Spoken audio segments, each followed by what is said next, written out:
sedated, intoxicated. We're automated and overpopulated. We're all fish in a stream, swimming towards a vicious dream. Don't you know we're the walking dead, dead, dead? Our lives were meant to be this bleak. Somehow they got into our heads, heads, heads. We're wide awake, yet still asleep. We're the walking, we're the walking,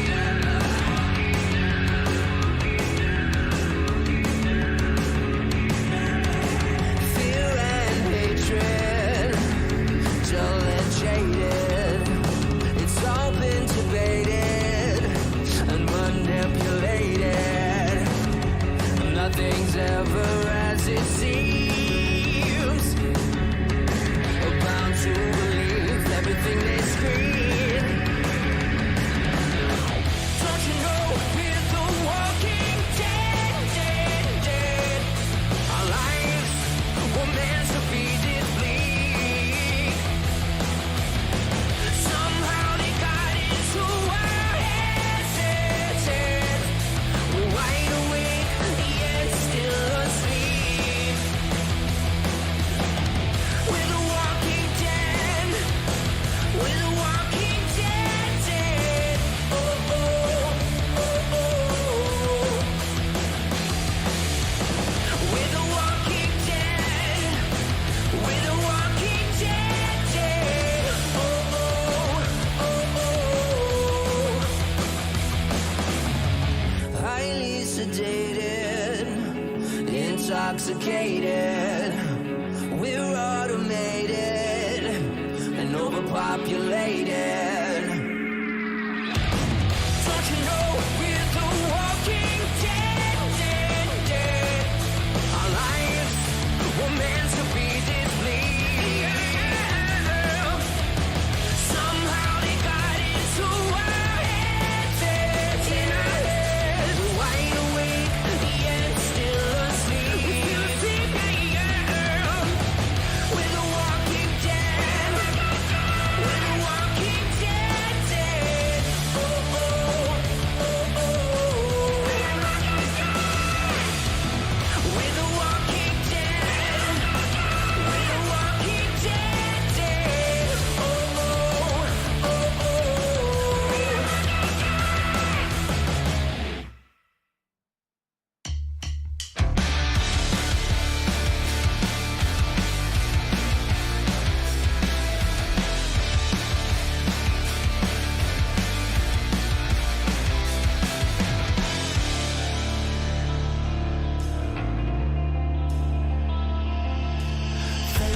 Fading slowly into the silent night, an endless fall, like cuts from 1,000 knives. I hear you call, but I'm still stumbling in the dark, a silent howl as I dissolve into your arms. I waited now, seduced by a sweet mirage.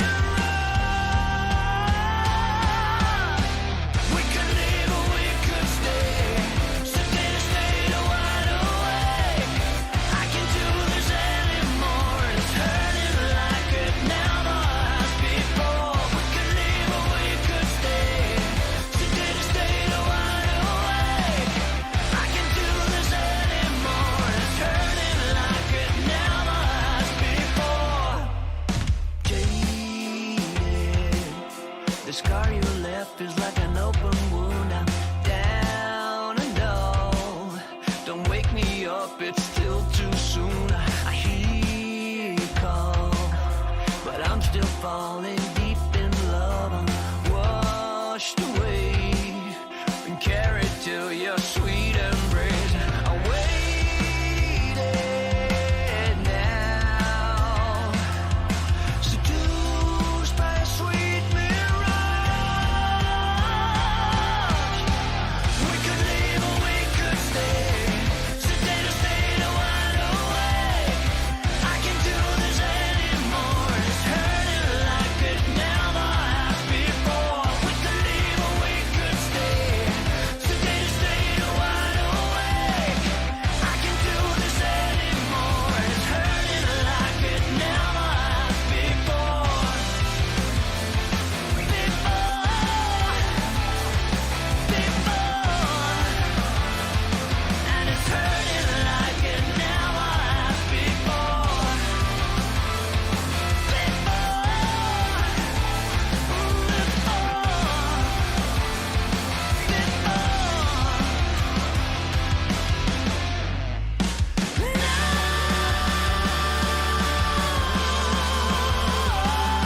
Very good morning, good afternoon, good evening to everybody. Welcome to the Octane Online Racing Permobil Valencia 10 hour. We're here for the next 10 hours here around the 14-cornered Valencia circuit. And joining me in the comms box for the first hour is Mr. Mike Crick. How you going, Mike? Hey Mitch, how you going? Yeah, looking forward to it. Yeah, we can't wait for this one. We saw last night the top 10 shootout, some great driving overall from the teams there. A couple of debutantes there in the top 10 shootout, and I can't wait to see what happens over the next 10 hours. Yeah, it's going to be a really interesting one considering, this is a new track. This is the first endurance. I don't think I've seen anybody do endurance events here at Valencia yet, so it's going to be really interesting to see how it plays out, especially with things like track limits becoming an issue, and just, I don't know, just a new track for everybody, so, there's just a little bit less experience all around. Yeah, absolutely. I don't think I've actually seen an endurance here either, so it's great to see first endurance here. We see all the cars in the pit lane getting their briefing from the race director for start of the race. We can see in practice there, cars just getting their laps in. That's not going to be necessarily representative to how the grid starts. We saw the top 10 form up yesterday evening. We'll wait for the session to tick over here. It's currently just ticking over to 7 a.m. in game, so that's when the race will begin. Just heading over to 12 p.m. Australian Eastern Standard Time for all of you living on this side of Australia. Cannot wait to see this. All the cars got their lights on. Look at the liveries though. We always talk about this every endurance race, and everyone's outdone themselves again. Have a look at that. Yeah, it's always a good-looking field. It's definitely one of my favorite things to look forward to is all the different liveries that people turn up with and all the different creative ideas and whether people go for sort of more tribute liveries like we see there with the golf liveries, team-based liveries. You've got a few teams in here. Yeah, and it's interesting to see it. It's going to make it a bit easier to identify all these McLarens we have today. Yeah, you do see quite a sea of McLarens and Ferraris, a couple of Porsches hidden in there. I think I saw a Mercedes, there's a BMW. So a good mix overall, but there is obviously one car dominating the field here at the circuit, Ricardo Tormo. So we line up for the grid. Should be in order in relation to the top 10 and then the rest of the cars after the qualifying was completed last week. So you see the Bokita currently sat on pole with the Kovacs 191 car sat behind there on the front row of the grid. And you got Zach Smith there in the 818 car. Obviously, the names on here aren't necessarily representative to who's actually starting the race. That's just ACC leaderboard tings. And we've got the 717 car there starting on the second row of the grid. Then you've got the 111 Rockets Evolved car starting on the third row with the 919 Alpha Venturi car there as well. Then you've got the first of the non-McLarens. You've got the 600 MRT car there. Then you've got the Kaiser Motorsport 97 car behind them, two Ferraris on the fourth row of the grid. Then you've got the 70 car of the lovely Alonso livery that everyone enjoys. And then you've got the Pixel Racers 716 car behind them. You want to take us through the rest, Mike?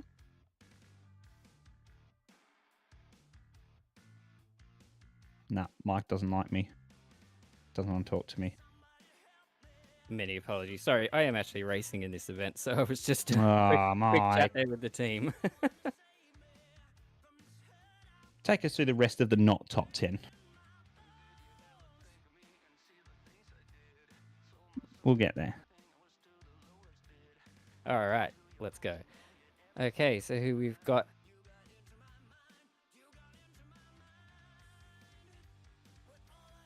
Okay, so P11 is where we're starting. So we've got Loverink, Carpenter, Norris, Raschuti, Bridge, Cook, Moss, Tafiq, Vintner, Death, Mags, Sassano, and Johnson. Because ACC leaderboard only shows the top 23. Welcome to the game. Welcome to the game. We've still got, so we've got 32 cars, so just a few missing there from the very end of the leaderboard. Yeah, absolutely. That doesn't matter though. We'll still see the rest of them. Here we go. We can see some more there.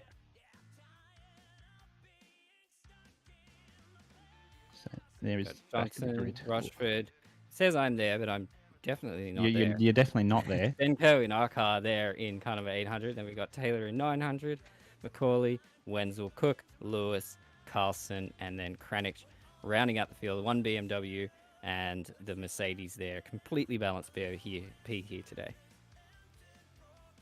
Yeah, absolutely. As the session start timer is about to tick over, 7 minutes past 2 in game. The drivers will come around for the formation up. There is not a safety car, a physical safety car in this event. They will be using the virtual safety car system.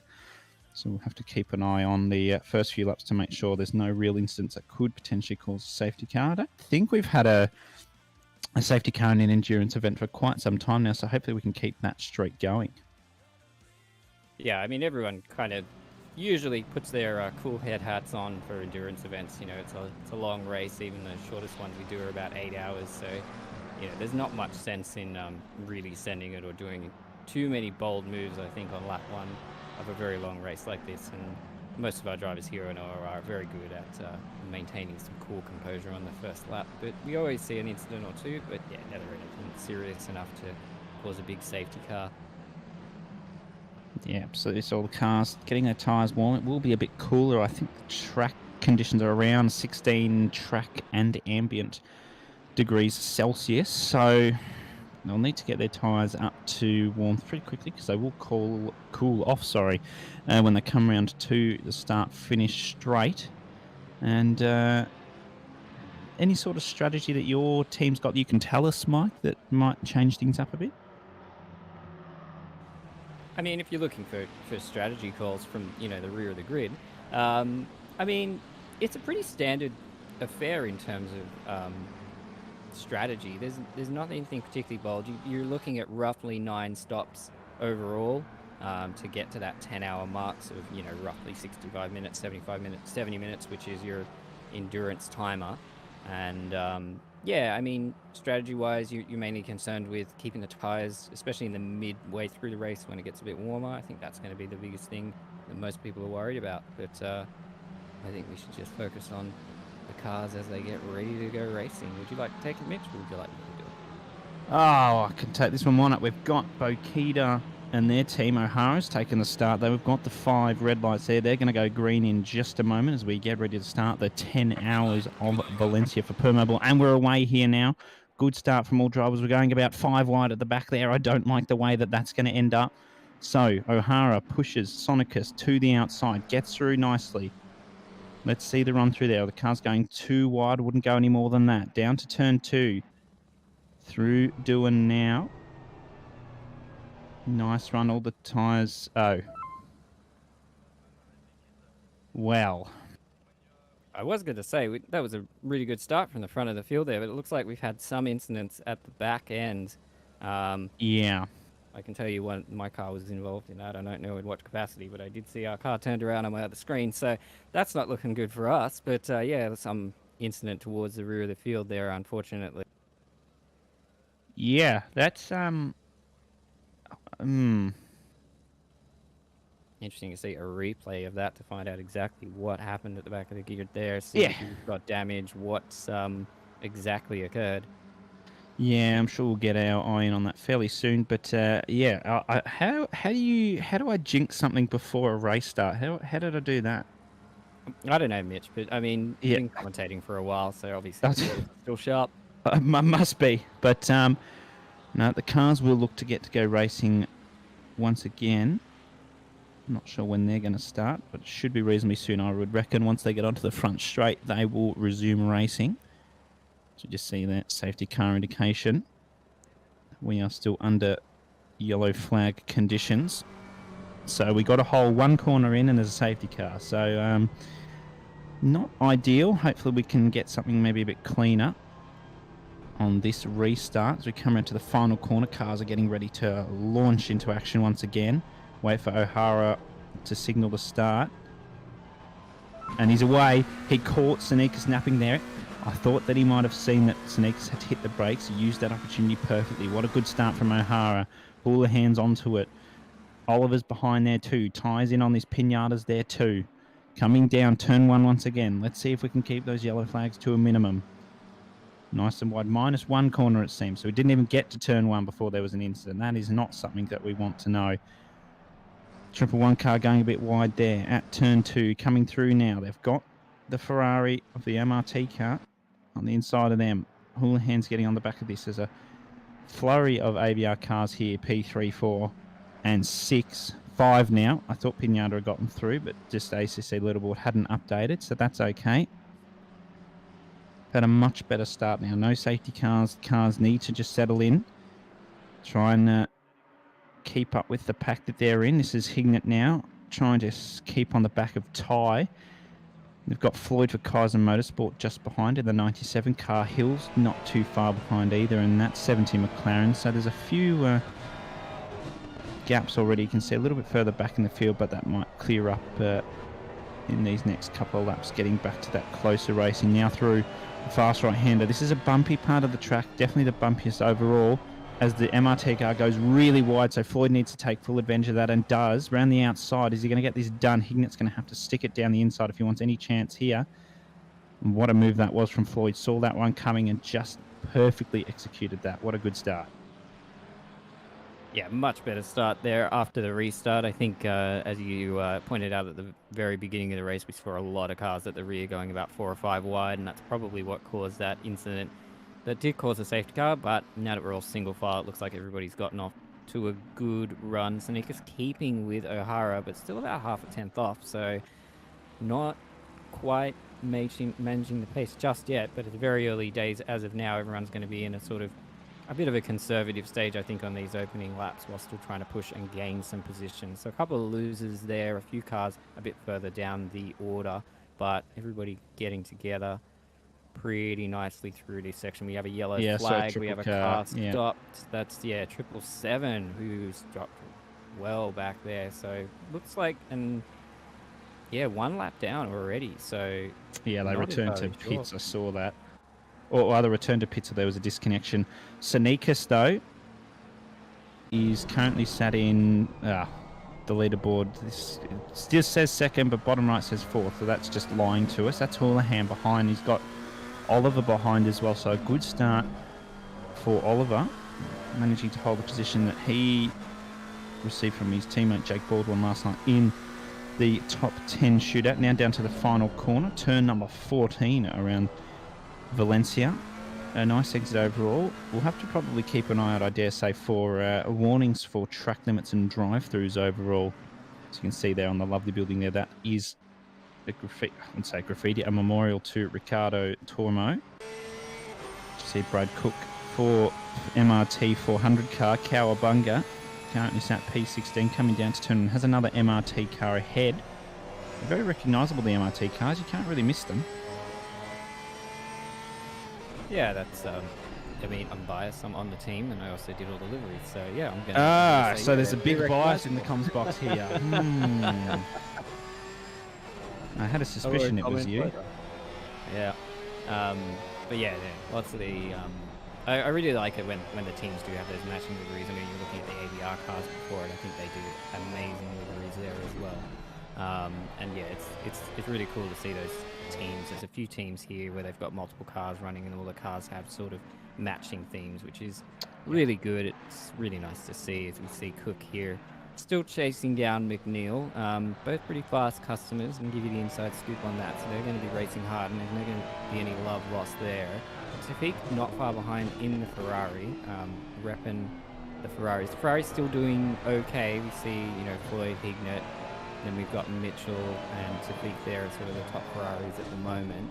But yeah, the sea of McLaren's is going to be pretty hard to pass, especially at this track, which is quite difficult to overtake at. So it'll be interesting to see what kind of moves people can make.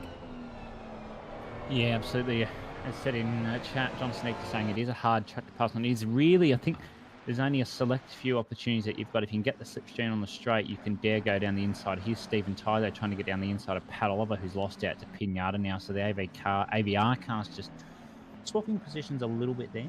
Maybe just trying to get things in order. Ty's going to want to get a move on, though, because Floyd and Hignett are not too far behind. Here comes the replay. I think this is going to be that lap one. So let's have a look again It's a weird formation there, but the cars went about 40, 100 wide down the straight, so we're going to have to keep an eye. And there's 4 wide. Let's see how this played out. Okay. Right. Oh, Jesus.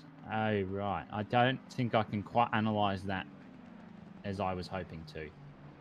Not much more you can say about that, and it sort of explains 777 being a bit further down the order, as they seem to be the very unfortunate victim of that particular incident. That was, yeah, a bit of a clumsy run into turn 1. People probably should have backed out of it a bit more, but yeah, it's hard to say much more than you did, Mitch. So that reaction is pretty much spot on. Yeah, I don't think there's really anything to analyse there. That was just I think a miscommunication, misunderstanding from some of the drivers just touching the brake. So it's going to be a tough one to take for a few of the drivers. They're going to be nursing some damage, though. Someone who isn't nursing damage, though, is Skylar Laverink, currently sat in P11 just outside the top 10 in the 52. McLaren doing a good job. Got Carpenter behind, though, leading the Pro-Am class just under 10 minutes in. So we'll look to see the class leaders as the day goes on, coming through turn 1 now.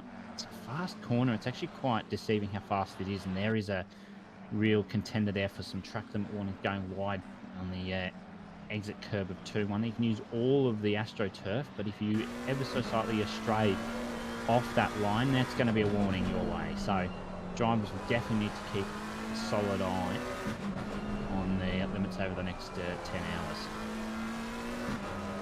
Yeah, interesting. We've got 2 American drivers here, actually, the Carpenter and Laverink, both from the US today. I'm not sure what region they're both from, but yeah, we've got a couple of international drivers. Ben Coe, who's also in my car, is from the United States, so you see a lot of those international drivers obviously starting the race because of the time zone issues.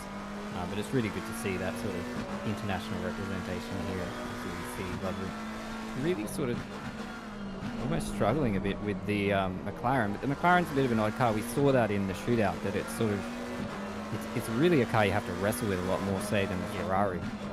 Yeah, that's right. It seems that the McLaren's faster, but to make it go faster, you need to sort of fight it a little bit and let it be a little bit loose in comparison to the Ferrari, which is slower, but it is more stable. So the drivers probably worked that one out fairly early when testing for this race, trying to look at, what car are we going to pick? What car are we going to change? We're going to stick to one car, we're going to move to another. So definitely some newer characteristics, I should say, with the McLaren. As we see Lindsay Muddle now for this 421 Gold Alliance Gold car. It's just come out 623's copped a 15-second penalty for causing a collision on that one. That is Joe McCauley in the leading AM class Ferrari. So that's not a good start to the race for them. Lindsay Muddle needs to get out of the way fairly promptly and does so. Yeah, definitely a few people losing out on that lap 1 instance, but I'm sure we'll see a couple more penalties, maybe some bad rejoins, or yeah, we'll see if we get any more penalties from that incident. But O'Hara taking a very commanding lead here. He's got almost 3 seconds there on Sneakers, who's still in a bit of a battle with Houlihan. Houlihan about second behind, so sticking with him, but perhaps just pacing himself in this opening stint of the race, making sure that he doesn't, ruin those tyres too early on. Interesting to see how the temperature affects things here as well. It is quite a harsh track on tyres, especially if you're pushing it a bit too hard. And the McLaren in particular does, it is very easy to cook those rear tyres. Not Porsche easy, but still pretty easy compared to some of the other cars, especially the Ferrari, which is reasonably good on its tyres. Yeah, absolutely. The Ferrari's reasonably good on its tyres. It's actually had a bit of a fuel usage increase in the latest patch updates, using about 0.1, 0.2 litres per lap more. Now, that doesn't sound like a whole lot, and in the grand scheme of things, it's not. But, I mean, that's an extra 5 litres over a stint, which, grand scheme of things, as I say, not a lot. But, that could be affecting your time a tenth, 2 tenths, if that. But it's enough to make the car feel ever so slightly different if you're on a more endurance style setup. As you just see here, Stephen Ty still trying to hunt down Pat Oliver in the 111 Rockets Evolve car. Pat Oliver just in front here in the 717 Alpha Venturi car. So one penalty, as we say, already handed out with 10 minutes into the race. And I can see a few more coming in from that that quite large incident at the start of the race. See Stephen Tice just trying to keep in the slipstream. Oliver might need to look for a move if you can get close enough, maybe in a braking zone and bring it close to him on the straight with that slipstream. You've just got Ben Floyd lurking, as you can see in that lovely display there on the Ferrari, just in the rear. There's the rear view of Stephen Ty's car. See, got the MRT Ferrari 600 car a little bit behind, so Floyd's got a little bit of breathing room behind to try and tack the tyre a little bit here if he can find that pace in that Ferrari. But these McLarens are looking quite strong at the moment, so he's going to need to really pull something out here if he wants to have a chance at tie. Yeah, very little separating all of these drivers in the top 10 shootout, so it's going to be pretty close running, I think, here for all of the guys up in that top sector, as we see Lovering continuing to kind of attack Gibbons here. Gibbons holding out for now in the Pixel Races 716. Ooh. Just not quite braking early enough, I think, there. Lovering maybe looking for an opportunity, maybe testing, maybe just seeing where you can make Gibbons make a mistake or force something there. But yeah, very close following here at the moment. Yeah, absolutely. We just see a little battle there. Carpenter, Raschuti behind as well, just lurking a little bit there. They've got a gap to McNeil and Cook, though, in the MRT cars. So overall, fairly clean now. O'Hara's got an almost 3.5 second lead on Sneakers. Houlihan's closing in again. They've got an almost 2 second gap to Pinata, who's got a 2 second gap to Oliver. So gaps at the front starting to form. Rashuti's still in this battle with Carpenter. Just can't quite seem to get the gap that he wants to get past. So there's a whole 3 Ferraris in the top 13. The rest are McLarens. Not that that really matters. That's just what the drivers have decided to choose for this one. 777 has got a stop-go 30 for dangerous driving on that one. That is heavy, as we see a heavy bit of tap there. The cars ahead, Lovering and Gibbons just giving each other a bit of a kiss. This is not a good start for the 777 car.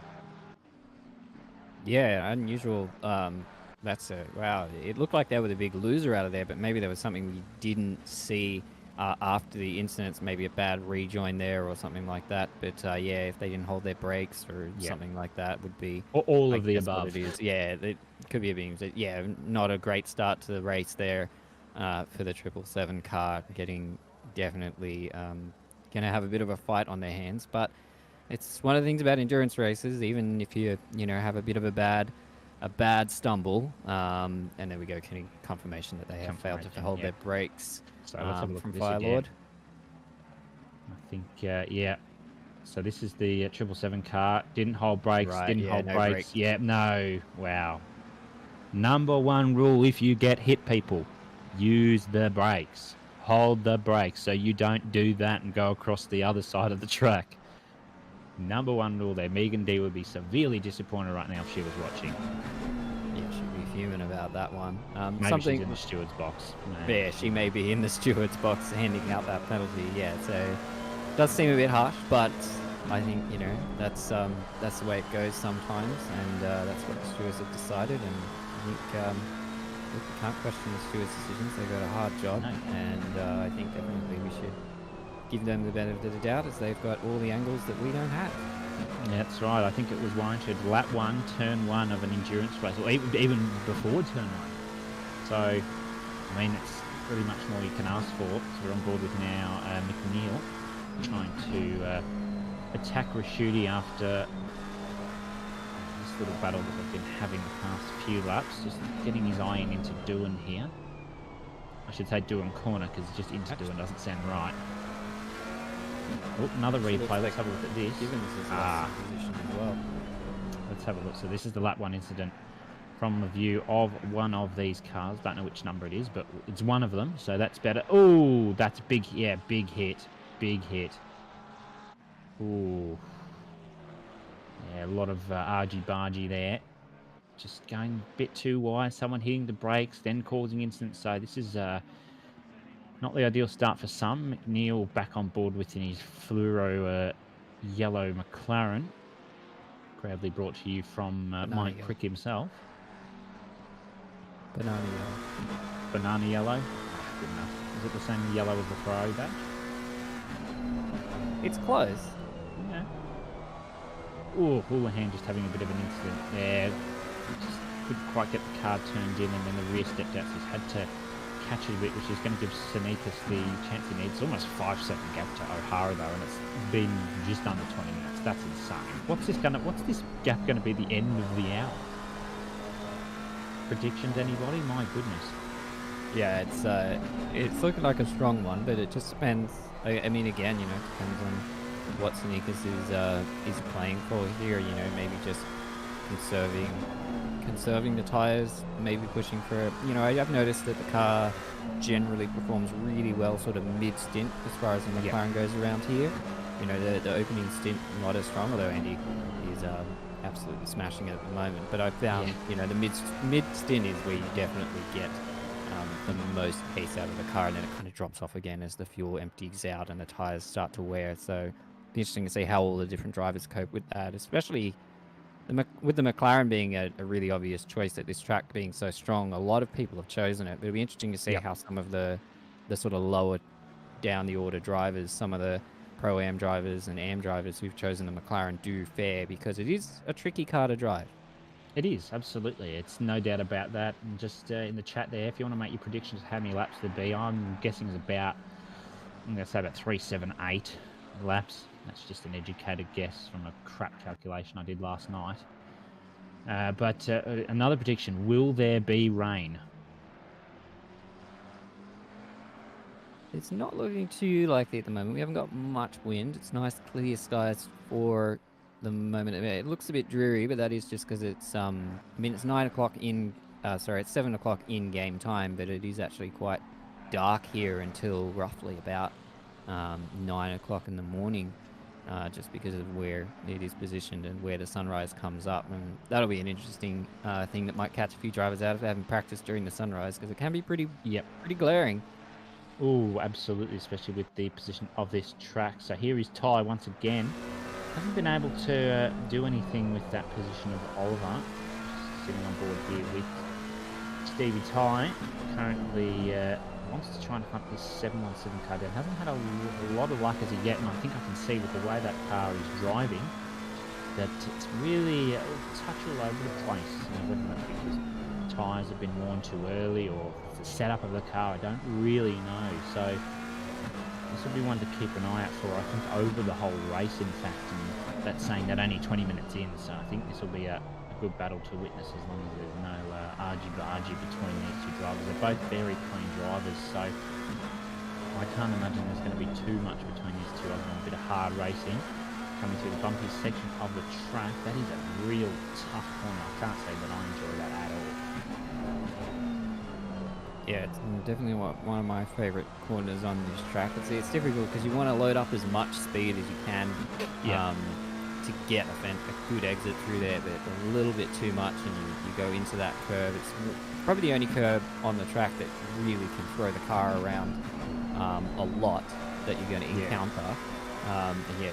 We saw it earlier with the number 600. It just completely threw the car off its line and allowed Floyd to just go past really easily on the outside.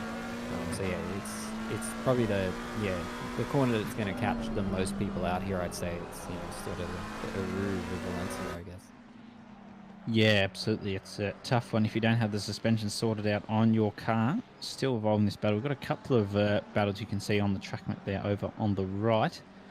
Good little pack of cars. That was the one I had my eye on. Stefano Rasciuti now, currently on the back of Gibbons, who's lost out. He was P10 only a few laps ago. So he's not in a good position. That's brought Lovering up into the top 10. Carpenter's got ahead as well, so maybe a touch of a mistake there from Gibbons in the Pixel Racers car now. As Rasciuti in the lovely pink Ferrari, the 90 car, just getting a nose in on Gibbons. Might look to make a position somewhere here.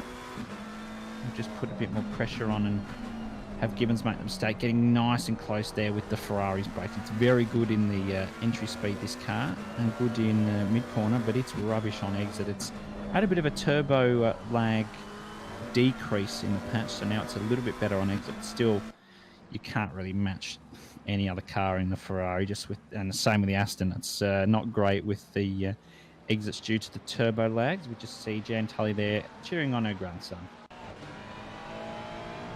Yeah, Gibbo seeming to struggle a little bit in this opening stint. Dropped a few positions, and yeah, he's under threat right now. So interesting if there's something wrong with the car, or it's just warming up to it, or what the problem there is. Didn't do too badly in the shootout. Unfortunately, had an invalid lap, but still interesting to see Gibbo drop down because he's definitely no slow customer, but he's leading a bit of a train here at the moment.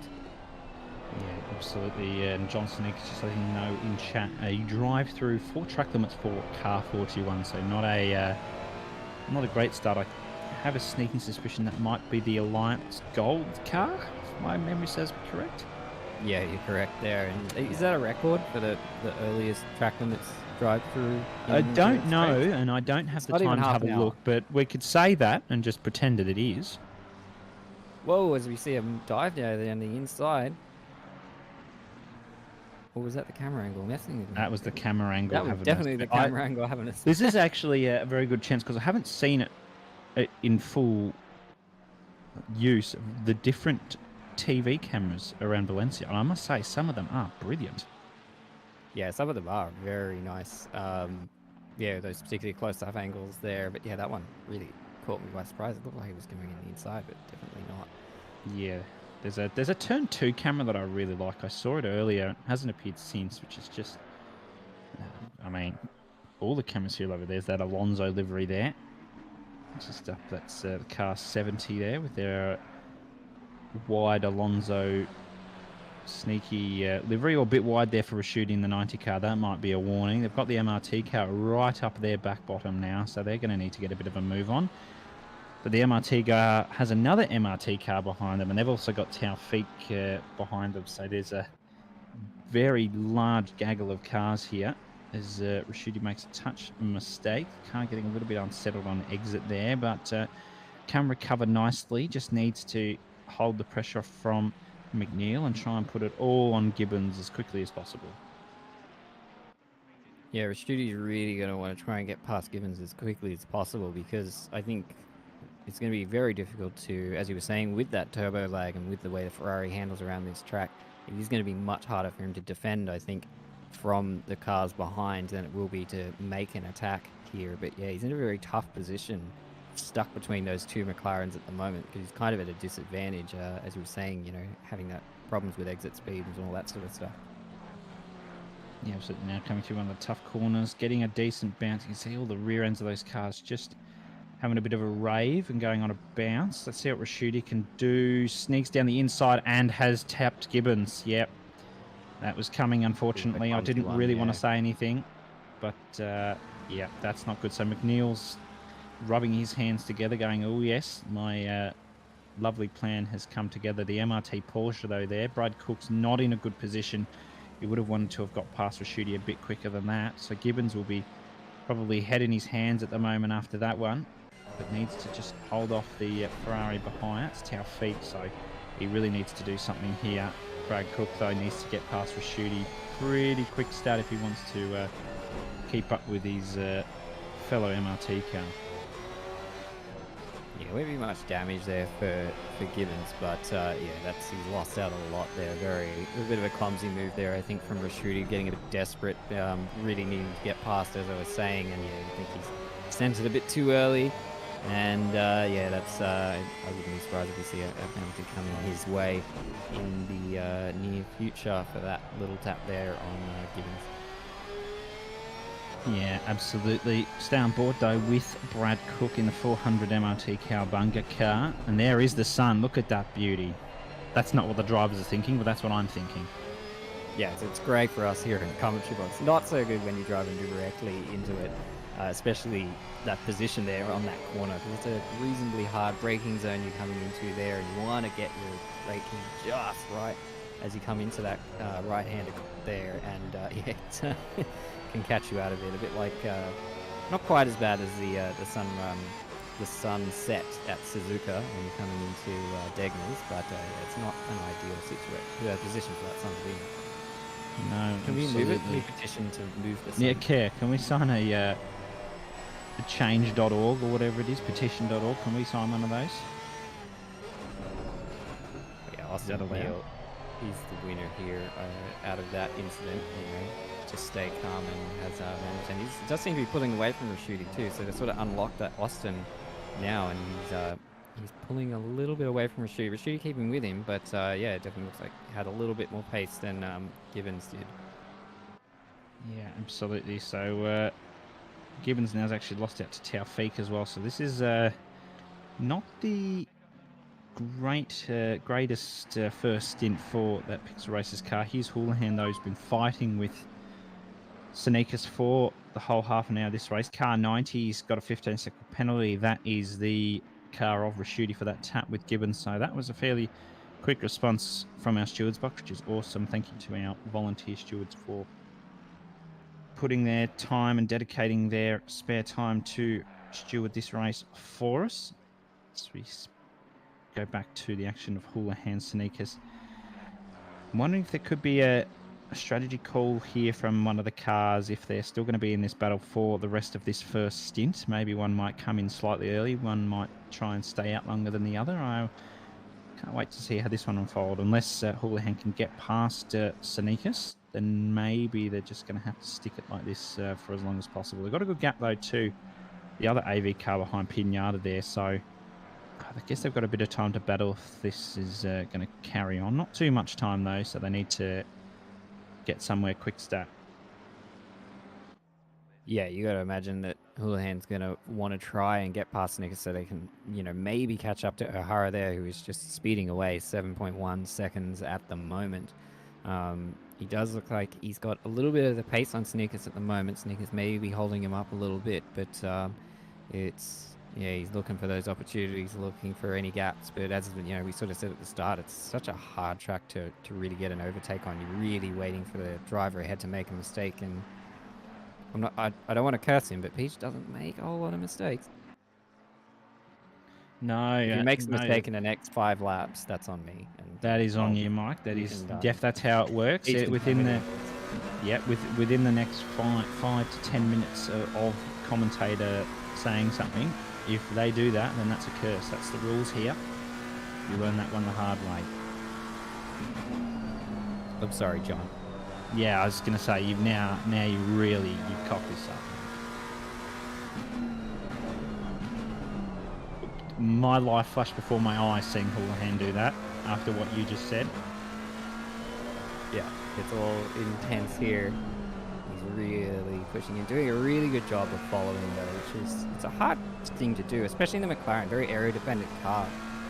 So it does get a fair bit of aero rush, especially in the speedier corners, not so much in the low-speed corners, but it does, following this close to a car is quite difficult, and he's doing a really good job of just keeping the flanks and putting that pressure on, but my money's still on him. I've got faith in him, John, that's all I'm saying. I was going to say, what, you've got something... I don't have anything against you, John. It's all right. You don't have to worry about me. Let's see. Houlihan. It's interesting seeing the different lines that these two are actually taking around this circuit. Sneakers banging exit with the line that he took, though. That's got to be a 10th there or so. Whoa. Good run there from Houlihan overall. So coming down to the final corner. Hard on the brakes. Gets the apex nicely, but Sneakers is going to have the better exit, and does. Houlihan's going to have the slipstream, but it's going to get nowhere. They've got 2.5 though to Pinata, who's got 4.5 almost to Oliver, who's got Ty right on him still, and Floyd is now there in a good gap to just be consistent, maybe try and keep himself cemented in P7. Yeah, it was just a little mistake on that exit there that cost Houlihan there, and we saw Sneakers sort of just drive away a little bit and increase that gap. But if he can maintain it, he'll be happy. But Houlihan's got the pace at the moment. He's driving well, so it's going to be interesting to see who comes out on top in this battle. John's giving us all the secrets, telling us that they're not very good on tyres. But which means they are good on tyres. So which means they are, or it just means that they're not, because the McLaren's not very good on tyres overall. It's better than you'd think, judging by how they're driving, but yeah, can't imagine so. Look at the sun though, you can see the rays. The drivers will probably need their sunglasses at this point if they don't have them on already. Oh, look at that thing. Where's the apex? Can't see the sun. It's there. There it is. There's the apex. Move away, son.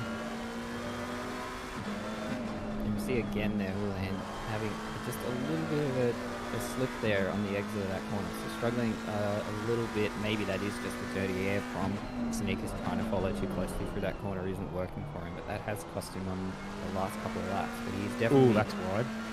pushed that lap, and yeah, that's definitely wide. But he's pushed that gap out, and he's once again right on the diffuser there of Sneakers.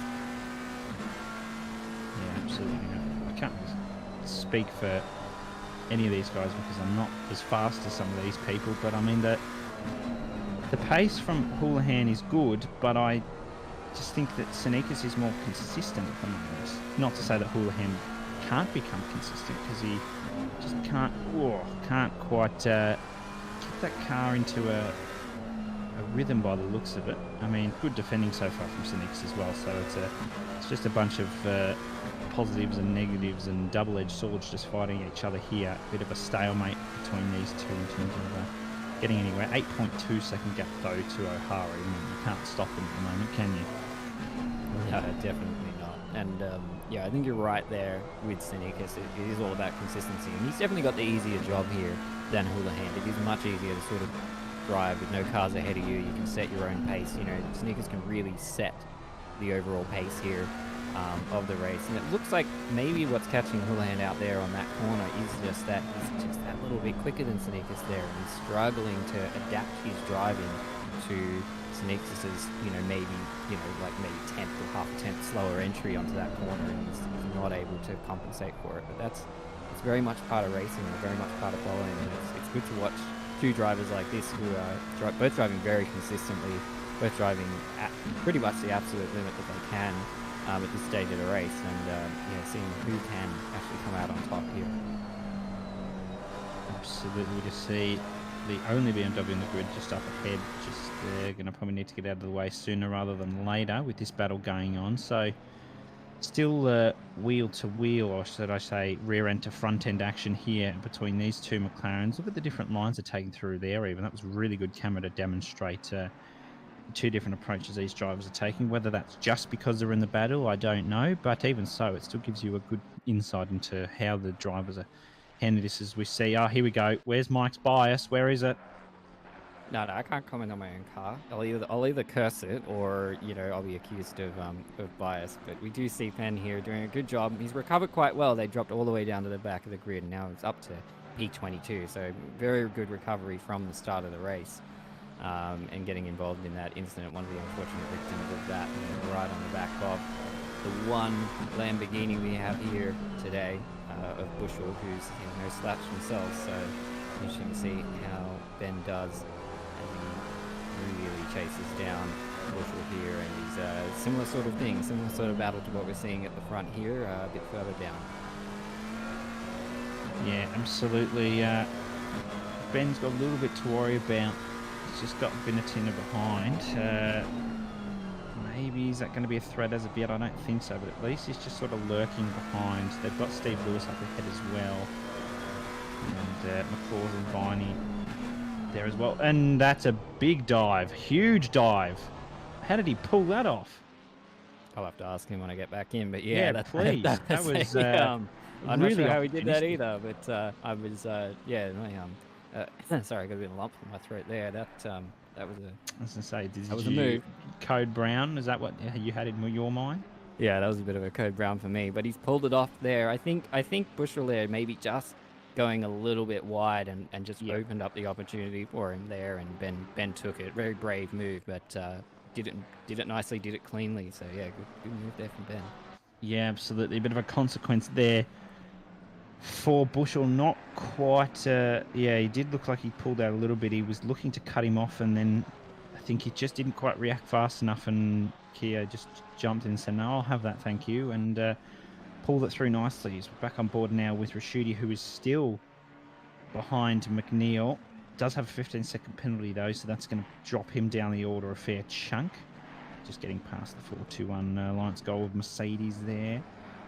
Just see Rashidi now. Just trying to make his way through. I mean, he's fighting a Pro-Am car, so I mean, does the Pro-Am he's a bit slower than Rashidi. Does he let him through and just try and hold the class podium? I mean, it's going to put him into the clutches of Cook, so I don't think he's going to want to do that, and his teammate too. So a lot of variables to weigh up here, but Rashidi's just going to push on because he's got nothing to lose at the moment, even though we're only 40 minutes in. There's still plenty of hours of racing to go, but of course, everyone wants to try and push hard, cement their position in the first stint, and then try and take an advantage from there. Yeah, absolutely. I mean, it's interesting in these endurance events because whilst McNeil is in a pro-am car, McNeil is a race winner. So we've got a pro level driver with another pro level driver, even though the team is pro-am. So the pace there is probably pretty similar. So it's always a bit tricky there because, as you say, sometimes I've definitely have let faster class drivers through if they're hassling me just because you kind of want to get them out of the way. You're not really racing them, and sometimes it's worse for you to be defending and costing both of you time in that situation. And yeah, I think if Rashidi makes a bold enough move, Austin will probably duck out of it. Seeing that he's got a 15-second penalty. But yeah, we'll just have to wait and see. He's under no obligation, so just have to see how that turns out as we go back to the front and we see Ty chasing down Oliver's still maintaining that gap. He's dropped off a little bit. All three AVR cars have managed to stay in their starting order there, and they've, it's really Houlihan who's putting on the main challenge at the moment, and the other two cars just sort of in their own little field here, and it's just Ty and Oliver who are having a bit of a battle. Yeah, that's right. Houlihan still sitting where he started. Pinata's up 2. Oliver's down 1, and Ty is down 1 as well, I think. So, good start for some. Only down 1 or 2 for others. Here's Bushell, who let Keogh through before. He's actually gotten past Steve Lewis as well, so maybe there was a bit of an incident there. But currently, the 800 MRT cars actually just jumped up into P4 in class. So that's fairly exciting for them. Mike Crick's jumping up and down in his chair right now. No, I'm sitting here nervously because we're going well, and I've already cursed John, so someone's bound to Jesus, Mike, come on. curse us.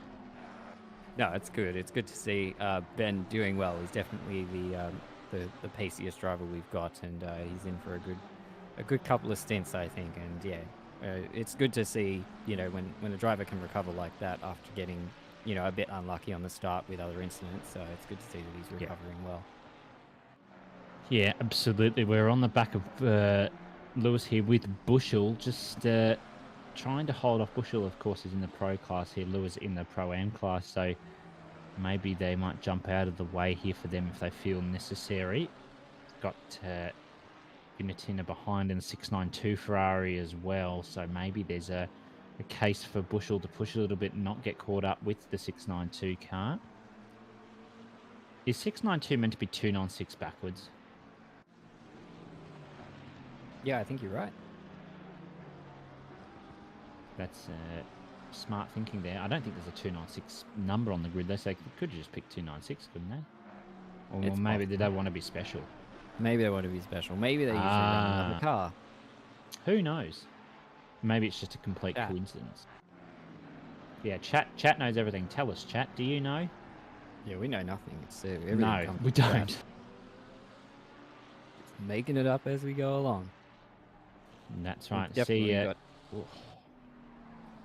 got blue flags getting involved now. Obviously a short track, so that is going to be a big thing as the race goes on too. Once we get through that first round of pit stop, it's going to be pretty chaotic, I think. And we'll see Bushell going very wide there. It's hard to say. Sometimes that's a track limits, sometimes it's not. I think that one definitely would have been, but track limits here can be brutal, like on that. Ooh, as we see the Ferrari there going a little bit wide as well. The track limits can be really harsh on some of these. Yeah, it looks like Bush was struggling a bit in that Lamborghini. Again, the rear is just very loose at the moment. So maybe had a little bit of a spin earlier, or has had some struggles as we see. He's just struggling with that car at the moment. Yeah, it doesn't look particularly settled, whereas Steve Lewis does. Looks a bit slower. Oh, good news. Pit wall's fixed. Go and click the link, everybody. Quick, click it now. It's been fixed. Go and see the times. Skylar Lovering, though. P10 at the moment is behind Hill in the 70 car. the red and yellow McLaren with Nando on the front. Just having a good old time. Got the blue flag BMW ahead. And then they just have, I think that's the Hignett Car 600 MRT just up ahead as well. So they might look to try and make their way up there in the Bricks Racing car if they can get past Hill. Hill's doing some good defending so far. Hasn't had any real threats from Lovering because he almost gave him a bit of a kiss, but pulls back nicely. Coming through to the starter sector 2 now. BMW just letting them through. Knows there's a battle going on, so doesn't want to get involved with that and cause any issues. You see that Lovering needs the slipstream here if he's going to want any chance on the straight, because it's a very tough opportunity to overtake through this middle sector. But if you can get him on the straight or get him in a braking point into turn 2, I should say, you might be able to get something there. Lovering just opting for a later apex to get the better exit, and does. Then Hill's going to pull out nicely with the later speed. Lovering's pushed it nicely through there. A bit of a bump for them, so maybe an opportunity arising here on the straight if they can nail the exit. Needed to brake a little earlier than normal, but yeah, bad exit they chose first. I would have been in second there if I was them, just to try and get that exit right. The car just over-rotated, spun the rear wheels a bit, just over-revving the car with the downshifts, but that's okay. Maybe through turn 1, 2 here, can they pull something out? No, they can't. They're using all of the track though, so this is a good one to keep an eye on, because if Hignett even blinks for a minute, they might be behind him, so he needs to keep consistent, keep that gap. 2.3 is what it has been, and he's still that way. So can there be a three-way battle here? Let's find out. Yeah, Lovery definitely. I mean, a couple of mistakes there, but has really got a lot of pace at the moment. I mean, before, Carpenter was in this battle as well, but Carpenter's sort of fallen off here. Lovery sort of tearing away and now challenging Hill there in the 70 car, who is not too far behind Hignett, who they've sort of dropped a position since the start, with Floyd now jumping up into P7. Good to see those two Ferraris from our top 10 shootout maintaining their position and are still there. Haven't been overwhelmed by the sea of McLarens currently invading Valencia right now. Let's just, as David Attenborough would say, McLarens in their natural habitat is just what we're seeing here at the moment, currently flooding the top 6. Good to see the Ferrari still, as you said, holding their position nicely, and good to see that Kaiser Motorsport have stolen my race number. I'm going to complain to them about that. Am I allowed to do that? Can I complain to them? I don't think anyone's going to stop you. No, fair enough. No, I'll just ask Corey, why have you stolen my race number? Loverink, though, wants to steal this position from Hill if he can get the chance. Coming down to Doohan Corner. I do believe, if my memory serves me correct and using a bit of logic, I dare say that the reason that's named Doohan Corner would be after Mick Doohan, because this is a MotoGP track, if I'm correct. Yeah, absolutely. Predominantly a MotoGP track, I should say. Yeah, mostly MotoGP, and you can see by the layout of the track, similar to Misano, which is also a very popular motorcycle track as well. That's why you get these track limits and very low curbs and all that kind of stuff that gives this track its characteristic, that very smooth surface it has. It's a very nice track to drive in almost any car, honestly, just because of that nice smooth track surface that you get. You always get a fair bit of grip, although it's probably hurting a little bit in these early hours with a bit of that morning dew and the low temperatures on track. The cars are probably a bit sliddier than the drivers would like at this stage of the race, but they'll have the opposite problem in a few hours once the track starts to get really hot and tyres are starting to burn just that little bit. Yeah, that's right. It shouldn't actually get too hot here. The optimum sort of track temps you're looking for around the 21 to 23, maybe 24. You could sneak some optimum times in there, but you're more so 21, 22, 23 ambient, and then sort of 30-degree track. 32 is probably no higher, any higher, and it's probably going to be out of the optimum grip range, which I don't think will reach until, I dare say, fairly late into this race.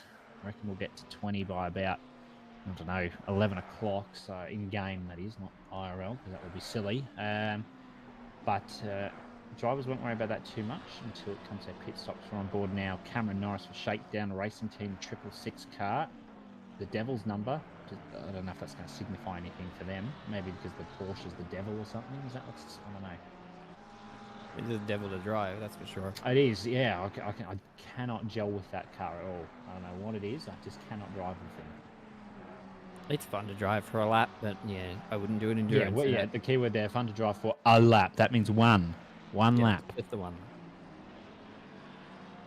Oh, Just the- someone's pointed out. Look at the Ferrari train. Yeah, big train of Ferraris there at the rear end of the field. My Bushel OCD kind is of loving leading that. that train. Yeah, it is good for the old OCD, isn't it? Yeah, lots of Ferraris there down at the bottom. And Ferrari's it's definitely a good car around here, and I'd say it's, we're in the McLaren, but I'd say the Ferrari is still my pick for a long endurance race like this, just because of that slight extra stability, that ease of driving, especially if you're an AM team or a Pro Am team and you don't have lots of experienced drivers. I still think Ferrari's a good pick, but yeah, it is just a little bit off pace. Yeah, absolutely. I think someone who will not be particularly happy with their Ferrari at the moment is Sasha Death. Does have some damage. We saw on the previous camera on the front. Whoa! My goodness. Now that's what you get when you use a lot of track. This car does have some damage. You can see a touch of damage on the windscreen, but more so from the front camera that we saw just before earlier on the track. But yeah, as you say, Ferrari, and there's the damage you can see on the rear too. So I reckon they were involved in that before turn one, lap one collision. And the car in front as well, that's Macaulay, who's got the 15-second penalty, was also involved in that. So a couple of cars having to fortunately deal with the consequences of that as Death uses all of the track limits once again, which is good to see that the drivers know the limits of the track and they're using every part of it to get all the time out of this car. Yeah, this is one of those situations too. If you're Wenzel, how much defending do you really want to do here? Sash Death obviously down in the order because of an incident and a pro driver, and Wenzel obviously in the AM class, so not really in the same race as each other, but still fighting for track position here, so every right to defend it. But if it's one of those situations where if I'm Wenzel, I'd be looking to let them by if I found that I was focusing too much of my attention on that defense and trying to hold them back too much, because Sasha Death, even in a damaged car, is going to be pretty pacey. Yeah, absolutely. The 700 car we just saw there has got a penalty 10 seconds for... I thought it said 10 and they've given 15. Am I going blind? Yeah, I thought it said 10 as well. But I thought it said 10. Can we get a fact check, stewards? Please. Well, it was a collision, though, no matter what. We can't deny that. Wherever that collision was, hopefully we might be able to get a bit of an eye on that one. So we see Lovering still really trying to battle with Hill here. We're just coming up to 50 minutes, just over 50 minutes into the first stint, in the first hour of this race, with just over 9 hours, 9 minutes to go. So this is when the drivers will start to be talking with their teammates and... whoa! I'd be talking to my teammate after that one. That was almost a bit of a pounding there for the Hill car. Oh, there we go. Is a 15. If 10 showed up, we misclicked. Sorry. That's okay. We're chill here. We just needed to confirm that we're not going blind as commentators. That's all we needed to know. We just needed reassurance. Not yet. It's early days. We got a lot. Yeah, we're not we got a going lot of blind just commentating yet. to go. Absolutely.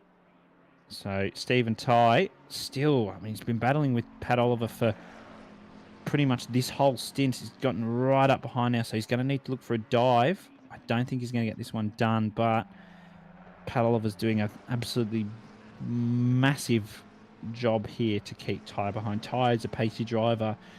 Between these two, Oliver has been more consistent. Ty's made a couple of tiny mistakes, nothing huge. Oh, that was a good one. Tiny mistakes. JP Sneakers would be proud of that one.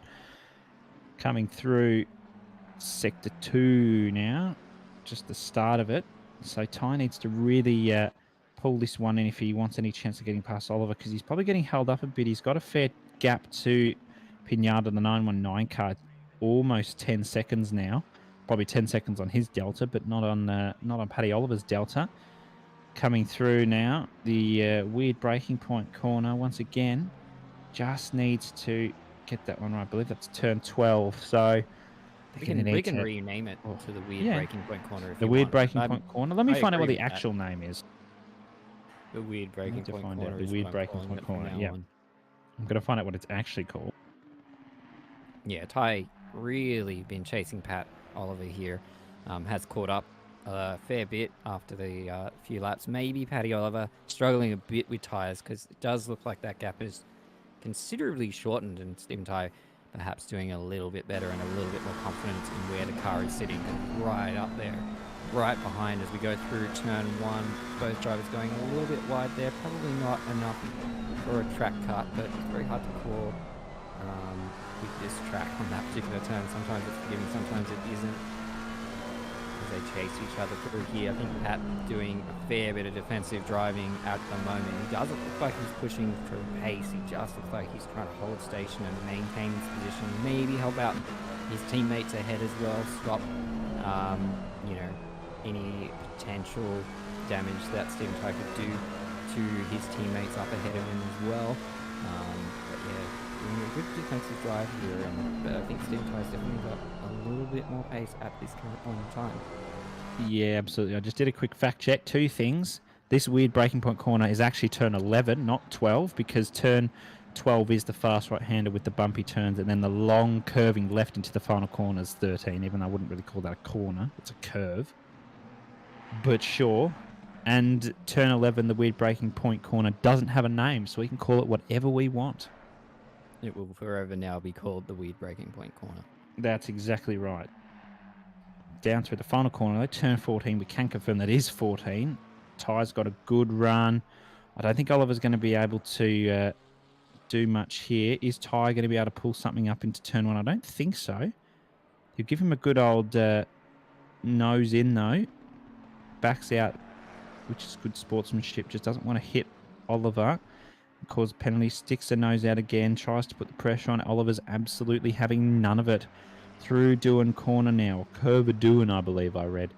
So down turn 4 now. They come through. Now turn 5. Still, Oliver just looks that bit more calm and collected than Ty. I think Ty might be getting a tiny bit agitated, or he might even message me after this and tell me how he really felt, and then I can tell you how he really felt. And he'll be very upset about that, but that's too bad, isn't it? Yeah, I'm sure he'll give you the full write-up afterwards if you question him on that. But he's definitely, I can definitely understand what you're saying there. I think there is a bit of impatience there. He really does want to get past here, because it does seem like Pat is holding him up. Bad one as from we Oliver. I thought there was going to be a tap there, but I think Ty just pulled that one out. So does this maybe warrant maybe an earlier pit stop for Ty, and then they bring out whomever's going to be in the car next, or if Ty's staying in, maybe just to bang those faster laps in early on the fresher rubber to get ahead of Oliver. It's not going to help him. Hang on. Oliver got a bad exit, though. Ty, this is what he needs. Yeah, running down the main straight here, it looks like Ty does that. Ooh, there's a little bit of a tap there, maybe, as Ty tries to take the inside. Oh, there's a very hard corner to go too wide. Another tap there from Ty. Fair game as far as I'm concerned. The stewards will have a look at it as we go. Does take the position around the inside there, so Pat not able to defend. And that was all just that bad exit from the final turn there has cost Paddy Oliver there, unfortunately. But a very good defense up until that point, and I think Stephen Ty is going to be very glad to be out of the diffuser of Pat there. Yeah, I think the stewards might look into that one. I can't save myself. I don't think Ty was actually probably quite alongside enough. I think he was trying to also make sure he didn't turn Pat, so see what the stewards come through with that one. Houlihan, though, still on the back of Sneakers after all of this. Just under an hour completed now. What can Houlihan do different to Sneakers? Got a bad bump there, so that's going to be a bit of a 10th loss there. I don't think they're still just matching each other lap per lap. Yeah, well, I think this is where, what you were saying with that pit strategy could come into things. When do you pit? because we are getting to that point where drivers are definitely going to be looking at and considering their first pit stops. Does Houlihan decide to stay out a lap more than Sneakers, wait for Sneakers to pit and then pit after him, or does he, try and undercut? It's hard to say with the new tire model we have. It's definitely made the situation a little bit more versatile. It's not just one strategy decision that's always going to work in most situations. Obviously, an overcut does tend to work, but in an endurance race, maybe not as slam dunk as it might be in a short sprint race. No, absolutely. I mean, if you do an overcut then an undercut, maybe that might work over a certain number of stints. But I think overall, whatever the drivers do, there's not going to be a huge gain. Might be a couple of tenths, which obviously could be a couple of position, or could be a position for a few drivers. They're close, but yeah, I think overall, it's a decision you need to make over a number of stints to get past one car or two cars. It's not a one stint type affair.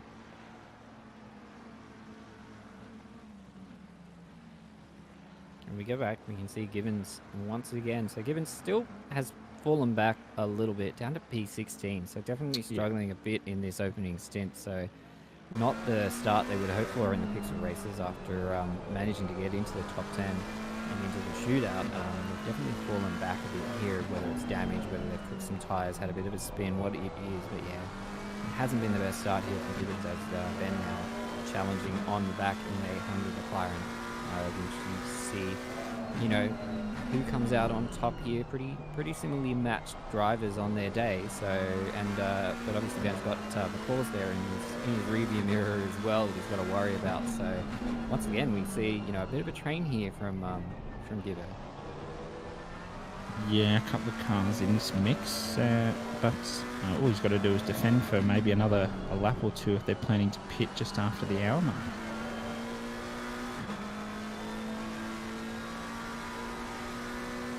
Although Keogh's got okay. Sure, McClaws is just having none of that. Goes extremely wide. Let's see if anyone decides to pit now, and they don't. So staying out at least for another lap of these drivers is where you start to see those pit stops coming in. They've got the 70-minute stint timer they have to abide by at a maximum. So I think some drivers, if they can, will maximise that with the fuel load they have and tyres, of course, if they can last that long. Yeah, it's really going to be the limit of the tyres and the limit of the fuel tanks here as to how long people can stay out. I'd say most people would look to extend stints, especially in the early phases, as long as possible in order to keep as few pit stops in the race as possible. As I said at the very beginning, we're probably looking at about 9 stops for every car. That's kind of the optimal amount of stops. You kind of don't want to do any more than that. I think you can actually knock out a pit stop. We'll go down to 8. Yes. Interesting. Let me write that down. Hold on. Yeah. Brought that back. Because if how you would do, you avoid? If you do 68-minute stints, 8 of those that's 64 minutes. You cut it fine, but it's possible. It'll be very interesting to see if anyone is able to cut it that fine. But yeah, if you can do, your maths checks out in my head. 68 minutes over the course of the 10 hours, you would be able to do it. But yeah, you'd be cutting it very close, but you wouldn't have to take much extra fuel than you probably would for a 65 odd minute stint. So yeah, it'd be interesting to see if anyone does do that one less pit stop, because that would be a very big advantage, especially at this particular circuit where the lap time is quite short. Yeah, absolutely. I think everyone will probably try and push that if they can. Of course, I think only one stint doesn't have to be 68 minutes, but I mean, over the course of 10 hours, it may not necessarily matter if you make a mistake. You're back in the, if you spin, you might be back in the depths of that car that's on an alternate strategy anyway.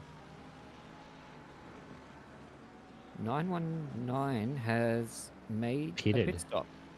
Yes, they have, and they've just come out. That's I'm not sure what car that is. It's a McLaren. I just can't work out who. Oh, that's close. It's Pete Viney. Very close to Viney there. Viney maybe not realizing that he's got one of the leaders behind. Obviously, Viney under no obligation to let him through, but maybe not realizing who exactly he's got just behind him at this point in time. And It's always a challenge, isn't it, when you're, you've done your pit stop a bit early and you end up in this kind of traffic with other drivers all racing each other, to not lose any time here, because that can cost you massively Yeah, over the big course time. of a race. Yeah. And a track like this is going to exacerbate it. Yeah, absolutely. Shorter lap and tighter racing. 919's not going to be able to do anything, I don't think. They're just going to have to wait for Pete Viney to get out of the way. When he pits, they can't really get past, no matter how fast they are, I don't think, because Viney might just block as well, because they're a Kovacs, It's a Kovacs car. Yeah. And, oh, that's lucky for the 919 car. I wasn't actually expecting that from the 19. I was expecting them to maybe hold out another lap just so that they could maybe block the opportunities for anyone else to try and make their way up to this car ahead of Houlihan here, the 191. I thought they might have given it a go, but I was clearly mistaken. Trying to do a dummy move there. Was Houlihan trying to see if Senecas would go into the pits as well, but didn't work out. Who pits first out of these two? Who do you reckon? What's the best play in this situation for each car?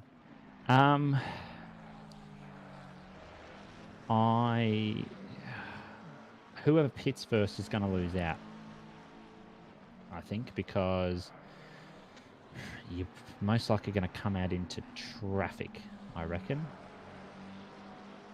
Yeah, that's what I'd be pitted thinking. early, so I'd be holding out as much as I can.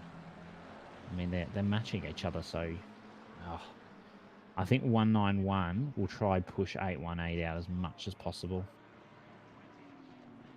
Maybe try and fool them, start going to the pits, or make it look like they're going to the pits and then pull out type situation or something. Can't imagine they'd be that, like, what's the words? Tactical, Sneaky? that word. Yeah, that one too. Oh, there you go. They have to stop this lap. So this will be the key. Does 818 also have to stop this lap? 89 didn't stop, so maybe 191's on an alternate strategy. Possibly have gone for quite a full tank, maybe a litre or two down. Let's see if 818 also fits. No. Okay, so Senecas pitting, but 818 deciding to stay out and see if they can extend this advantage and maybe take advantage of the bad traffic like you were saying before. Be interesting to see which of those two drivers comes out on top, how good Senecas' pit stop is, and yeah, that's going to be really interesting to see the result of that. Gigibo and Ben still battling here. Neither one is pitted. You've got to imagine one of these drivers will be pitting soon. Absolutely. One of them I would, if I was the 800 car, I would pit. Because you're looking faster than 716, so why not pit and not lose too much time? Let's get this over. Yeah. Why? I don't know why I'm giving another team helping hands. You should be able to work that out. But Yeah, we should be able to work that out. No, the strategy's pretty fluid as far as we're concerned. It's like staying out anyway. no sole strategy. Taufik is into the pits. Shooting, Neil, Gibbons, Kia all still staying out as well.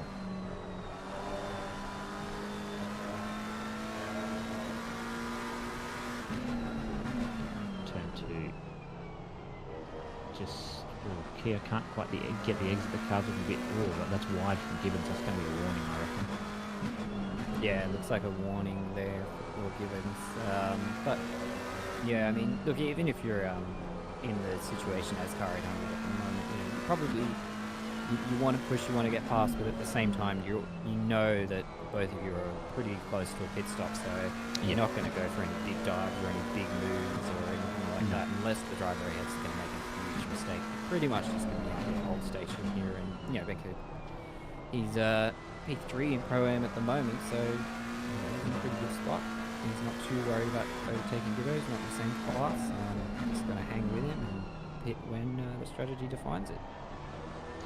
Yeah, that's right. They've got McClaws behind, who's actually fighting Gibbons, so maybe he's going to want Kia to get out of the way. Loveridge jumped into the pits now, so that could be a good strategy call from then. Everyone else will need to pit this coming lap, or else they're going to exceed that. Oh, and they've almost exceeded the breaking point there from Keo and their 800. They're staying out as well. So is the 716. So they're going to have to pit this coming lap. So we'll see the leaderboard light up with the white and black P there. You see coming through turn 1. It's a much better run from Keo than on Gibbons. So I'm not going to have enough bushels in the pits as well. Oh, getting nice and close there. So we'll see O'Hara jump into the pit on his forthcoming lap. He's just past the finish line, so he'll come in on this lap as well.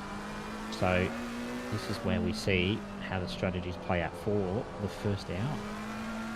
Yeah, and you can actually see there in the cockpit, you've got the stint timer there, which says that Kia's been driving for 1 hour and 7 minutes. So yeah, you're pretty much out of options here. You kind of got to make the stop now if you haven't already. You've got to make that 70-minute stop timer. So I think we're going to see a flurry of cars into the pits now. Yeah, absolutely. Pat Oliver's jumped into the pits for the 717, so cars coming into the pits now, they probably wouldn't have made it had they crossed the line. It would have cut it fine. I don't think I want to risk that. Keo's made a mistake. Oh, no. Will they pit? Well, they have to pit, so that might not work out too badly for him in the grand scheme of things. These 3 cars will all have to pit. As we say, he can get the pit, Hill in the pit, Cook in the pit as well. And McNeil and Rashidi should come in as well. Yep, they're all pitting, so they're all going to have to come in. Watch this, he'll be on as late as possible to make up that time in the pits is McClaw, so really nicely played from all 3 drivers there. Yeah, great job from McClaws there. Closed that gap up nicely, so it's going to be...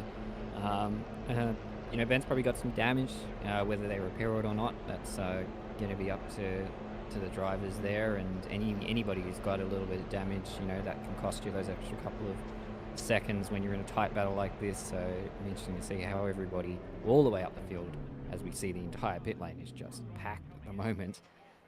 Interesting, McClaws there, he's got the ideal pit stop position there. Right, he does. Yeah, absolutely. So Houlihan in the pits. Ty will come into the pits in a moment as well. So top 3 pitting. O'Hara in the pits. They're going to hand over the car. JP's jumped out of the car because he's in chat and said that was sweaty. Here is Vlasblom for the 919 car. So they've jumped up to P5 and they will stay there. So they've actually lost a position, I do believe. Oh, no. I say that. They will gain one back because the 111 car's pitting. Well, should do, at least theoretically. Theoretically, yeah, I think they will jump back one up. I don't think they would have lost any position. I can't see too many positions being lost at the top of the field there. They all pretty much pitted around the same time.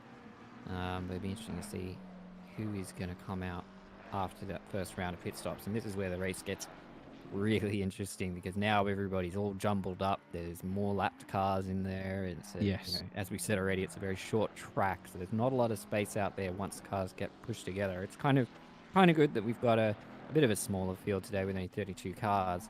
It is going to make it a bit easier, but it's still a pretty packed grid if you look at the track map. There's almost not a lot of free space there. A couple of cars have got some free air, but yeah, there's a lot of cars out there on track to manage and try and make your best pace with. Ooh, and someone making their debut in the Rockets Evolve car, Paul Britt, just jumped in for the second hour here. Been waiting to see how he's going to go in that car. They've jumped out just in P5 now. So they have managed to get past the 717 car. Robert Fluke's just jumped in there. They are getting blocked, though, by that M4. So not a good start. There is the 717 of Robert Fluke. In fact, that BMW's just parked itself on the apex. Not ideal for them to be doing that.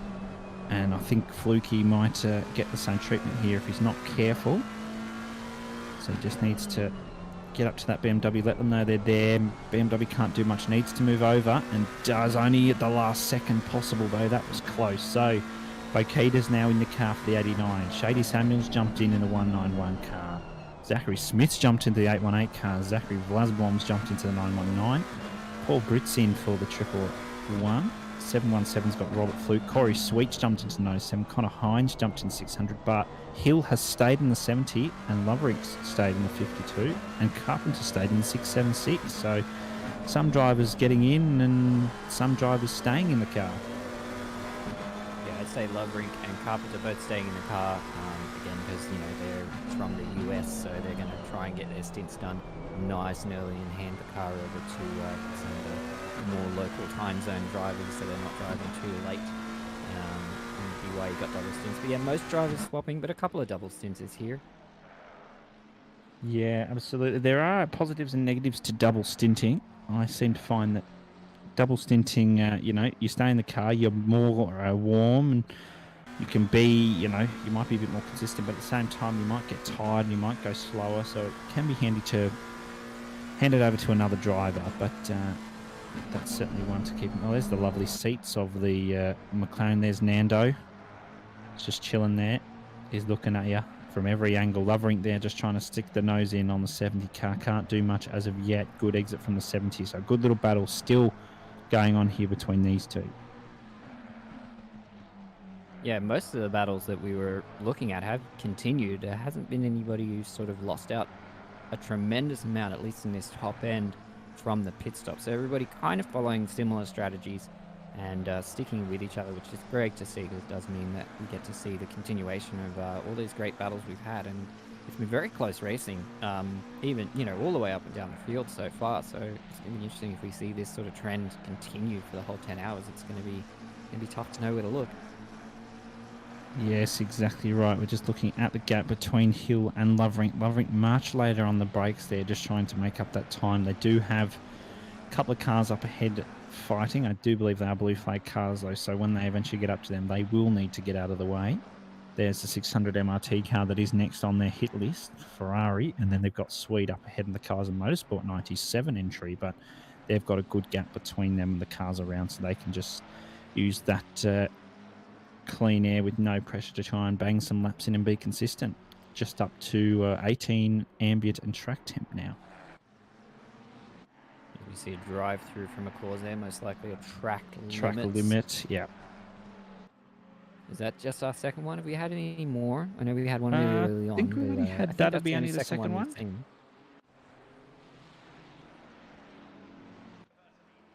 But yeah, So, I think it won't be our last for sure. oh no, here's Raj Sandhu though on the back of Marsh in the 27 Ferrari. This is, I believe is this David McFulty's team? Yes. Big old David. Everybody loves Bender. At least I think everyone does. It's always my favorite car of the group. You get the external shot of it. It's like, you just can't go past a nice Golf livery. They've done a great job attaching it to that Ferrari. It always looks fantastic. It looks fantastic on any car. It's true. It's just that colour scheme. It's just it Oh, works yeah. with everything. It sure does. So a bit of a gap now. They've got Kumar behind for P27. Death a little bit behind. So a couple of cars, a few laps down, unfortunately, just due to those fairly early on incidents. But pushing on is the only way. So I think Sandhu currently number 2, sitting in P2 in class. Even though it looks like P1 from memory, I think 959 may not be correctly classed on the server, because I believe 959 was meant to be an M class. I need confirmation of that from somewhere. But regardless whether they're P2 or P1, they're doing quite well in their class here. There's a good gap to Herbert behind. Yeah, absolutely, which is exactly what they want. They just want that gap to be able to be consistent and stay where they are, really. That's all you can ask for. Maybe try and make their way up if possible. Yeah, endurance racing is just, it's such a different approach to your regular sprint racing. You know, you're often battling the clock. You're not really always going to be battling your opponents on track. You're often just watching your lap times, their lap times, Yeah. seeing who's going faster, what kind of pace they're doing lap after lap. It's such a, I love it personally. I'm a big endurance racing fan, and it's such a more cerebral sort of thing, a bit less instinctual and a bit less just focused on the track ahead, and we're always thinking about everything. That's why it's good too, because you've got your teammates and they can be looking at it for you, giving you updates, telling you how fast Yeah. everybody's going. Yeah, it's always handy to have those around you telling you where you need to be at. Currently still P26 though. Leading the M class though, which is good.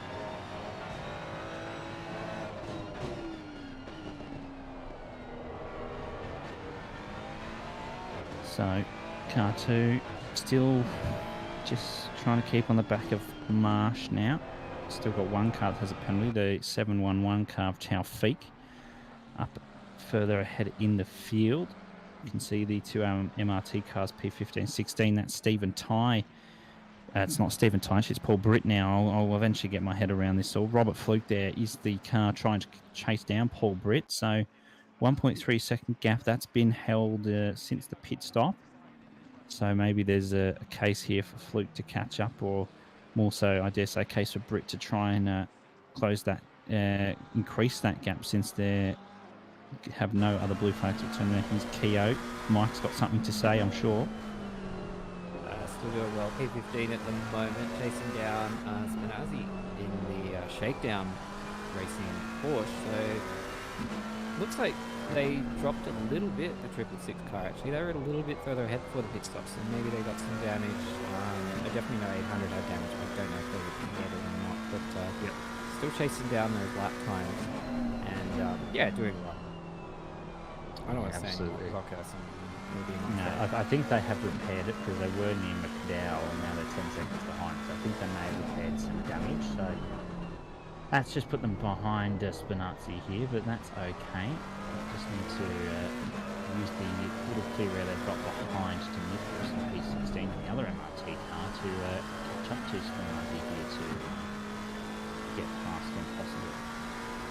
Yeah, Niprit's there falling back because of the penalty that Austin picked up in the previous stint. But yeah, so a fair gap there. So definitely at that stage of the race where some of those gaps are starting to form, but still a lot of close racing and still a lot of people watching those lap times and trying to see what they can do to get the best on their opponents.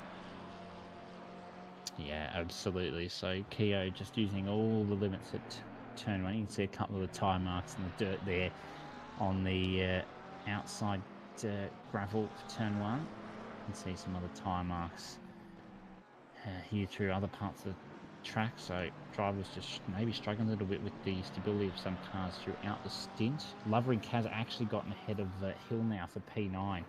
So that's a good step forward for them. They can now make their way up towards Hind. Fairly, big gap there though, 2 seconds or so. Smith is now up towards Shady Samuel.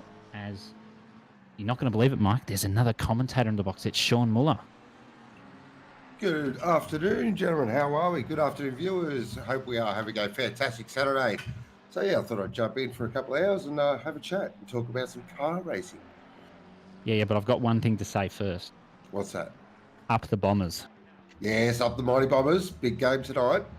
It's Port Adelaide, so I'll be jumping out of the box and heading off to the MCG. Yeah. Oh, you lucky man. Yes, Where's my ticket? Sports ball, yes. The sports ball. Do you know That what game type we of sports play. ball? I believe you're talking about the AFL. No, we're actually talking about the NFL.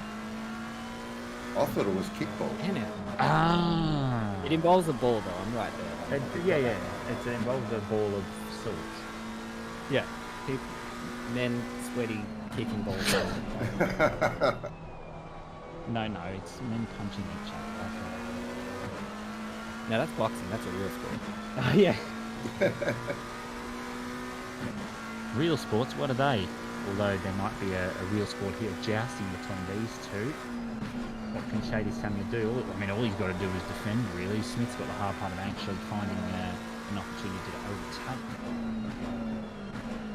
Yeah, exactly right. Shady has inherited the job that Smith started, and he's now having to defend from the Alpha Venturi car behind who is chasing and following. And you can see definitely there's a bit more pace going on here in this early stint, as everybody's probably got a bit nicer tyres and he's able to do that a little bit more pushing. But I mean, Shady Samuel versus Zach Smith, this is a tough one to call. They're in the same car, and yeah, these two are very, very quick, so it's going to be interesting to see who comes out on top here.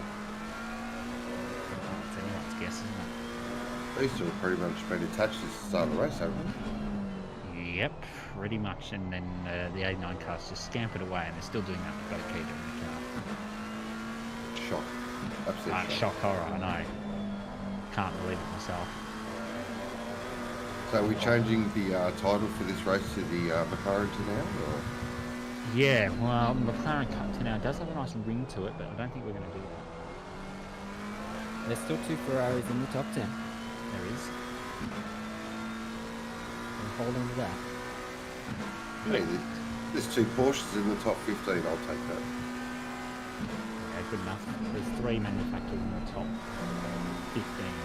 Sure, good enough. Well, here we go. Zach Smith. I thought he had the run there. Shady Samuel's going to go for the late apex. Smith doesn't. So, still, I mean, they're matching each other with their different lines. Someone needs to blink, and I don't know who it's going to be. They're coming up on some lap traffic ahead as well, which is going to make it a little bit spicy. I don't know if those 3 cars ahead are all battling each other, but they're all fairly close. Ooh, looked a bit wide there from Shady. Is that just a different interpretation of the line, or is that a mistake? No, I think that's actually a different interpretation of the line. I think Smith was also looking to maybe put a bit of a dive in, or probably not a dive, just stick the nose in there from the line that he thought Shady Samuel was going to take, and then Shady Samuel went, no, I'm not having any of that, and he's decided to change it up a bit.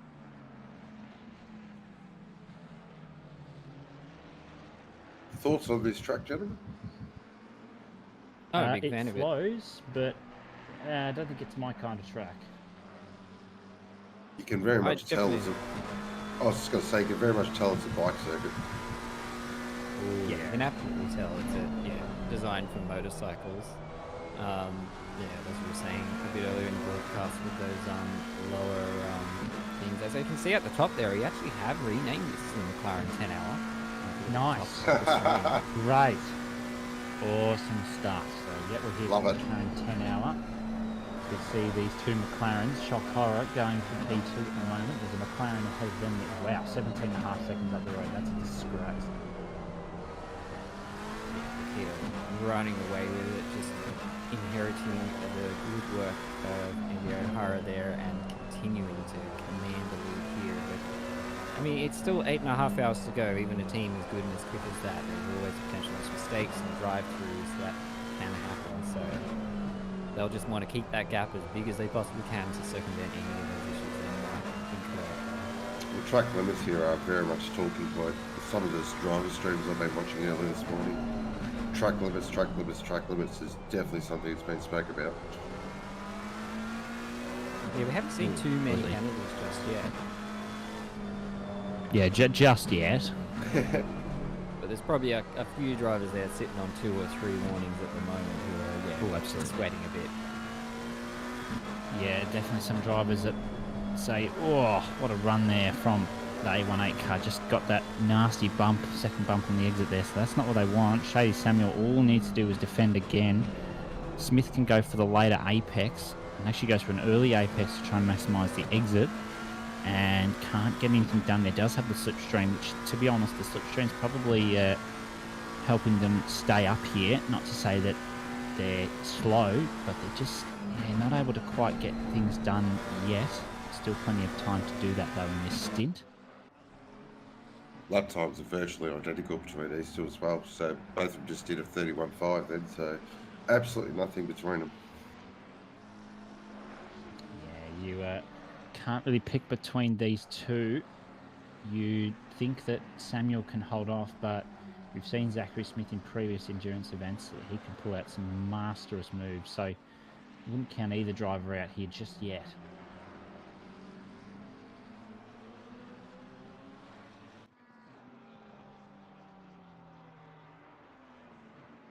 Definitely looking very racy at the moment. Really chasing down Shady Samuel there. These 2 McLarens, they really are inseparable. It has been like this pretty much since lap 1. They've just been on each other for the whole race, regardless of driver. They're just sticking with each other as we see a blue flag letting them through there to continue this battle. And yeah, it's just, I mean, it's definitely going to make the job a bit easier for the 89 car with these 2 continuing this battle. If this goes on for the whole race, that's going to make life so easy for the 89 car. And it's not like they needed that extra jump, but it is how it is, and the battle for P2 is definitely very interesting. Yeah, absolutely. Yeah, no, just needs to keep consistent. They're pulling out tenths a lap on these guys, so if they just keep consistent with that, they shouldn't have any issues yet. Coming through turn one now, all of the track being used there from the 818 car. 191 just needs to hold the line and not make any mistakes, and they can keep the 818 behind. They've proven that already in the first stint, Sneakers versus Houlihan. Now we've got Samuel versus Smith. So, I mean, what's going to happen? Is this just going to be in limbo again? Is there going to be a mistake? Is Smith going to make a move? What's going to happen? It's got to be a mistake because I mean, there was only hundredths of a second between the two on that previous lap. Like their lap times are almost identical to each other and have been for the last couple of laps. Does look like Zach Smith does have the overall pace, or at least their fastest lap is. Ooh, as we see Samuel maybe a bit slow there, maybe just cocking up the entry just a bit, but has managed to stick with it. Zach is really looking to pass now. Surely this can't go on for 10 hours. Surely. Well, it could. And if any two teams can keep it up. Ooh, no. Here we Is go. that This Sean? is the opportunity.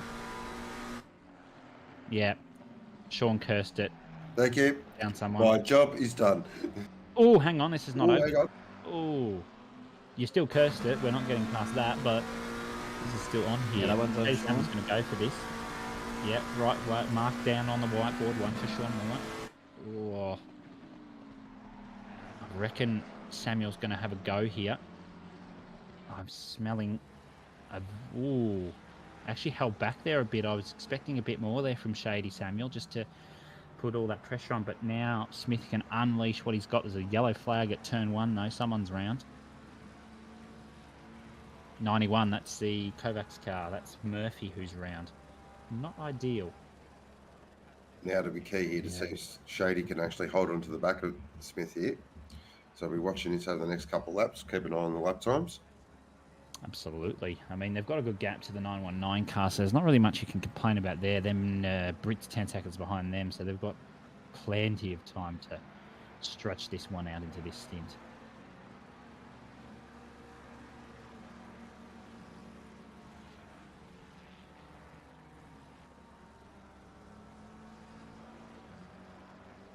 We are just an hour and a half into this Permobil Valencia 10 hour. Brought to you on Octane Online Racing. Get comfy in for the rest of the day. People, if you are watching the whole race, make sure you are well hydrated and got plenty of snacks. Public service announcement. Absolutely. I was going to say, you're very good at your PR there. That was brilliant. PSA, everybody. Get your snacks. I've got mine somewhere. I went with the good old-fashioned double sausage and egg McMuffin this morning with a couple of hash browns.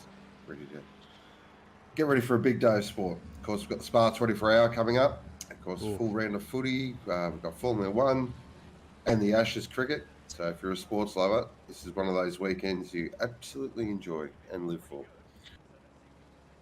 Yeah, cannot wait for that replay coming up now for Permobil. Let's have a look. This is the 91 Kovacs red car with one of the MRT cars, in fact. Look away now, Mike. Coming down. It's not your car, though, so that's okay. Oh, that's a bit of a tap there. It's interesting that that's actually caused the 91 to spin. That's got me in a spin. Just Lamborghini things, I think. Absolutely. Connor Hine, though, has made up a very quick gap recovery to Sweet. So I wonder if there was a mistake because they were fairly split before. There is Mike's car. You got anything to say, Mike? I'll take that as a no. No. Yeah, it sounds no is good. I don't think he wants to curse his team. Here is Marsh now. Currently, P27's got to drive through. That's track limits, surely. I'll be shocked if it's not. Is that a Jim's mowing livery? Yes. It is. I love it. It's the Jim's mowing team. It is Jim's mowing team. I wonder if any of them actually own a Jim's mowing franchise.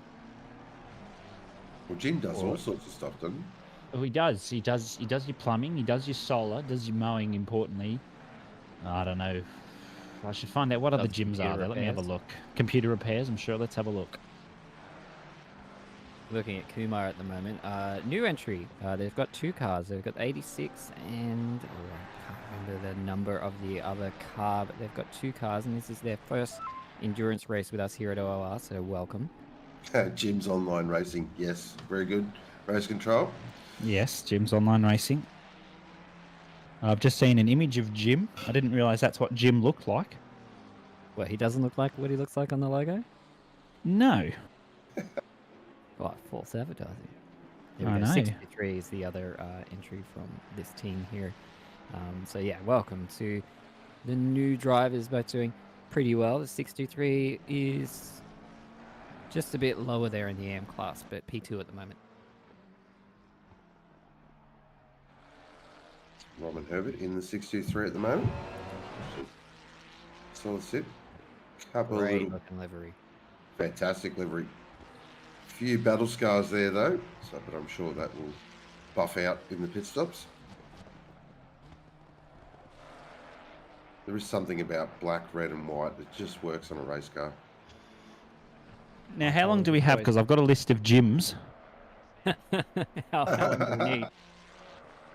Guess what the first one is? Oh, it's got to be mowing. Yep, Jim's mowing. Then there's Jim's cleaning. There's Jim's test and tag. I forgot about that one. There's Jim's painting. Jim's building and inspections. Jim's antennas. Jim's fencing. Jim's dog wash. Jim's pool care. Jim's car detailing. Jim's pest control. Oh, sorry to interrupt, Jim. Ooh. We've had a moment here. That's MRT on MRT. Look away, Mike. Look away. It's too late. I already saw it. Ah. Looks like Ben looking a little bit too adventurous on the inside there, as it looked like the 400 was getting overtaken there. I'm not sure if that was blue flag or what it was, but yeah, that's Jim's towing. Yeah, well, I think maybe Jim's towing. Yeah, Jim's towing is help us needed. here. Yep. Well, I mean, we've got Jim's car. They might need Jim's car detailing after that one. That is a real business. They've got Jim's pest control. More importantly, Jim's skip bin and Jim's handyman. And that's it. Was there a Jim's everything? There's not a Jim's everything. I wish there was. There is a Jim's Facebook group though, if you're interested in joining that.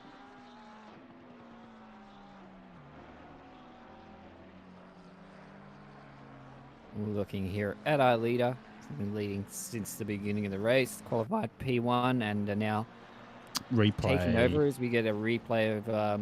Mike I'm needs not to gonna look watch. away. Yep, Yeah, so you guys here have is it. the MRT car.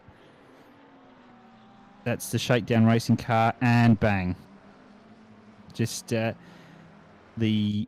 800 there, just hitting the 400. Just didn't quite see that one coming, I don't think. So that's friendly fire there. The team manager's going to be thoroughly disappointed with that one.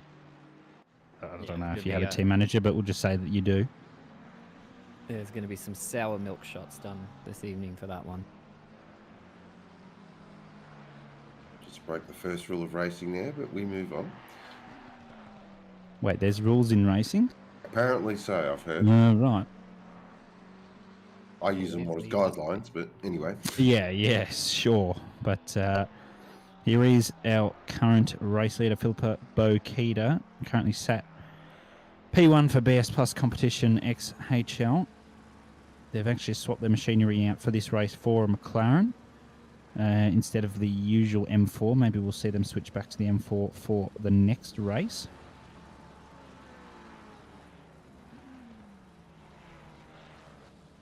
Don't even know what the next race is, so I'm going to find out.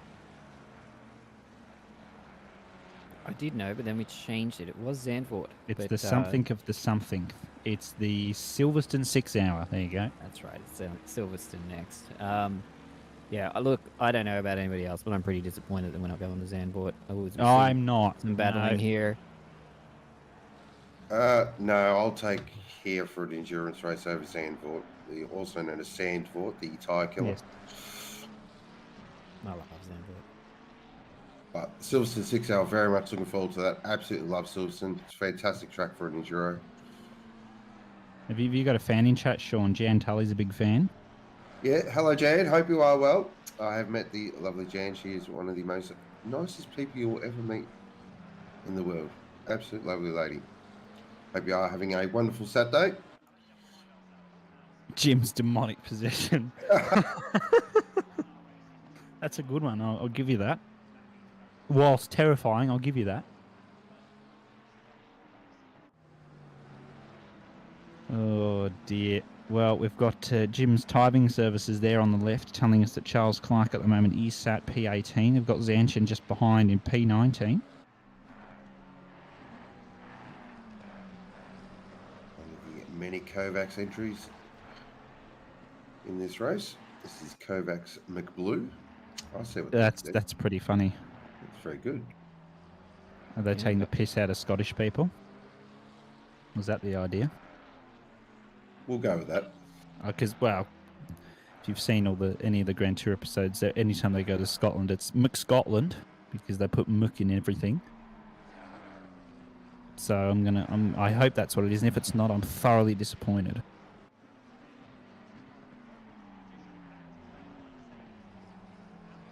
Actually, a few less Kovacs cars than we normally see. Only 3 Kovacs cars for this Ripped race. off. We've been ripped off. Yeah, we've got the 191 currently still up there in P3. Then you got the 91. Oh, as we see, Sasha Death making a move there on Kumar. So good that you lost your voice. Brooker. Yeah, it was Brooker that move was made on there in the 959. 959 still doing quite well based on their qualifying. I believe they started last. Yeah, I think it would be close to it. So good drive from them so far. We've got a couple of drivers down the back end there. Car 2's currently leading the AM class. Then you've got Herbert there, 623 car for the P2 in AM, and then Kranich there in the 20 BMW. The only BMW in this race currently sat in the final podium position for the AM class. And of course, you're always going to be in podium on the AM. Yes. Perfect. Swap my Barra swap. Yep.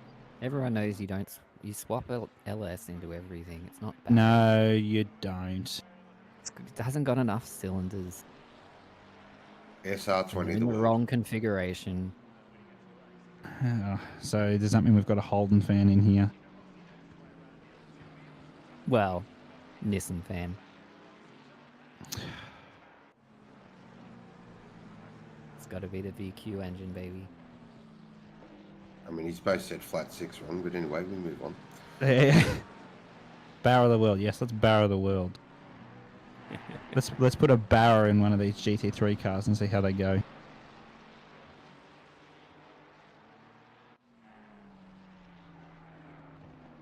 Someone else in the chat appreciates your Nissan Stu 222 there, Mike. Someone with taste, yes. Well, I never said that. I just said they appreciated your love of Nissan with a Stu 222.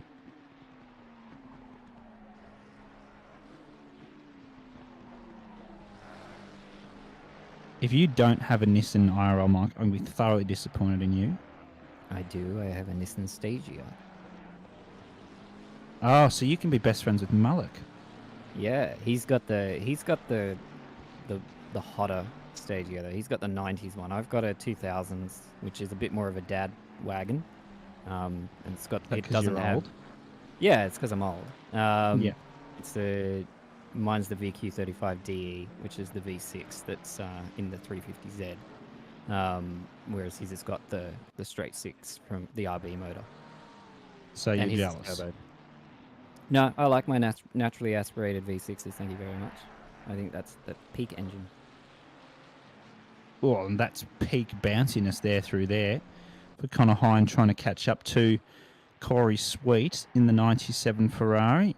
Just heading over an hour and 40 into this race. Just heading up to 9 o'clock in game as well. Jim's RB25 debt swaps. Yep.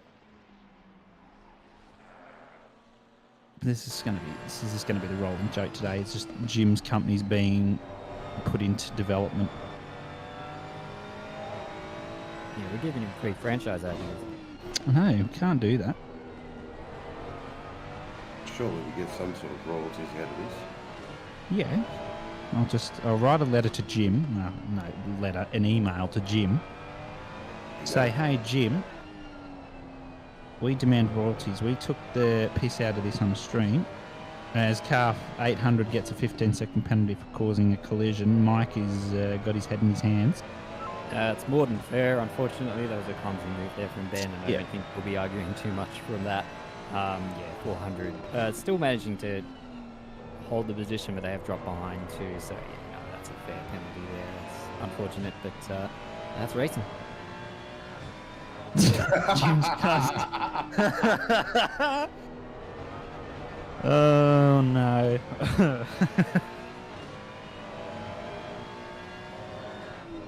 And just like that, it's gone south.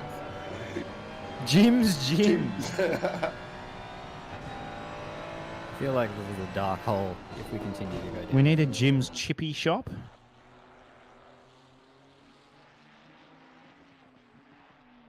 Well, you know, we're Australian. Jim's Kebab Shop. We're a sucker for kebabs. Jim's Burgers. Jim's Burgers, yeah.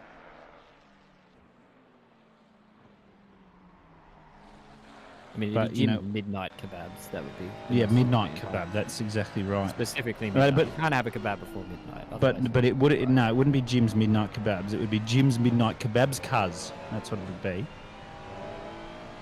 And but Maybe- we've got our own version of Jim's. We've got Mullick's Broadcasting Services. Yep. What else can we do with Mullick's? Mullick's Milk Spilling Services.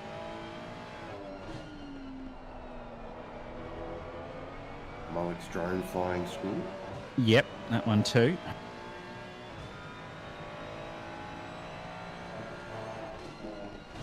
Mullick's Rear Wing Cam, which is where we're at the moment.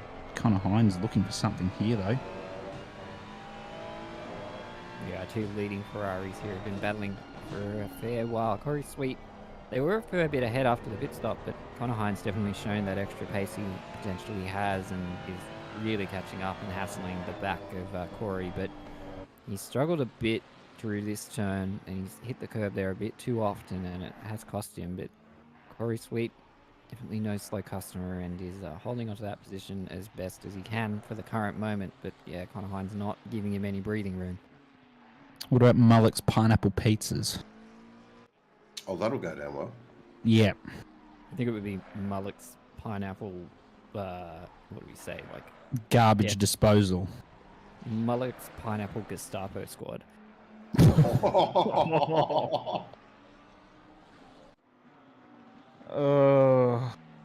And goodbye to Mike Crick. And that's it. Yep, that's it. I'm out. Yeah. Although someone who's in here is Charles Clark on the back of Weatherburn for the Pixel Racers car. Charles Clark having... that's the crime that Mike's just committed.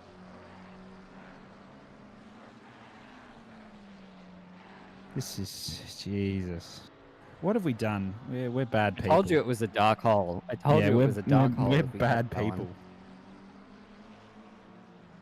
I'm going to get a polite message from someone in a minute. Well, can you stop talking about gyms? I mean, the gyms team probably want us to keep going. Oh, absolutely.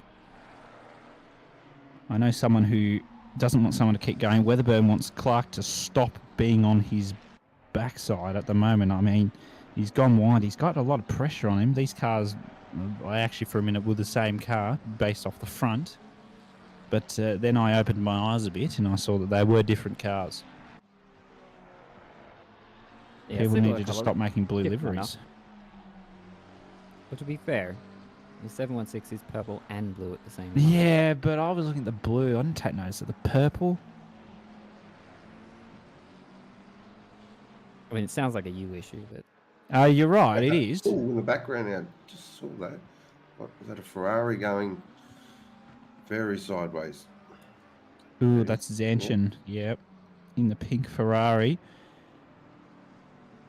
I mean, it did look a bit squirrely. Maybe that's Cook Tires 421's come to 15-second penalty. Oh, ignoring blue flags. There you go. There's another top tip. Don't ignore blue flags. yeah, Steward's come out with the big stick for that sort of thing. It's a tough track for blue flags for sure. I mean, you've got the nice long straight, but it's definitely a track where it's very difficult to let people pass, but you've just got to do it at the first possible opportunity because, yeah, in it, blue flags can make a big difference when there's a lot of traffic on a track like this. So you've really got to make sure you're letting everyone by as soon as you possibly can. Well, that's Yeah. the thing. Basically, from Dillon to Campos, so turn 2 to turn 14 is really nowhere. It's just constant braking, turning the whole way through. Yeah, absolutely. I think there's more braking on this track than there is accelerating because it's just so many tight corners. Being a motorbike track, of course, just jumped over the 1 hour 45-minute mark into this race for the Octane Online Racing Permobil Valencia 10 hour. The track temp's starting to rise a bit more than the ambient now. It's up to 18 ambient with 19 degrees on track. That will, of course, continue to rise further into the day. Cars and Motorsport here, Corey Sweet. I've stolen my race number still. I'm going to complain to them about that because I can. Currently trying to fend off Connor Hine now in the 600 MRT car. Lovely pink Ferrari that they're in. I don't think they've actually changed car this season as of yet. No, they have. They've been in the Mercedes all the way up until this race where they have gone Oh, really? with the Ferrari. Yeah, this is their first car change of the season, but yeah, they've opted with the Ferrari this time around. Yeah, as much as they love the Merc, the Ferrari was just a better choice for them this time around. And it's serving them well. Yeah, fair enough. I mean, they're top 10, you can't really complain about that. In the sea of McLarens there in the top 11, you've got the two Ferraris just splitting them up there. And you've got the other Ferrari 711 Taufik there, P12's got a 10-second though, DT for the 400 MRT car. So a couple of people starting to crumble with the track limits now, which is not an ideal situation, but that's more than okay. Just to, maybe get that out of the way early if you think you are going to get a drive through and then try and soldier on for the next 8 hours.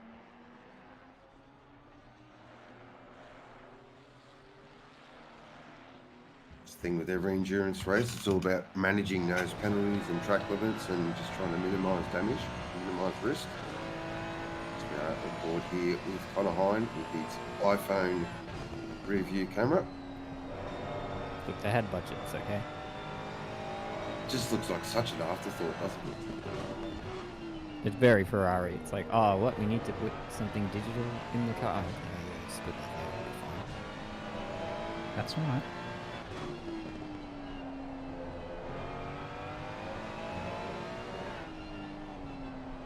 But yeah, maintaining this chase now is Connor.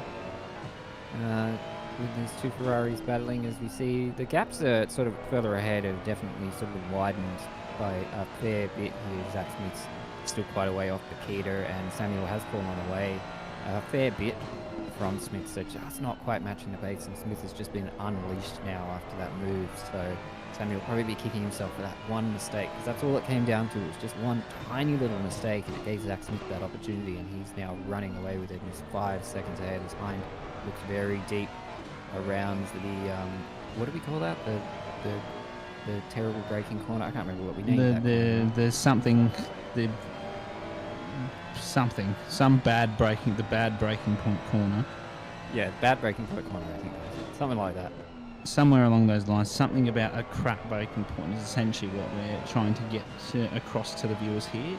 That's a terrible braking point. Yeah, it's a tough one. Horrible. Absolutely horrible. So we might see if we can stay for a lap here if we go around Valencia. So that's through Aspar at the moment. Nice and deep down into Dillon, of course named after the 5-time Australian Moto GP World Champion, Mick Dillon. Through the little flip down into Nico Terrell. That's all these corners named after famous motorcycle champions. So where's Casey Stoner? Look, that's a discussion I think it needs to be had, 100%, agree. And no Marquez either. That's unfortunate. Wow, detected a little bit of salt there. Just shows they don't care, doesn't it? Into Bernat Martinez. Tricky corner, that one actually. Then through this really tricky little midsection here into this horrible braking zone where you just got to constantly brake turn the whole way. And it's hard on the gas up towards Champion Heros. actually my favourite corner of the track, this one. I like this corner. You just got to watch that curve right there. It's quite bumpy. Can unsettle the rear. Then this long left hand, and then you brake nice and deep into Adrian Campos. Clip that curve on the inside, and then run it out as wide as you want to. And then pass, of course, the Valentino Rossi picture on the back of the... What was that there? Was that up further? I always forget where that is. I thought it was a picture of Riccardo Tormo. I thought it was Rossi. It looked like Rossi. Is it? I don't know who it is. I think it is Rossi. Probably. Oh, actually, We gotta yes, it find will out. be. Drone 'cause I cam think has been I activated. Yep. It is, yeah. It is Valley.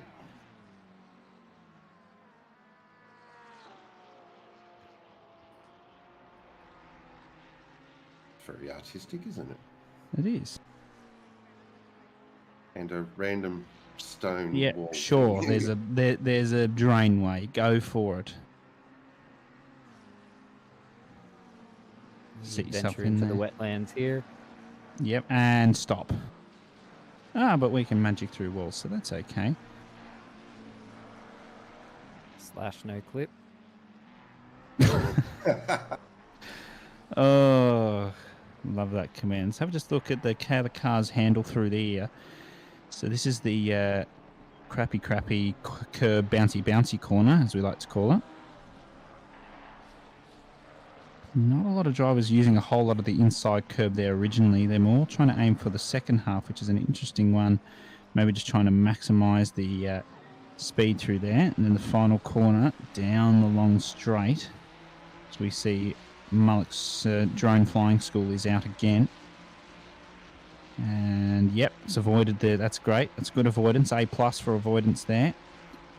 Down to turn one. It's a great circuit to look at from a drone point of view, and seeing cars going around and a battle here still between Hind and Sweet. Down to Doohan Curve. Just the Quebec's car getting out of the way there. Doing the right thing. Down through to turn 4. This is another tricky one. You need to sort of go for the later apex to get that decent exit there. Now through to the start of Sector 2 with just over an hour 50 gone. As you can see, GT fans are a lot more cultured than MotoGP fans. There's no flares and flags and all sorts of shenanigans going on that is a MotoGP crowd. But I Especially like in flares Spain. and flags. I There love it choking lands. on the smoke. Here's that really bad braking point. You've got to go for that late apex brake under steering and then not brake and then brake. And it's just a real nightmare of a corner in general. Then through here. Oh, that was a lot of curb there for the 600 MRT car. They've done well to pull that one through. I was a little bit worried looking at how the suspension handled that one. Overall, here is Shane McClaw's for the Alliance Pro car now. He's just on the back of Grant Begg here for the 900 MRT cars. MRT cars everywhere. There's only 5, come on. Yeah, but I mean, if you look at that in the grand scheme of things, that's pretty much a sixth of the grid. What's it saying? You throw enough at the wall, eventually something will stick. Yeah, one of them's there. What are we throwing at walls, though? Of course. We are throwing ice break at the wall, though, because that stuff's terrible. Yeah, definitely. Oh, deep there from Zanchin, really deep. So this is going to give McClaws the opportunity to maybe capitalise on this if Begg just look to the outside. Did McClaws is forced out wide, maybe needs to go for the later apex again, but Zanchin's really trying to hold inside. Oh, Got the triple McClaws. one behind.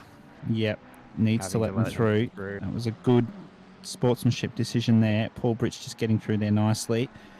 Now Zanchin's got to let them through, and then Begg's going to have to let them through. So maybe this is going to bring McClaws back into this if they need to lift a certain point. So there goes Zanchin. He doesn't want to hold off too much because he doesn't want McClaws to come through on the straight. So he's going to have to really calculate this one. Does manage to just pull across in time.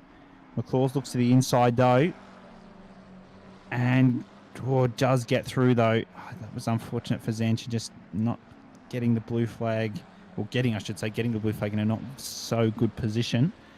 So McClaws is through now. Begg needs to get away as quickly as possible. Has a good gap, so I think that Begg will be able to keep the position without giving it up to McClaws or Zanshin.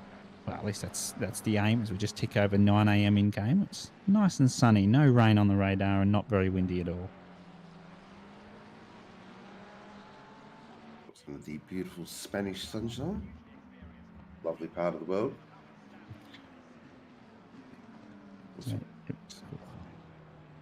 We'll find something to say in a minute. I was going to say Paul Britt's coming through, but then I lost my train of thought. We are coming up to the 8-hour mark, so we've been going for 2 hours. A quick run through our top 10. It is Bakita from Smith, Samuel, Vlasbom, Britt, who is on screen at the moment, Fluke, Sweet, Hind, Lovelink and Hill are your top 10, and Carpenter, who is our leading Pro-Am in the 676, currently in 11th position overall, so a fantastic drive from the 676. But 8 hours to go, absolutely anything could happen. You are watching the Permobil Valencia 10-hour, brought to you by ORR. Please, if you are watching, hit the like button, smash the old subscribe button, because there is plenty of action coming up at ORR in the next couple of weeks. It's going to be a busy few weeks with the GT3 Cup Series and the Sprint Series having a bit of a break, but about to ramp up next month, and probably one of the biggest seasons coming up, 10 rounds, I believe. Yeah, absolutely. You've got Series 14 of the Sprint Series season. That'll take you to the end of the year. 10 rounds coming out. Of course, we do have the Octane Online Racing Sim Magic GT3 Cup, brought to you by OOR and Motorsport Australia.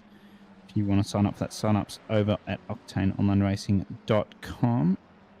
Even if you say you think you're slow, still give it a go, because you can certainly qualify.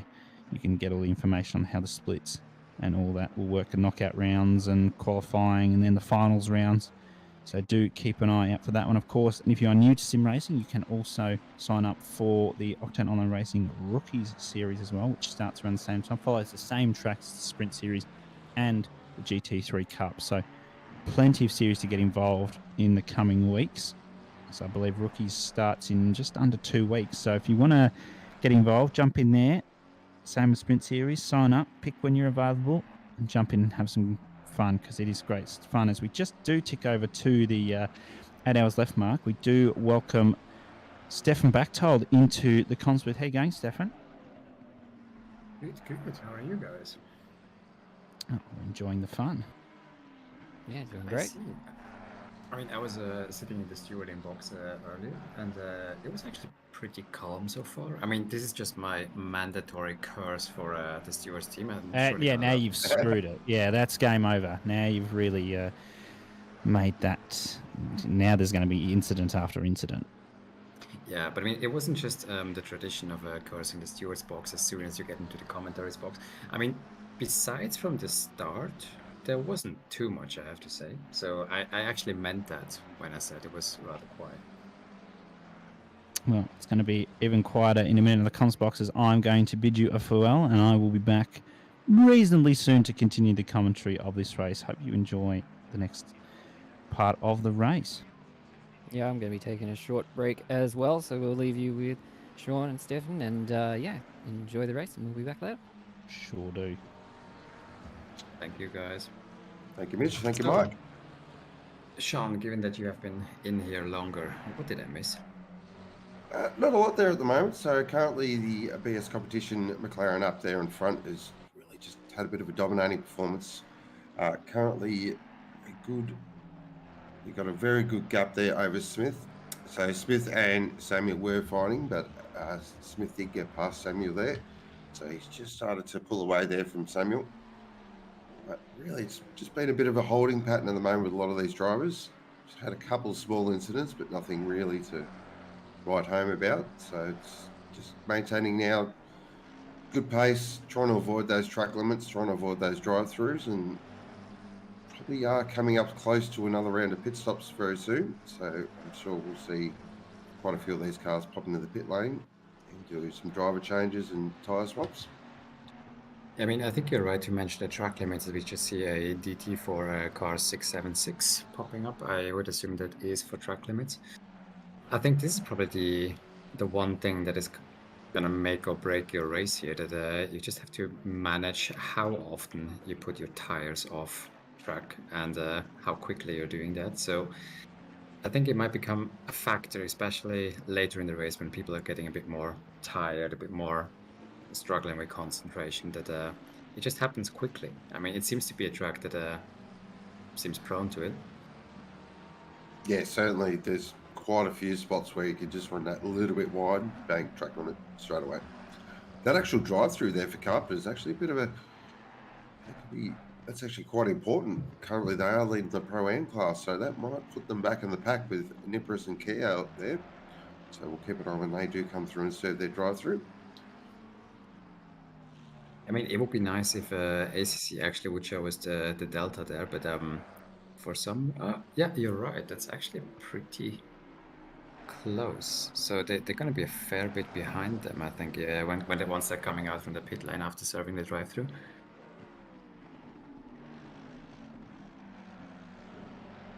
Jacob Weatherburn at the moment. He's got Clark all over him here at the moment. And this has been raging for this pretty much whole stint. These two have actually been going at it. Clark's trying to find a way past.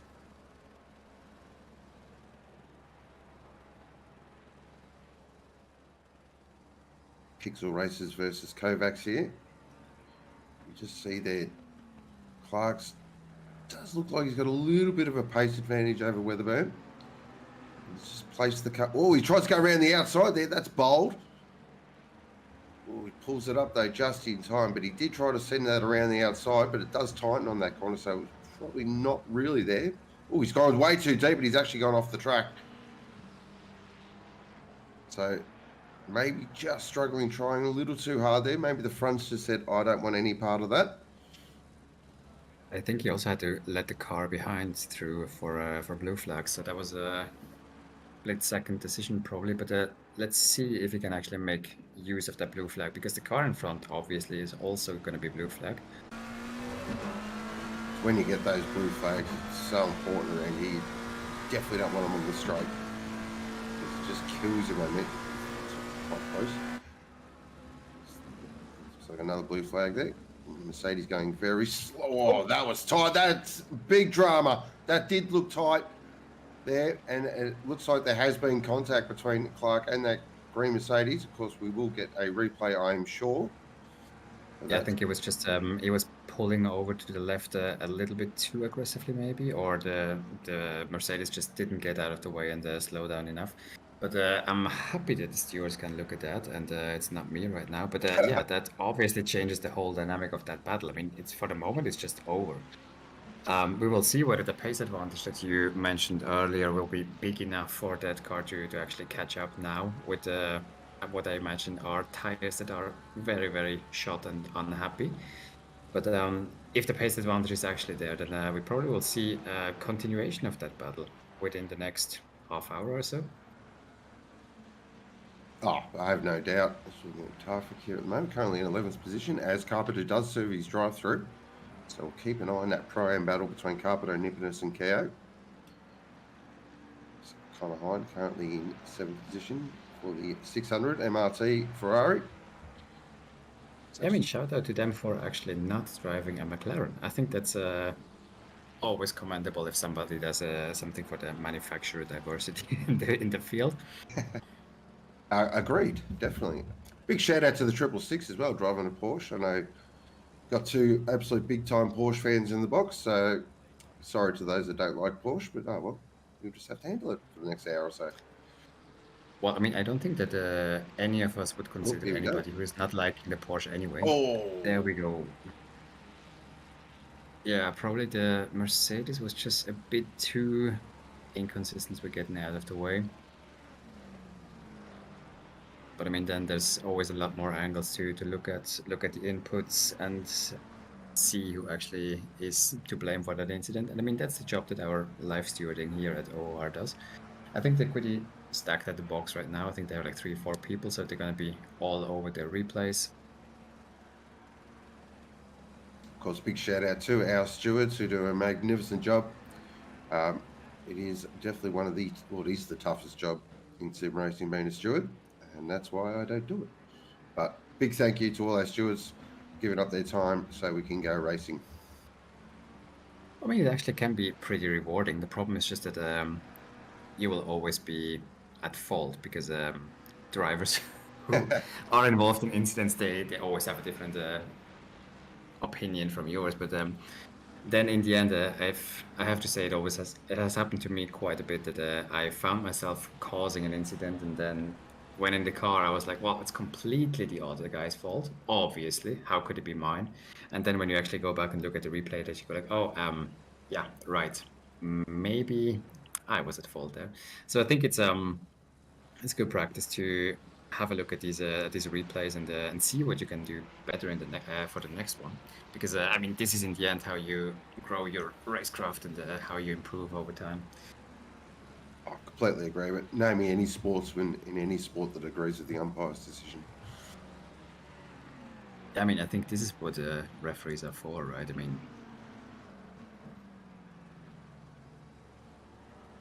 just having a look at lap times here at the moment. Just kind of keeping an eye on him. So Bakita just dropped in a 31.3. Samuel there a 31.4. And our third place driver, last one. So, oops, hang on a second. So our second place car looks like they have come into the pits. They've gone early. There is Warren Houlihan, so he's jumped in from Zachary Smith. Here's Shady Samuel. I probably expect the 191 in maybe this lap or the next lap.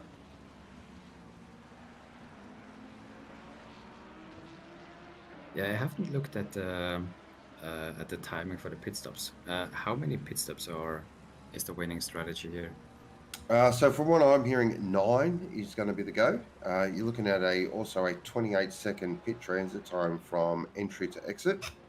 So of course, all their drivers teams will be taking that into account. I believe 9 is the way to go with the winning strategy. It just Is it tough to make that one, or is it quite comfortable? I think it's quite comfortable, Strat. A lot of the teams I've been seeing running that sort of 60, 65 minute stint. Since someone may run a bit longer, just depending on if the tyres really can hold up. That's sort of the determining factor. Oh, Rusty Shackleford has put a comment in the YouTube chat here. He said that I love the Porsche, hate to drive it. It's like poisonous ice cream. And I think that's probably an interesting comparison. I mean, it's definitely not vanilla, but yeah, I think I can subscribe to that. Yeah, I can definitely agree with that. But yeah, I mean, I think that's a commentating stint where we can't talk much about the Porsche, because all that we are shown here at the moment are McLarens going at it. And this battle between Lovering and Houlihan also has been on for a while, if I remember correctly. I believe Houlihan come in to take over from Zachary Smith there, and this is actually kind of hurting him a little bit here. So he's actually being held up a little bit by Loveling. Because Loveling has no obligation to let him pass, so he can just make that McLaren as wide as possible. You can see Houlihan really placing the car in all sorts of position as a car 421 gets a stop go 30 for causing that collision on lap 75. That is a big hit with the paddle. Yes, definitely. I mean, this is the biggest stick that the stewards have at their disposal, just short of disqualifying somebody. So I imagine we will see a replay for that. Or was that the blue? That was probably the blue flag incident. I imagine. That was, Yep. I think the 421 is the Mercedes, right?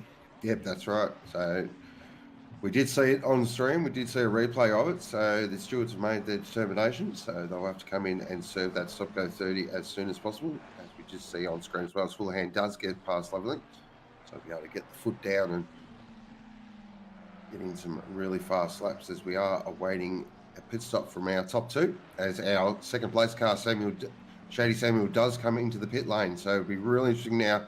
Keep an eye on that gap between Samuel and Houlihan.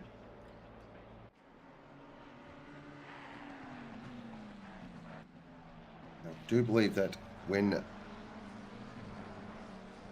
Zachary Smith did come in, they had around a 5-second gap to the 191, so we'll keep an eye on if that closes at all. Well, what is definitely getting bigger is the gap to Loverink. I mean, there's already almost a second there, so I guess there was a clear pace advantage. 1.5 seconds already. Wow, this is... Yeah, it's actually astonishing that the Loverink got to hold Houlihan back for at least a few turns.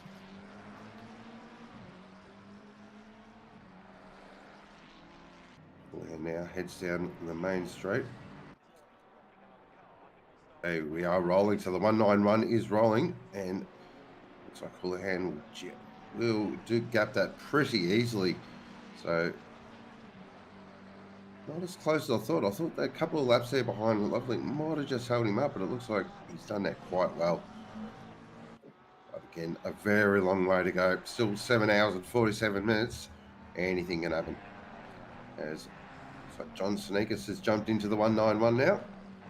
So, getting his head down and sending some very quick lap times to try and bridge that gap to Houlihan.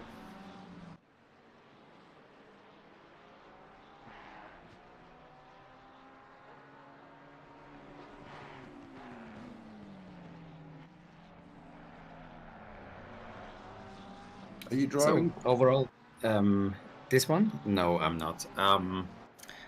Our team decided to sit this one out. We will probably be in for the next one. Although I have to say, I'm still a bit cranky that the Sandward got replaced with Silverstone. But yeah, I guess majority rules. You're not the first person I've heard that from. Well, I probably also mention it at every possible occasion because I'm cranky about it. But yeah, I mean, this is how it goes in the end. I mean, if we do need a certain number of interest, and I mean, I do know that Sandward is one of these love-hate tracks. So either you love it or you hate it, and people who hate it usually don't sign up for it. So yeah, we're gonna have a crack at Silverstone and see how. I mean, how the British weather comes through. I mean, I'm quite excited about that, and really hope that Moloch is gonna put in some weather settings which are realistic for the islands in the north. So I do imagine at least 7 hours of rain would be appropriate for that. What do you think? Look, a couple of hours of rain would be nice around Silverstone.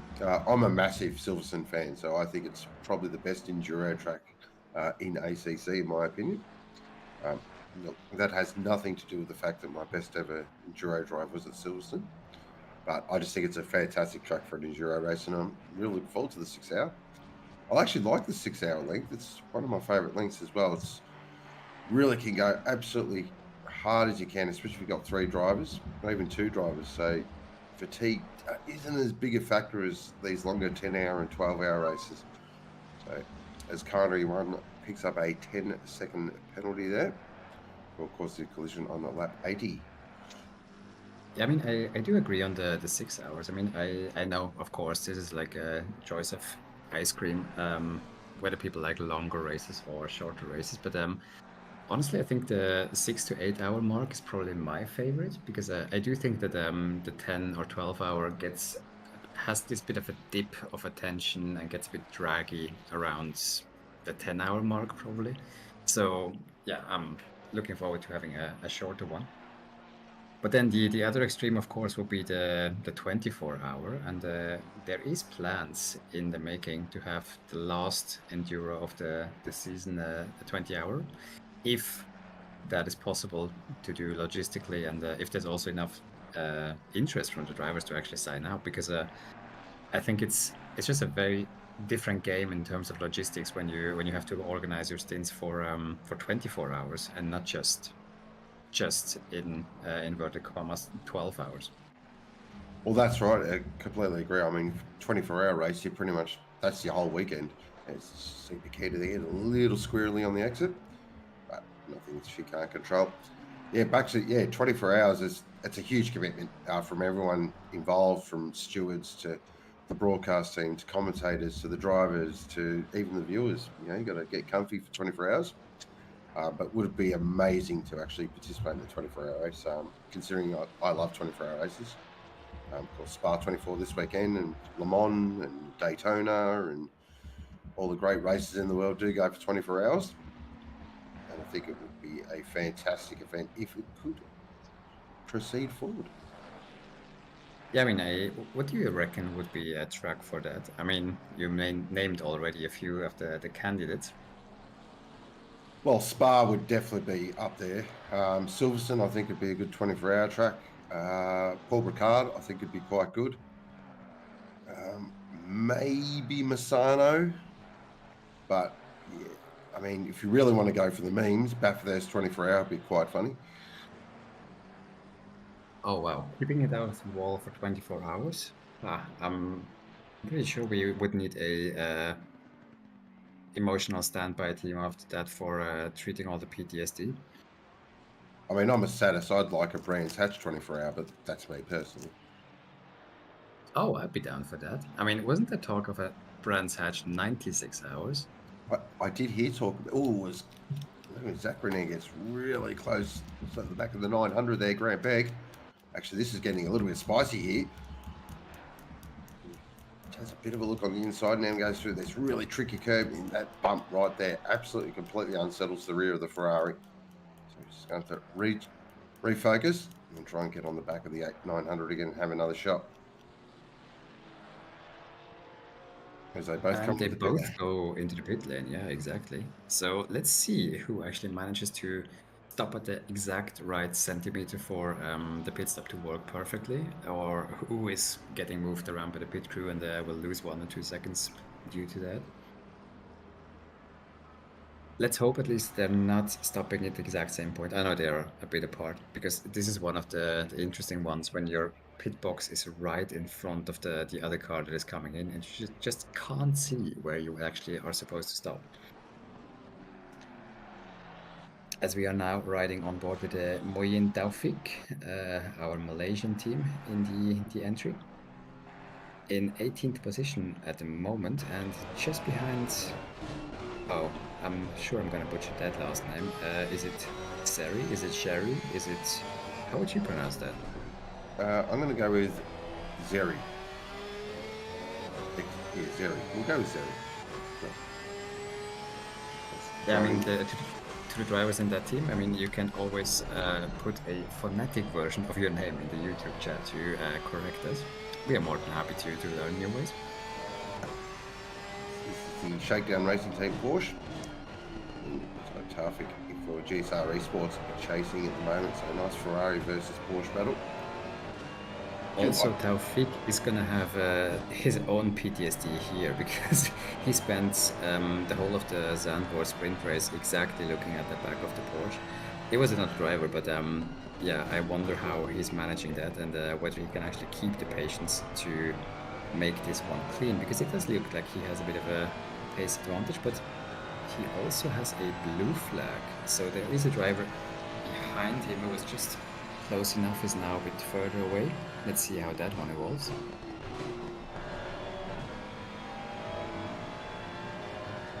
So through turn one, just a bit cleaner.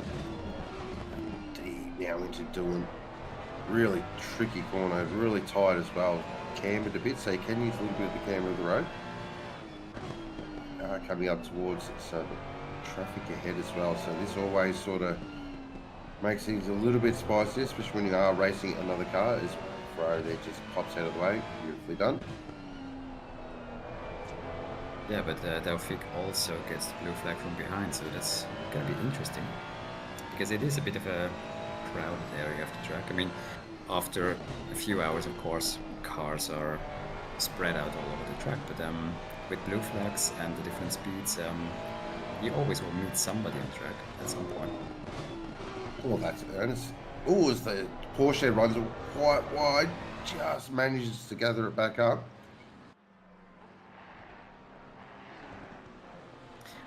What do you think of the livery on the Porsche? I mean, it's the help me. It's a reinterpretation of the classic Brumos livery, isn't it? That's good. Yeah, so it's the remake of the Brunos livery. Oh, I'm a big fan. I'm also a big fan of Shakedown as well. If you are into GT and sports car racing, Shakedown are fantastic. Of course, they have some pretty famous people in their group as well. John Hindebra and Richard Crail, part of the group. So, and I think it looks fantastic. Great tribute to one of the greatest Porsche liveries of all time. Not the greatest, but I mean- one of the greatest. True, but I mean, I do have to say it because it is such a classic. I mean, this is already the reinterpretation of the reinterpretation, right? I think that was the original one is just a very simple and clean blue and red stripe over the car, quite a wide stripe. And I think this was the reinterpretation for one of the endurance event that they did in the 2-3 years ago, I think. Yeah, I believe it was on the RSR, if I'm not mistaken. Yeah, I think so. And it has all sort of little writing in it as well, with the blue and red. And then I think it's so the number. It's actually Yeah. the team number who is written there in small white repeating patterns, which is quite difficult to do if you create a livery, if you ever tried that. Yeah, I tried. And about 30 minutes later, I shut it down and just uninstalled the program. Fair enough. But yeah, it looks like this battle isn't going anywhere because I mean, Taufik might be slightly faster, but he's not that much faster that he could actually make a decisive move. So he just is reliving his sandboard experience all over the place again. That car behind is getting closer and closer, so Taufik's eventually going to have to back out of it here, as he does right now. Oh, what a spot to back out as well. That's going to cost him quite a bit of time. I'll have to see when Zeri does let this McLaren, who is coming up very quickly behind, past.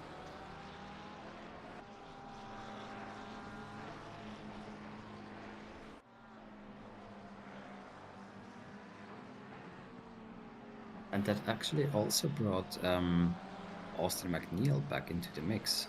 I mean, that gap is definitely not 2 seconds anymore. No, it's half a second now. So Taufik suddenly comes under pressure from behind, and we are on for a three-way battle going forward. McNeil actually leading our Pro-Am class at the moment, so a fantastic drive from the MRT 700 car. Skates that in on the entry as well. That looked sideways all the way through that corner. Did this horrible part of the circuit. Never feel comfortable turning into there. I mean, honestly, I can't say that I feel comfortable on any part of this circuit. I mean, maybe that's also down to the fact that I have pretty much gotten my track medals and that's it. So it's probably 5 laps here. Have you done a lot of lapping here? Wouldn't say a lot of lapping in a GT3 car. Did quite a few laps in the M2 when we had the M2 as part of the Sprint Series last season.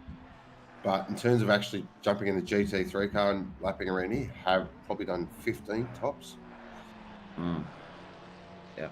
Well, that's 3 times the amount of laps that I've done. As we see this battle getting spicier, now this change of lines tries to get back out of the corner and probably catch Taufik here at making a tiny mistake or forcing a tiny mistake, because it is not a part of the track where you can easily just stage an overtake. I mean, even with my limited experience, I know that.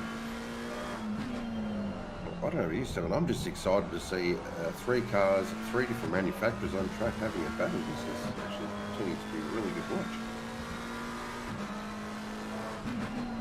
Oh, you see that the Zeri and the Porsche there just ran quite a little bit deep. This looks like we're skating in on the entry of Taufik right behind as well. McNeil's ready to pounce if these two make a slight error as well. Actually, McNeil's put in a really good stint here. I've just been watching his lap times as well. He's consistently lapping in very quickly at the moment. And I think it's going to be getting interesting when once they catch up to the blue flag in front, because I think that's probably going to happen in the next minute or two. So McNeil's consistently in the 31s now, so that's a really solid pace.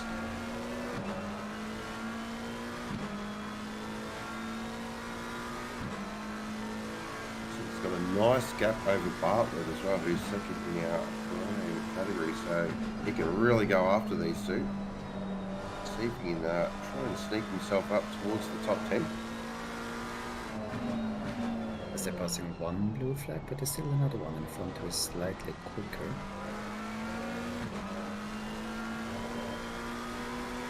But yeah, this is great to watch. I mean, if you see 3 drivers being within 0.3 of a second, at the middle, after a few hours of an enduro, that's exciting to watch. No doubt about that. Just on board here with McNeil, you can just see his place in the car where he wants to at the moment. It definitely looks like he's got a pace advantage over these two. But it's all good having a pace advantage. But this track, as we've seen already, is not easy to pass on. Back from Zeri towards Tafik and McNeil. But yeah, I think the problem for McNeil is also that he actually needs a gap in front of Taufik to make an overtake. I mean, if you get alongside, but then there's just a Porsche parked in front, then you also can't get a move done. So that's a really tricky thing when you have more than two cars driving closely together.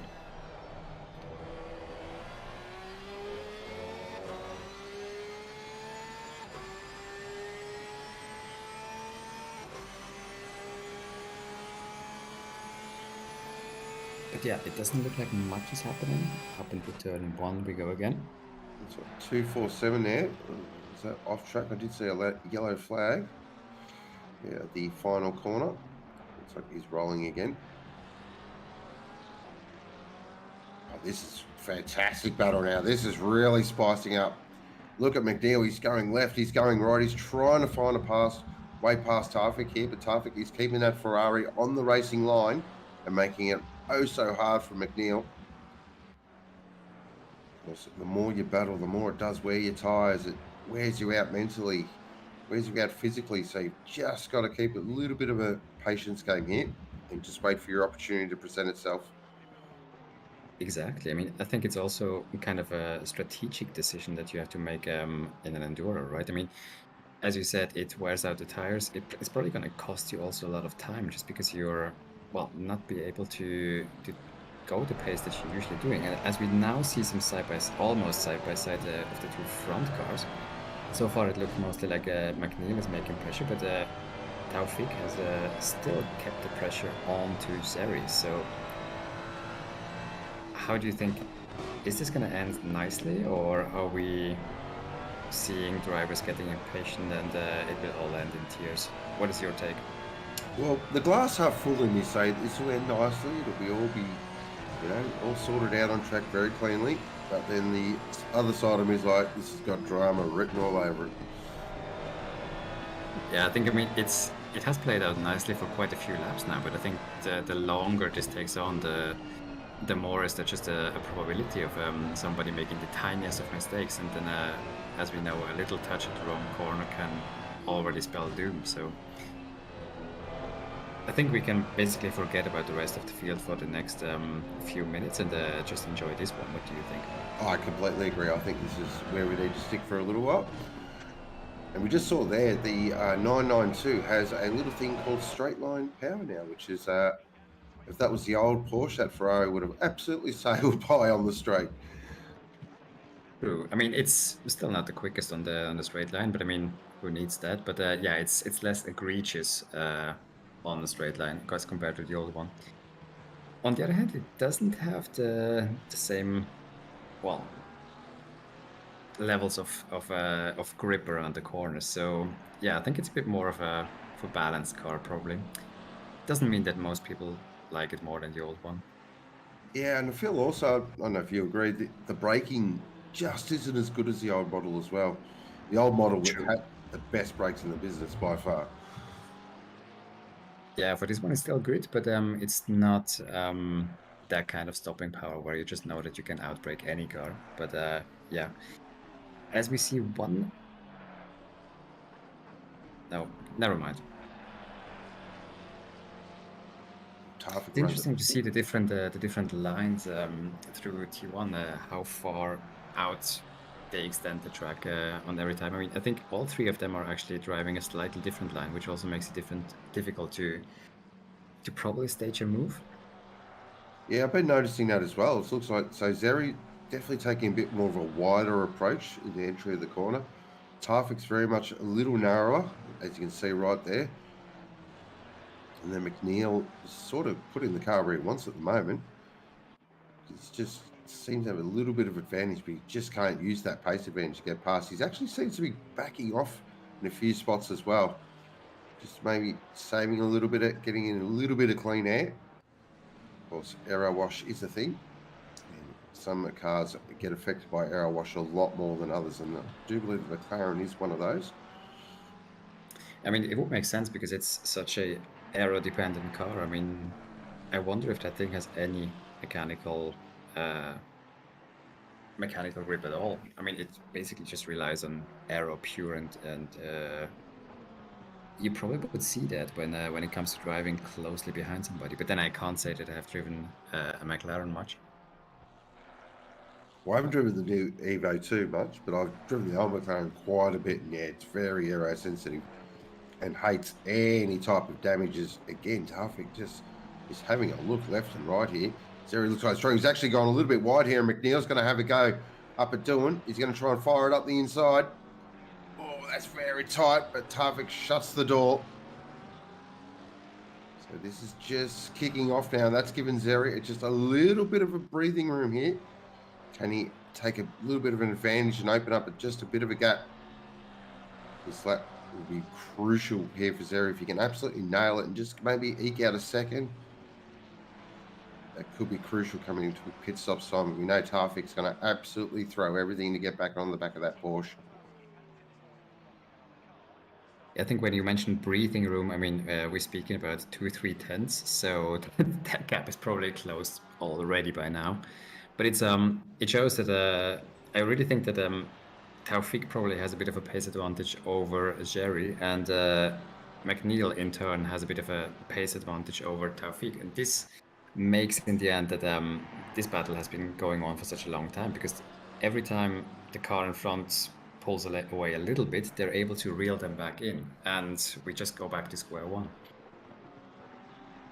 Wouldn't mind seeing a heart rate monitor on these three. Oh yeah, that would be interesting. They go around again, and no one has blinked yet. So this is turning into the battle of the race so far. Interestingly, the gap to Dryer in front is also coming down a little bit, I think. So if this goes on for much longer, at some point, it's probably going to be a four-way battle. And I am all for that. So can you maybe send a DM to Bartlett behind to, well, just drive faster a little bit and make it a five-way battle from the back? That'd be great. Yep. So Bartlett, any of his team are watching the stream and listening to us. If we could just get a radio message to him and just drive faster, please. Yeah, I mean, I don't know why it's up to us commentators to tell drivers that, but I mean, it should be obvious, shouldn't it? Well, you think it would be, but that's right. We do a community service here. Oh, Taufik there, really deep on there. Gets all crossed up. Nearly goes into the back of the Porsche, but just pulls it up in time, and that's left him compromised now to McNeil. But still, McNeil not able to capitalize on that error, but now he's all over the back of him, and actually we do see a bit of breathing room for the Porsche in front. Let's see how long we will see this gap, and whether it will disappear once more. But now he's really, really close to the back of Taufik, so maybe we might see a move in the next two corners.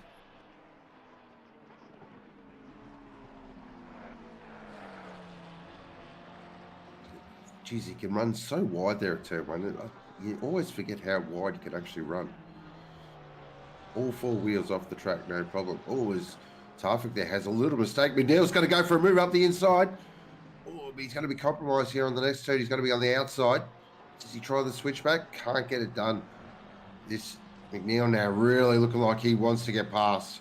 He's sat behind for quite a few laps now, and now he's decided, right, I'm going to have to make a move here. And I think this is only getting more interesting, because we can see that now Taufik has tiny little slides here and there. So I think the tires are probably starting to wear down a little bit. I mean, also they had quite a bit of battling throughout the whole stint. So tire wear is probably going to be much worse than what they expected for other stints and what they trained with. So we will see who will be able to keep that car positioning exactly where they want. Here's another battle. McLaws and Thircolini. So this is car 42 and so the Alliance Pro. And of course, the 800 MRT entry. 2 McLarens. But are we shocked? No. No surprise there. Thircolini currently running at 17th overall, 3rd in Pro-Am. And McLaws currently in 18th position. It's actually just dropped off the back there a little bit. And then he closes right up on the brakes. Very deep. Back to our leader, Ferris Stanley behind the wheel, the BS Plus Competition HL McLaren. Currently enjoying a 22-second lead over Ryan Houlihan. John Sonekas in 3rd, Pignata in 4th, Johnson in 5th, Oliver in 6th, Floyd in 7th, Hamilton in 8th, Frizzer in 9th, and Dre in 10th. That is your top 10 with 7 hours, 22 minutes remaining of the Permobil Valencia 10-hour on Octane Online Racing. Hope our viewers are having a great Saturday. If you are, drop a hi, drop a hello. If you're having lunch, hope you're enjoying your lunch, and let us know what you're having for lunch. I see. You really have that streamer and engagement and the influencer vibe down, right? Please like and subscribe. It's actually a running joke I have at work when I do Zoom interviews or Zoom meetings and stuff. At the end of it, I always say, please like and subscribe. And especially a lot of the newer people that come to the business are just looking at me with that weird, confused look. It's a good one, though. So track temp has gone up to 22 degrees, currently 20 degrees ambient. Exactly, and still not a single cloud in sight. So it really looks like a rather civilized version of the Spanish weather. I mean, it could be much hotter. As Matt Nipper says, has anyone said Jack's track limits yet? Jim's track limits. Very good. What do we name the Steward's box? Jim's Steward's box. There you go. See, Jim does everything.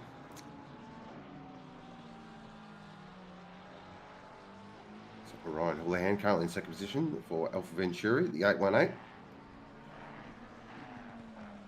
Just having a look at the lap times there between. So he dropped a 31.3 that last lap. Stanley did a 32.1. So that could have been traffic related there from Stanley. But it's quite a significant gap. Yeah, I think Stanley's probably gone into this race quite on a high. If I remember correctly, he won the race at Donington this week, right?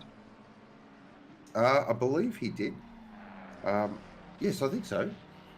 I think it was a 1-2 of the BS Plus competition.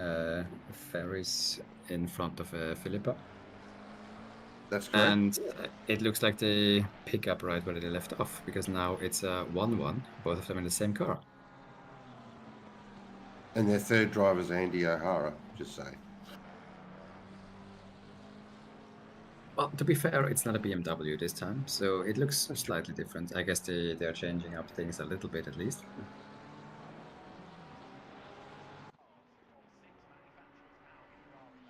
And just like that, Stanley's back into the 31.3s, no problem at all.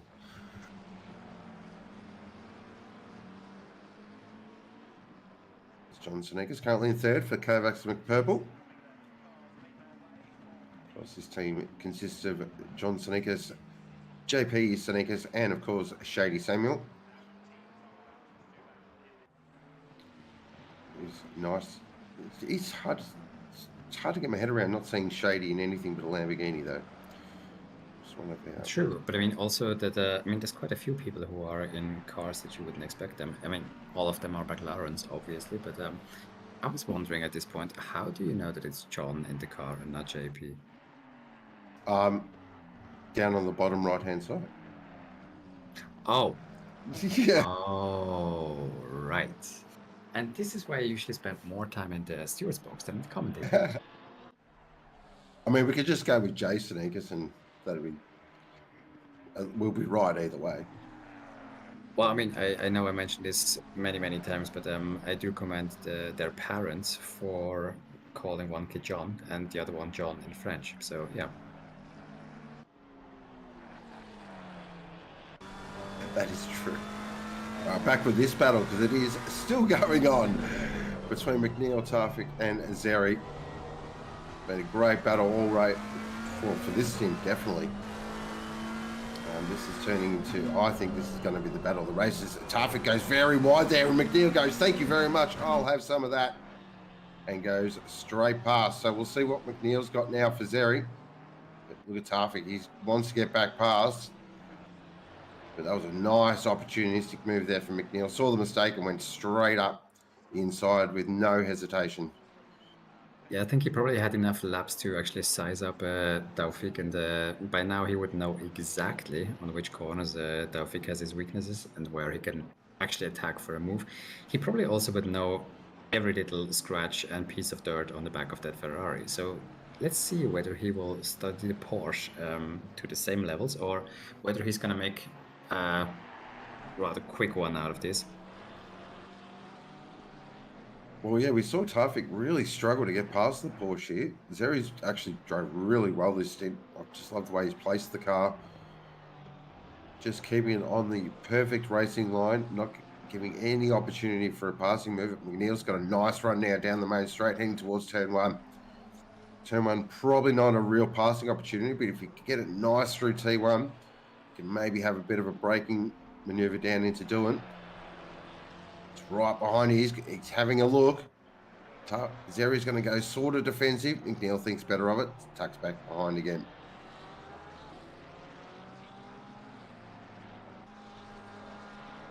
Yeah, I think it will be interesting to see whether McNeil... I mean, before I thought that McNeil is a bit faster than Taufik, so let's see whether this slight difference in pace makes the move easier, but it doesn't look like it.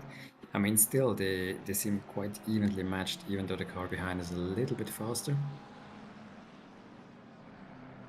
Yeah, definitely is. I think the thing with Zeri, though, it just looks like he's really comfortable with his lines and the way he's driving the track. Might not be the ultimate pace, but he just looks comfortable. Doesn't look like he's exciting the rear too much, which is very easy to do on a Porsche. Oh, McNeil runs a little wide there, and Tafik just shows the nose a bit. What a fantastic battle this has been. I hope everyone's enjoying this, because I know I am. Yeah, I mean, I think at this point, Sherry probably just flipped up the mirror and doesn't look in it and doesn't look back anymore, because he seems to be able to just go his pace, and it seems to be enough to keep the two cars behind for the moment at least, without any big defensive moves that would cost him time. So yeah, this looks like it's gonna be on for a while more. Absolutely nothing in the lap times either.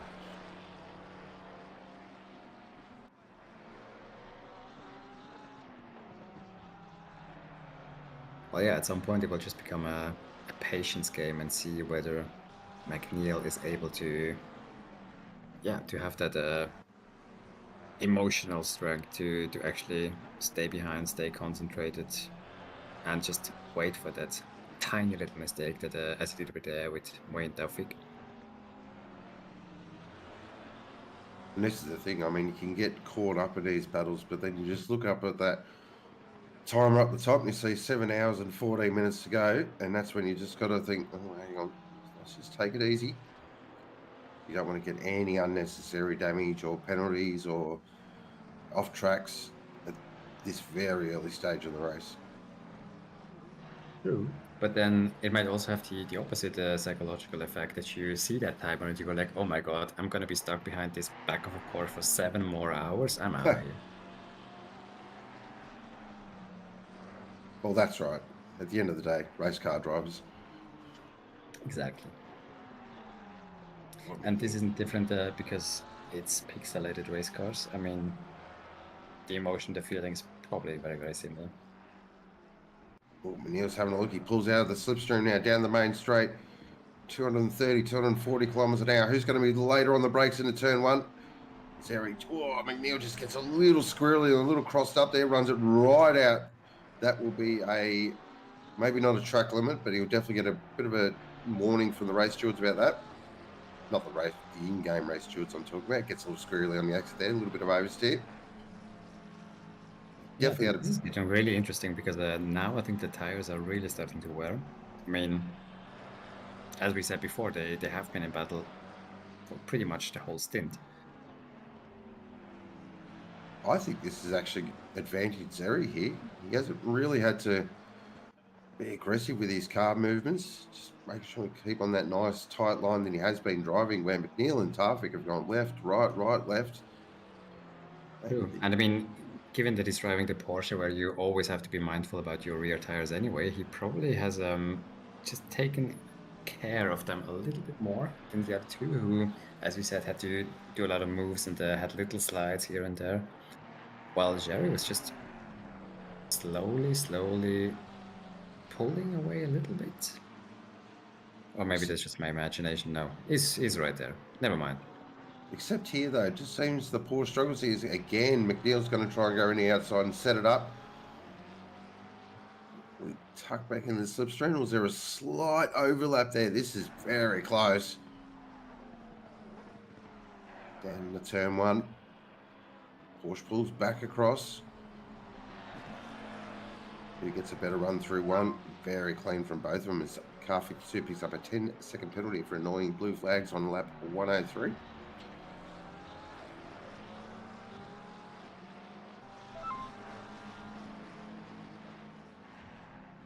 Just having a look here. Is that a car coming up to lap? Yes, that would be one of the front runners, I guess. It's probably an AVR car. Does look like the AVR car. Is that our leader, or is that the AVR car? So that'd be Houlihan, I believe. There is flashing of the lights. That's Big Nada, thank you. As Tarfik does pop out of the way. Let's see whether McNeil is actually able to use that blue flag to his advantage. I mean, it's a very common strategy that you get out of the way, but then get right back at on the rear end of the passing car, and then try to make an opportunistic move once the Porsche has to get out of the way. But he comes under pressure from Taufik as well, so now they go almost side by side into the last turn, while the Porsche needs to get out of the way, and now I think he probably had a compromised exit out of the last turn, but it doesn't look like it. Or maybe McNeil also had to compromise his exit a little bit because of the pressure from Taufik. All in all, though, what it's done nothing. It's business as usual. Yeah, I was hoping for more. I mean, can we have more blue flags coming through, please?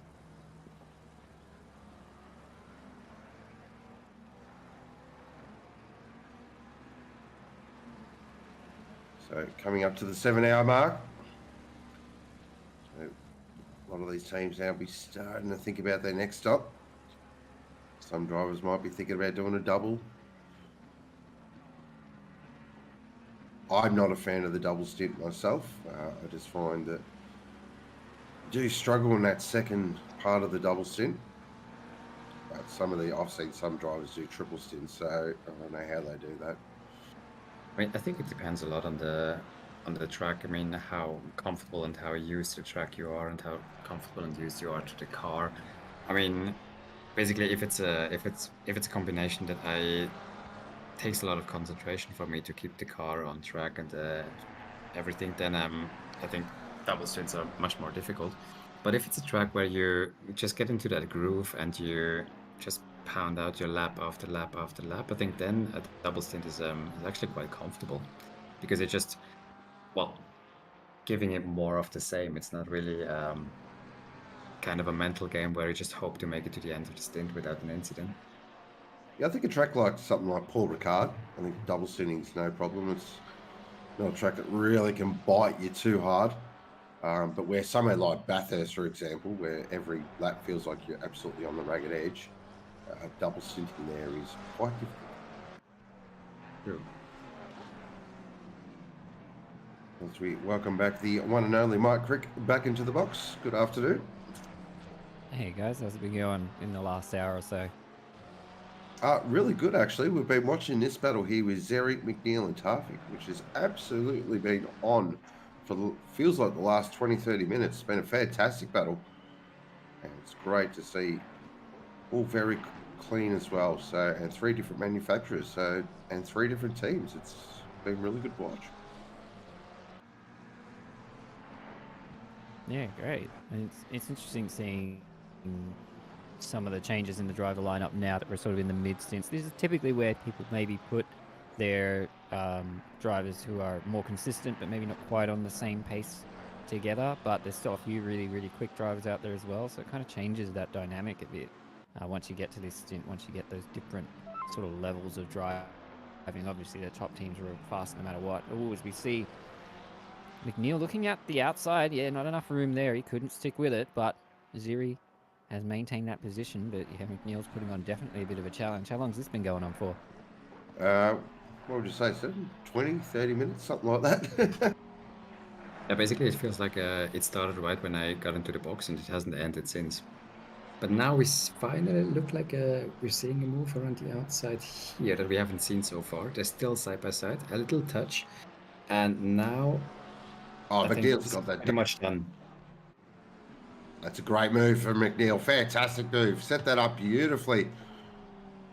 Got it done. Now, the interesting part. Can McNeil drive away from these two?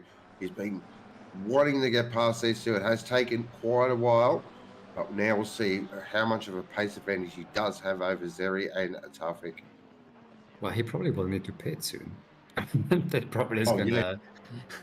I mean, imagine that he drives into the pits now and makes that little mistake where he just gets where the pit crew is pushing him around for 1 or 2 seconds, and then he has to do it all over again. I'd say he's still got a fair bit left on his stint. I'd imagine most of the teams are dragging that stint timer as long as possible, so he's probably still got another 35 minutes left on his stint timer, so not going to be bidding too soon. And it looks like he's driving away with it for now. Aziri's actually struggling and falling into Tafik now. So yeah, just caught a bit off pace. Maybe those Porsche tires doing Porsche tire things. We won't be having any of that in the box, please. It's your car. Well, it is my favourite car, but it is probably won't be driving it next season. Stay tuned for that. As looks like car 41 has retired, so that is a big F in chat.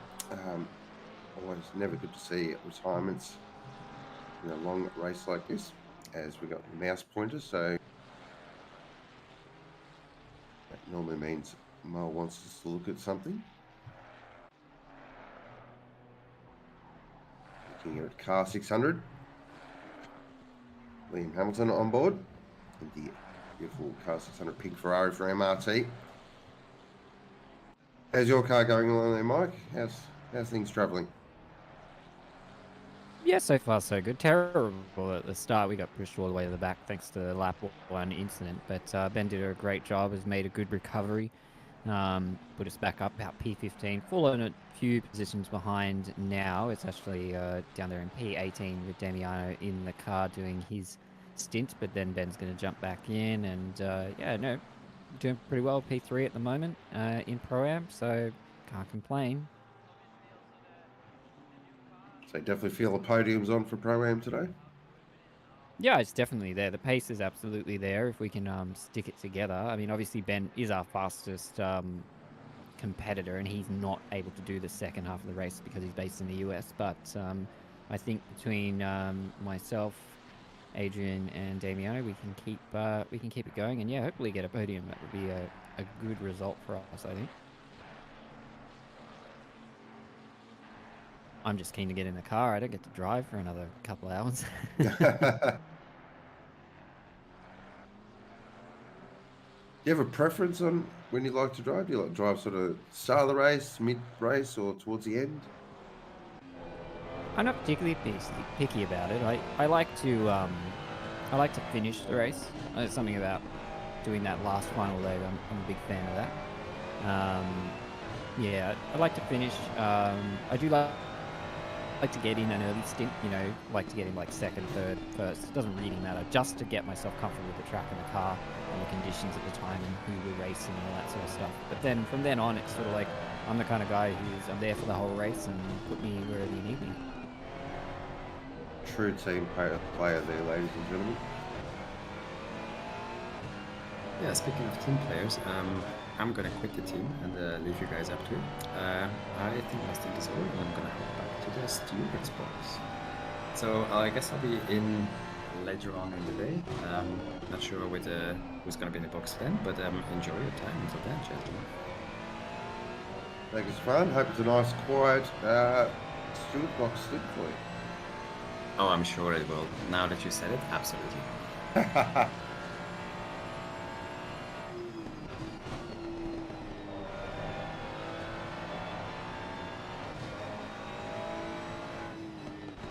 yeah, still lots of little battles going on all up and down the field. Mostly the same players. It's interesting to see most of the same cars, sort of sticking with each other throughout all of these stints. The blue flags are becoming a bit more of a player in the game. I think there's a lot more of them out there. As we see Jim's hooning, it's another. I see the Jim's thing hasn't dropped. That's good. That's fantastic. I was kind of hoping we would have dropped that by now, but we're back with it. It's still what we're playing for. As we see 400 there pulling aside to let these guys through as they continue their battle. 400 unfortunately involved with that incident with one of its sister cars and has dropped back a bit. They had a drive through as well, I noticed. So not having the best moment. They're still in P20 and they're still got some things to play for. Well, that's it. I think as long as you can keep circulating, you never know what will happen towards the back end of the race, and you can pick up positions pretty quickly. Well, as we see more MRT on MRT action as Jai Fisher it looked like he was trying to move there on Damiano, but he's gone very wide as I think Damiano now has to let a car through. So these two battling for P3. This is podium in Pro-Am at the moment. Podium in Pro-Am inter-team battle. This is actually quite juicy. There must be a blue flag between because Damiano didn't yield a position there. Yeah, so that's Pete Viney. Yeah, so he is a blue flag to both of these cars at the moment. So he's got to kind of get out of the way here. But it looks like he's got a fair bit more pace, so it's a tricky situation for him to be in, but he does need to yield that position to Fisher behind. Unfortunately for them, even if they've got that extra speed, unless he can get past Damiano nicely here, which it looks like he is. Maybe Damiano letting him go there. But he doesn't obviously want to lose any time to Fisher as we see there's just MRT cars everywhere. We see the 700 being let through by Fisher, and Damiano is obviously going to have to follow suit here as well. As long as there's no spilt milk. Sea of milk. And that's Austin there chasing down up to P10 at the moment. Doing a very good job. Austin's been just steadily getting up there. Everybody in that 700 car doing well. As these two MRT cars continue their battle. Ooh, Damiano getting a bit too much curb there. That's going to unsettle it. It doesn't look like Fisher got the best exit either, so it hasn't cost him as much as it perhaps should have. As these two continue to battle for that podium position. As car 2 receives a 15-second penalty for causing collision on lap 107. Well, they were off track a few laps ago, so perhaps that's what that was about. Maybe just, probably a bad blue flag or something like that. Unfortunate for them. They haven't had the easiest run of it so far today. But someone who has been having a pretty good run is Frizzer in that 52 car. They've been doing pretty well, pretty consistent. They've sort of started P11 and they're down to P12 at the moment, but they're maintaining position here as there's a few blue flags to get through there. It's making that battle there between those Pro-Ams a bit interesting. Having to let all these cars through without losing position, it's such a big challenge, but they're doing well so far. Traffic jam actually here at the moment. It's all sort of kicking off. Actually, Frizz has done really well, carrying a 10-second invoice, but has got past Harvick now. So he'll most likely sail up to the back of Zeri.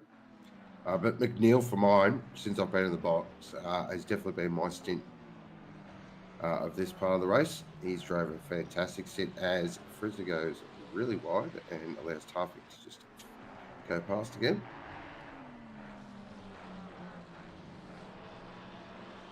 And then he'll be closing up to the back of Zeri. He'll be absolutely sick of the sight of that shakedown Porsche in front of him. Oh, as he goes, tries around the outside. That's, again, very bold. That's been happening this whole stint. So Zeri takes a very narrow line into the last turn, and every car behind him goes wide. But it seems to be working for Zeri. It doesn't seem to compromise him going onto the straight, so it just might be his driving style. So go through turn 1 and go for another circulation as we ticked over the 7 hours to go mark. So we are getting into the meat of the race now. Of course, you are watching the Permobil Valencia 10-hour on Octane Online Racing. Hope everyone is having a wonderful Saturday afternoon. Yeah, it's interesting you note about Zeri there. I mean, I've noticed quite a few different kind of lines here. Probably just, the nature of the Porsche being, quite a different car in terms of balance, obviously with the engine being quite close to the rear end. So it's going to be very different on its approach. So maybe that really narrow line there on that final turn just works well for the Porsche, which has great exit speed, especially compared to something like a Ferrari, which does struggle a bit with turbo lag. Yeah, the Porsche definitely likes to be braked in a straight line. Trail braking while turning in the Porsche, says I don't think so. Yeah, that rear end does that little Porsche dance, and suddenly you're facing the wrong direction. Well, you are right. Its power down out of corners is definitely class leading, but it does struggle a little bit sometimes with it. Just can do Porsche things from time to time, and it just comes out of nowhere. Like, oh, where did that come from? Jiri doing a good job with it so far. He's holding on to this position here to be looking a little bit frustrated and trying to find an opportunity, but Jiri's doing a really good job here and defending well and not really giving him the opportunity. 11th overall is definitely nothing to sneeze at. Yeah, I believe this is their first race where they've been upgraded to Pro. I believe they've been Pro-Am for every other race that they've competed in this series so far, and I think they got in by, it was less than a tenth of a second that they classified for Pro this time around. So entered a bit of a higher category and a bit of a different game for them.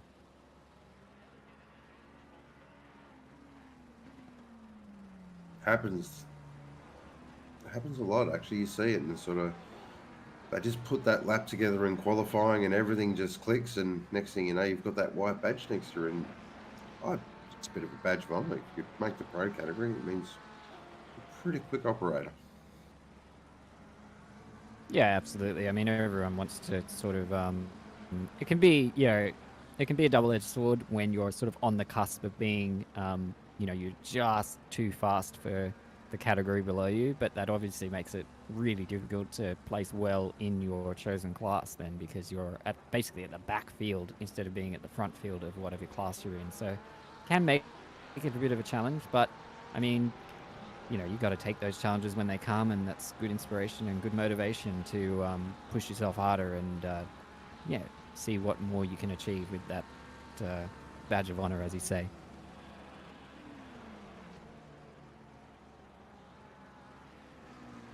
But yeah, not showing much weakness here, Jiri. Just keeping it consistent, keeping it very smooth. Tafik also doing a very good job following. I think it's underrated, an underrated skill, being able to follow a car for this many laps consistently without making mistakes, without sort of outbrunning yourself and all that kind of thing. It's, that sort of elastic effect you kind of get when you're behind another car, not just because of the obviously dirty air and those types of things, but just because, you can't use your regular brake points. You've got to brake that little bit earlier, otherwise you risk hitting people. And it is a skill, and I think one that definitely a bit underrated. As we go back up to the top of the field, we see some more cars following closer together. We got Pat Oliver on the back of Johnson here. This has kind of been a battle that's been going on between the 111 and the 717 for most of the race, with the 111 taking that position roughly in the first or second stint, and has continued to maintain it, and he's breaking up those AVR cars just a little bit.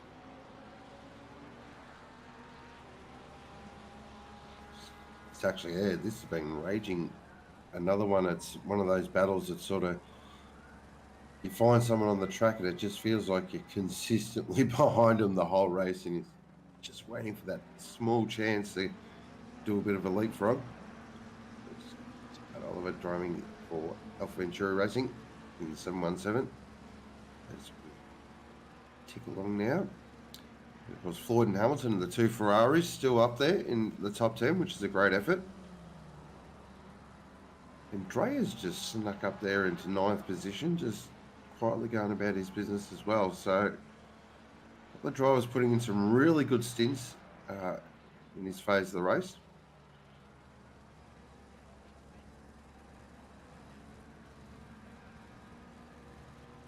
Yeah, well, it's the other thing too, when you've got the McLaren Cup as we're seeing right now, where most of the drivers are in the same car, it does sort of take that advantage, because when you're driving against someone who's in a different car to you, there's obviously little things that you can take advantage of, different characteristics. Some cars are better at exit, some cars are better on entry, braking, all those types of things, but you can't rely on that when you're both in the same car. There's going to be minor differences in setup and driving technique and pace and all that kind of thing, but it does make it that little bit trickier to find those points of weakness, especially when you've got two really fast customers going at it. It's very much down to driving now. This is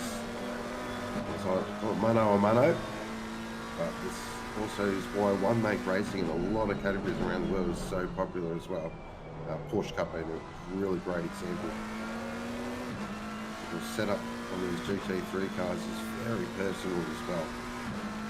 I've driven a couple of different setups, and one I feel amazed. It's great, feels awesome, and literally the next setup feels absolutely horrible. So it's amazing how different a setup can feel on the same car.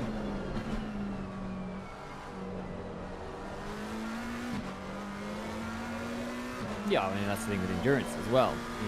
You're not just making a car set up for one driver. You're going to make the car set up for 2, 3, 4 drivers. So it does make it just that little bit more complicated. Ooh, as you see, just a little patio, just a little bit of oversteer there. The McLaren does like to do that. That rear end is spicy if you don't bring in the throttle nicely to it. It's kind of like driving a car without traction control sometimes. It's sort of like an F1 car. If you push the throttle a little bit too early with that McLaren, that rear gets very loose very easily.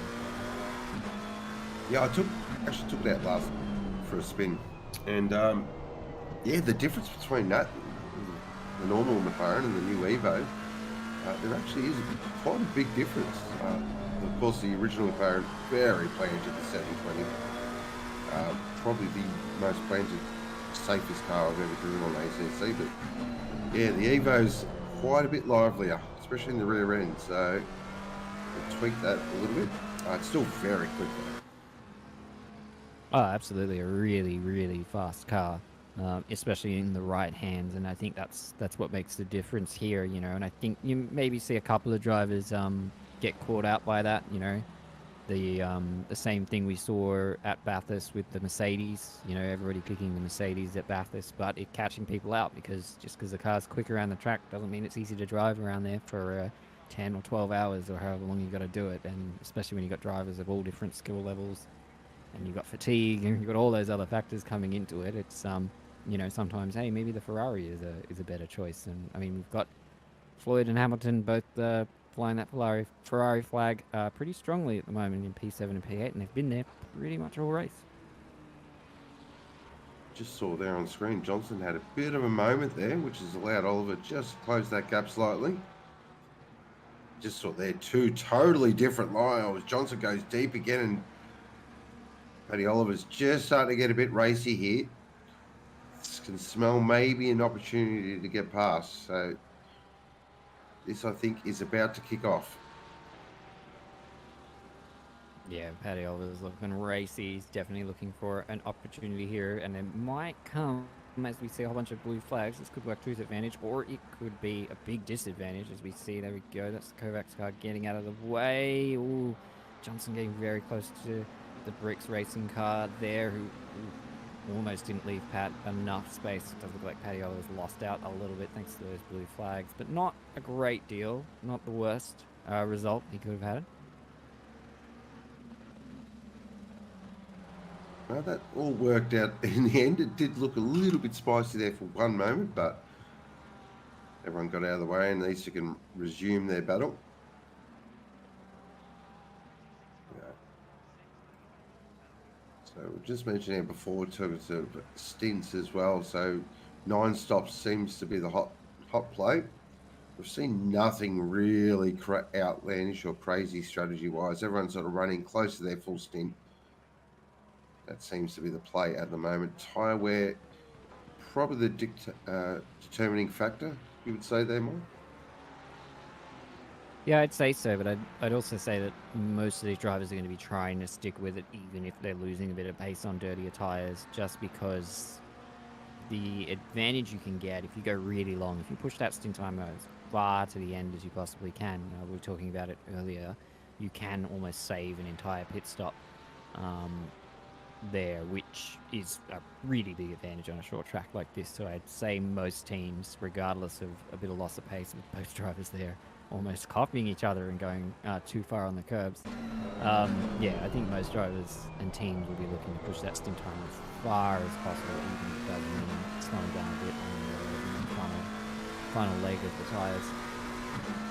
What it also can work out to give you a short final stint, which means you can less fuel in the car, lighten the car up, put a set of brand new stickies on, and absolutely go foot to the firewall for that last hour, which is what endurance racing is all about. It's all about buying a ticket for that last hour sprint towards the flag.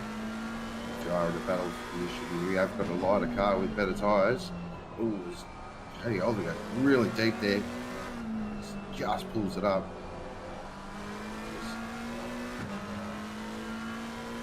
Actually noticing it, yeah, Paddy definitely looks like he's got an advantage for mine. I just feel like he's carrying a little bit more pace, can just position the car a little bit cleaner where he wants to. Yeah, Johnson just seems to be struggling a tiny little. Oh, is he going extremely deep again there, Paddy Oliver? So he's really keen to get past here.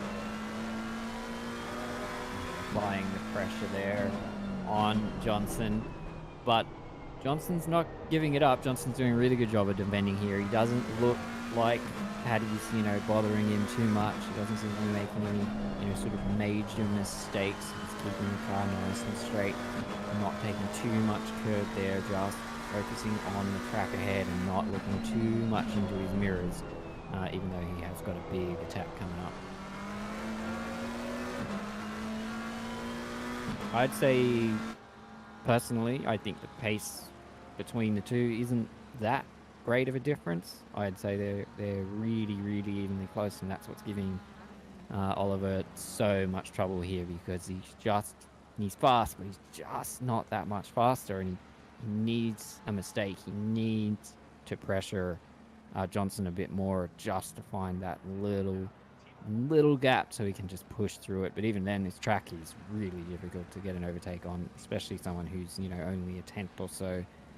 There's only a tenth or so in pace difference. It's very hard to get past someone here unless they make a mistake. So it's all that pressure, I think, for Oliver here at the moment.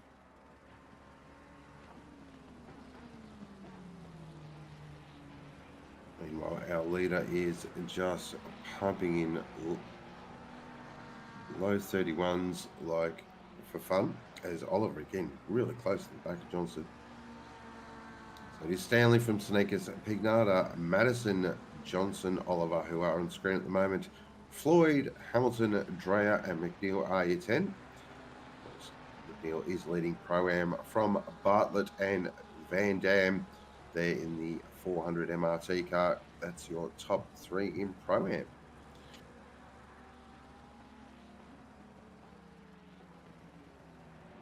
Yeah, it's interesting just how split up those Pro-Ams are as well. Lots of pros, further down the order. I mean, there have been a few incidents and a couple of drive-throughs and stuff, which have obviously influenced things, but it does mean there's a few drivers who are maybe a bit out of position still. Probably going to take another hour or so for them to sort themselves out. But yeah, the Pro-Am battle's not exactly close at the moment in that podium. They're all pretty far apart from each other, which is obviously quite good for McNeil and Bartlett. You know, they're going to have a pretty easy time holding onto those positions, but, you know, the game's not over yet.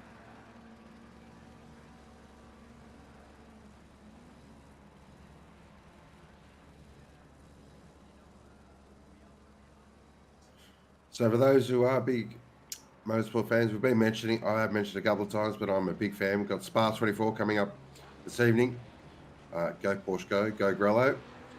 Saw qualifying last night with some absolutely quick, stonking times. But I want to give a big shout out to the Iron Dames. Made super pole, so really well done to the Iron Dames. Looking forward to see how they go, of course, this evening. But it is all about one car. It is about Grello. So get after it, Kevin and Lawrence. I hope they have a really solid run this evening. Of course, from Australian point of view, Chad Mossett is racing this evening as well. So look forward to see how that goes. And being Spa 24, I could nearly put a house on it. We will have some sort of weather event. Oh, absolutely. It's not Spa if it doesn't have some sort of random weather event at some point. But I agree with you there. It's I'm not a big fan of the track at Spa, but the Spa 24 Hour is just one of those world-class kind of events that's always interesting to watch. And it's just such a tough thing to know what to watch, you know. I mean, we're doing this race today, and then we've got Formula One coming up. We've got the sprint race tonight for Australians, and then we've got the main race tomorrow. You got the Spa 24. It's just motorsport all weekend. If we had a supercars race, it would be just you'd have to have 5 or 6 screens just to watch everything. Yep, and that's the only way I like it. Of course, Formula One was we had qualifying last night, and Max Verstappen got pole. Everyone acts shocked now. Formula Max is rolling along.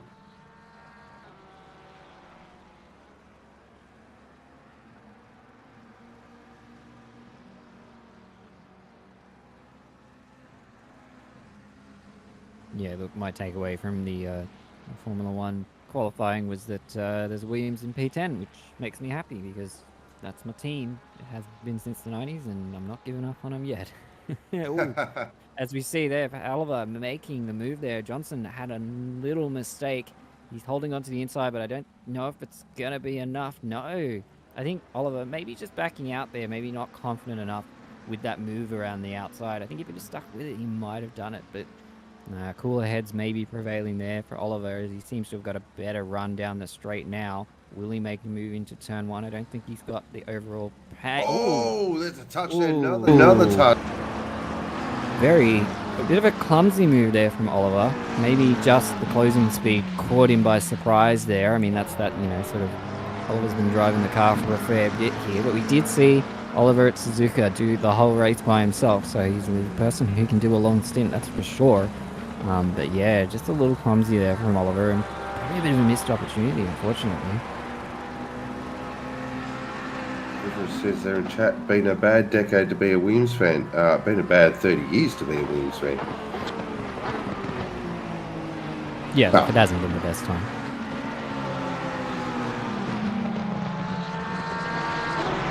Oh, again, Oliver, getting a little nervous watching this. Just a couple of times he's been really deep on the brakes and right on the edge of not being able to pull it up. So that tells me that Johnson's doing a fantastic job just being able to place the car and actually frustrating him a little bit.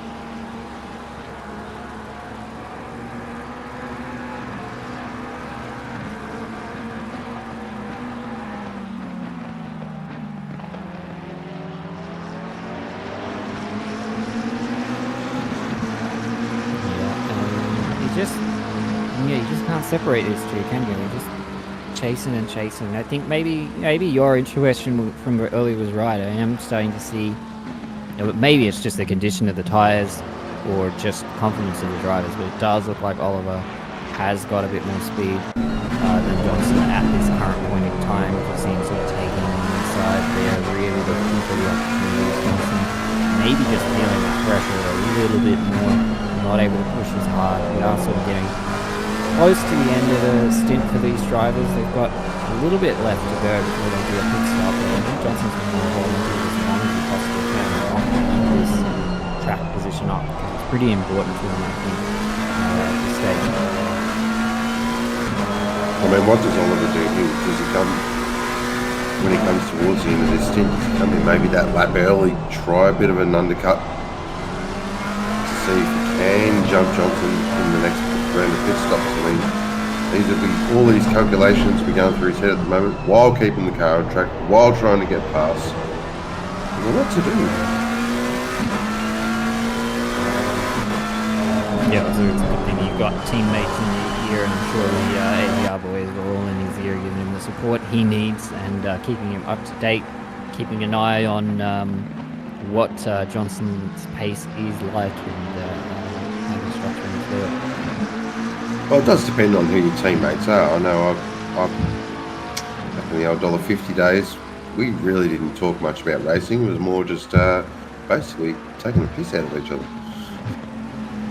Yeah, well, you get that, don't you? It depends on the team. I'd imagine the AVR guys are pretty casual, but also keep a pretty professional thing. I mean, they're a pretty competitive team. You know, they compete in a lot of different events, in multiple games as well. So, you know, I imagine they've got a really good structure there. But I also think there's a bit of banter there. I don't think you can have a good team without some banter. I think you need that sometimes, especially even when you're in a battle. You know, it's good to keep whoever's driving, you know, a bit calm, a bit, you know, not stressed out and all those types of things. So like, whatever team support I'm getting, I'm sure it's helping him out, because he's definitely not dropping off in the pace at the moment.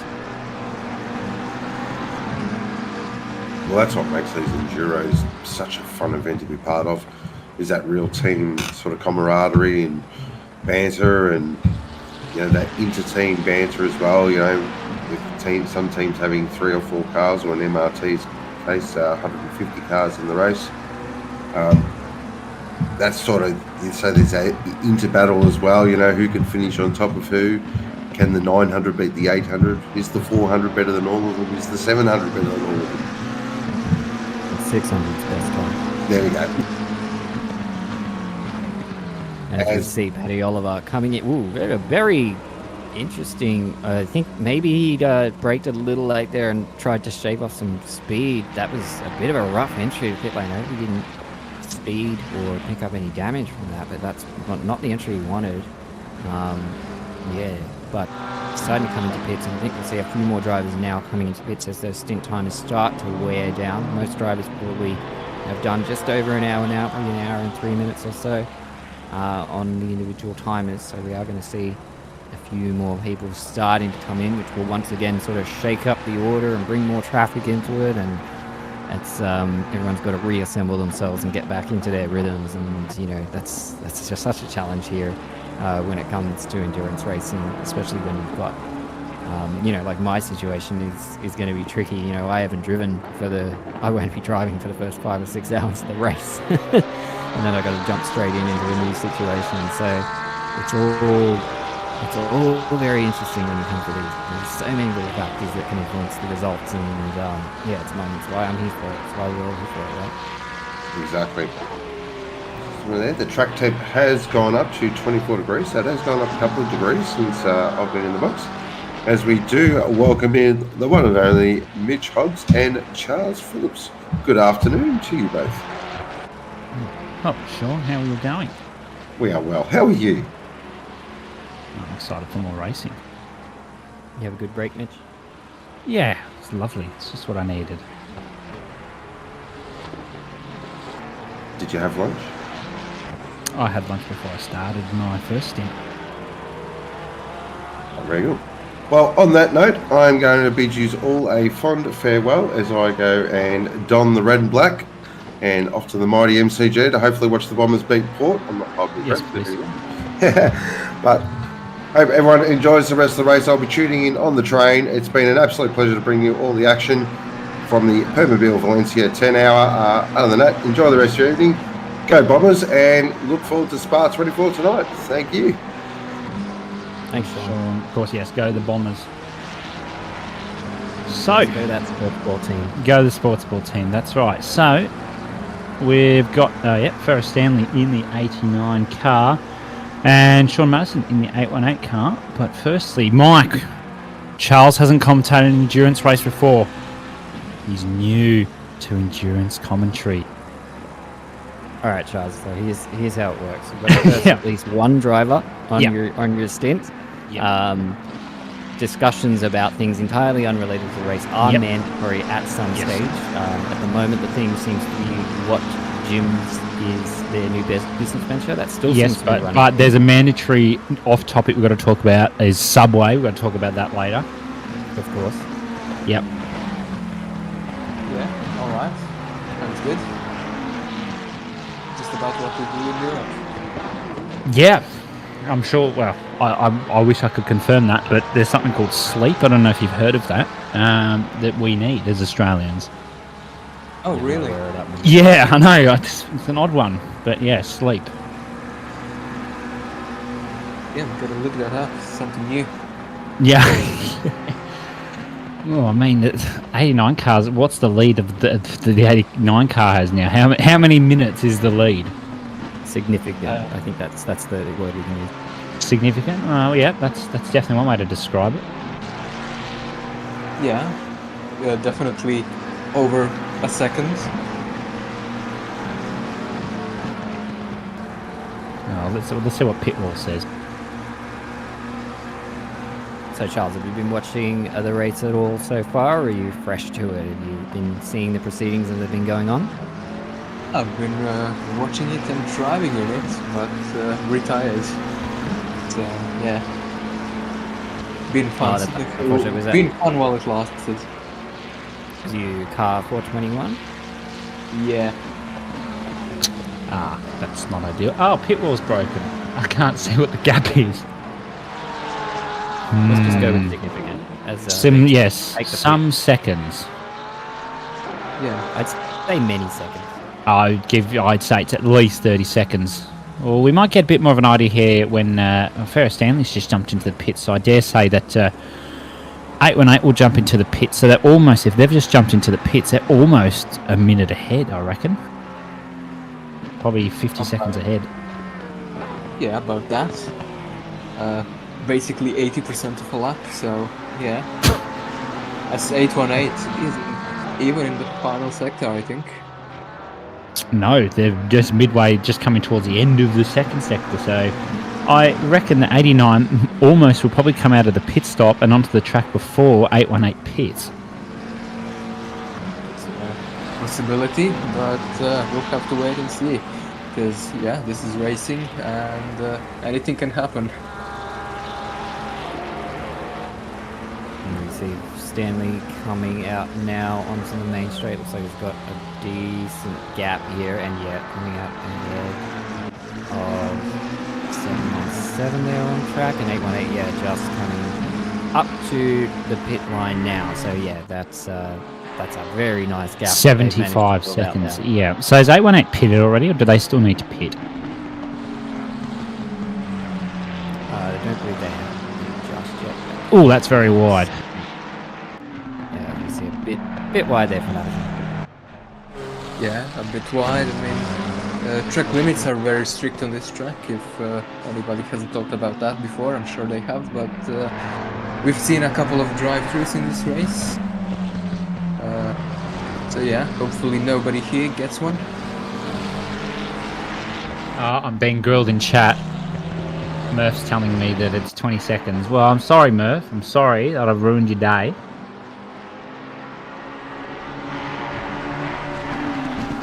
Yeah, well, a timing tower has now updated now that the cars have so sorted themselves out, and people have pretty much all done their pit stops by now. A couple of late runners there, 886 doing their pit stops very late into the thing, maybe trying for that, 8 pit stop run of the race. Yeah, a lot of different strategies, certainly. But have to wait and see. Absolutely. Some will probably go for the 8 pit stops. Some will go for the standard 9. Just depends. If you're involved in incidents, you're guaranteed a pit stop anyway, so you just sort of have to go with the flow, unfortunately, to get it back in the groove. But Sean Madison, he's just in his own little bubble. There is the 19.5 seconds gap that I'm blind and can't see.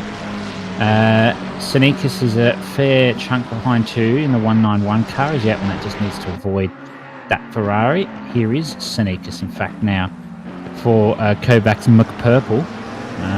So they've all gone for the Mc teams, which is great to see. Maybe everyone needs to follow suit and just name their team something for the next Silverstone 6 Hour coming up in just over a month. Yeah, certainly a brilliant idea. What can possibly go wrong? Definitely won't be a lot of teams getting messed up with each other, but you know, That's fine. nightmare for commentators. Alright, make life easier. But if you are waiting for the Silverstone 6 Hour next month and you want something to do in OR, go and sign up for the Rookie Series or the Sprint Series or the Sim Magic GT3 Cup if you're feeling that way inclined. Get some racing into you. Yeah, absolutely. Plenty on offer. Yeah, I would say, yeah, certainly. OR has a lot to offer, from the rookies to Sprint Series, which are a bit faster, obviously. But we also have a GT3 car, which, if I'm not mistaken, you need a Motorsport Australia license to race in. So Yeah, you only need that if you're in Australia, though. If you're outside, you don't. yeah, you don't. But I've read somewhere you also need a proof of residence in Australia. Yes, to have the license, yes. But if you're outside Australia, you just say, oh, my proof of residence is over in blah-de-blah country, and then you don't need one. Bam, problem solved. Right on. Yeah, international drivers do not require the license in order to compete because you can't get a license. No.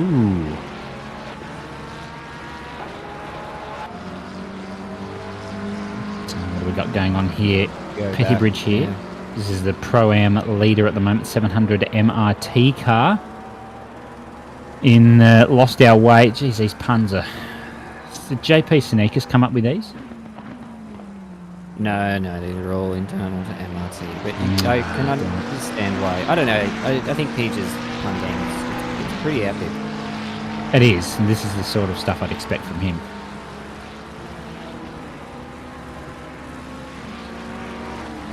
Yeah, 700's been doing very well. They've managed to jump up into the P10. Austin McNeil just got out of the car, did a really good stint just before, and has did the first opening stint as well. I'm not sure if he doubled up and tripled up, but he's done quite a bit of driving so far. So he'll be happy to get out of the car. As you see, everybody's just going a bit wide there, but I think that's Ooh, letting battle. another car through. We've got another battle here.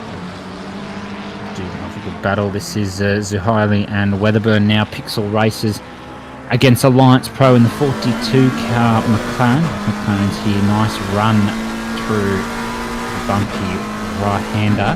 Now down to turn 14. Oh, he's had to avoid that incident. It was good awareness there that he just might have missed the braking point a bit too much and just decided to go a bit deeper and not let the incident occur there. So come across the line, still only half a second behind. So that's nothing huge. They've got a good gap to the 400 MRT car behind. So through turn 1 they go now, and they'll look to resume their battle in the coming laps. Yeah, certainly a lot of battles, and this is one of them. Two McLarens. Obviously, I think 8 out of the top 10 cars in qualifying were all McLarens, so it's certainly a good car on this track. Yeah, absolutely. Now I don't know if you've got the chat up or not, Charles, but someone in chat has said a little birdie told me you drive with a mouse and keyboard. How? Easy. There you It's go. called There's your magic. answer. So do you actually drive with keyboard and mouse? I do. I can't fathom that. Well, neither can a lot of people, but here we are. Yeah. The I do little that birdie when I'm Hats off, because that's insane. Yeah, what I wanted to say was the little birdie must be spreading around a lot of things. So yeah, kind of interesting. Everyone knows everything in OR. There's no secrets here. What? Yeah, when I go to do photos of people's liveries and things like that, I'll often do a lap on the keyboard just so I don't have to jump in the rig. That's a classic one. Get some Yeah. tracks. And yeah, I struggle. I don't know how I could do it properly. It's like those laps are rubbish. You never watch those replays again after you get the photos. This is why I'd use a controller for that instead and not bother getting in the rig. I actually find the controller really difficult to drive with because yeah, I use a controller to control the camera and stuff like that when I'm doing the videos and the photos. But yeah, I find it really hard to control the cars with a controller. I actually find the keyboard a bit easier. I think you're insane. I think he's a perfectly normal human. What do you mean? Yeah. maybe Charles it's- is the real insane person here. Oh, yeah. He's driving competitively. Yeah. Yeah, I mean, yeah, we did retire, but it wasn't because of my driving. Ooh, he's calling out teammates. You heard it here first. Oh yeah, big drama. Whoa. I can't. Oh, there's some drama. Ooh. That's a car around. Oh. That's the Kovacs red Lambo. What happened there? I wonder. Bad things, I can only imagine. Yeah. Zuhaili, yeah, what I want to say. Zuhaili seems to be stuck in an infinite loop of catching up in the last corner and then just not being able to do anything.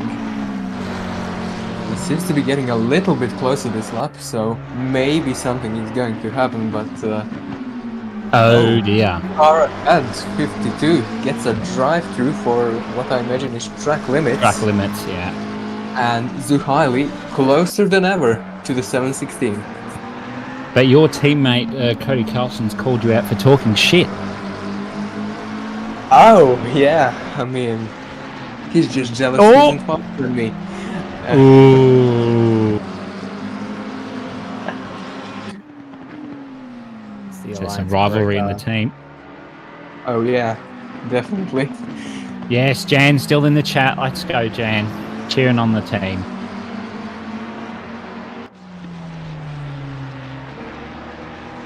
Yeah, Weatherburn doing well. They've had a bit of a rough start, the Pixel Racers team. They sort of fell down the order a bit in the opening stints, but they have recovered quite well. They're up in P16 at the moment. It's not quite where they wanted to be after qualifying in the top 10, but they are doing well and making a good recovery here, just with some nice, consistent racing. Yeah, absolutely. Is that must just be the livery, but does the Pixel Racers car have a touch damage on the front? Or is that just the livery? I think it might just be the livery, and I think I've said this in the last race. Are you saying my livery looks damaged? No, I'm just saying where the lines are on the bonnet. Yeah, it's probably just the way the livery is designed probably does give it that appearance. Maybe that's on purpose. Maybe that was a request they made. They wanted it to always look damaged so that... Well, you would know. You're the one who designed it. Maybe I know, maybe I don't. I don't know. You can't give away those kind of secrets. You know, it's a lovely moment when you don't know what you designed yourself, but... yeah. We're Yes, still I designed here. this, but I don't remember exactly what I did. Oh, yeah. Perfect sense. I mean, yeah, that sounds like my brain. Wait, what's a brain? I don't know. No, no idea. Yeah, we haven't heard of that concept here yet. No idea what that is. We're just got no brains and we talk whatever's in front of us. Exactly. So, yeah, Zuhaili's still stuck in the loop. Yeah, behind I feel sorry because he could get past, but he's just having a lot of trouble.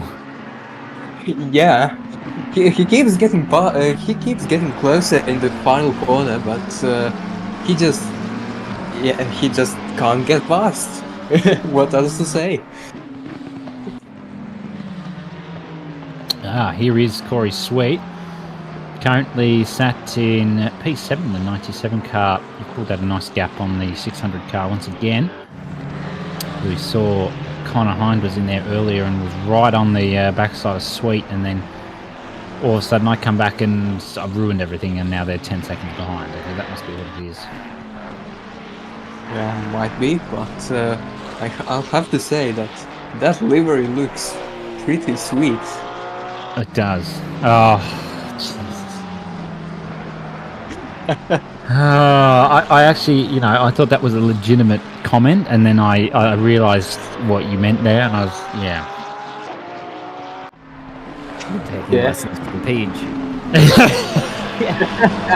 He's learning from JP. We can't be having that. Although, interestingly, Sweet's been on a roll here because he's only, just letting some cars pass there. He's only 2 seconds down the road from Aaron Lee in the 111 Rockets Evolved car in the Castrol livery McLaren. So a potential battle coming there. I can't wait to see that one. Yeah, I mean, potential battles everywhere. As Petty Bridge just goes wide and loses the position, if I'm not mistaken, and that's some contact, if I'm not mistaken, there. So almost, I think he may have pulled out just in time, but now he's got to fight Bernaze, who's just here. They're going to go side by side down into the bad braking corner.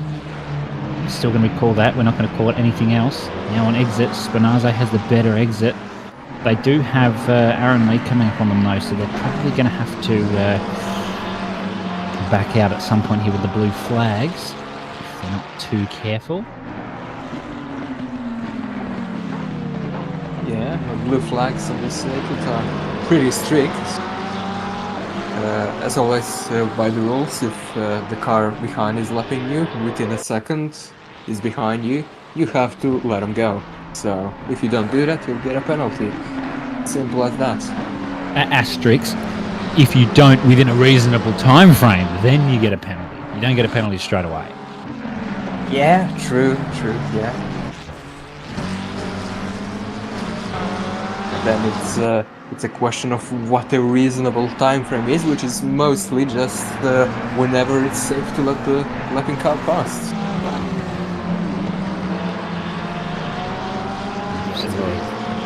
Bit of a challenge, especially when you get cars that are, maybe bad incidents or drive-throughs or whatever, and, trying to unlap themselves in that situation as well. What decision are you making there? How do you get past someone? Because, if you unlap yourself, you've got to make a big gap really quickly, otherwise the stewards will slap you on the wrist for that. Yeah, because you have to be outside of the 1 second mark, which is really hard to pull in just a single lap. So if you're relatively the same pace, then you're better off just staying behind them. Yeah, absolutely. Here is the rear wing view of Chad Pettybridge, who's got Spinazzi in the 666 car, who does let Aaron Lee go through. I think that's actually a tactical move there, because he knows that Pettybridge has to let Lee go past, and he'll have to slow down in doing that. So he's going to use that as an opportunity, I think, to try and get side by side with Pettybridge again, if possible.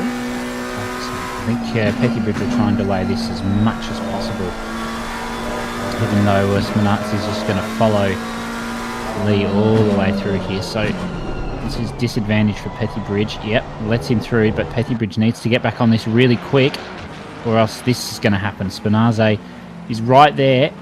Pettybridge having absolutely none of it. Spinazzi tries to go around the outside. Can't quite get it done. Oh, bit of a tap. Big tap. Big tap. Pushed him off the track. Now Sweet can just get through with no problems.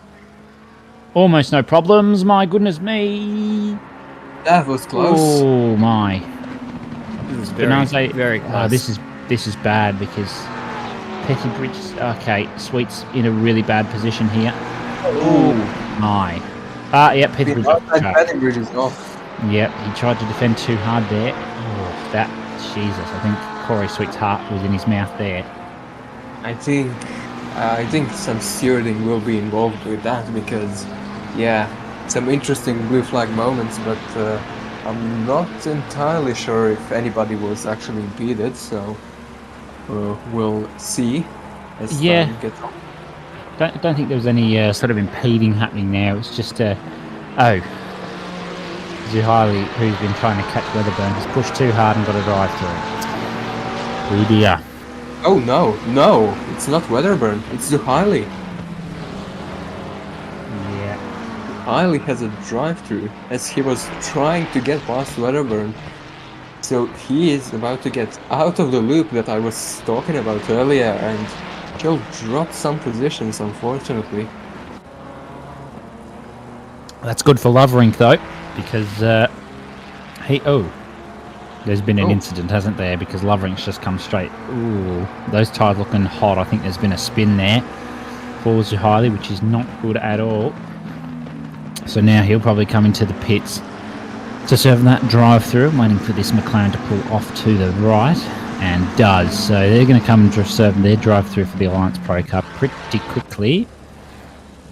So we see Weatherburn here again's got Loverink just behind. They've got a 30-second gap to Zanchin ahead, so there's good chance here for a battle between these two drivers. Loverink's look pretty quick and consistent the whole race, so I'm not expecting anything to be given up here. Loverink's battled this car before earlier on, though, with Callum Gibbons in the car. That would have excited Jan Tully very much. So is there another battle between these, another long battle, I should say, between these two coming in? We'll have to focus on this and see what happens. Yeah, exactly, and Loverink is just within 6/10 of Weatherburn, so Weatherburn went from being under pressure from Zuhaili to being under pressure from Loverink, so this is not an ideal position for him right now, but he's managing it quite well. So same. Yeah. So now Loverink went for the later apex, couldn't quite pull it up. Just got it within the lines though. Goes for a much wider line through here, misses the apex through there. Struggling a little bit of ping there being an American, so just trying best to make this up. Oh, right behind. Ooh, wow. Very late in the brakes there, but Loverink barely misses the rear bumper of Weatherburn, and that was very scary, but she has made up 1/10 in that lap. Yeah, that was... I don't even know what that was. I think there's just a slight miscalculation of the braking corner, trying to make the time up in the braking corner, and just almost took Weatherburn off the road there, but very nice to pull that up and just have the car go deep, so there was no incident there. It was just minute stuff there from Loverink, and now right up the backside again of Weatherburn, who looks like he's made a bit of a mistake through here, but hopefully he can clean this one up fairly quickly for Loverink. So for his sake then for Weatherburn, because Weatherburn won't want to let him past. Of course he doesn't want to let it's full position, of course, and well, Loverink, she's trying and tapped Weatherburn around. Yeah, I think that one coming. We kind of saw that coming. With, That'll be an invoice. Yeah. Yep, there's going to be a strong email from the steward's room there with an invoice. Yeah. Get the fax machine working. Something I was talking about earlier, just how hard it is to sort of follow a car, especially if you've got that little bit of pace and you're on a track that's like this, where it is slightly difficult to overtake, especially both in the same machinery as well. It's such a skill to follow someone consecutively. Unfortunately, they were just a little bit clumsy there and just didn't quite navigate that as successfully as they would have hoped.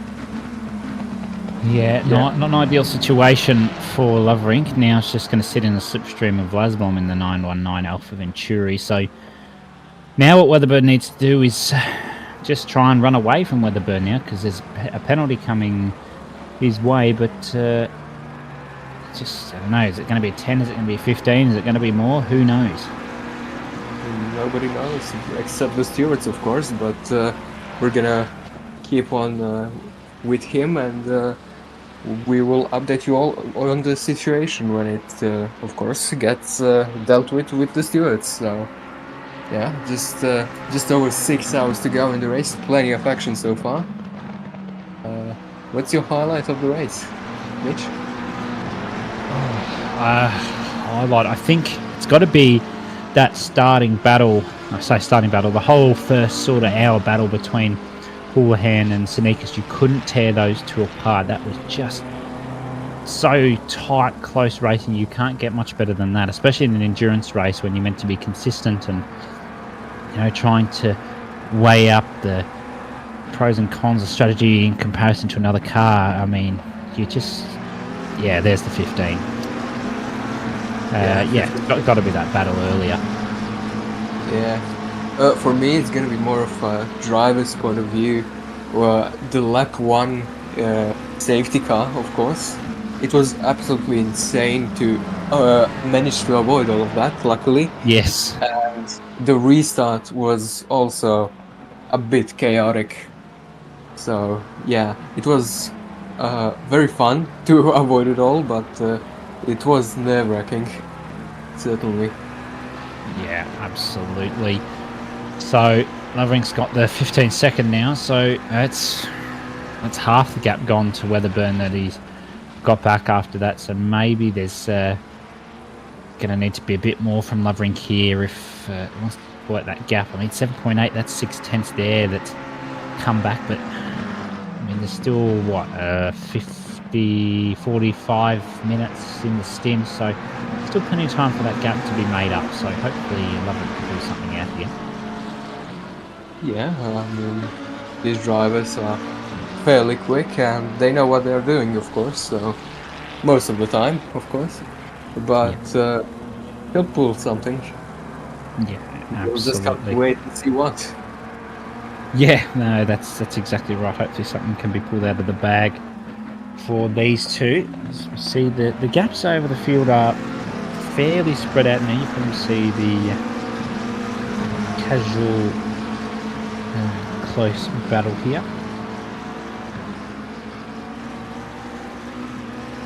Yeah, not the closest of battles, but we're back with Corey Sweet. He's got who's that behind him? The Death Racing car, there would be a lap down, so that's not particularly consequential. Hignett is behind, but quite a fair way behind. So Corey Sweet's in a pretty good spot at the moment, maybe making a little bit of inroads on Lee ahead, but it's just actually really comfortable in that P7 right now and has been almost since the start of the race. Been driving a really good race, both drivers in the car 7 so far. Yeah, both Ben and Corey doing their thing. They've got a 3-second, almost 4-second gap to Aaron Lee now as we're on board with Sjazwan Safik at the moment. Currently only 4/10 ahead of Spinazzi now in that 666 car for Shakedown Racing. So Spinazzi's going to look to try and get past. They've been chasing his car down for quite a few laps now. I've slowly seen that gap come down. I was wondering how long it would be before a battle, but it's on here now between these two. Porsche will probably have the better exit than the Ferrari, but the Ferrari's going to have better braking and mid-corner speed. So with that all weighed up, as long as Safik doesn't make a mistake, I can't see how the Porsche will get past. And that Ferrari is a very wide car. It's actually wider than people first think when they're on track. But hopefully one or the other, that a result for either driver is had, whether it's Safik staying ahead until pit stop, which I mean, is still a fair way away, so who knows. But 692's just got a penalty as well. It's a 10-second penalty. And there's the mistake from Spinazzi. Yeah, Spinazzi has made up a 9-second gap over Pettibridge after passing him, and then just catching Safik here and just making a little bit of a mistake. Didn't lose him too much time, but certainly a little bit. And little by little, it adds up. Absolutely, an endurance event like this, tense is all that matters. So just saw on the timing board there, 30-second gap between O'Hara and Madison now, so fairly large gap between P1 and 2. 89 still have the fastest lap of the race, and there is another significant gap back to Sneakers, who has got a 17-second gap to Glasbaum. So overall, fairly spread out in the top 5 there. Fluke does have that 10-second penalty though, so that's not going to help his case with Aaron Lee and Corey Sweet. He's going to lose out to both of them. Not necessarily Hignett though. He will come out only a few seconds of Hignett post pit stop, so that will definitely be one to keep an eye on in the next stint. Yeah, definitely. And what I wanted to point out, the gap from P1 to P2 is extended 10 seconds since 89 has pitted. So they have some serious space there, and it's showing. Yeah, absolutely. They do have some serious pace in there, in that car. I mean, you've got 3 of, you want to say, the top drivers in this region, the Oceania region, just absolutely lapping it out. We've just come to just over 6 hours left and we're already 153 laps into this race. So if anyone has any further predictions that they'd like to have on the number of laps in this race, please put them in the chat, because I'm at a loss now as to how many there will be. I would say There will be more than 2. It's going to be multiple. You'll have a bit more of an idea when it hits the 5-hour mark, and then you can go and sort of double the number and you've got a good idea. So we're still on board here with Loverink, just in the own little gap there. Weatherburn is 10 seconds behind, so Loverink's actually pulling out that gap fairly quickly, so maybe they won't need to worry about that 15-second and they might stay in front of Weatherburn here. Loverink's probably hoping that Suhali catches Weatherburn, but there's a fairly big gap there, so you can't really imagine that sort of thing will happen. But I mean, it's an endurance race, anything can happen. Yeah, exactly. It's racing, so really anything happens here. So Zuhali might just be able to, you know, close in 15 or so seconds if something does happen to Weatherburn. So you never know. Yeah, that's right. Anything can happen in these races. Just coming up to 11 a.m. in game. Currently, it is 21 degrees ambient and 26 degrees on track. So track will start to become in a more optimum states than before. Of course, it really was optimum. It's just probably going to be that a little bit more gripped up now. The temps are slightly warmer, a bit stickier on the track, so drivers might start to see a little bit of increase in time over this next stint, but we'll have to wait and see. Probably more so in the next one when they're on fresher tyres, we might see some of the times increase for the drivers who jump in the cars. Yeah, but we'll have an exciting race ahead of us with 6 hours to go. That is for sure. But yeah, I think a lot of action has happened and is going to happen. And in terms of how many laps they're gonna do, it's just a matter of time, really, and matter of pace of the leaders. So we'll see. Yeah, that's right. Of course, the leader does dictate how many laps there are over the given time period. No rain on the radar as yet, no wind at all, so the drivers will be more than happy to see that. And let's see if we can work out a rough estimation if it actually is going to be rain or not. Mike? Do that. It's time for me to take my leave from the commentary box. No! We can welcome Stefan in. I'm needed. I've got to get out there on track at some point. So that does it for me. Thanks for everything so far today. I look forward to watching the rest of the broadcast back later. But yeah, it's time for me to actually get out there and start racing with these guys. No worries. Thanks for being in the box, Mike. Hope you have fun out there. Please no curses. Yeah, well, too bad. Yeah, so on that note, Mike, you said no curses. I'm sure everything will be perfectly fine because there will be no problems whatsoever. Alright, I'm blaming you now, Steve. Yeah, that's right. Thanks, guys. See ya. See ya. So yeah, I'm not sure if this has been brought up before, but a little birdie told me, Charles, that you are actually racing with the keyboard and the mouse. Yes, that has been brought up before, and yes, I do race with a keyboard and mouse, if you were wondering. Now the next question you are going to ask is, am I insane? Probably, but... Yes, that is the next question. Yes, exactly. Am I insane? Probably, but I mean, I manage it, and it's great fun still, so, you know, getting us set up later this year, maybe next year, but yeah, for now, a keyboard will do. I mean, it sounds like an incredible effort. Can you walk us through some of the details of how that actually works? So I imagine you use the mouse for steering, or how does your setup look like? Well, I have my PC right in front of me here. I was going to say, he's got a mouse and keyboard. There you go. Yeah, I have a keyboard. Yeah, but which part does what? That is what I'm interested in. I mean, Oh, right. Well, I use the mouse here for steering the car and literally nothing else. Everything else you see is on the keyboard.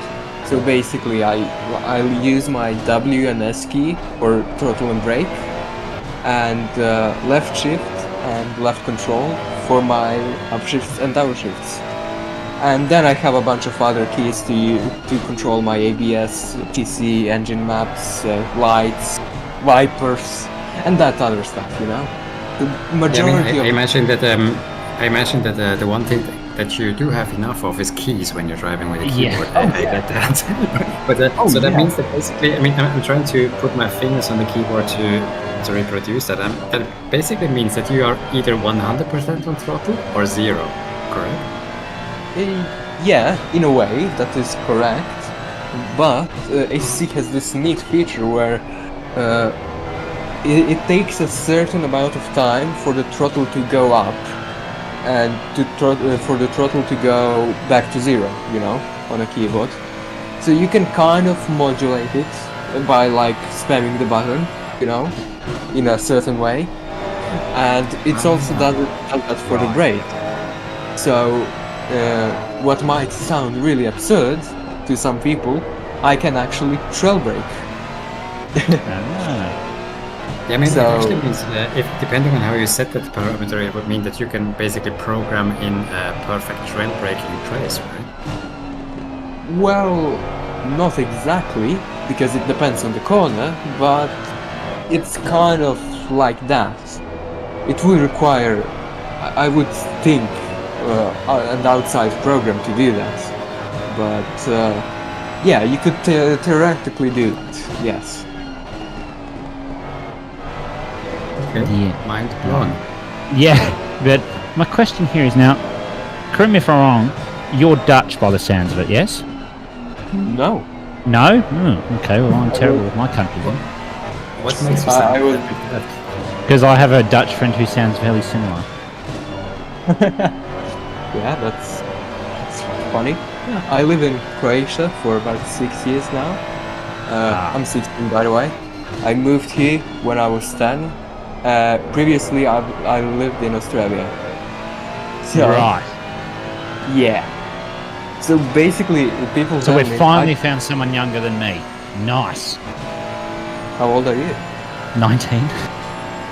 Oh god damn, you sound like you're 50, but Oh, alright. gee, here we go again. Oh. I knew that was gonna. I knew that was son. Knew that was gonna. No, I mean, thank you, Charles, for bringing that up, because I do feel really old right now, being older than the two of you combined. But yeah, okay. That's, Oh, yeah, you're I mean, really at old. least, Ah. at least I don't sound like I'm 50. You don't. You sound you don't. younger than. You sound younger than Mitch here. Oh, Jesus Christ. So yeah, what I was gonna say is people often tell me, when I tell them that I'm from Australia, they tell me, well, you don't sound Australian. I'm like, Well, you don't. well, I don't. Yeah, exactly. Because I haven't been there for like majority of my life. So, you know. Oh, here we go. As we Replay. see a replay. We have a replay of Now. something. Oh. Oh. Carl Johnson's just decided he doesn't want to race anymore. That was What? very anticlimactic. I mean, I Wow. was expecting carnage and fire, but this is kind of Uh, ending with a win. Okay. right. Sure. I don't know. Okay. Yeah. Sure. I don't know what that was. Something's failed. Someone's cat's on fire. I don't know what that was. I think I he's don't know. probably turned off the ignition. I mean, that would mean that you would have to bring there the you go. car to It's full the stop stuff. and then. You can tell us. Yeah, he might have accidentally hit the button, so, you know. That's why right. I, on the keyboard, right? Yes. That's why, on the keyboard, I have my ignition button to the rightmost side of my keyboard. Yes. So I Yeah, see- cannot accidentally hit it. See, that's the sort of thinking I like. And now that you've said how old you are, everything makes sense. Because you definitely sound young. Oh, Well- Jamie Jackson said that I've just finished my midlife crisis. Thanks, Jamie. Thanks, mate. Thanks. Yeah, Well, if that was a midlife crisis, that means that your life expectancy is not that high, is it? No, it definitely is. Yeah. yeah. That you are now at the top of my list, Charles, of the oldest I've been accused of being. Oh, damn. Previously it was 42. You've now said 50. You've now topped the list. Oh, well, that's I'll take that as a compliment. Yeah, you can, but I'm not.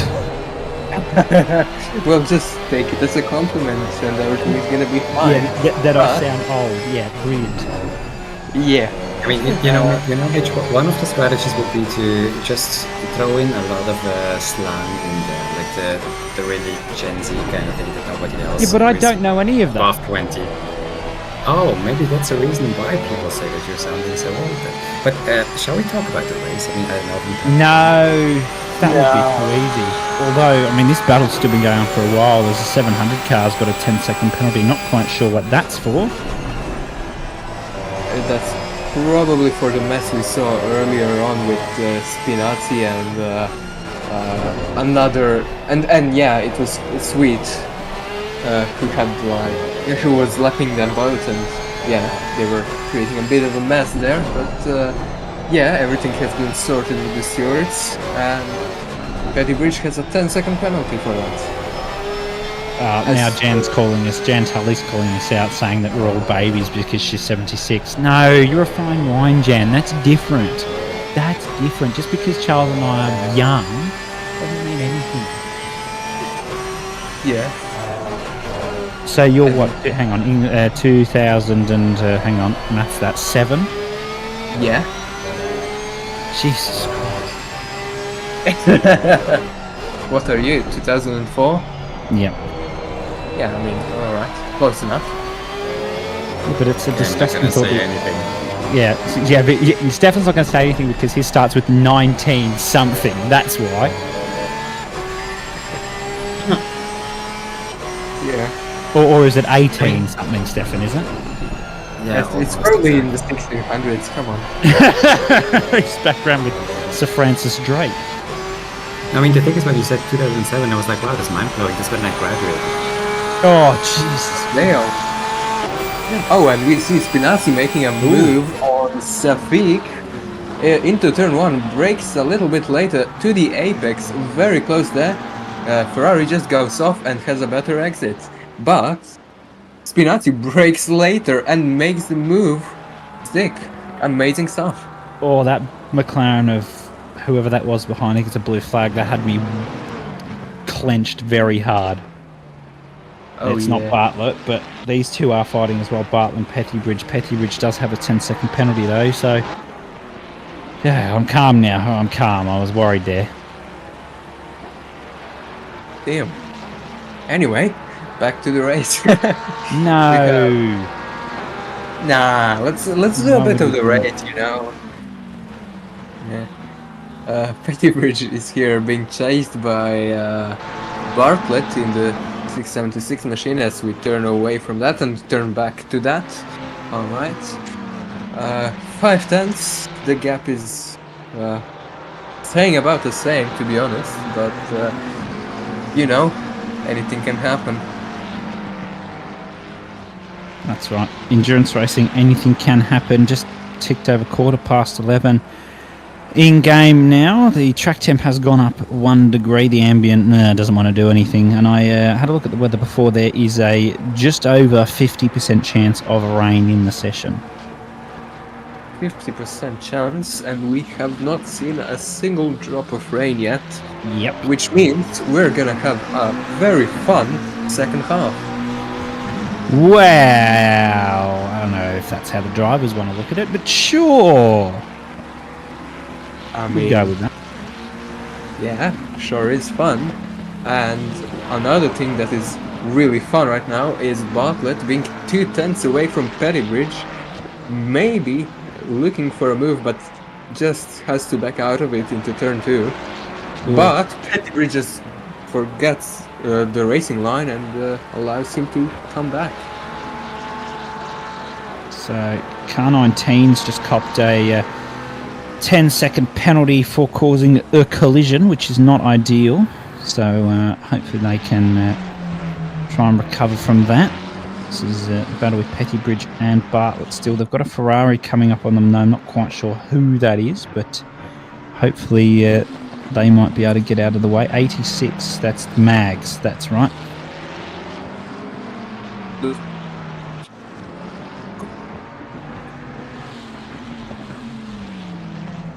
Charles's internet has decided to pack it in.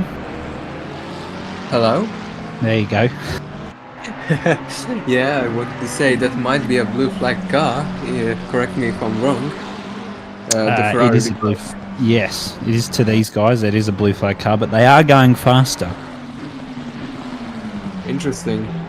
So, yeah, then I think the best course of action if you're faster than the car ahead and you are a lap down is just wait, because interfering with someone's battle is not ideal. It's, yeah. No, you don't want to interfere with anyone's battle, but of course if the drive... Oh, that's very wide from both cars, pushing every bit of the track that they have, and Pettibridge gets a drive-through for it, so that's... Yeah. Oh my! That was close. Very close right there. Certainly. So this is where Mags could look to get past Pettibridge if he wanted to, since there was that mistake and Bartlett's gotten through. You see down there at the bottom of the leaderboard, Raj Sandhu as well is currently leading the AM class, and Bartlett is leading the Pro-Am class now with the current state of affairs, because Pettibridge has got a drive-through, and so that's going to put Pettibridge probably not in a good position. A drive-through, I don't actually know what a drive-through is here in terms of seconds, but I can imagine it's quite a few. I think it's about 20 seconds here. Might be a little bit less, actually. That's not too bad. Yeah, it's not too bad, but it's certainly a minor inconvenience for the drivers.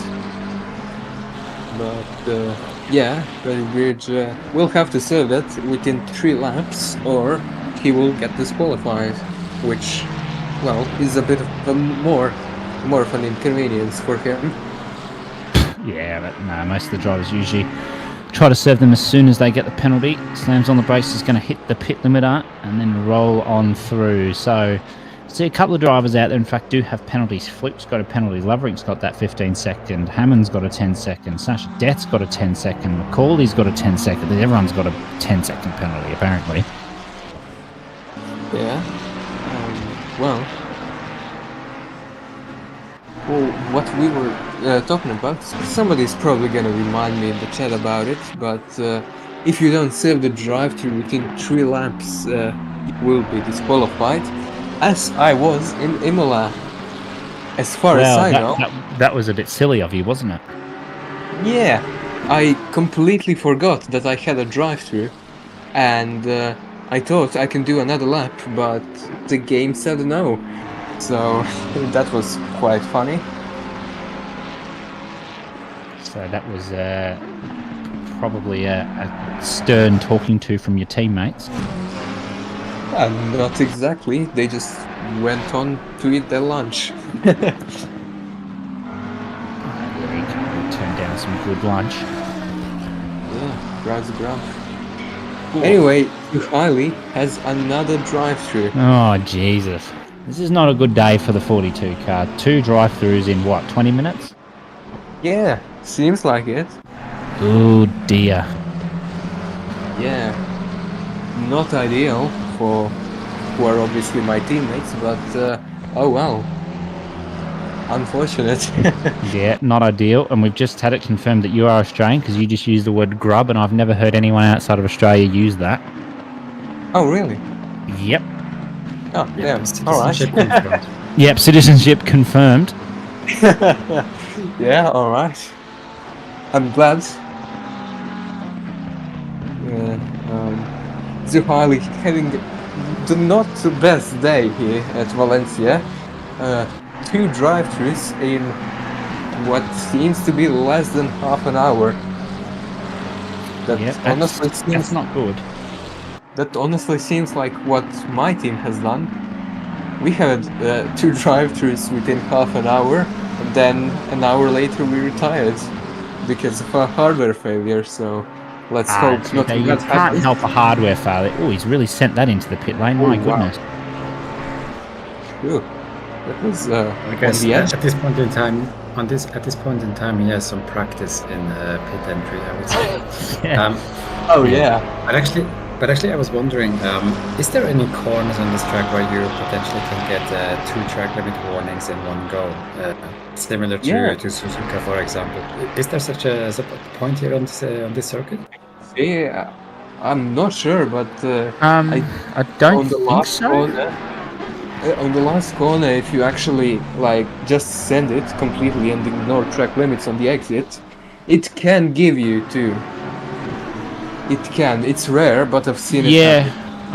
I guess if you cut too much to the inside at the final corner and go wide on the exit, there's 2 Yeah, there. But where at Suzuka do you get 2 that I can? I can't even think of 2 at Suzuka. The only track I know of is Actually, Misano. No, the Degners. Misano just- You get Oh, a cutting track Degner warning 1 for and then exit. No, actually not even No? that, because you get one for being wide on the exit of Degner 1 and Yep. wide on the entry for Degner 2. So it's yeah. It's You mean wide on the difficult. exit of Degner 2? There's much sadness involved, so don't try it. Well, there's a simple solution there. Stay within track limits. Certainly one way to keep Simple it as in that. check. But Stefan, I had a question because my mind cannot remember what is Degner 1 and 2 on Suzuka. Is that Do like you know before when the- you- Now I'm just disappointed. That's just no.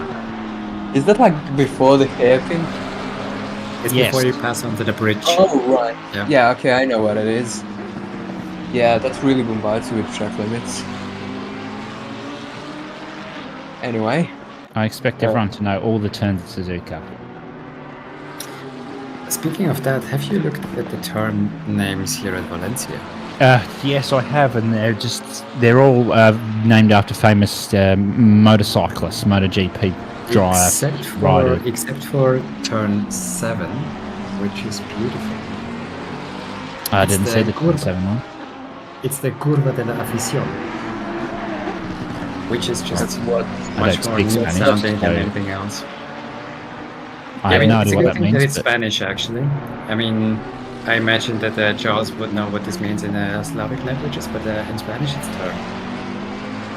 Oh wow, that's deep. Wow, Yeah. that's a nice way to name your turn. I'm going to name my turn Turn. Yep, we're going to do that. I And mean, Pete Viney's it's got more- to drive it's- through. Who is P9? What? Pete Viney. Yeah, okay. I heard P9 and I was like, what? Yeah, okay. So number 19 with a drive-through. I assume it's for track limits. Wow, I would reckon you're probably right. Yeah, oh, yep, straight in the pits for Kovacs Mook Blue. Yeah.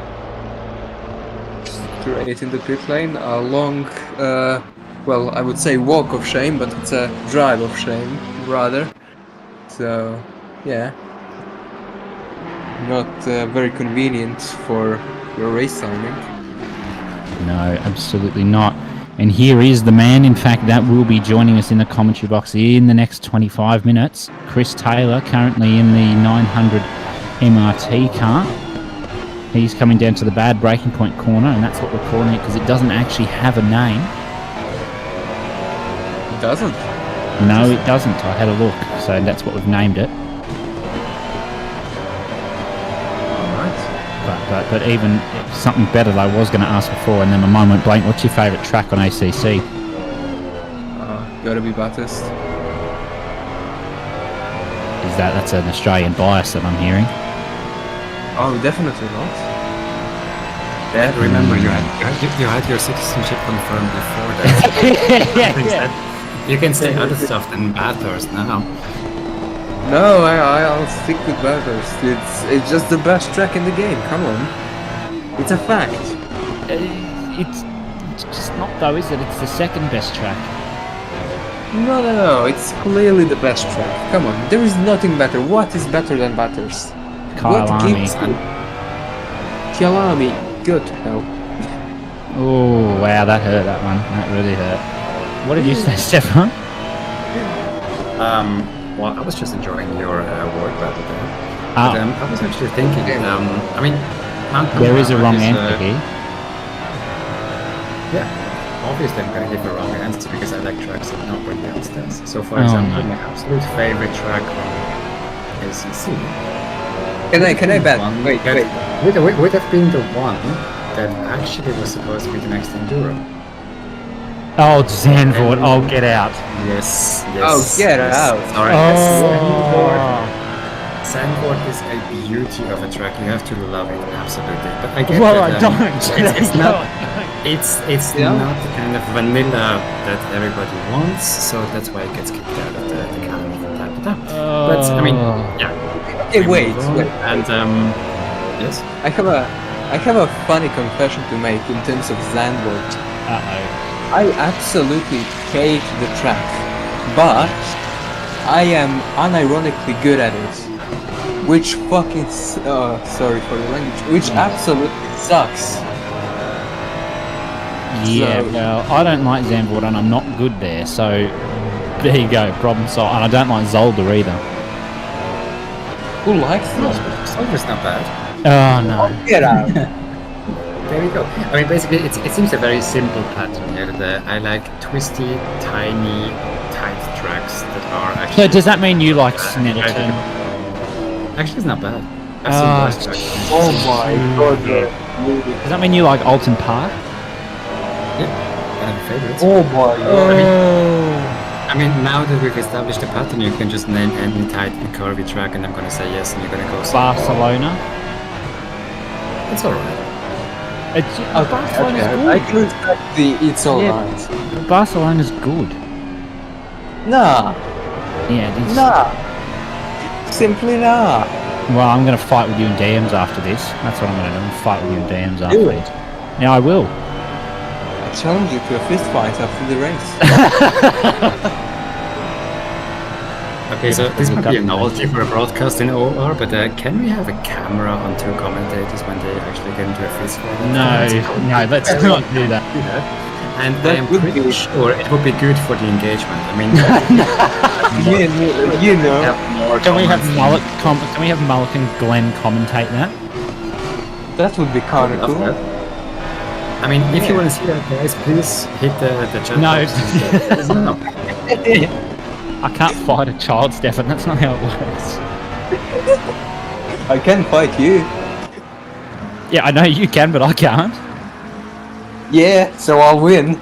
No, Yeah. I'll defend. I'll self-defend. Oh, Yeah, damn. anyway, so on track, we do have There is Murphy. fighting going on track, though. Whoa. Yeah, I mean, viewers might have not seen it, but yes, the race is still going on. Mate, my So- transitions are flawless. Absolutely. Basically, there's quite a tight gap over the 310s, and I think they have been added for a while. I'm not sure whether Taylor is actually just a tiny bit faster or almost the same pace, but it looks like they, well, will have to work hard to actually get a move done at some point, or maybe they just decide to stick with it for this position and wait until the tires go off, the pace changes, or a small mistake is made. Yeah. Certainly. I agree with everything you just said.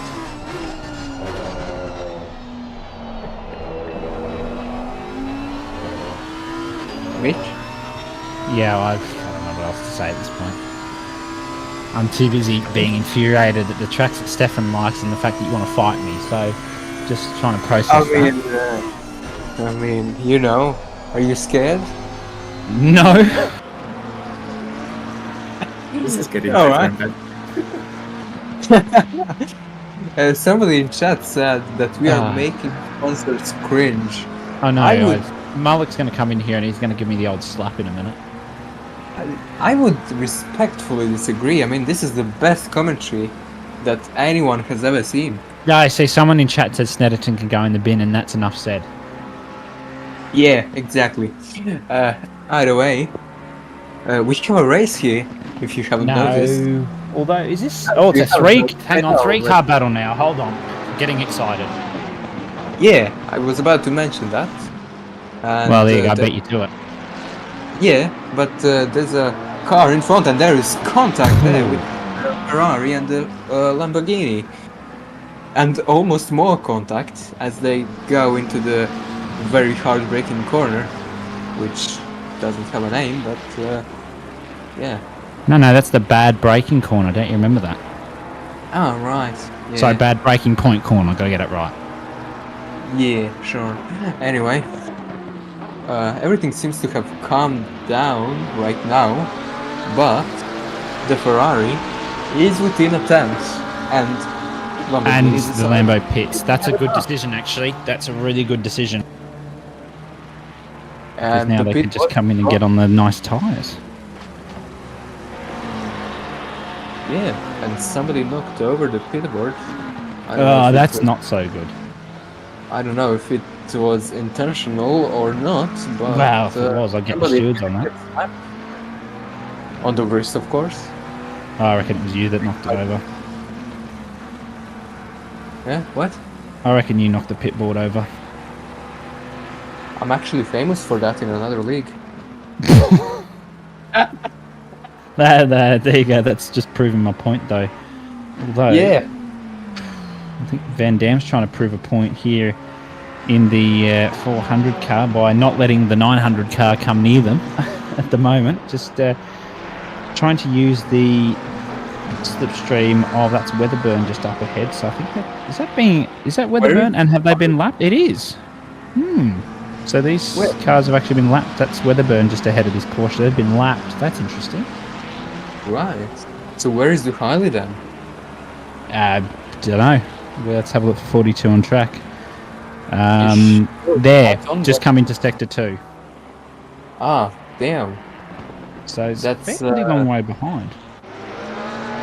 Yeah. Oh yeah, right. He had 2 drive-throughs within 20 minutes, so I'm not surprised, but I am surprised that he's that far off. And here we have a battle for 26th place, if I'm not mistaken. That's Robert Wenzel in the team first name. Wow, that's a creative name. Oh no, Uh, it's pretty good, isn't it? Yeah, epic. I think and they've ahead of actually him. been called that for every endurance event that I can remember doing Oh, the and whole Van Damme past 3 years. got a drive-through. Ah, Just as you said that he was doing well, he's got a drive-through. MRT's going to come for me now. Yeah, Just glad you're Mike done. Creek's not in here. Finished. Yeah, finished. Game over. Although this is Wenzel fighting Marsh now. Am fighting Pro. It's done a drift though. Just heading up to 5.5 hours left in the race. 25 minutes to midday in game. Bit of cloud coming. Oh my. Oh Holy dear. mother of God. That was a send and a half, and that did not work Oh. out at all. That's gonna No. be partially won by the stewards. Yeah, that was never on, and yet Wenzel decided, yeah, let's go for it. This has to wait for a safe rejoin moment, and will probably... No, he will not go to the pits. So, chose to stay out, but that was very, very fortunate. Yeah, we've got Virtues in the chat saying that Caster's curse really coming into play tonight. You guys are evil. No, but we're not that evil. I mean, I'm the only one that's now cursed more than one person today. Charles hasn't cursed anyone, and Stefan hasn't cursed anyone. one. So, have you? I think I have one. Yeah, I mean, when I said that Imran was doing well, he got 2 drive-throughs in 20 minutes. Yeah. Yeah, so that certainly is a curse. Sorry, But I've just seen the back of that Jim's mowing livery. It says I'm sexy and I mow it. Oh my god. Oh my god. Oh, I can't believe that. Okay. Why, Anyway, did we have a why race did you give it a forum by reading it out? We Oh, could I have don't just know. all safely ignored it.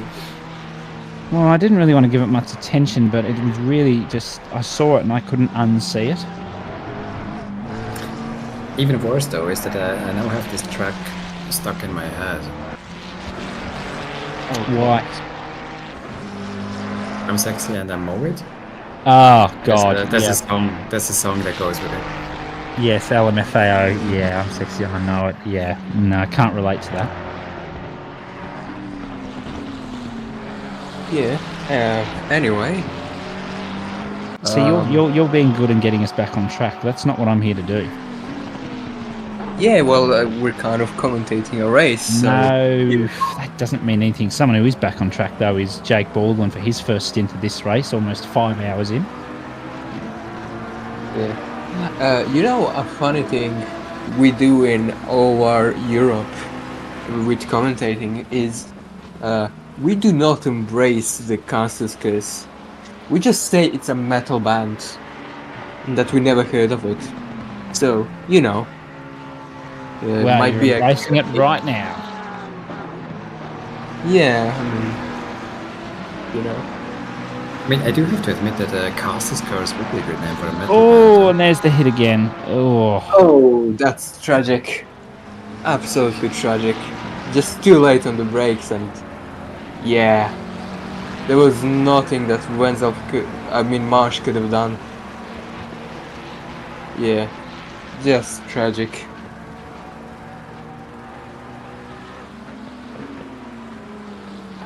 Well, Should be back more to pit Jake stops Baldwin. coming in. Yeah, stay on board with Jake. He'll just be getting warm in the car. Hasn't done a stint yet, so no wind on the track either. So no real weather looking like to come our ways. But he just popped in a 31.5 first lap of the race, so that's pretty good. 52 has got 10 seconds of penalties again. So they've got 25 seconds of penalties. What did they do? What did they do to deserve that? You know, probably some crimes on the track, but what I wanted to point out is the track has gone from race start to right now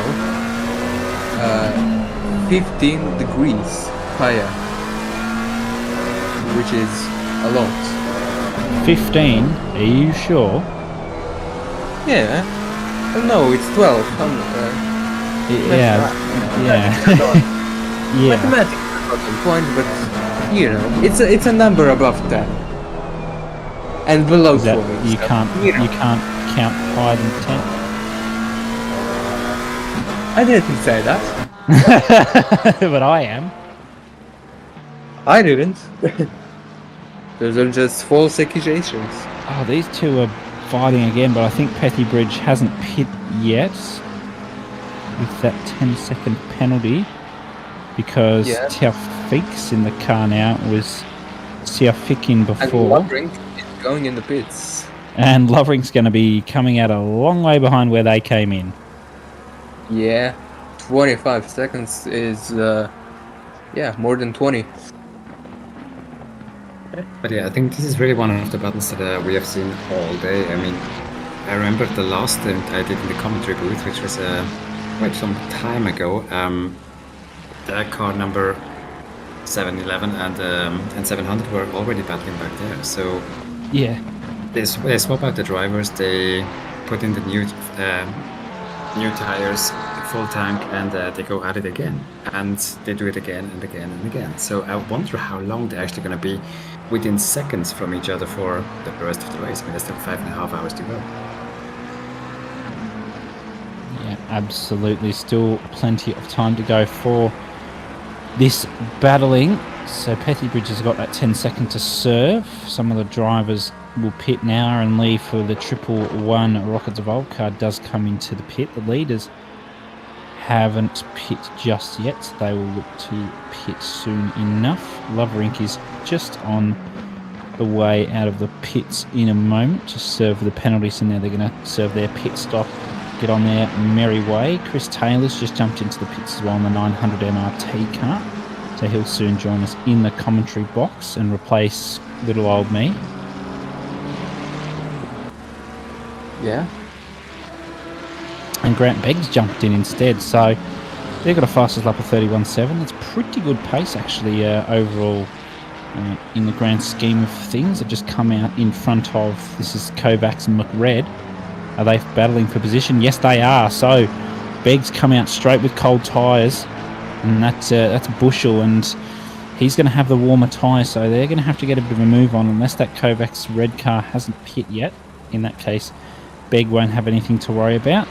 And Pettybridge also comes into the pits now for the 700 MRT car. Yes. McLaren? And she'll have to save the 10-second time penalty in the pit lane, of course. That's how it works in ACC, and that is some interesting blue flag driving from the McLaren, and it almost loses it on the exit. Yeah, absolutely. There are just a few little mistakes there from a few drivers still. And 623's got to drive through 4 track limits as well now, so everyone starting to suffer with those track limits. No one in the top 5 yet has had a track limit warning, as Grant Beggs discovers there's more than one bump in the fast right-hander. And as we were just talking about him, here is Chris Taylor, who's coming to replace me in the comms box. How you doing, Chris? Good, Hobbsy, how you going? Ah, look, just enjoying watching you drive, mate. It has been an enjoyable race so far, I will say that. All right. So at this point, thank you very much, Mitch and Charles. I think this is the end of your stint, and now we will take over. You will have fun, you two. Yeah. See you Thanks, later. guys. Cheers. All right, Chris. So you just swapped out of the car, I imagine. Yes. Was it sweaty? Yeah, car's feeling really good. We're sharing a setup with the 600 boys, and it is fantastic. I'll say that. We got not much tyre wear towards the end of the stint, and it's very even across both axles, so it's very manageable. I think some of the McLaren seem to be struggling towards the end of their stint. So. +1 for Ferrari. Yeah, I mean, honestly, looking at the lineup that we have here, I'm not so sure how many people were sharing your thoughts there, because there seems to be a slight majority of McLarens on the field. But yeah.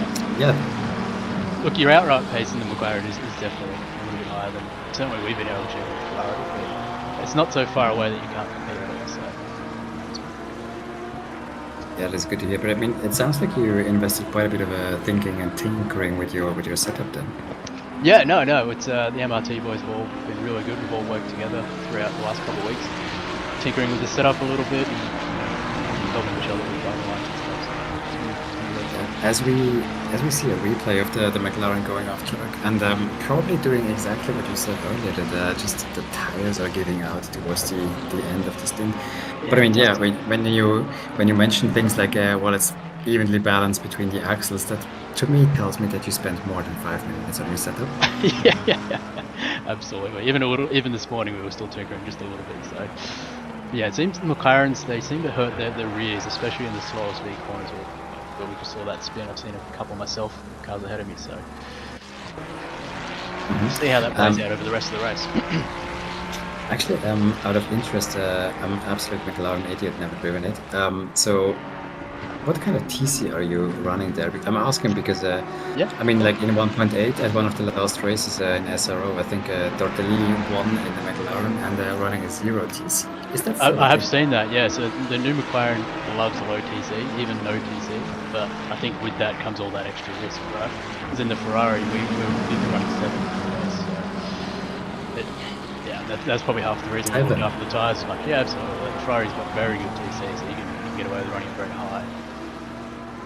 I mean, it's very interesting to see that. I mean, usually you would have the intuition to say that, okay, well, lower TC means less cutting, means you could probably go faster, but 7 kind of suggests the opposite. Yeah, like it's only TC1 we use. We don't use TC2.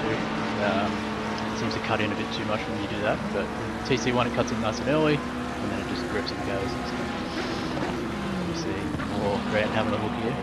This battle has just been going for the whole race, just about between these two teams.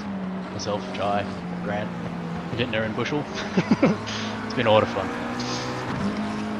Yeah, I think this is the interesting bit about Endurance, that at some point you're just like on a similar pace with other teams, and then that means that you're obviously going to meet on track again and again and again. I mean, maybe you're separated by pitting one lap earlier, and then you don't see them, and suddenly they come out and they're right in front of you again. So I think that's one of the joys of longer endurance races.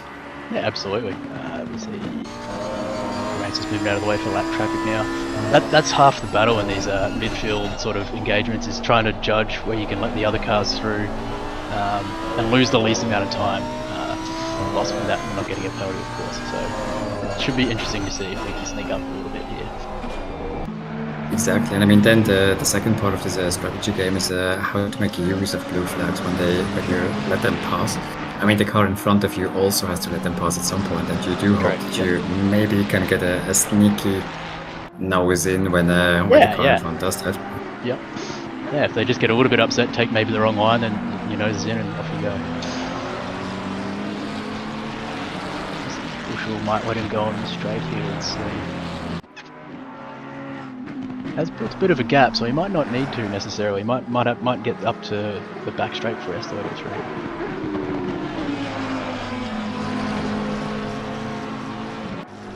We'll see how quickly the other car is able to catch up here through these very smart corners, and he goes wide. So no opportunity there for the car. No, if anything, we've lost a little bit.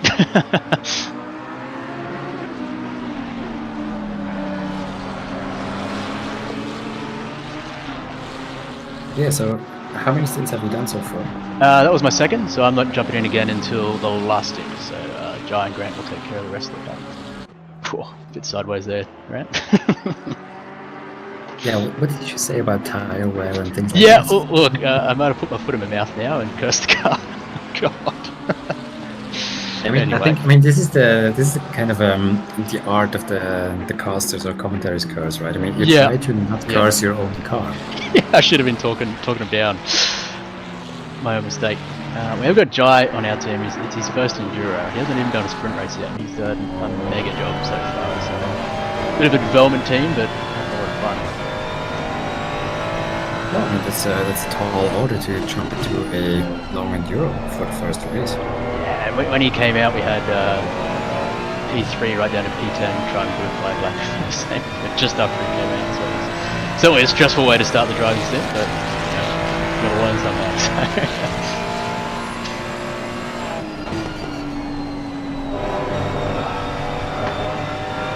This battle continues lap after lap. A little looking grab. Exactly.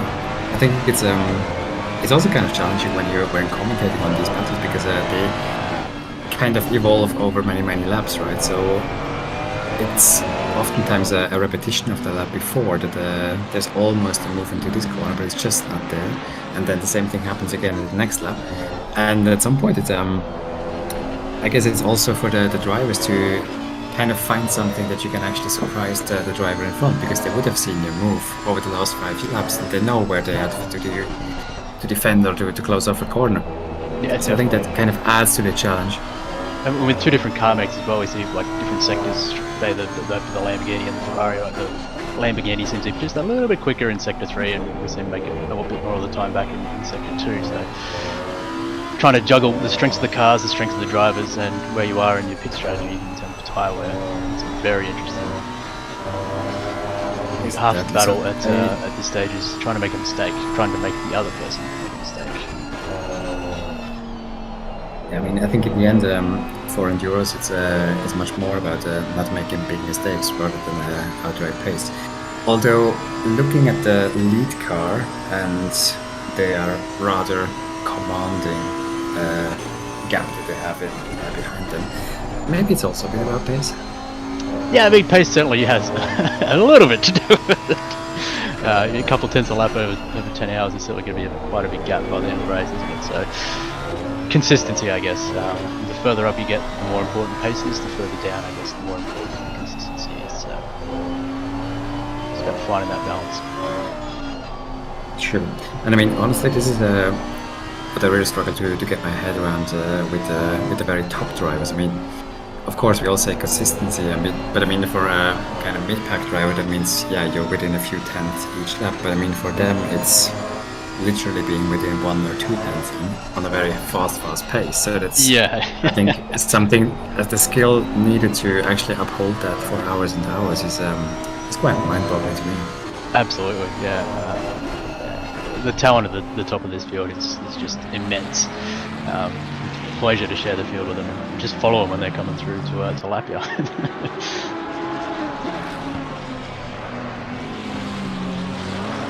Just can't quite get close enough to make a move here.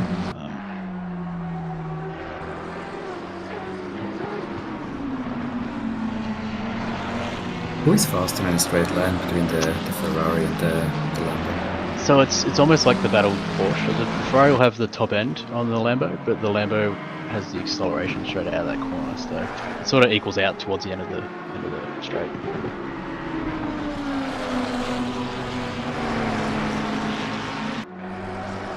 Yeah, following very closely, which is all you can do when you're this close to a matched in pace. Whoa, had to pull out of it a bit there, I think. As we go back up to the leader, Bakita, who's enjoying a nice leisurely Saturday afternoon drive, I think. Yeah, at a pace that is difficult to match, but still, leisurely Saturday afternoon drive. Yeah. I mean, the leaderboard doesn't show us the gap at the moment, but I imagine it would be. Well, it's gonna update now Kunos when you things cross the waiting for line. him to cross the sectors, yeah. Oh wait, no, we have to wait for Smith to. cross the Right. sector. Okay, that's probably gonna take a while until we can tell you how far the gap is actually at. Yep. Can't use the microsectors, Kunos, that'd be too easy. Oh, it's +1 lap. That doesn't help much. No, I think it just says that until it updates for the more correct time. I think it's about 17 seconds cheating and looking in the game.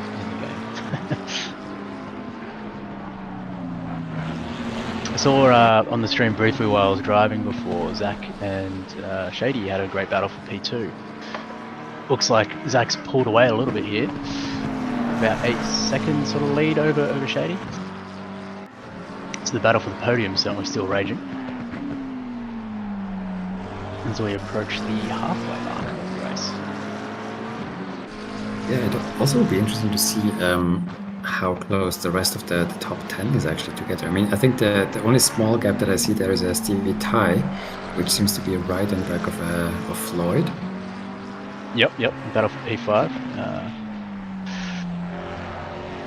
Otherwise, they seem to be, well, quite spread out, but I mean, yeah, still within a few seconds of each other. Yeah, almost at that point where if you're on the same lap, you consider yourself close, I guess, where all it takes is a drive-through penalty, which is very easy to get here, and you're right back into it. Yeah, there is a yellow flag on the back straight. Car number 52 does not seem to have a good time. Yep, still yellow now, maybe if it's a technical issue. Yep, very technical, the car is at the wall. Yes, technically you're correct. The question though is how he got there. Maybe it still was a technical issue. But I wonder how you would veer off track to actually hit that wall. So might have been a real disconnect. Yeah, perhaps or assisted or yeah, like a real issue or something like that.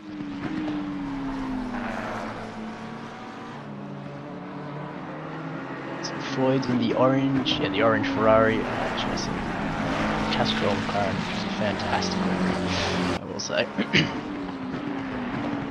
Wait, actually, that was Stevie Ty just overtook Floyd, right? I mean, I think when I said it before, it was a Ty chasing Floyd. Yeah, no, I think you're right. Got the move You're right, I think. really good at this. We're obviously paying attention to what's happening. Like we were just trying to figure out what's going on with the yellow flags, and we might have missed an overtake there. Exactly. Yeah, that was my bad for taking the eyes off the ball there. But yeah, it looks like Stevie Ty was also able to pull out the gap. I mean, it's 9/10 of a second now, the gap, and it was less than that before. So it looks like at this stage of the race, he does have more pace than the Ferrari behind, who's kind of struggling to keep up with the pace that Stevie Ty is putting in there. Yeah, he just doesn't seem to have the outright pace of him, perhaps. But maybe towards the end of the stint, we can see that gap really back up again. Yeah, the replay here Here's the replay of car 52. Oh, A disconnect. Yep, he's gone into I- space. Gone to visit. I certainly hope that was a disconnect. Has he kept it out of the wall? Slightly on the tap. That is an unfortunate series of events, I think. Well, I mean, honestly, if you have a disconnect and you're teleported back to the pits anyway, I think these 2 seconds of damage from kissing the wall is the least of your problems. Absolutely, yeah.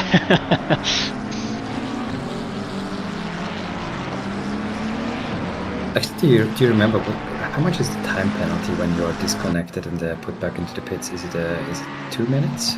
Or is it more than that? I think it's 3 minutes, but I don't think I've had a disconnect free teleport to the pits without getting a lot of damage, so I couldn't tell you the exact number. Let's see if chat knows.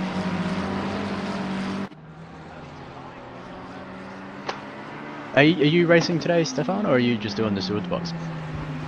No, today my team is sitting this one out because none of us actually had. We have a replay of the turn and move. Sorry to cut you off. On Valencia. Yeah, so this is the move that we apparently missed before. Yeah, he just followed him perfectly through there and got the inside line for the head. Very well done. Lots of respect given by both drivers, so very well done there. Yeah, I think at this stage Floyd also probably was aware that Stevie Ty behind him is that tad bit faster, and fighting this would probably not be a good strategy, given that there's 5 more hours to go. Correct, yeah. You both just end up losing time, don't you? So yeah, at some point you just got to swallow the hard pill when the quicker go fast, so you don't battle too much and ruin both your races. Exactly. I think this is the most difficult part because I mean, everybody in there is still kind of in the mindset of a racing driver to say, well, I don't want to lose that track position, but you might lose so much more if you don't give up on that. So I think it takes quite a bit of a maturity, racecraft, and just having in view the bigger picture to get the best out of these situations. But now these two are edging closer and closer and closer. I mean, just stuck is to your each other, heart rate is your heart rate going up already? Yeah. I can feel the adrenaline hitting me as we speak. I've ordered trust in Grant and Bushel, so we hopefully not cursing them here. Maybe we can get Glenn to go on board with Bushel. Yes, he's got it done. Beautiful. Just hug that inside line. Now he's just got to park the bus on the inside here, and we should be all sweet. Done enough. Now let's pull away. And let's just take him off stream. We don't need to talk about him anymore. No, well done, Grant. Yeah, I think now comes the part where he actually has to pull away, because that's also a typical one that happens often, that you get that nice move done and you go like, okay, so now you have to run away, but then you suddenly don't have that adrenaline level anymore, and you suddenly start making tiny mistakes. Yeah. You might have taken a bit behind, reels you back in. Yep. You might, who knows? Like you might have overheated the tires a tiny bit, gone around. You might not have that grip there, but you had 3 or 4 laps to go. But I certainly found in my stints the aero wash coming into the second one was pretty shocking when you're within half a second. So he'll probably be not knowing himself the amount of extra grip he's got on that front end now. Yeah, exactly. I mean, it is a lot of flowing corners where the car relies a lot on aerodynamics. So following closely is not the easiest thing around here. No, very difficult.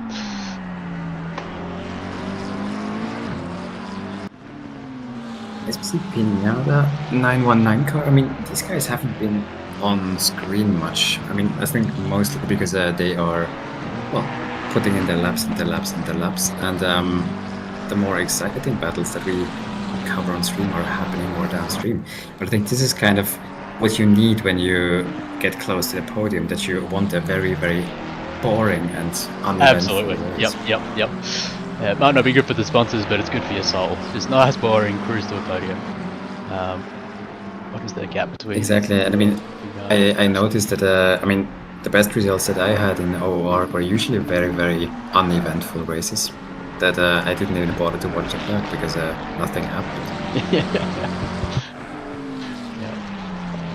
About 20 seconds between Big Yard and Samuel, so certainly not out of it yet. Very long time ago.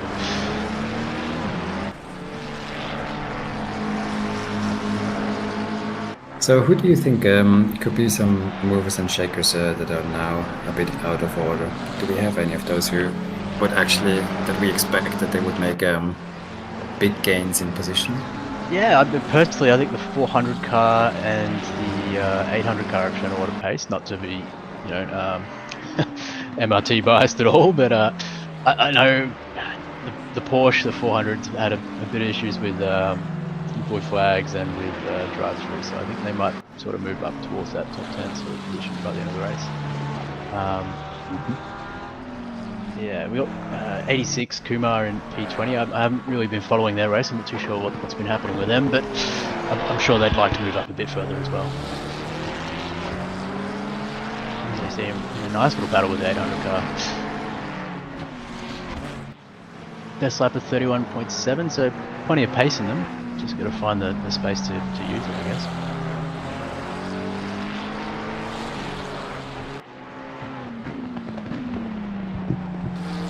Well, yeah, I think 800 just let him go through there. What we were talking about before, Stefan, where it's just sometimes a smarter move to let the other car through.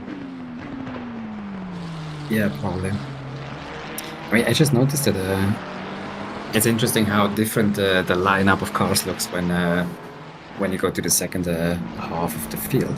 Suddenly here the Ferrari is very, very dominating. Yeah. I haven't driven the McLaren, so I don't personally know how difficult it is to get pace out of or anything like that, but I do have a fair bit of experience with the Ferrari, and it is definitely one of the easiest cars I've had to get up to speed. The final couple tenths are just as difficult as they're always going to be, but getting closer to that sort of top pace is a lot easier with this car.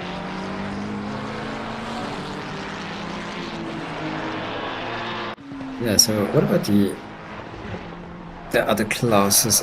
Wenzel seems to be quite far ahead of the next car that is in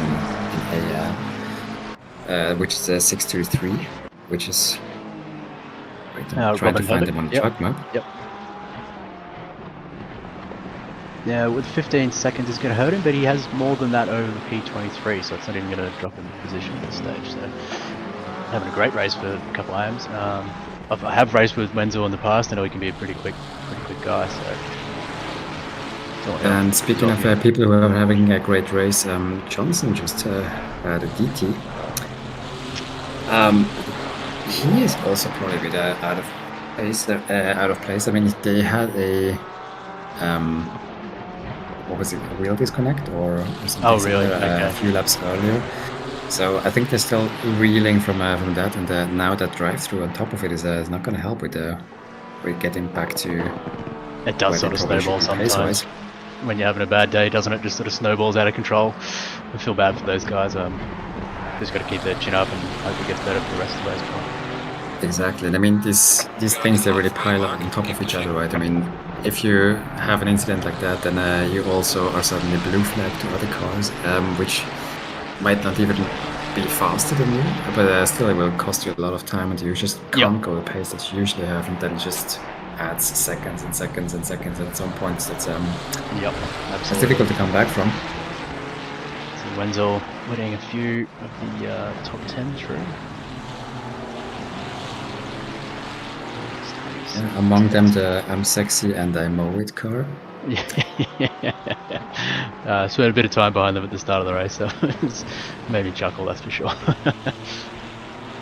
I mean, actually, this is probably a good strategy to take a bit away of the concentration from the driver behind. Just have a really good pun or another joke on the car. Definitely. I have ridiculous lips on the back of my sprint race car for exactly that reason. Okay. I think the only sticker on the back of my sprint livery is the Split Blood Survivor. Yeah. Well, they I think they changed their colours this year. They were really good. We had one bad race as a steward for it.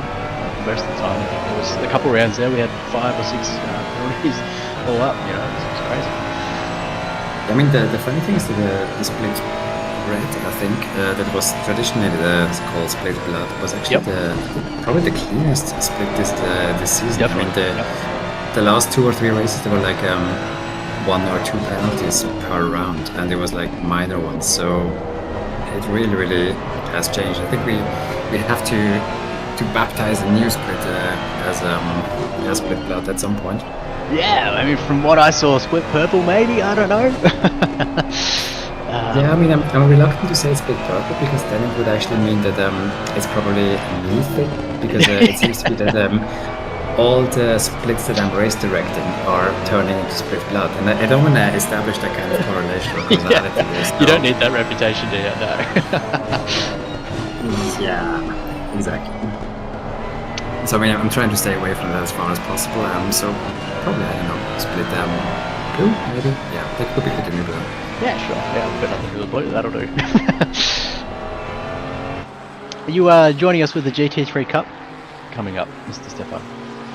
Actually, yes. I mean, I was for the longest time I actually thought that well, this has nothing to do with me because I just don't have the top pace of the top drivers. But when I thought about it, oh wait, just a tiny bit of interrupt to myself there. Death has a bonnet that looks very, very unhappy. There's quite a bit of damage on that car.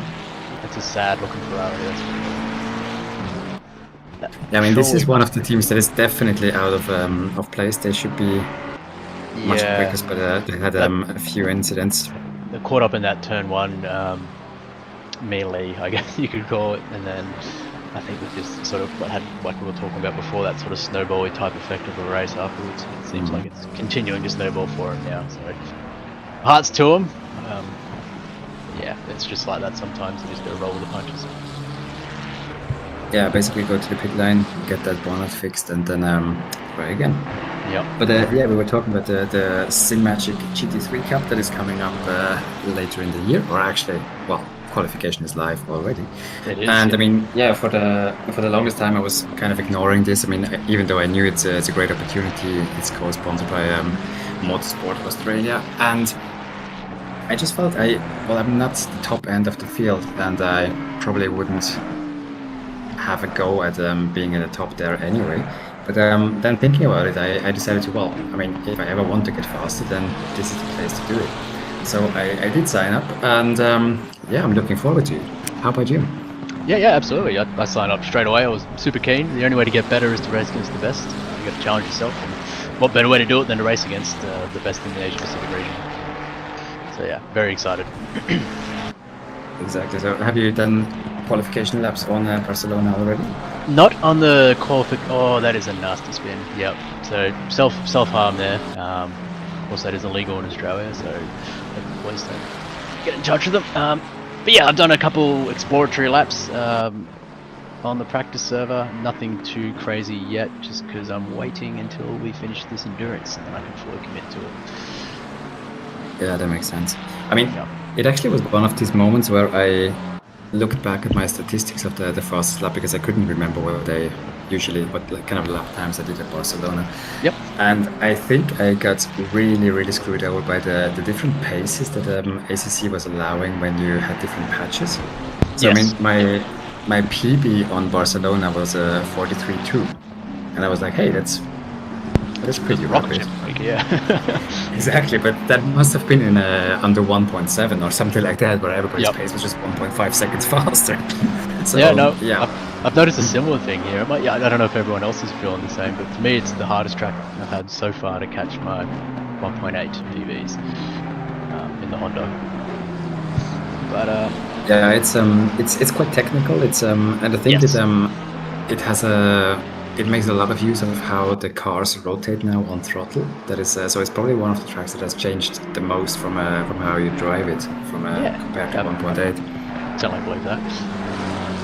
And the curb behaviour has changed a touch too for a lot of the cars. So that sector 3 you can just get into it. I think.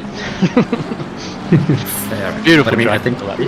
but I mean, even now, I don't think that you want to get close to any of the curbs in sector 3 anyway, right? I mean, No, that's true. I saw somebody complaining that the Ferrari is still not good over the curbs in sector 3, and I was like, yeah, but this is because these are like half a meter sausages, so Yeah.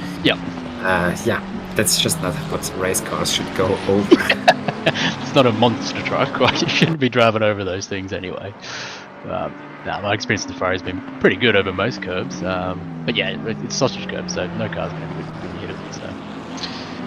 Yeah, I mean, it's just fascinating how much pace or how much time there is actually left in that last chicane. I mean, basically, it's like you nail it perfectly, and you just miss it slightly. It's like half a second difference. Yeah, It can be very, very frustrating if you actually haven't put together that lap for all the rest of it, and then it's the last chicane, and you just tiny bit off, and just there your goes your delta. soul is exiting your body as you come through the last turn.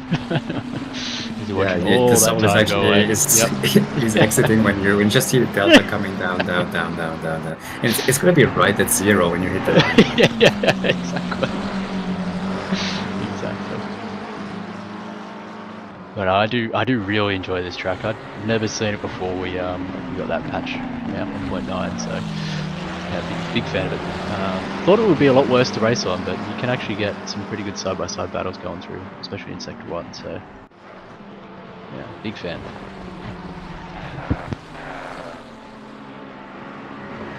Yeah, I mean, again, this is the point where I have to shamefully admit that I haven't driven Valencia at all, besides for like 5 laps. So yeah, I will definitely discover it at some point, but I think I've been through to it. I think we've got it in the GT3 calendar, I believe. So we'll certainly get your chance. Yeah, I think it was in the sprint series, but it was in the M4s, and I actually had a lot going on at the time, so I was like, well, I'm just gonna sit this one out because I couldn't make time to actually practice for it, and practice as a new car and the new track was a bit too tall of an order. Yep. Actually, I am looking forward to the new season now for the sprint series, but also the Simagic GT3 Cup. That is back to the old format where you have like 2 weeks of racing and then you have a week off. So I actually appreciate it a lot to kind of makes it possible to have a bit more of a life on the side and still getting reasonable practice to bring some performance to the track. Just the Philippa is coming through on Pinata. Is that right? She has now lapped everybody up to P4. Just to put a perspective on her. Yeah, I think we should note that and then sit in silence for the next 2 minutes because that is mind-blowing. Right. I mean, we still have 4 hours and 50 minutes to go, so I wonder who's going to be on the lead lap at the end of the race. Is it going to be more than one car? Yeah, I mean, I've counted Zachary Smith out before, thinking, Philippa's and O'Hara are just going to wander off, but we saw at Suzuka just how close those two teams can be, so we might still be in for a rocket finish as the strategies play out. But they're both in the same car this round, so I imagine. True, but I mean, then it's long Enduros, anything can happen. I mean, there can always be a blue flag, there can always be a technical issue, there can be disconnects, so I wouldn't rule it out. Absolutely, there's drive-through, plenty of things, yeah.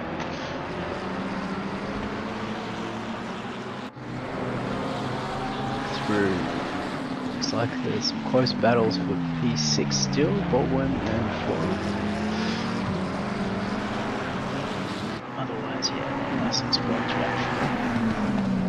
Yeah. that Truly. means that Stevie Ty has been able to pull a little bit of a gap from Floyd, but now also Baldwin has closed the gap behind Floyd.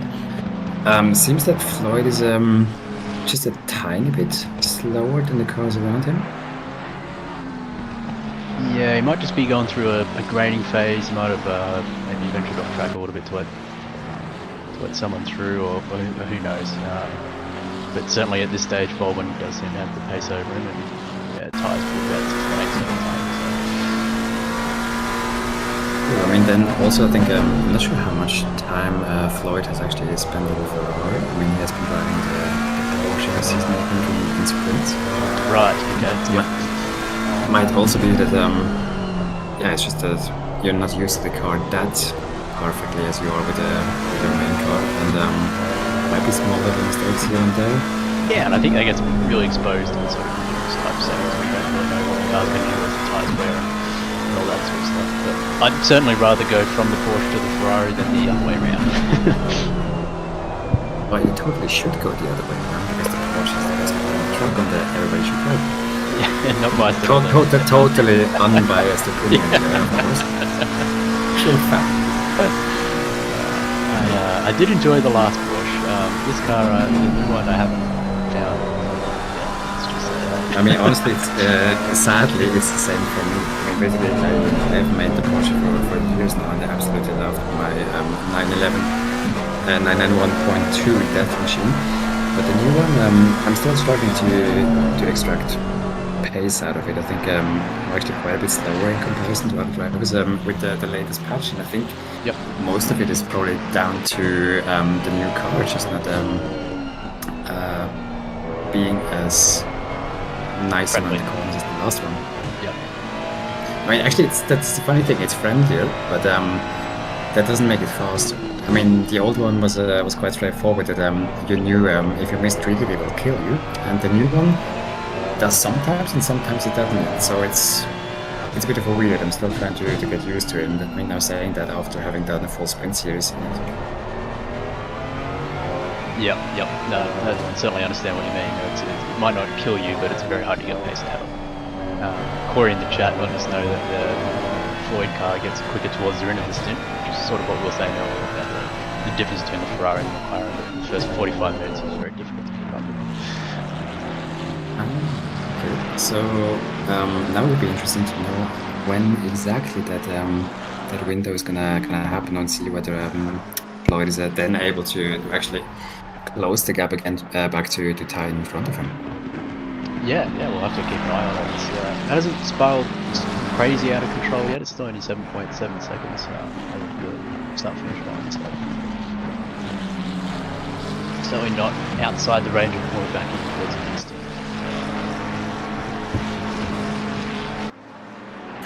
Also, I think there's Johnson Nichols in the chat who said that it's the battle of which team will fall asleep last. Yeah. Might not be a fan of this track, I'd say. Oh, how do you reckon that? Yeah.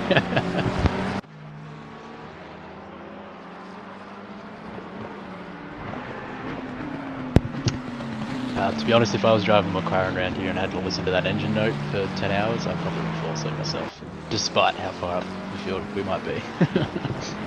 Oh yeah, I think that would probably be an interesting question for chat. I mean, what is the worst engine note in the game? Yes. I mean, it's always very heated discussion around what's the best one, but I would like to hear what is the worst sounding car in the game. Are we including all of the old GT3s, even if they're not used? Yeah, let's just throw them in there. Like any car that's a GT3 in ACC, BMW, Scotty. Yeah, I can see that. It's for me, it's very close to the BMW in the Macca. I think I just have a lot of unreasonable hatred towards the Macca. I think for me it would be the Aston. I tried out the Aston once.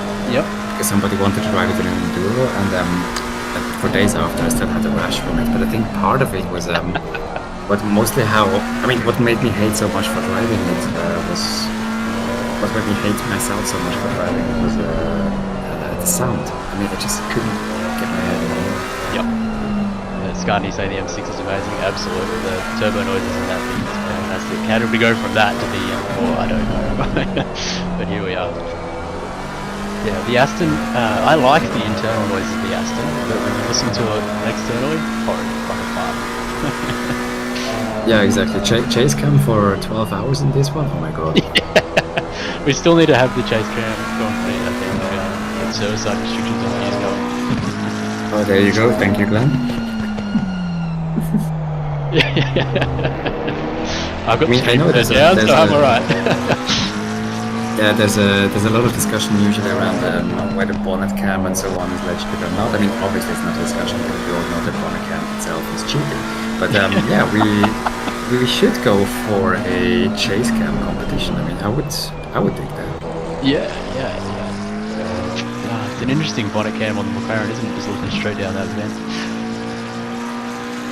I mean, isn't it the same for every car? I mean, the funny thing is I race in VR, so for fun once I actually hit the wrong button and it put me into bonnet cam. And when you're actually sitting there and looking around you and your head is sticking out of the bonnet, it makes you realize how stupid that actually is. I don't know if Paige is still listening, but I know he's a bonnet cam enjoyer. Not for me, I don't But yeah, but I mean, everybody their own. Everybody can race what they want, but I do think there are some situations though where it is quite egregious. I mean, especially when it rains, because Yes, I mean, spray and so on just doesn't exist. I mean, actually, I think to make it fair, if you race in bonnet cam, you also should have a water hose in front of you that is spraying water at you the whole time. Like a wind simulator, but just straight on the face. Yeah, I love it. Yeah, because this would be the realistic experience for driving bonnet cam. That's right. We're all about the immersion at OOR, so that's absolutely what we should do. So we just need to waterproof our rigs and have that that spray cannon in front of you. Yep. Wear your bathing suit.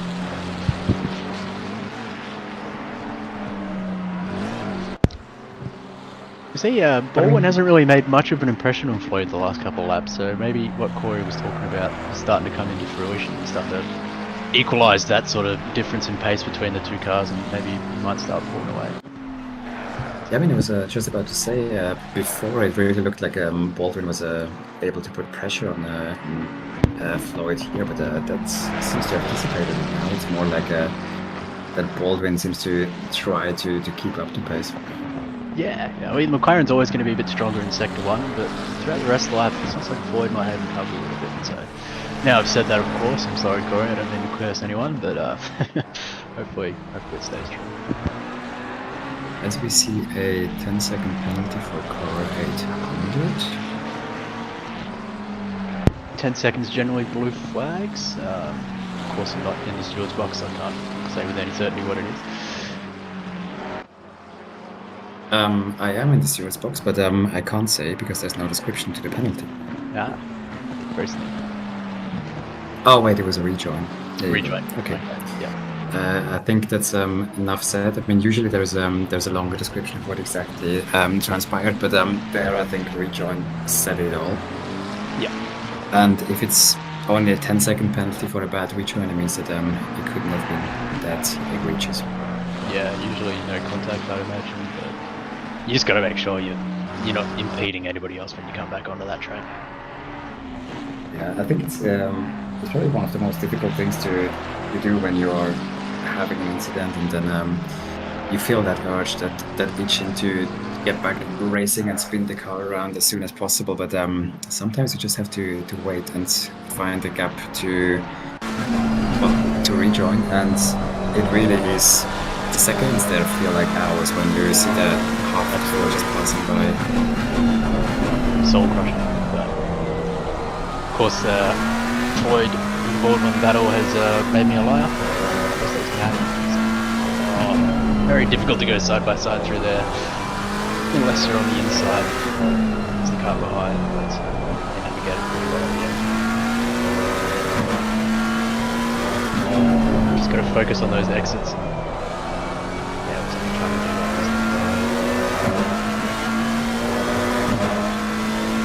Yeah, but there might be something to it in terms of maybe the tire is slightly different, because I do feel that Baldwin has to correct more tiny microslides at this stage. Yeah, absolutely. Especially we saw coming onto the back straight there. It was quite busy behind the wheel.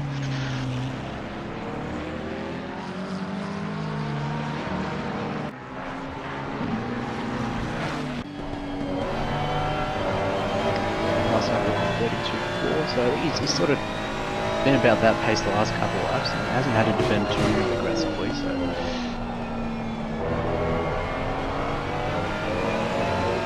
I think the pace difference between the pace difference between the two is minimal, if at all. And now, I mean, I'm not gonna say that Floyd is gonna pull away, because Baldwin is gonna catch up right through sector 1 again and make me look like I don't know what you're talking about. But I do feel that it's a tiny bit of edging away. Like, it might be minimal, but Inches. yeah, it is 6/10 now, and it used to be much less than that. Yeah. I mean, usually when you're driving,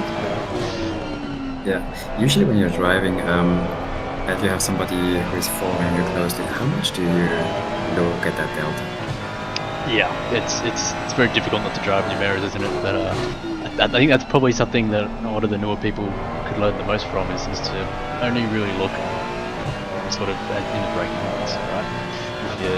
If you're clear enough ahead, then you don't need to pay attention to what they're doing. You just need to focus on your own sort of pace. It's very easy to watch them in the mirror and then miss your braking point or make mistakes. Yeah, I mean, also to kind of be overly fixated on them behind it, then defending when you actually don't need to, because that's going to cost you a lot of time. Definitely.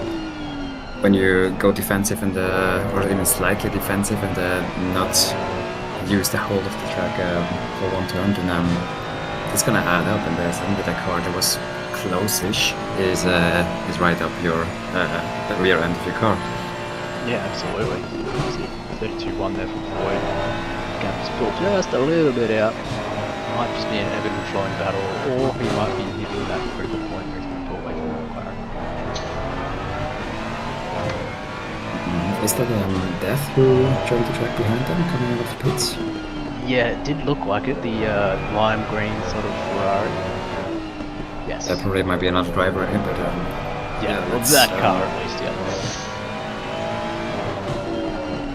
Exactly. So it will be interesting to see what kind of pace a driver on fresher tires can actually do when compared to the more front runners who are on old shot used tires. Yeah, it should be very interesting. I know personally my pace isn't much quicker than this on fresh tires. So Yeah. Bit of replay here.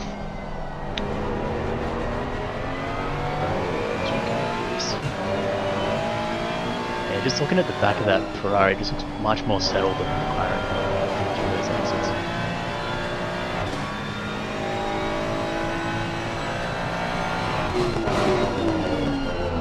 Here we go, the wheels side by side. See how busy everyone is. And Floyd nice and smooth. And they're also very smooth in the McLaren as well.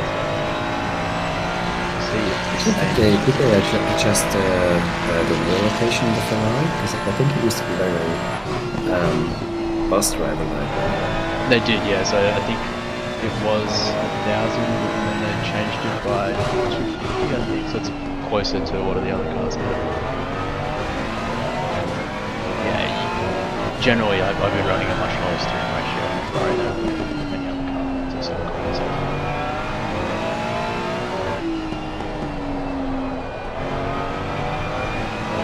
It's kind of interesting. I mean, in twitchier cars, you would usually go for a bigger steering ratio to kind of counteract the twitchiness, but Ferrari apparently is the opposite. Yeah, at least in my experience. I mean, what do I know? But I know Connor's very similar, so take it from anyone, take it from me.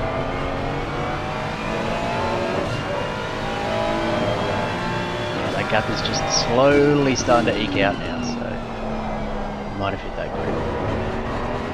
Yeah, so do you think we reached a stage where we can say that he's pulling away without being exposed as not knowing what we talk about 2 seconds later?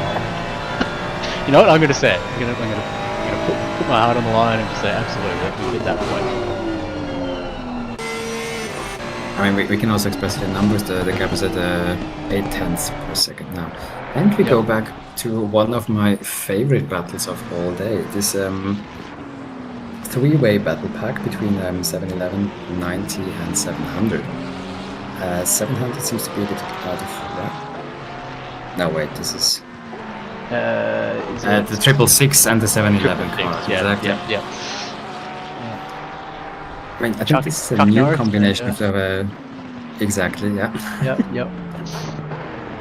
One doesn't pass Chuck This Norris. is a new combination. This is a new combination of drivers. I think these two haven't had it yet because I think all of the other drivers probably have been involved in the same battle, but I haven't seen Norris in the car yet. I mean, is his first name really Joe? I have no idea, but I mean, we're going to call him that because, of course. It should be. Yeah, If it's not, he should change it. Like, let's be honest. I'll bring up the actual list level, but I don't want to disrespect them or anything like that. What car number is that one? That's true.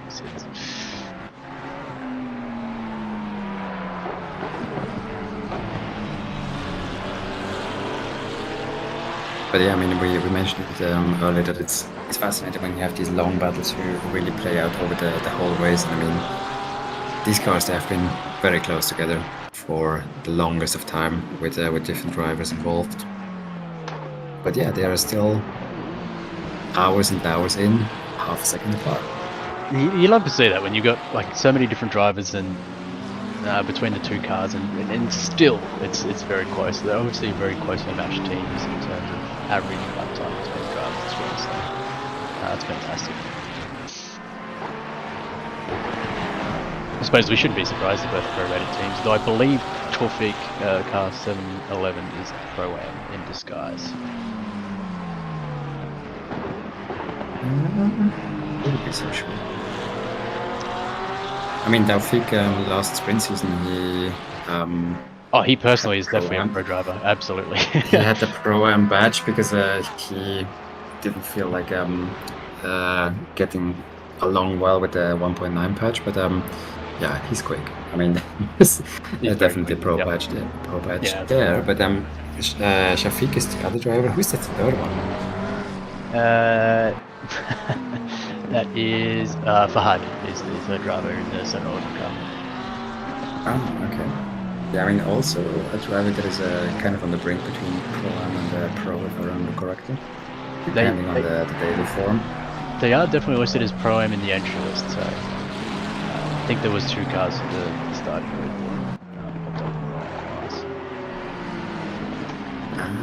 Okay. So that would actually make them the leader in the Pro-Am class. Correct, absolutely. Having a fantastic race. I think where did they start? Certainly did start in the front. They've trugging along and obviously had quite a good pace. Kept their nose clean in what has been a race-long battle, so yeah, power to them.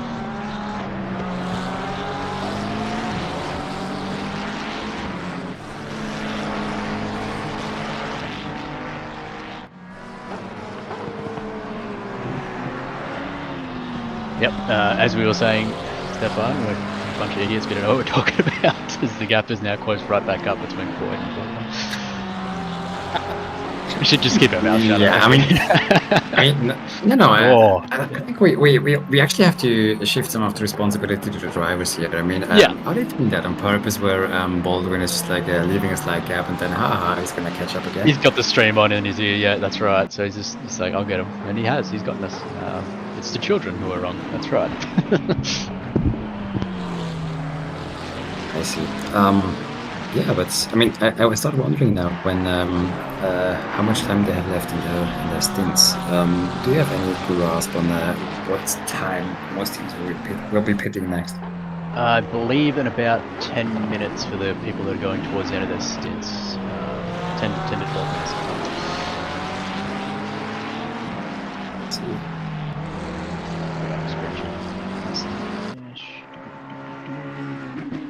Yeah, should be about maybe like 15-16 minutes. Yeah. But we did see a few of the leading teams were not going the full 70 minutes. Might have been the McLarens, there might have been just a strategy to look after the retires. Because I know if you do go the full 70 minutes for most of the stints, you get a very short final stint. But whether it's quicker to just shorten every stint and not have to deal with the wheel entire to last 2 minutes or so, or not, smarter people than me, but yeah, I'm sure. Yeah, I mean, it's always one of these big questions. Do you just go all the way and then you create yourself a little bit of a buffer in case anything goes wrong? But I think some of these teams just have enough confidence to say, well, we're just going to rule out any incidents and we're just going to keep it consistent so that we can actually go these few minutes less per stint to just still make it without an extra pit stop. Yeah, absolutely. I'm looking forward to my last stint. It should be a shorter one, assuming nothing goes wrong. So I should be shoo-in for the fastest lap of the team. not at all the way I worked it out. Purely on pace alone. Yes, that's right.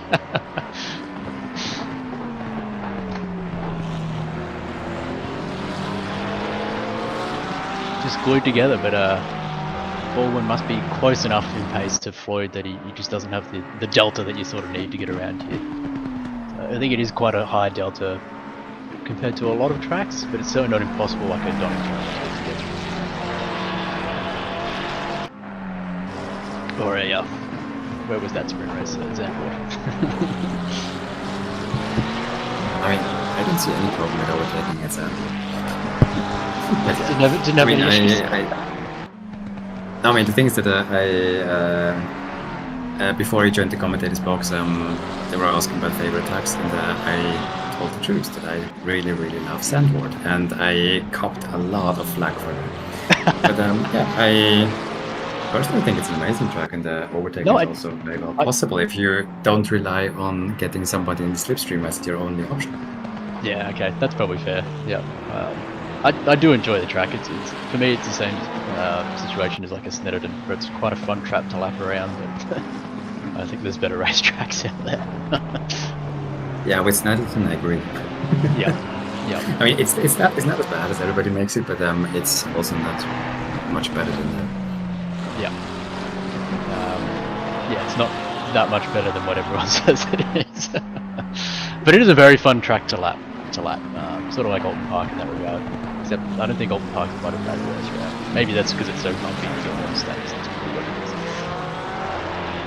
Yeah, true. I mean, we usually get it, have it as a two-stop race to kind of balance out the difficulties of actually making an overtake happen on Alton Park.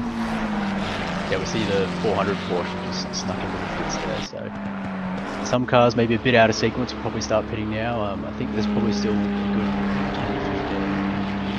12 minutes or so it should be before a lot of the lead runners sort of start to pit.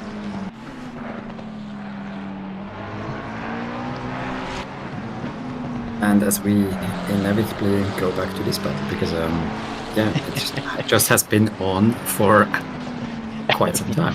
Yeah, what feels like hours. But I think at the same time, Stevie Ty in front of them is actually pulling away from them. I mean, I think that gap wasn't 12 seconds before. No, but like when we started talking 6, about 7, this battle, yeah, that's right. Yeah, 6-7 seconds it was when this guy started battling. Yeah, but I mean, when you say when these guys started battling, I mean, I think that was in 1996, if memory serves right. So of course, yeah. Since then. yeah. In fact, the Y2K bug has been gone through.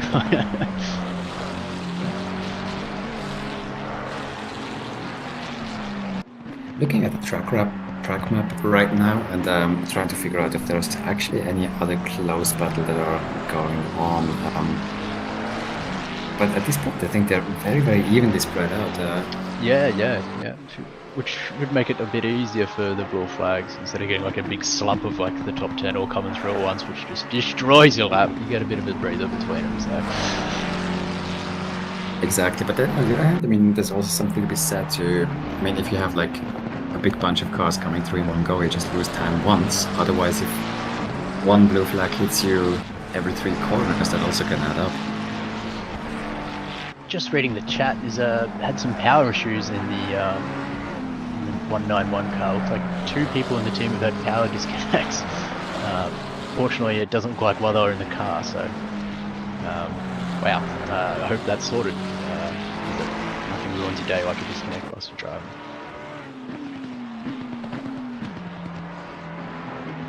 So that means that one island in Thailand is without electricity. Yeah.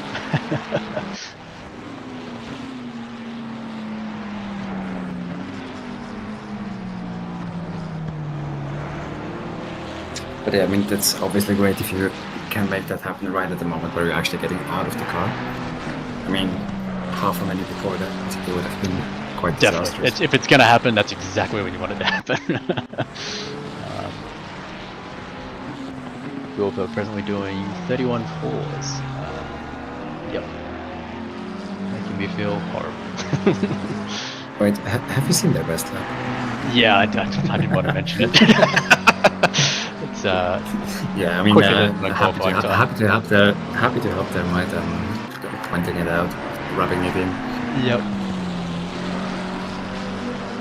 Pinata. Also putting me to shame with his best lap. Or the best lap of that car at least. 3.5 seconds for sure. Madison behind, so we might see a bit of ABR and ABR action. Love to see. Bushel jet diving into the pits there. Yeah, I think now you can actually see the two cars in the same shot, so Yeah. it might get interesting.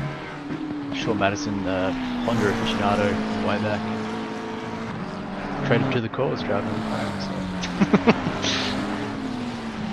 I mean, actually, for Philippa, it's the opposite, right? I mean, she used to main the McLaren for quite a time. Yeah, absolutely. It's been BMW and Merc the last couple of rounds. Top of my head. And so good to see that she still feels very much at home in that car. I think she could probably jump in the GDR and win this race. That whole team is Or just a wheelbarrow. incredible. Yep. We saw Lucas Burrs do some incredible things at GDR in the sprint series, so maybe it's not as bad as we all think out. Quite outstanding. But I mean, the thing is that everybody else who jumped in the GTR to do things, the things didn't quite look like the ones that Lucas Burrs did.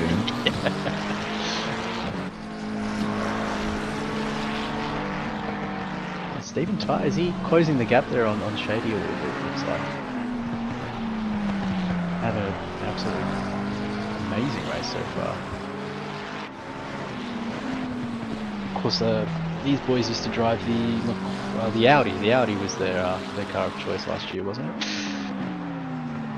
I mean, Stevie Ty has always been an Audi aficionado. Yep. And I think now that you see the Audi actually getting a bit more love, especially from some of the top teams, well, maybe you would they be switch back to it at some point. And as much as you like to talk that everyone's swapping cars, like all these ladies and gents at the front, they'd be there regardless of what car they're in. So certainly not Bop tourists, but yeah, the quick always rises to the top, I guess.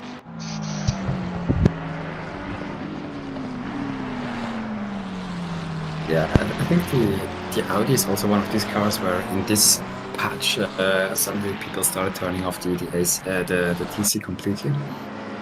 Yeah, right, okay. Because it And forever if had you- the TC2 bug, didn't it? Where it just about didn't work. Yeah, I mean, for all cars nowadays, people seem to be very fond on just turning off TC2 completely. Yep. But I mean, if you remember what kind of a handful, especially the old Audi used to be. I mean, the newer one was always a bit more compliant, but Yeah, I think Audi it's, things, get it on a t-shirt, absolutely. exactly. So I mean, turning off the TC in the Audi is probably not for everyone, I would reckon. Not for the faint of heart, for sure. Gets the adrenaline going, not going to fall asleep doing that over an endurance race, that's for sure.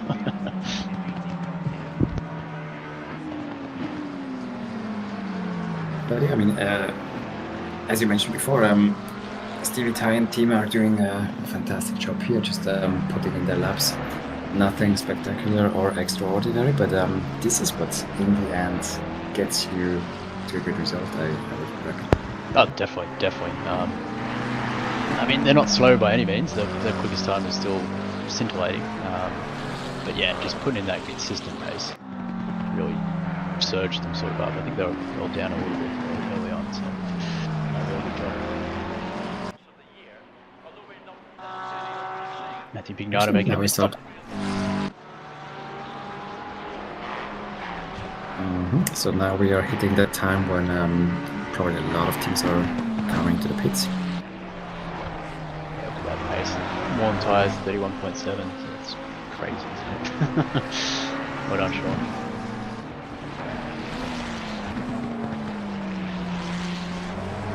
I've been wondering, I mean, if Shady is not in the car, and both his teammates are actually without electricity, I wonder how long it will take for the electricity to come back. Yeah, it could be quite a mammoth stint coming up for Shady. I mean, one stint, yes, for sure, but then might need a double stint, and then, yeah, at some point there's still 4 hours left, so let's hope that somebody can get the electricity supply fixed. Yeah, it's not the easiest track to double and triple stint on. It's not too much of a break. We saw obviously Paddy Oliver last round go through just about the whole race. It was the whole race, in fact, without talking over. So it's not impossible, but it's certainly not ideal. And I don't envy his arms. It's not impossible, but also not advisable, probably. yeah. Especially for them fighting for a podium, so I hope everything works out for them.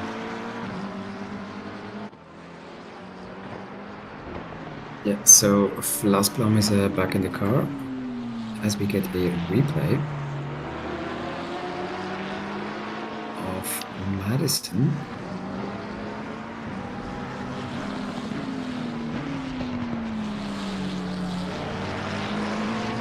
Yep, that rear end of the McLaren just not playing nice, is it? Does well to keep it out of the wall there, though. Yeah. Quick hands, that's for sure. Yeah, I think that's probably also one thing that sets the top drivers apart from the rest. That catching something like that smoothly without losing a bunch of times. I mean, a second Definitely. or two maybe, but Yeah. keeping been it a out of lot the wall. worse, absolutely, yeah. That's definitely a skill to have.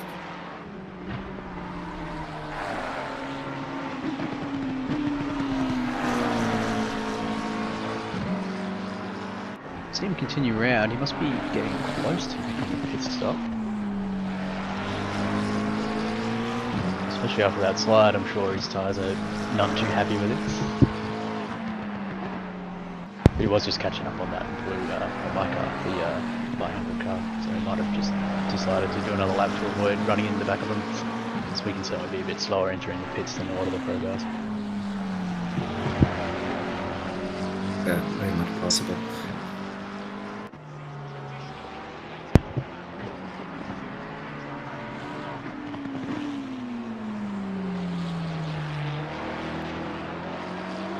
But yeah, what was your favorite livery of the day? Phew, I haven't actually been through too many of them so far. I do really like the ABR cars, like all of them. Every time they change cars or whatever, they're just fantastic. So, whoever's doing their designs for them, props. Never done a bad one. So. Yeah, definitely good-looking cars. I think there was this can't remember which car it was who had this a big face on the bonnet. So definitely an interesting one. Yep. It's probably the reverse of what we were talking about before, putting something to distract the car behind, maybe to distract the car ahead. Yeah, exactly. That is kind of counting that people will be looking in their mirrors from time to time at least. Yep.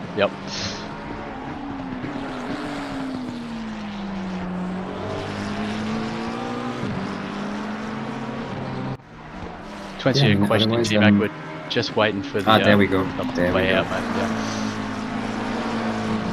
This is the car I was talking about.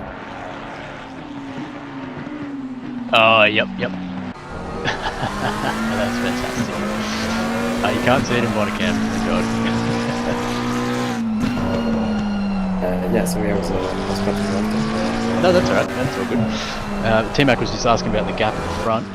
It's a bit skewed at the moment as we're waiting for pit stops to work out, but presently Madison's about 16 seconds behind Bakita. Actually, I think they've both sorted their pit stops, so that is the gap. It's about 16 seconds. So it's not crazy big. It's certainly still anyone's race. And Rank is saying 900 is than 400, which is mathematically correct. I'm struggling to catch the meaning of it. I think it's just the superior team is what he's referring to. Obviously, he's right. Nothing wrong with a bit of healthy rivalry, I think.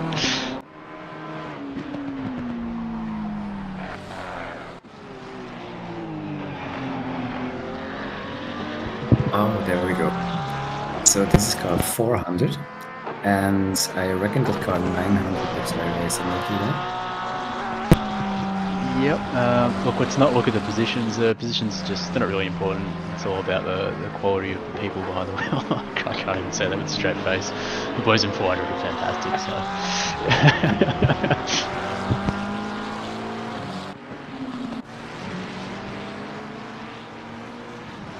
And there we have 900. Yeah, I mean, it's basically the same livery with a different color scheme, isn't it? Yes. Yep. Mikey Crick's doing the liveries for the MRT cars. He's done a fantastic job. They're beautiful. Yeah, they look pretty neat, and it's also a scheme that is nice and easy to differentiate between the different cars. Yeah. Works nicely with the white and the different colors to make it pop. And they've all got the puntastic names. Utter Chaos is our team name. Other chaos. I mean, they all have to be milk related, right? Yeah, that's right. Yeah. Very fast is the 600 car. Legendary will be the what's the 800. 400 is I can't remember. Well, 400 is Cowabunga. Cowabunga. Wait, isn't that? Bart Simpson's. Yeah. Okay. Yep.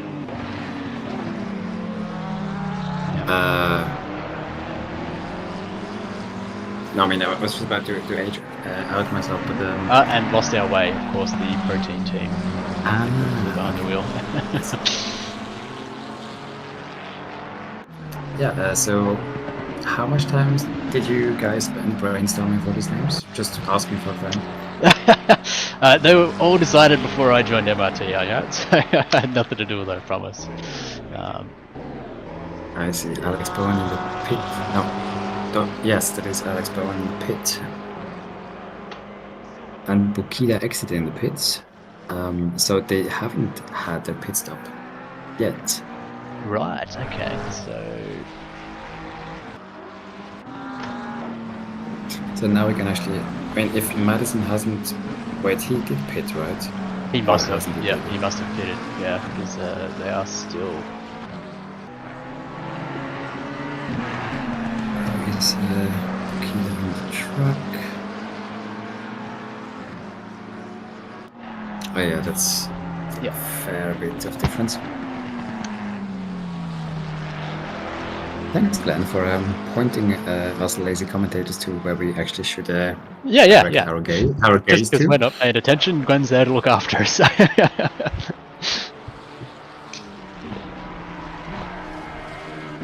I mean, at this point, shout out to Glenn for doing a fantastic job as a broadcaster here. So, if you ever wondered who is actually putting together all these replays and transitions and camera work, for a moment that is Glenn. At the same time, we also had Malak doing it earlier. So, I think they're probably getting ready to make this work very well for the 24-hour. Because I don't think that Mal would actually want to broadcast for 24 hours straight. No, it's certainly a bit of a commitment, isn't it? Even 12 hours straight is going to put a bit of stress on you. It should be, if we can actually get the stewards and the commentators and enough people behind the scenes to make it possible, it'll be such a fantastic event to do a 24-hour race, that's for sure.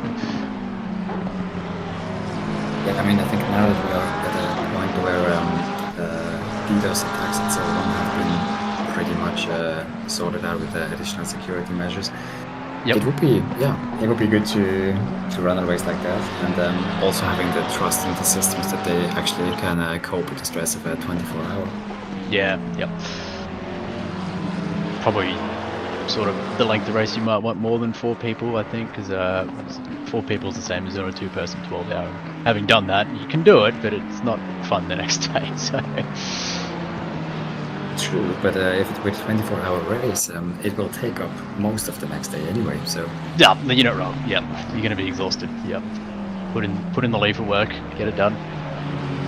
yeah, but I mean, I think 6 hours of driving is quite a bit. I mean, even if you spread it out over 24 hours, I mean, you're trying to actually get shifts where people can sleep at some point. I mean, so maybe more than just a 2-hour break, because otherwise, potentially double stinting just to give everyone enough of a gap to have a bit of a kip. You know? Yeah, exactly. But I mean, I think there is something quite magical about long 24 hours endurance race, especially about the night shift where it's just in complete darkness, and then the next morning you wake up and check on the team and see where they are, whether they're still alive. Yep. Are we still racing? Yeah, good. Yeah, and then once you see that they're still racing, then you can go, okay, so you got to drive through and you hit the wall. Okay, that's fine. We're still in. Yep. I know we've got little personal bets going on in our team for whoever does the most track limits. Has to do a milk shui. The challenge is out there. I think at the moment myself and Grant are tied, so we might have rock, paper, scissors for the milk shui. Unless Grant, having just done his stint, maybe he's picked one up there. I don't know. We'll see. We'll have to do a tally when I get back in the car. I mean, out of interest, is there kind of Australian things to beverages out of shoes? Because I don't see anybody else doing that. Yeah, absolutely. This is like a country Australian thing. I was first exposed to it from a few years ago when I was in the army, and then obviously Daniel Ricciardo made it famous worldwide doing it on the podium in F1. So it's a real thing, we promise. We'll be doing it with milk instead of alcohol because we're a PG team. I see. Well, I mean, it doesn't make it any less gross, though. No, it's still drinking out of the boot. So. And also, milk in your shoe is probably gonna... Isn't that turning sour at some point if you can't get all of it out? So it's probably gonna be worse than beer. Yeah, you want to make sure you clean it all out before before you put them down. Because if that milk stays in there for any period of time, it's going to be disgusting. Okay, well, you do that. And Yep. I am thousands of kilometers away from it, so I don't have to smell it. I'll send you a post with a boot, Stefan. You should Yeah, travel. no smell sample, please. Yep.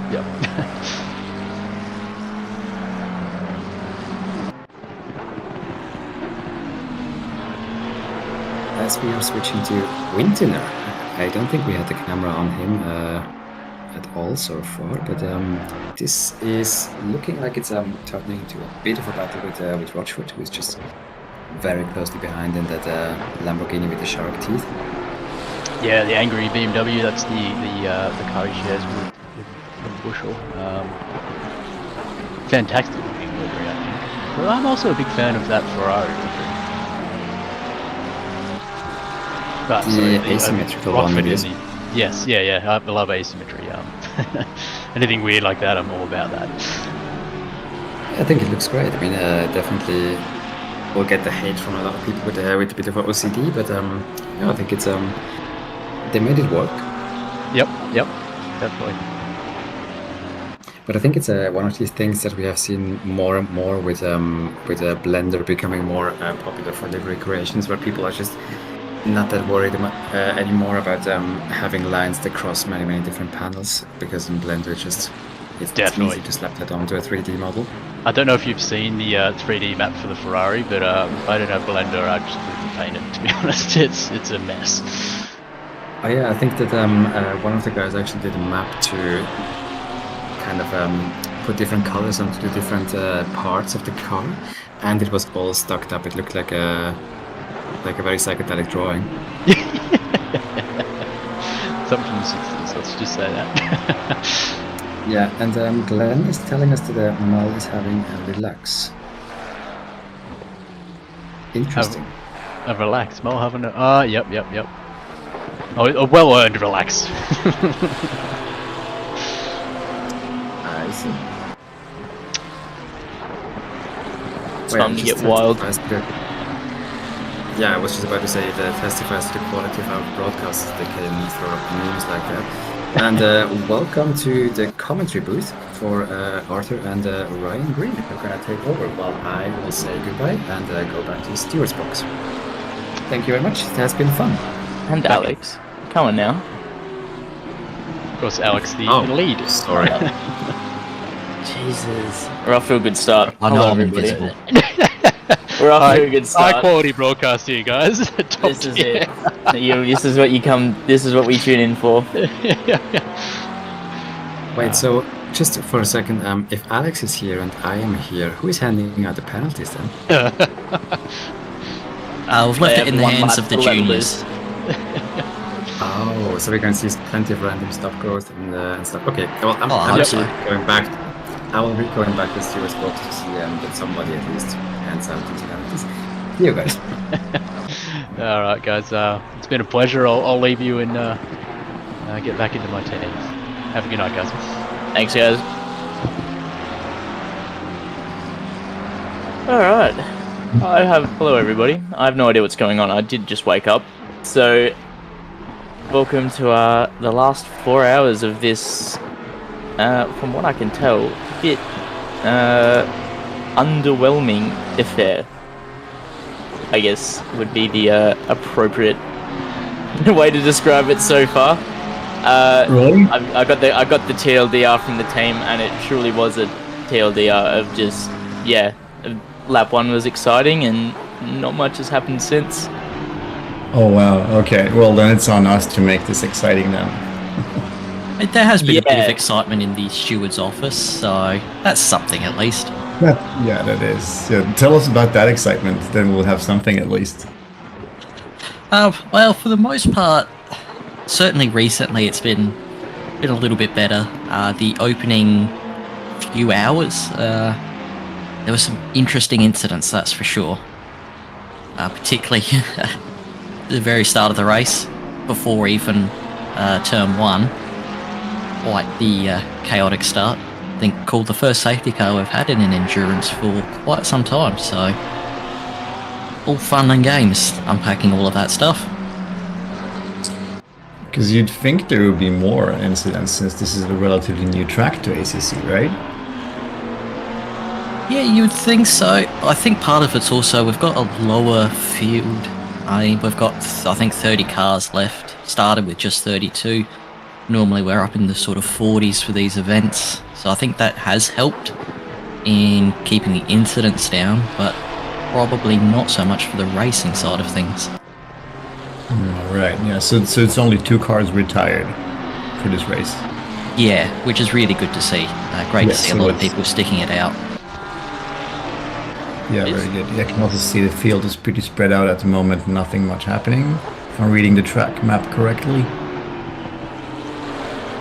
Yeah, we got this Verdun and Rockford fight, so it looks to be the closest battle on track right now. The top 10 are starting to close together, 10, 11 and 12, about 7 seconds between those guys. We'll see if that anything can manufacture there, but yeah, I mean, the shorter track, it still looks pretty busy by the track map for the most part, so that's at least good to see. The small numbers hasn't necessarily hurt it. It'd be one of those frustrating races if there was just cars everywhere akin to Donington, where it's just like 40 plus cars, and I can't remember who did the math. I think it was JP, or at least that's where I heard it from, was if you spread every car evenly over Donington for the Enduro, it's only 1.2 seconds between each car.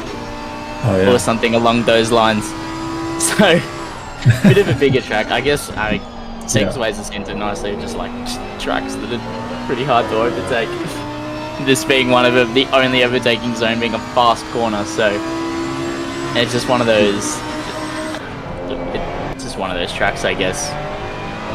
You could talk about track changes, whether even just looking at it, I could see what turn 1 would be good if it just like rejoined where turn 4 is almost, and you had that as like a hairpin, but we live in a pipe dream world, I guess.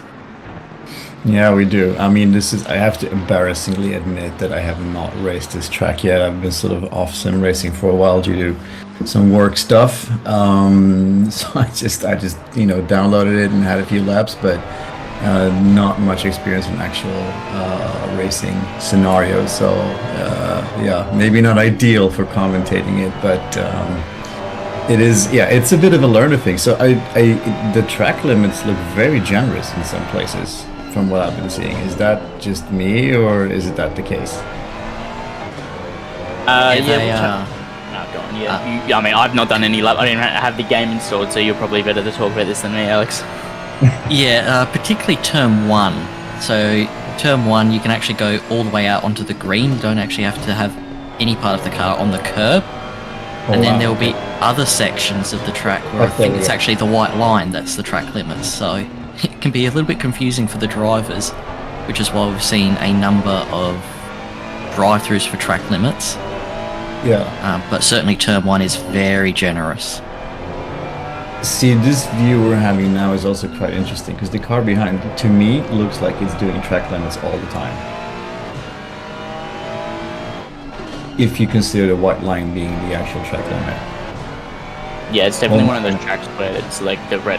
For most of the tracks in ACC, I guess it's red and white curbing, 2 wheels on it, and you're good for the track limits. It doesn't really get too booky. I mean, turn 1 is a bit of an exception. I don't think of any other tracks in this sim where you can really run that wide.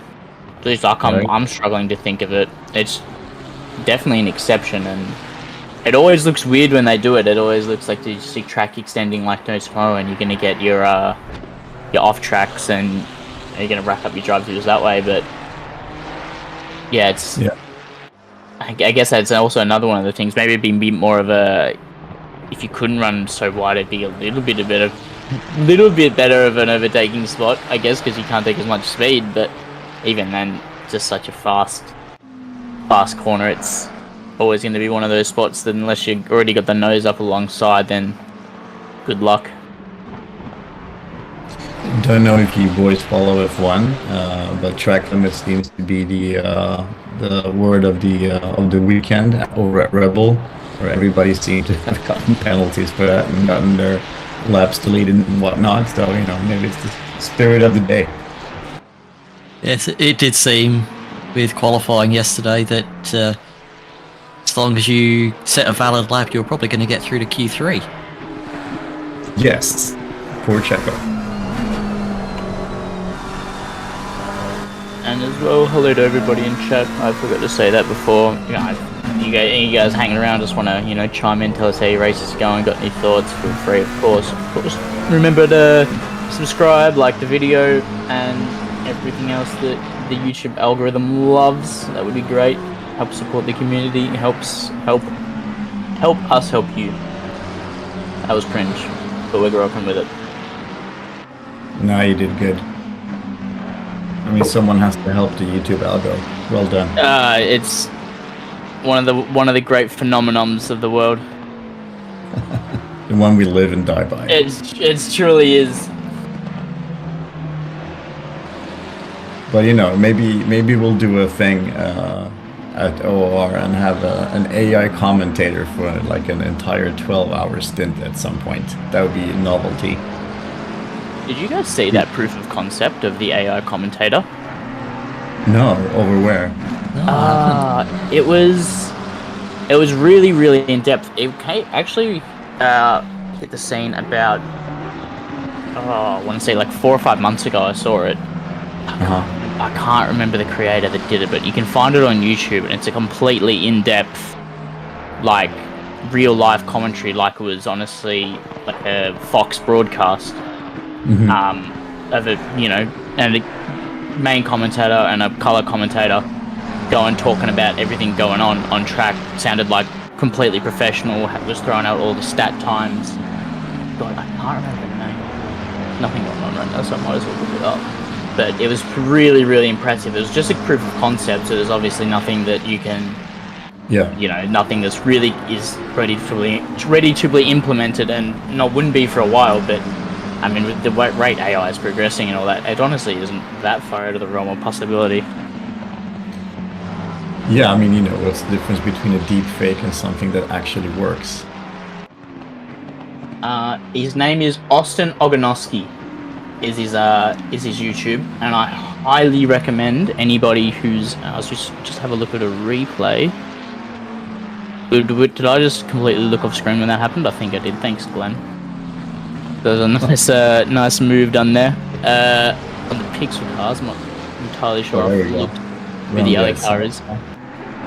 Yeah, just doors completely open, so if you're gonna leave it that open and you got the good overlap, then great move by Weatherburn there. Is he? Oh no, not Weatherburn. That's Shane McLaws even. So good move from Shane McLaws. I mean, the opportunity was absolutely there, and you're not going to get many around here if you're a opponent smart. So can't waste the opportunities when they arise, and got that one pulled up perfectly, hit the apex, and just drove away. Oh no, he's not behind. I thought he went back behind again. Yeah, but back to as I was saying, Austin Ogonoski, highly recommend anybody who's in chat. It's only a couple minutes of these proof of concept, but highly recommend checking it out. It's very, very impressive stuff. Puts me to shame, that's for sure. Oh, it's going to put us all to shame in time, but I do wonder what it would be saying for a league like ours, and sort of, you know, what we'll pick up on. Is it the cars or the banter or you know, probably not talk about its private life for 3 hours straight. It seemed to be pretty casual. It didn't seem to be too, you know, AI-like. From memory, I haven't watched the video in a while, but I have to see it. It just sounds fantastic. Yeah, did seem to be, you know, talk quite casually, like, you know, a regular commentator would. It's doing a race around Long Beach, so I mean, it was just giving like heaps of like track statistics and history and talking about the cars, talking about the times, talking about the drivers and their previous results. It was like really in depth, and it was just all off the dome, like all stuff that unless you're a seasoned commentator and or you got a help sheet, you just wouldn't be able to do just off the top of your head unless you're an absolute freak. You know, just knowing all the data on the racers really does help in commentating. So knowing that would be great if you're, you know, me. But that's where AI has got the hammer on me for sure. Yeah, I believe this is just blue flag shenanigans going on up and around here. Yeah, just everyone's sorting themselves out by the looks of things. So is that Ferrari? No, that Ferrari's not a lap down. They're racing each other. So another battle with Rockford and Fisher this time. Is that wide? He's just gone past. Is that for position? That may have well been for position. Then that was for position. So complete mistake there by Fisher. Just went way too deep, and Rockford only had to drive his line to make the move. So hard pressed to say. Good move, I guess. I mean, didn't drive into the side of him, but yeah, as we said, those opportunities just don't come often, and that was a even easier opportunity than before. So they don't come. They're very few and far between, and they don't get much easier than that one. Yeah, very nice move. And also a nice sponsor logo on the side, which is always appreciated if you're me. The Permobil one, the series monthly. Yeah. Got my sponsor eyes on.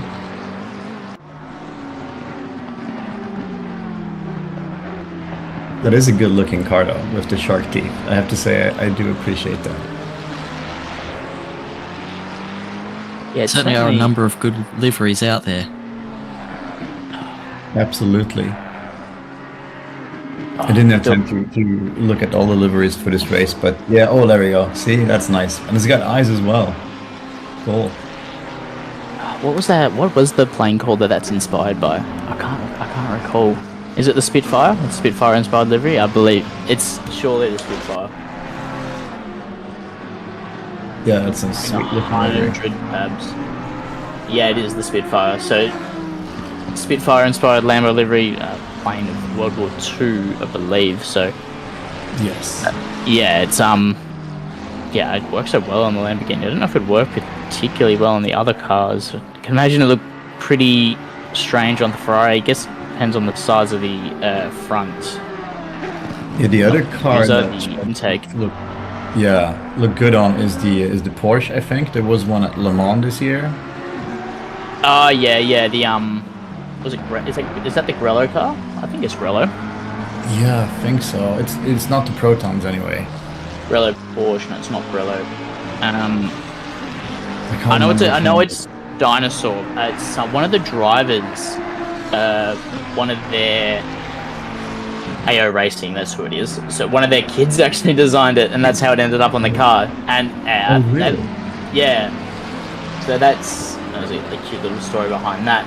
So yeah, that's how he ended up with the AO Rexy livery, and it's quite, in a series where all the cars look, relatively similar, and they're all pretty corporate liveries. Yeah. Let's face it, and they're all, got their job to do. They have sponsor obligations. It's always good to see a car like the Porsche, and the Rexy Porsche in this case, which completely stand out. Another one like the Pink Pig as well.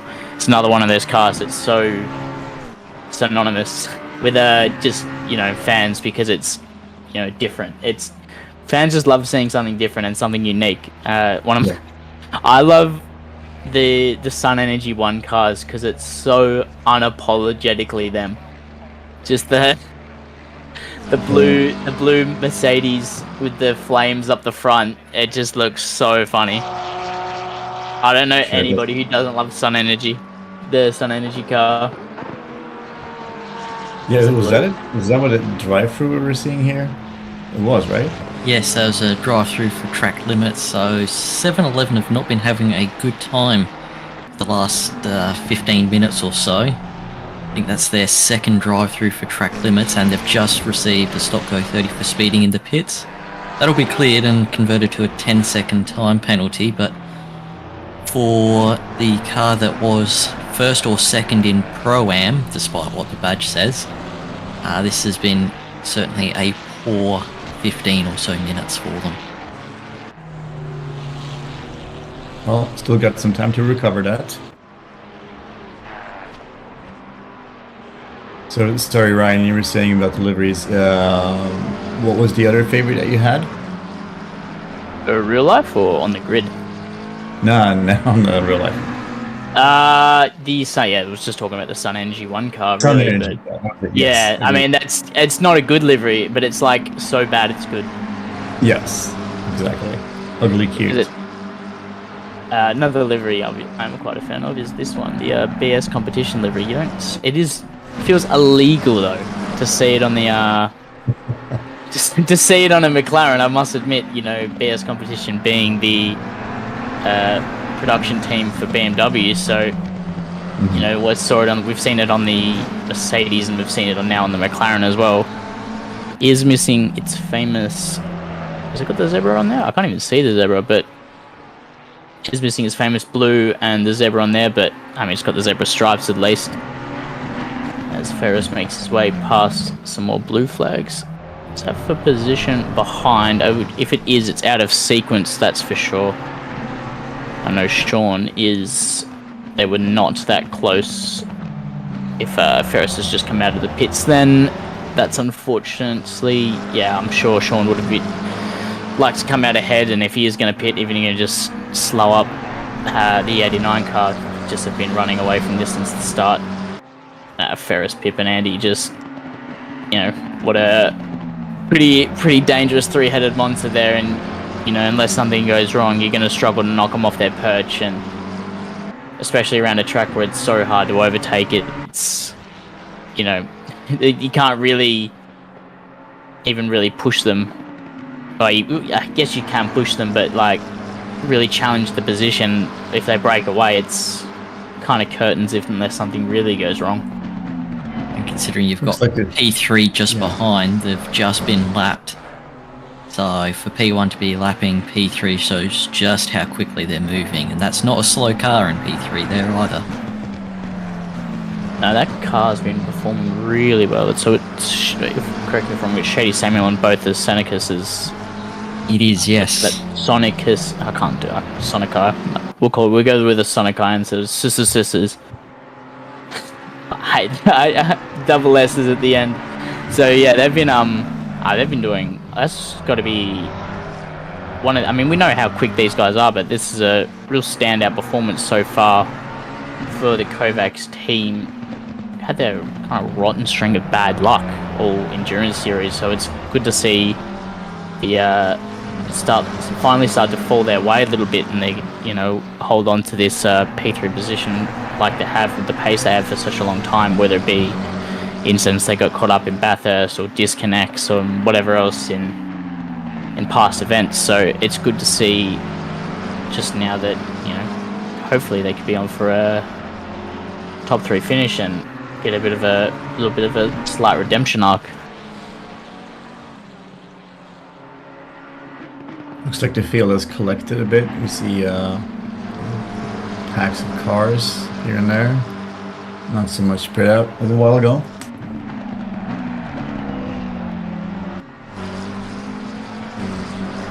Yeah, it can kind of happen. I guess the only battle I'm seeing on the timing tower is the Whitmore merit battle for P18, but it can happen where, if the slower driver gets in but comes out in front, it can be even hard unless you've got significantly more pace than the faster driver behind to even overtake around here, and of course, unless you're blue flagged and entitled to get out of the way, even if, it's going to cost you guys time, it might be a strategy type of thing, or just, the racing type of thing. I mean, I know I'm never one to give up my position, even if I know the guy behind me is faster. Not if it's not going to hurt my own race. So I guess that's. Yes.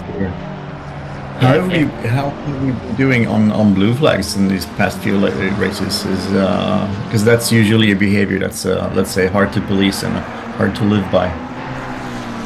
The blue flags this race have, for the most part, been really good. Just trying to recall off the top of my head, we've had maybe 5 penalties issued in almost 6.5 hours for blue flag infringements. So for one of these races, that's really good. Yeah, it is, sure. I guess the track's nice and wide in a lot of parts, and I've seen it a few times. Blue flag cars going deep at a few of the corners like turn 2 and turn 4. You can kind of just run off the apex and let them through on the inside, and that seems to be a very effective way. Some tracks you can be a bit dangerous doing so, but this is one of the tracks where you do have the runoff on the outside, and you do have quite a wide track to deal with, so you can get it done that way. I'll be in the rule book, but hey, I'm guilty of it. I'm trying to lose as least time as possible. Being a blue flag is a bit of an art in itself, and letting the faster cars pass without losing too much time yourself off your own pace. So, as long as they're doing it safely, I mean, I'm sure, Alex, you can agree there's nothing particularly wrong with it.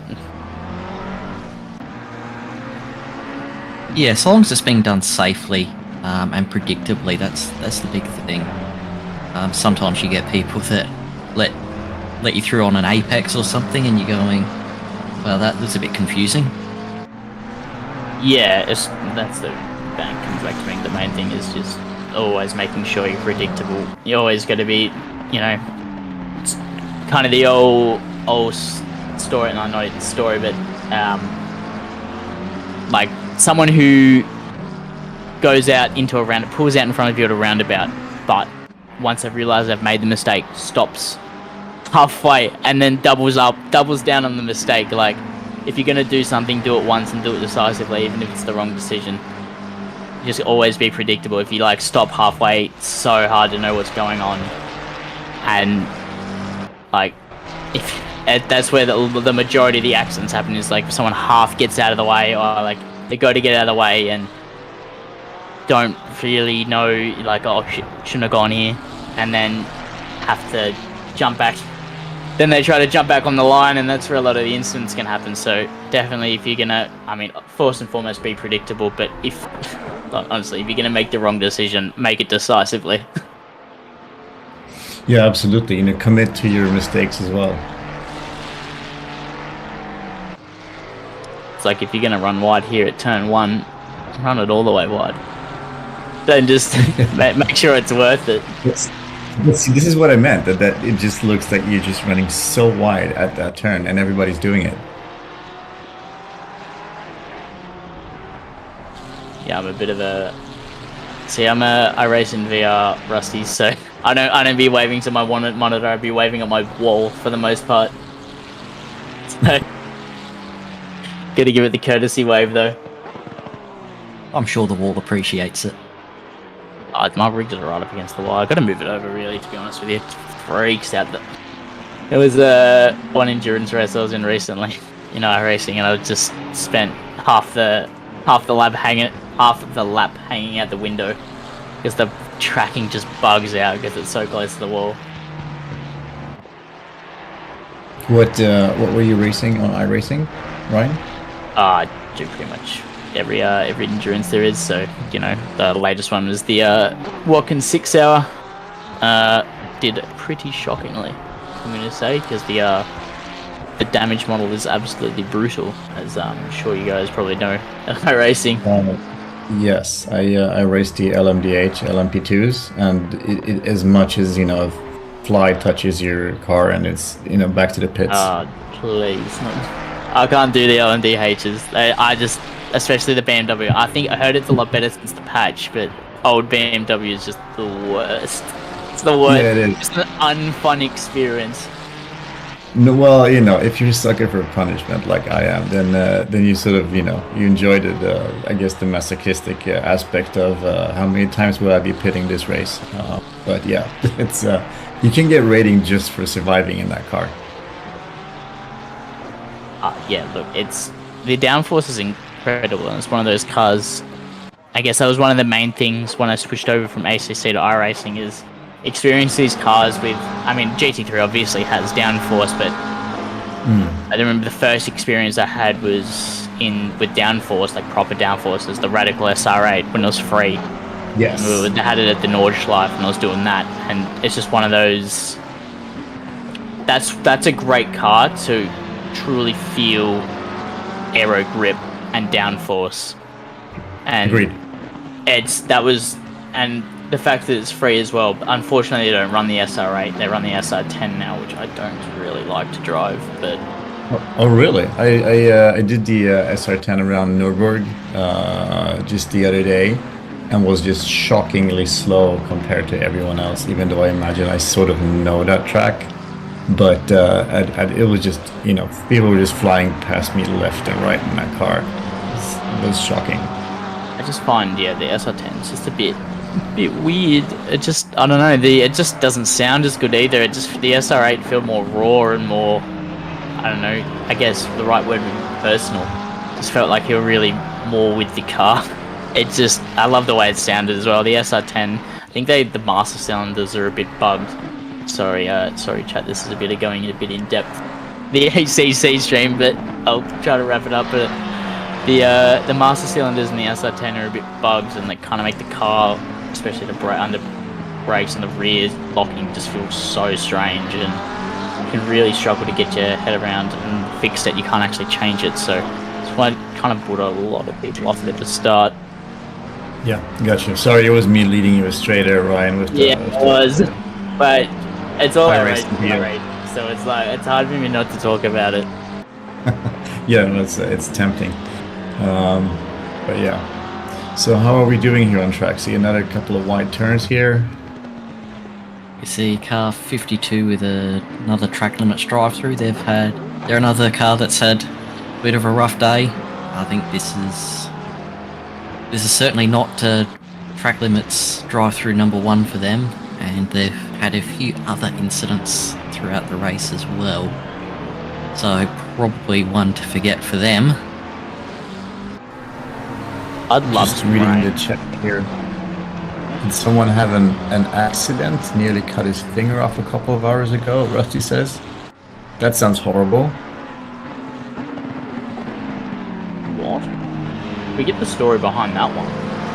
In the 777 car. That's the car in P24. Is that a finger getting caught in the wheel, or what happened? I'm not sure. That's a story right there. Yes, we would love to hear that. Well, not love to hear it, but we want to hear it.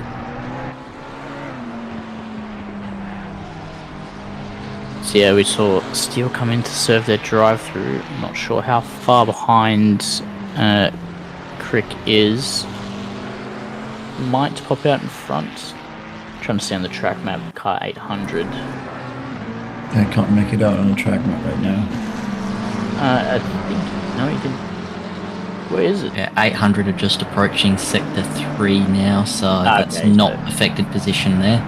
No, definitely not. It's still quite a ways to make up that gap for another 800 there, so it did cost Steele a bit of time. Of course, he's going to be more worried about the time he's lost in front rather than behind, as that gap is quite significant, so hopefully no more of them, and you know, I guess you just wait at this stage for the cars in front to do the same. As car 90 off there just before the start of sector 3. Not sure what's happened there, maybe just got it around. No, that's P11 of the Sofa King slow car just completely stopped here on track and disconnected, so that's huge. That they were the leading Pro-Am car.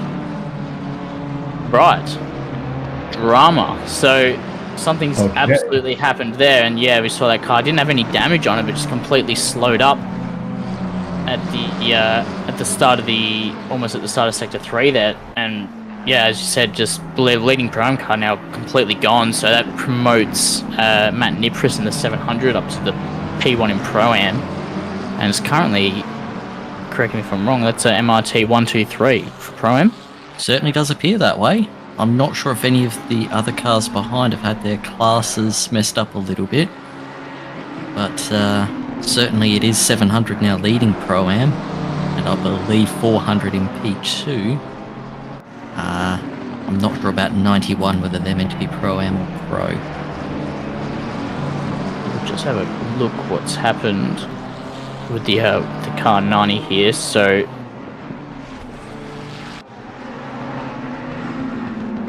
Steward a ways bit to go to sector 3. Let's see if we could jump ahead, please.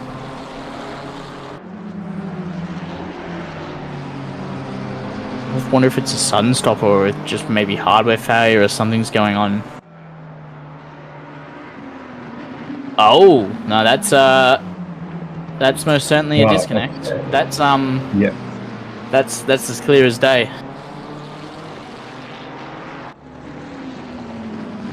Personally, if you pulled that one off, that would be quite the impressive line to the last turn there. So I for sure would have set the fastest lap of the race, but yeah, that's that is unfortunate. Yeah, that's that disconnect slip's so funny. I can't get it serious. I mean, not fun for the driver, but it is mildly entertaining to watch it just cut across the track like that. So Stefano Rasciuti is back in the survey in the 92, so as the other Sofa King driver, we'll see how quickly he can get that one back out to pits. You'll still have to undergo the tow time, which I believe is 2.5 minutes default. So that'll, cost them 19 positions, if not more, by the time all the cars are through. How many cars is there? Or is there only 30 cars? So the problem there is they were actually car 90. So Stefano's rejoined as car 92, which is technically a new entry. So that would be a duplicated entry. Which, unfortunately, the only way to fix that one is with a server reset, and I don't think that's happening at this point now. I think we're a little bit too far in. Just red flag the race, get it going again, 3.5 hours. Added a little bit of spice back into the mix. So it would be interesting, that's for sure. So yeah, unfortunately for Stefano there, that's looking, I suppose that's curtains, unless they can finish out the race with no Stefano for the rest of the race, and I believe it's Kane, and I can't remember the other driver's name, unfortunately. I don't believe Kane is racing this one. He's been helping out in the steward's office, but has gone off to an event tonight. So Stefano and... Oh no, it is just Zanchin. Just those two. So unless Zanchin, I believe I'm pronouncing that right. I hope I am. Unless he wants to do the next 3.5 hours, which is doable but isn't ideal, then unfortunately. That's interesting that it's not put Stefano in the right car. That's because he was the driver 1, so I'm not sure why that's happened. I'm not sure why that, unless they've joined in the wrong order originally, then I'm not sure. That would be my best guess, but so that's a shame to say they were running so well, and yeah, quite a ways ahead, I believe, from Nipris. So yeah, bit of a disaster there. Absolutely. Yes. We see 90 is now back in with Zanshin, but almost certainly Stefano would not be able to rejoin that car, which is unfortunate for them. They were doing extremely well, leading Pro-Am there.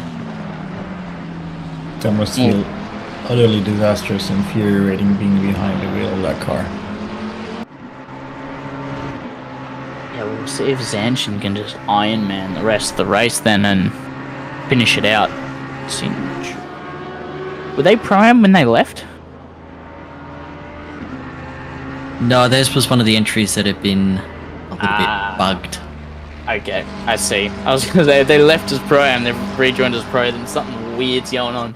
But no, that's that one. Oh, God. And I talk about how good our cars look. So, for those who I'm sure know, but I am the team manager of Alpha Enduro Racing, and I just have to shout out Preach, our livery designer. If you guys want a livery, hit him up, Preach Designs. He does liveries for a few cars on the grid. We've recently hit got it like a new consistent theme going, and I think we've really nailed it with the new look, and this will be our looks going forward. Just keep it consistent across all entries and all cars. So they are some very nice looking cars there. Yeah, it's I think they just look so mean, and it's unique, but it's not over the top either. Just really just a really clean look, I'd say. So 800's off. Where's 800? Certainly an interesting view. So that's Mike Crick in P22. He's rolling again, so not a disconnect like before. And Pat Oliver on board with chasing down Corey Sweet and the 97, who's just going through turn 1 now, so about 10 seconds behind there. So we'll see how fast they can make that gap back. I do believe the 717 got past the 97 car. It may have been re-overtaken during the pit stops. Not entirely sure. Yeah, I would have said that was probably about 20 or 30 laps ago at this stage, so anything could have happened in that span of time.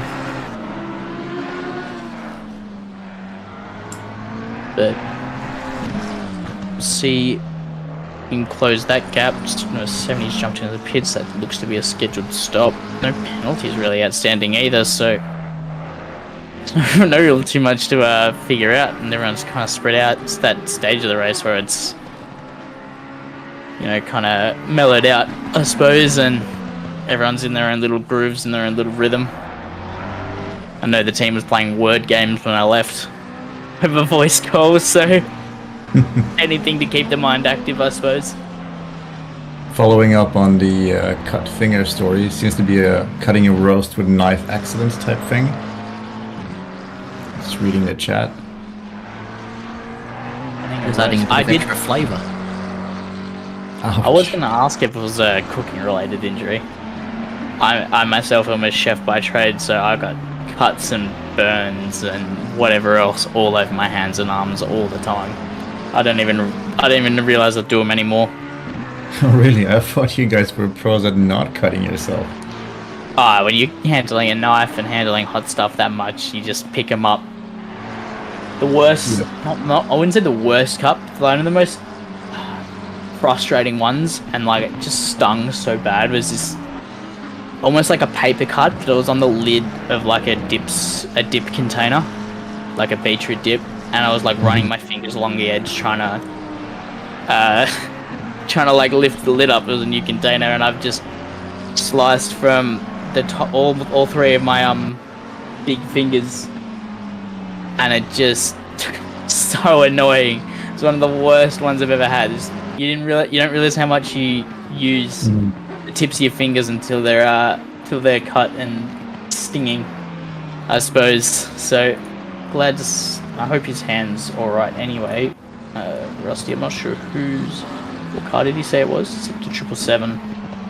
Not sure which driver it was, but hope he's all right. I know what it's like. Yeah, of course, as I was saying, to cut myself in the kitchen, so it's definitely no fun.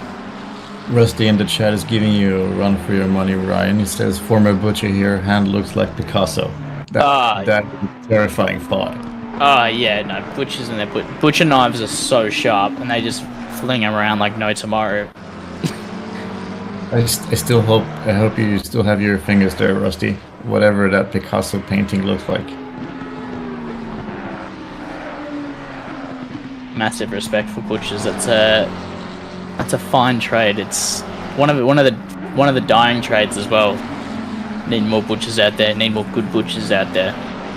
It's a shame to see. You see a lot of the butchers that around when I was growing up really starting to go under, and it was especially once COVID hit and a lot of businesses were struggling. They were really one of the ones to really suffer as supply chains got hurt, and just overall business at the same time. So it is most certainly one of the it's the lost art. Yeah, it's one of the dying trades. Let's just get a bit of info in. 97 pulled out 1.6 seconds on. But I agree. Sorry. Just saying the 97 pulled out 1.6 seconds on the 717 last lap. So Corey Sweet definitely putting in the hard yards and stretching that gap back out. Oh, went a bit wide there. I think Corey's just happy to be in something that's not the Porsche now. He was not getting along with that car earlier. So I think he's happy to be in the Ferrari now, and certainly pushing it to its limit.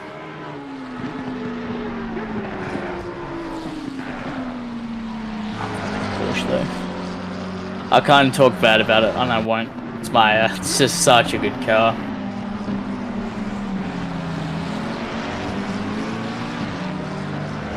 Definitely the most best sounding car now, and just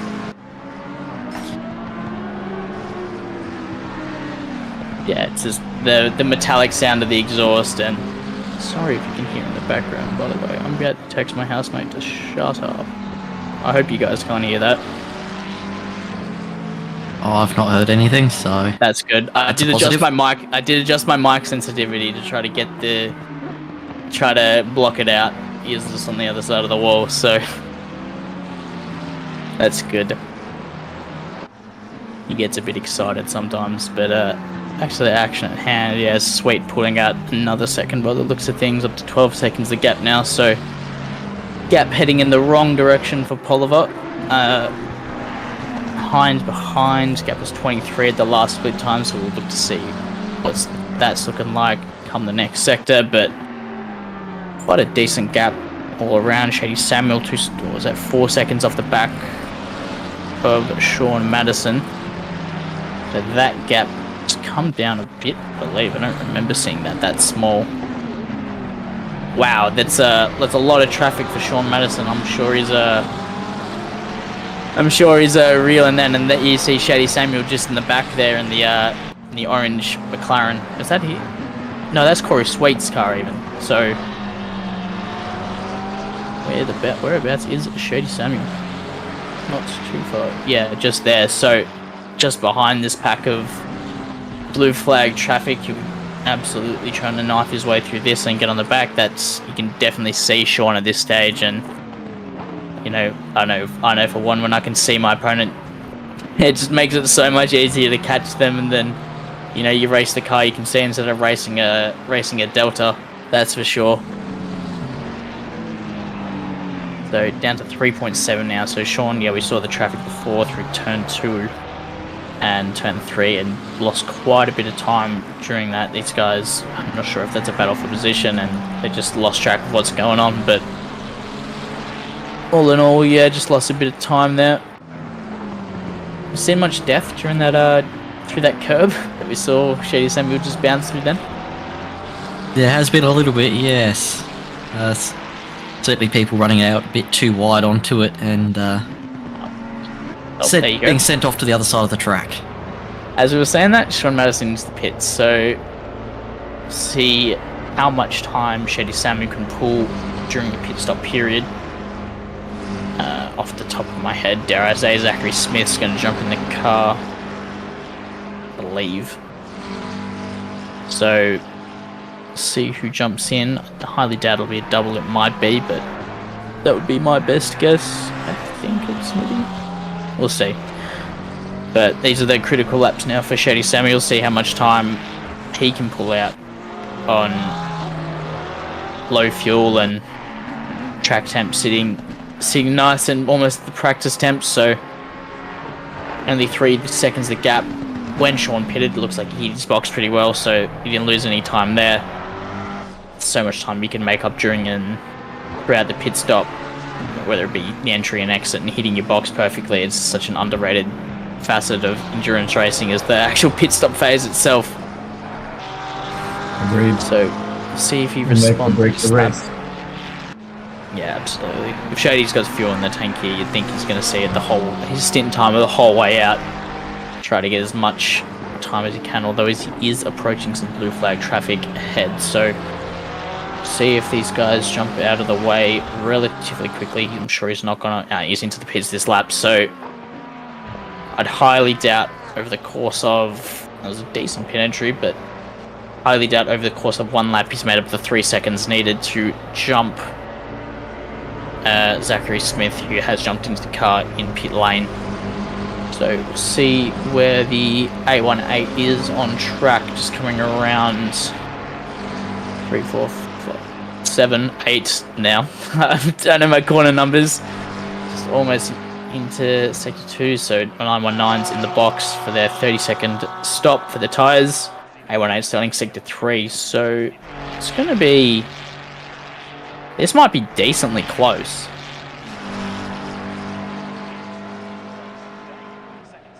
Yeah, so this might be... 818's come around the final corner now to start their run onto the back straight. 919 still stationary. Decent outlap, it looked like, from Zachary Smith. Yeah, he's easily going to jump him in the pits. 919 just gets the ball rolling now, but... And exit the pits lane. So... Actually, it looks like 818's gained a bit of time then in the outlap, and almost a bit of an overcut on the fresh tyres, even though wouldn't be completely up to pressure yet. But good that Shady Samuel has jumped out ahead of. Is it Corey? I think that's not Sweet behind. I'm not sure who that is behind, but it's definitely not for position. That's for sure. Just a bit of an update on the Pro-Am standings. So 700 is definitely P1 in Pro-Am. P2 is belonging to car 91, so they are a Pro-Am car. Obviously a track limit drive-through for 6 there. I believe that's track limits anyway.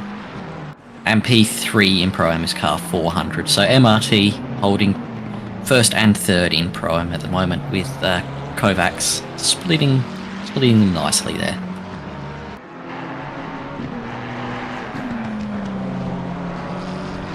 Kind of suss the gap between 2 and 3 for Pro-Am 400. Coming around there, 692, so still a decent gap between those cars. Just over a lap, maybe over a lap at this stage.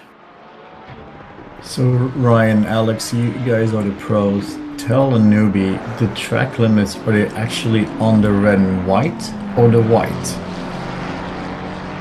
Like now? Turn 1 is the only exception, I believe, for this track. I personally have not done any Valencia laps at all ever, so I this. I was asking.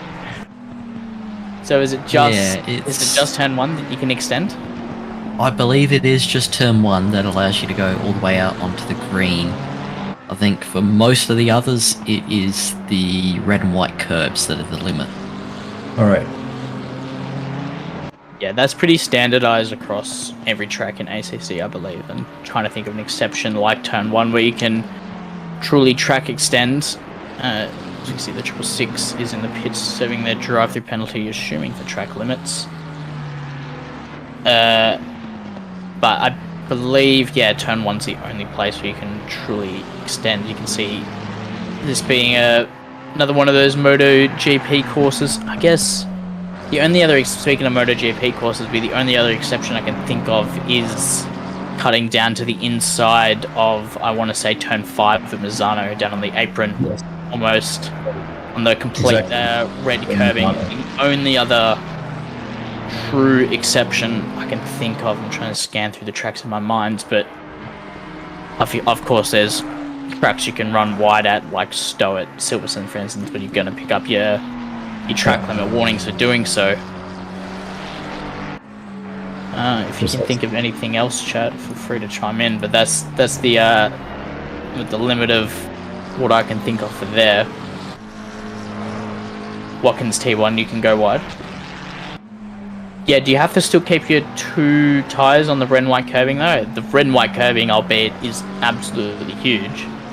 And there's plenty of room to keep your tyres on it, and it feels like you're running wide, but I'm not sure the track limits for ACC. I know in iRacing for Watkins Glen, if you drop 2 wheels off the curb, you're absolutely going to pick up an off track, if not a slowdown penalty. So I'm not sure how if they're the same at all in this one. I again haven't. Just doesn't. If this game ran better in VR, I'd absolutely still be playing it. But I don't have the space in my room for a monitor, so I just run the VR headset. Oh, interesting. I never played this game in VR. No, I can't suggest it even a little bit. The support for it is absolutely atrocious. It just doesn't work. Run well. The 86 car is moving, but it's off the track. It almost looks like that. I thought that was a disconnect. It was so far off the track. There must be a lot of runoff at that part of the track. But the 86 of Merit is moving again. That's the Red Rebel Racing new startup team. They're only just a few months old, I believe. So whoa, there's that Steel looking to the inside. Just looks at. I don't believe there was any contact, but absolutely scared Merritt off his line a little bit there, that's for sure. Just after the run again, maybe the tyres are a bit hot, just got a poor run onto that long Banks corner. Well, Banks corner, but long. I actually believe that was Shane McClaws up in P12, so would have just been wanting to get past the slower car of 86. Ah, yeah. I am wrong then. We'll take that. Thanks for that. Because I got that one wrong. I've learned the liveries, mostly. That's good. I'm still getting in touch with the liveries. That's absolutely one of the all-time green liveries there.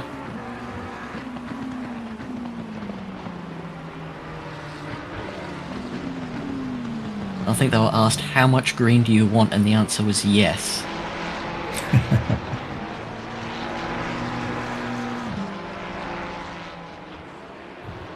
We just having a look what happened to the Red Rebel Racing entry. Oh. That looked like another DC. Yeah, that's a wheel disconnect of sorts. Oh, okay. And it's connected again, so yeah, just head off in a straight line. I mean, pick up the pedal's still working, fortunately, but I know you'd be in a lot of trouble if your if your wheel was disconnected and for a Fanatec and you got your pedals plugged into the wheel like I do. And fortunately, I've never had anything like that happen to me in a race. But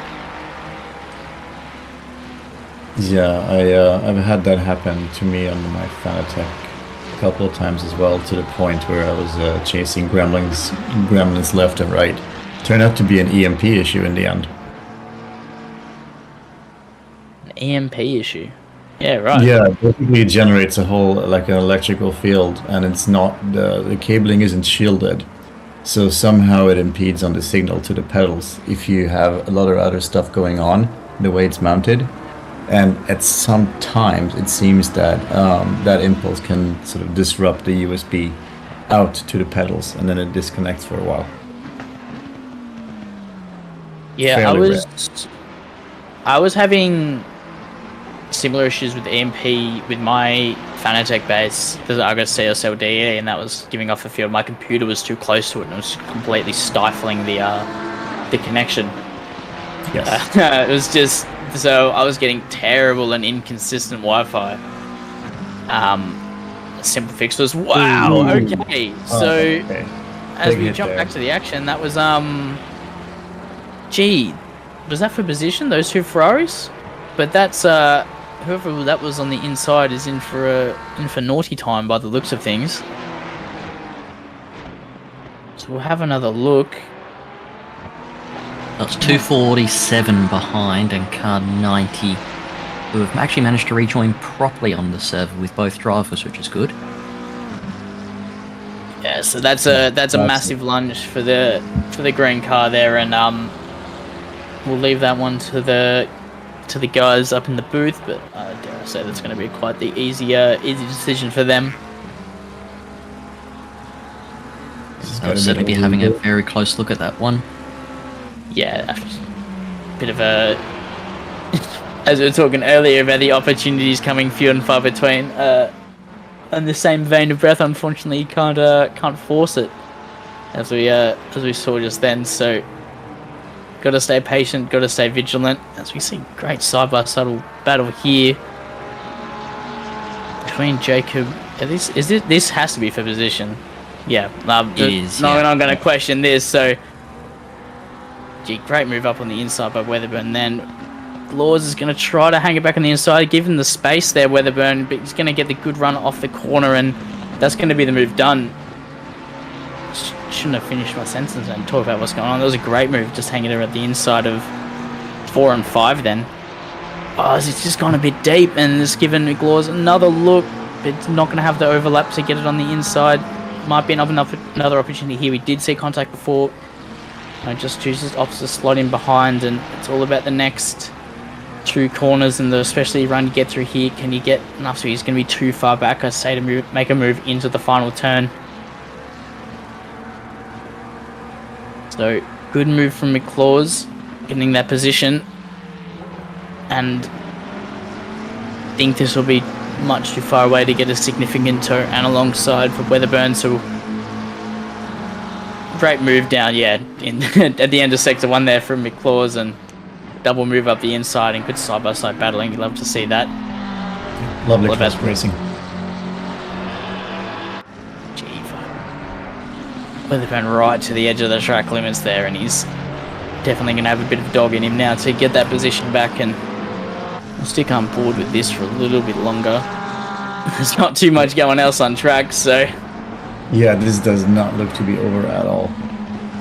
Weatherburn is not one to take those sorts of things lying down, that is for sure. Yeah, no, he's absolutely going to fire back, and had a couple of other looks during Sector 2 there. I need to do myself a favour and get this track map up so I can actually start the name of it. That'd be good. But yeah, just start to drop it off a little bit. So McClaw's got a bit of pace under him. It's up to 5 tenths a gap now. See what the times are like coming through the next split.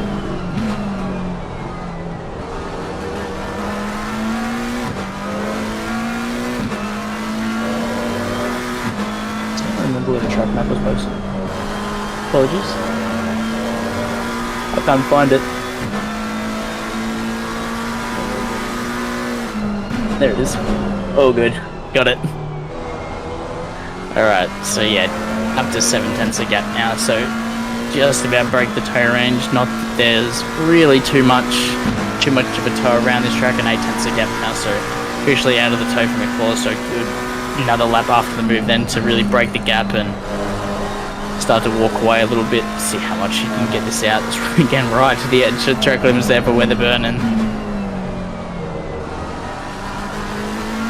hits it up in the apex nicely. Doesn't run up quite as much out to the X as McClaws did. Gets in nicely. You can see exactly where the cars need to be.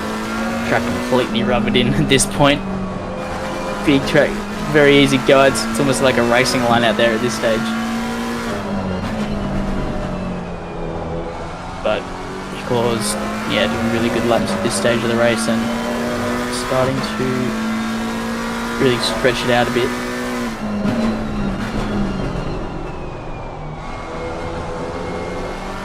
Oh, that was the same green car we saw before, I believe, that 247 Ferrari. That's the Death Racing car. Gee, they're normally further up the order than that.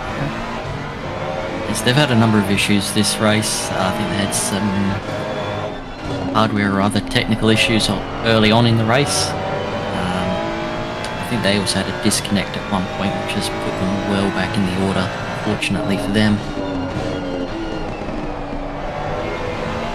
Yeah, but they were. I'm trying to remember where they qualified. I think it was decently high up, but not correct. So yeah, just kind of been driving the wrong way this race, and saw the over-ambitious move into 11 last time around, and unfortunately that's just going to add to their woes. Fortunately for them, the next car's Herbert quite a long way behind. Just have another look at what's happened to the Death Racing car, and yeah, the rear end just gave up there completely and around it went. That's a bit of a strange spot to lose it, I believe. Is that even much of a braking zone? I'm not sure what's happened there. Maybe carrying a bit of damage from before, and the aero balance is just completely messed up. Maybe my best guess, but seemed like the rear end just kind of folded there. Just didn't really want to comply whatsoever.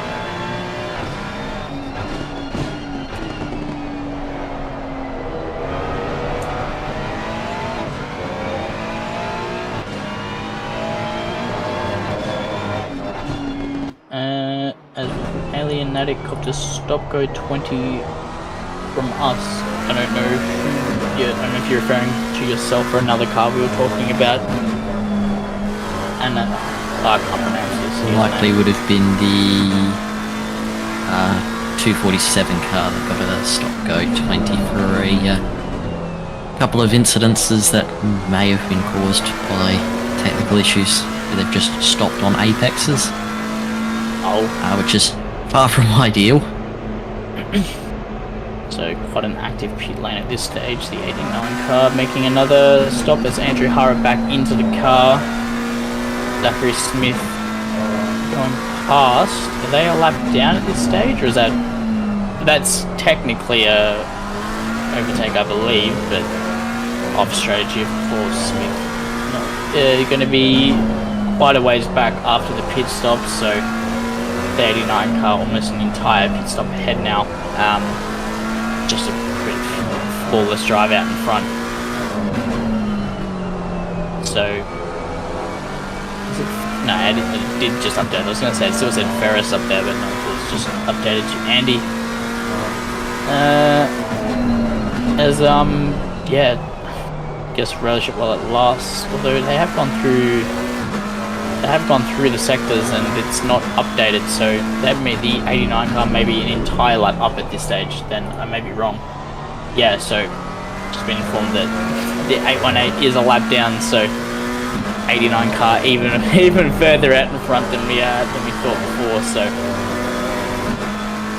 this is technically still on the lead lap as they're in front of the 89, but as soon as they jump into the pits, they'll be officially a lap down, and the 89 will have lapped the entire field. So. When they're just been so consistent all day, the BS competition car, and been pretty unstoppable for the most part. It'd take an absolutely monumentous catastrophe for their race to unfold at this stage. They could ban fifth gear, I would say, and they'd still finish out in front, probably by over a lap. Jump on board with Matthew Pignata. On board with Jonathan Steele. Back to Matthew Pignata. chasing down the 191. Trying to see where that car is from. So that's just going through turn 4. So 30 seconds behind that one. Still a long way to go on that one. I don't know which Sonicus that is in the car. Any guesses? Do we have any inside info? I think it may be Peach in there.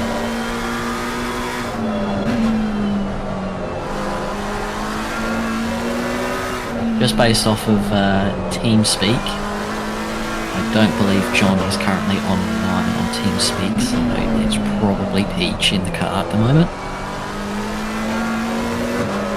Yeah, so they got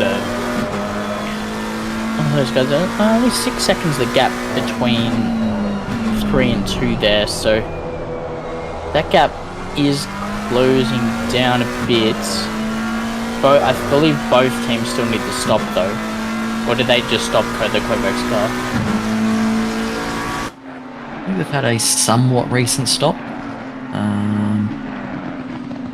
Yeah, not entirely sure there. Speaking of going wide, That's certainly one way to let the faster car through.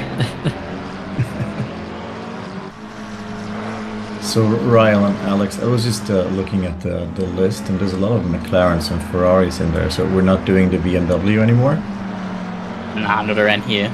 McLaren absolutely far and away the fastest car around this joint. You can pick the Ferrari if you want to be a little bit different, but you can't even argue that it's like on the same level as the McLaren. It's one of those new car syndromes, as we saw with the BMW back when it first came out. Of course, you know, McLaren not overpowered everywhere like the BMW first was when it came out. But that was mainly due to the fact that BMW was completely busted anyway. But definitely around Valencia, the McLaren is just reign supreme. It's not even close. I think the best way to sum it up was at the start of the race, of the 32 starters, 5 cars were not McLaren or Ferrari. Okay, so we have a meta game here. Do we have any front engine cars around here at all? Is there anybody in a front engine car? BMW. I think the BMW is still running, but they're towards the back of the field. Well, and we did have a Mercedes, but they DNF'd with technical issues. so no, basically. Essentially. There Pretty it is. much, yeah, there's your BMW that's in the last. Yeah, the battered and bruised McLaren. Come on, little BMW, you can do it. So, front engine fans, stand up. Here's your hero. Oh, as the that's just letting a blue flag through. I was gonna say that was some pretty unfortunate timing. Unfortunately, 15 laps off the lead at this stage, but it's definitely a mid to rear engine type of affair here for almost the whole part. Are you guys a fan of mid engine or front engine, or what are you guys' preference? Personally, I'm more of a front engine sort of person. Personally, Just don't like curbs. Just not a fan of feeling the curbs. it is fun to just sort of ignore them, pretend that they're not there. I don't know. It feels so strange to me when a car has all the weight over the front. It just feels like I have so much more. I'm just an absolute like Porsche merchant, and I was very upset when they killed my Porsche in iRacing, but they brought it back with the new one. But even like that, the Audi, the Lamborghini, anything mid-engine. The only time I'll drive a front engine car is around a place like the Nürburgring, where I'd rather just know I can hit a curb and probably be fine. As that BMW was almost not fine on cue hitting that curb. Jeez, they've got all sorts of unsettled through there. But It does look to be struggling there. I mean, I do love mid-engine cars, but I will race whatever works really. It's just I'm a engine agnostic.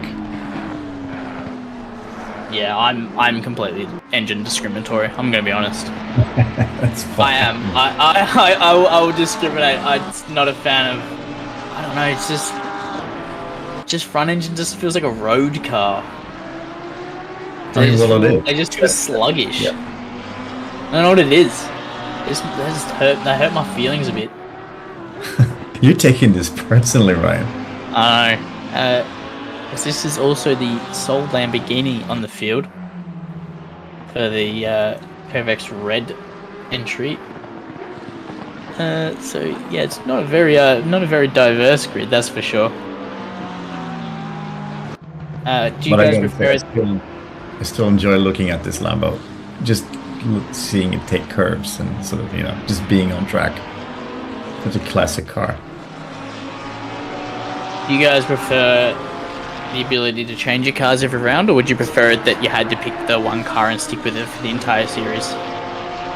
I think the latter. It does make for more diverse racing in the way that sort of, you know, you won't get the meta field like you do usually. So, you know, you sort of pick your choice and then you have to work around its limitations. I like that. How about you? Yeah, I'm very much the same there. I personally, I would like to see you pick your car and you stick with it. I know the reasons we've changed all of that, but just from a personal standpoint, I think that would be a really cool way of doing it. That way you've got ebbs and flows throughout the season. Some tracks will be good, some not so. It'd be very interesting to see that those who picked a Mercedes around here, or akin to that. Just I can't imagine they'd be in for a fun time. That and the something like the Bentley. God, that car's what they've done to that car is absolutely upsetting. That thing needs a serious. If they're gonna keep running it in competitive events like SRO and whatnot else, they seriously need to overhaul that car in some way. It's so incredibly off the pace and uncompetitive that I feel bad for those who driving it in SRO had to pay money to. Like, it's like entering a 100-meter sprint and then riders on the start line breaking your kneecaps. It's just like you got absolutely no chance of winning. What is this, a recent change? Ever since 1.8, it's been particularly bad. It was already pretty bad, but you could drive it. It had a few strong tracks, or at least decent tracks, not even strong tracks. It was particularly strong around. I want to say Zolder. It was very good because of the chicanes and whatnot. One. Mizano, I believe, was really strong, and Bathurst was okay. It was a bit fine, but it's never been a particularly strong car. It was never really that strong of a car in real life either.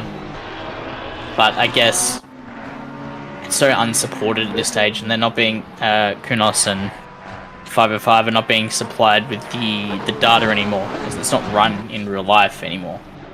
So it's very hard for them to make BOP adjustments on that. They're kind of just throwing it, just throwing shit into the wind for lack of a better term, and just guessing on the vehicles.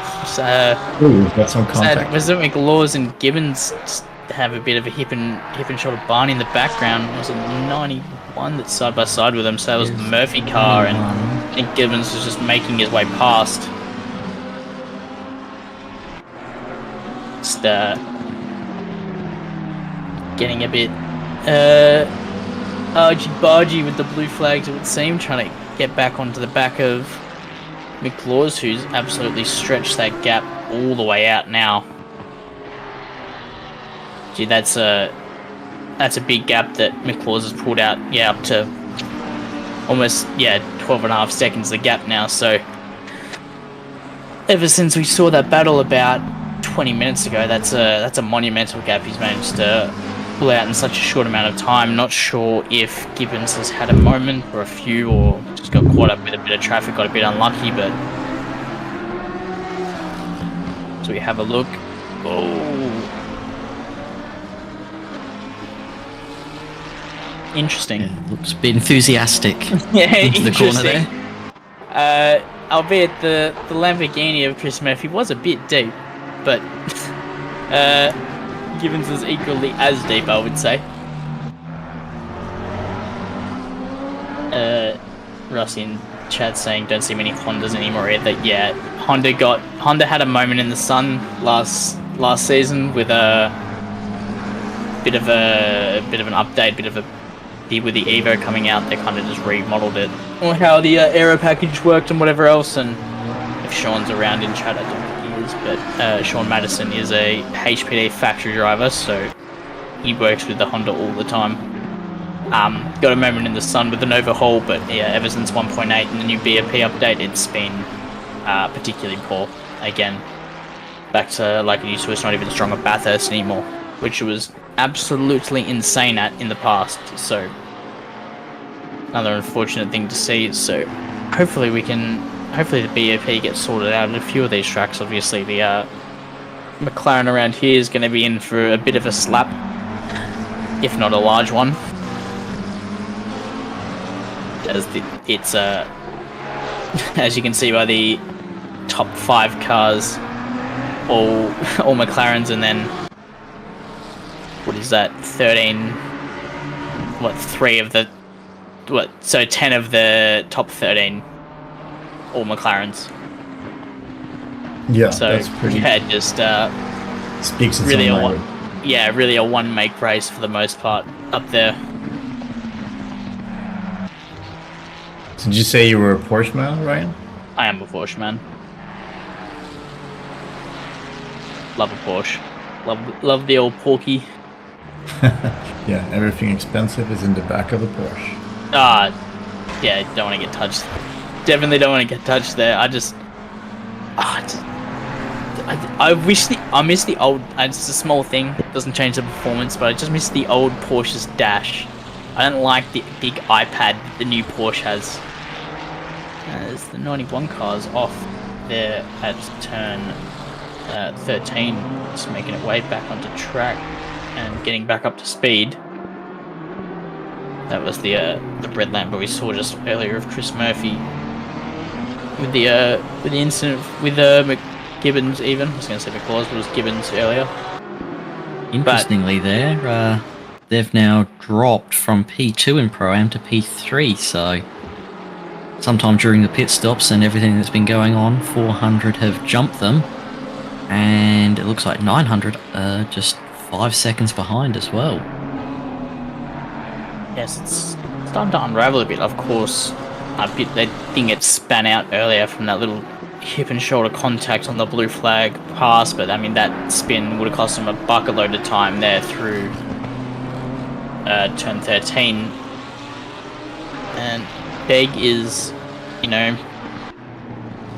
begging would have been begging to get that. I had to do it. I would have been begging for that gap to come down, and you got to stay vigilant. And now the goal's only just up the road. So I gotta say, the more scuffed that car looks, the better it looks. Let's look at the paint. Just too much service road there. It's a nasty bump on the exit of 12 there. Something funny about that, it's not actually a service road, it's part of the rallycross track. And it's certainly making people do a bit of rallycross when you hit it. I didn't know there was a rallycross track here. Apparently there is. What are your thoughts on Valencia anyway, Alex? I've not actually driven it in ACC. The only time I've driven it was GTR2, so going back a bit. GTR2, Jesus. I don't mind it. I'd obviously have to drive it in ACC a little bit to get back up to speed and see how I feel in the modern GT3 cars around it. It definitely feels like one of those tracks that'd be great for something like even slower than a GT4, like a production car type of race. So in the sprint series, the spec round with the BMW M2s we did was here at Valencia. Yeah, I did produce a lot of good racing. Yeah, I commentated the what was it? I want to say green. We did with Pat Oliver, and yeah, we saw these. I can't remember who the two was, but they ran side by side, genuinely for about an entire lap. As Spinaze, got a good exit out of the final turn there, and just gonna try to make a move on Pethy Bridge down into turn 1. Just gonna have a look to the inside. Gonna get. Will he have the nose in enough to? No, it doesn't garner enough overlap to get the racing room, but that did force Pethy Bridge off the line. He's gonna have a look under the brakes down into turn 2. Gets it put up nicely. Doesn't run off the curb, and just gonna power out of the corner and get the move done. So good, but very smart overtake there, setting it up. Been at advance. Pethy Bridge did give him the room for the side-by-side action into turn 1, although the Spinazzi didn't actually go for it. He was able to capitalize on the slower exit out of 1, get a good run into 2 and out of 3. So you gotta love. It's a very underrated part of driving is the setup of an overtake. It feels so good as a driver. It's when you do it and you can actually pull it off, and setting up and overtake corners in advance. It always feels like you never get the credit for it when it happens, and like I actually set this up. What was the 800s around? Again, the exit of 12. The 52 was slow in that area as well, so potentially something's happened between the two of them there.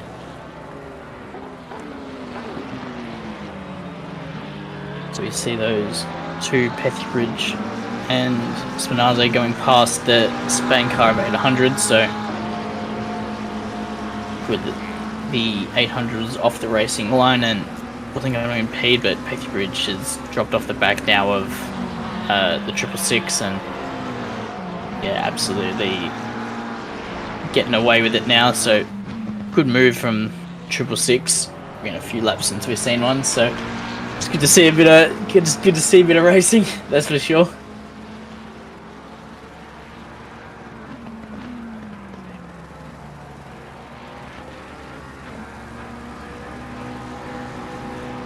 Yeah, going back to the setting up of a move, it's one of those things that I love about endurance racing is you can take your time, analyze for a few laps, and just figure out where you're quicker, where you're going to need to defend when you get past as well.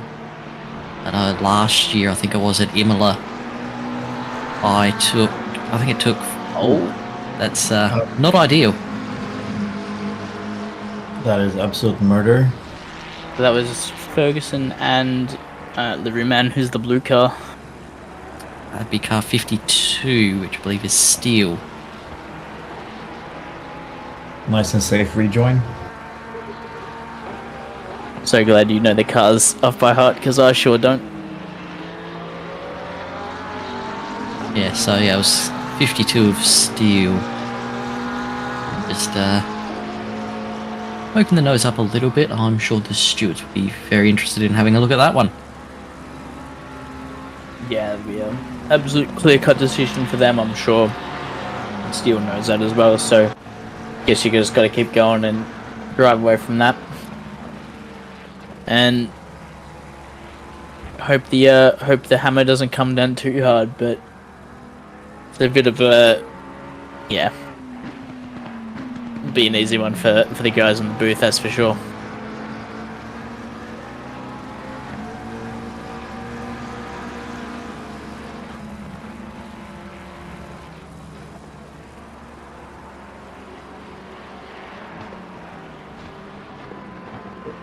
As we see, 15-second penalty. Not sure what that one's for, of the Convicts and Colonials car. Gee, that team's been around. Those guys have been racing together for so long now. They were racing together before I even started racing. I just remember that team so long ago. That one was for causing a collision on lap 254.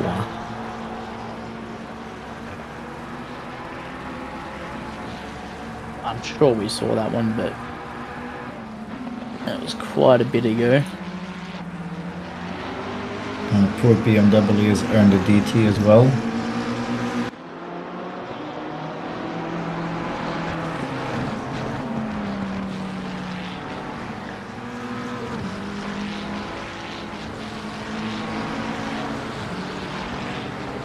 Maybe you should get the Toughing It Out award for this round.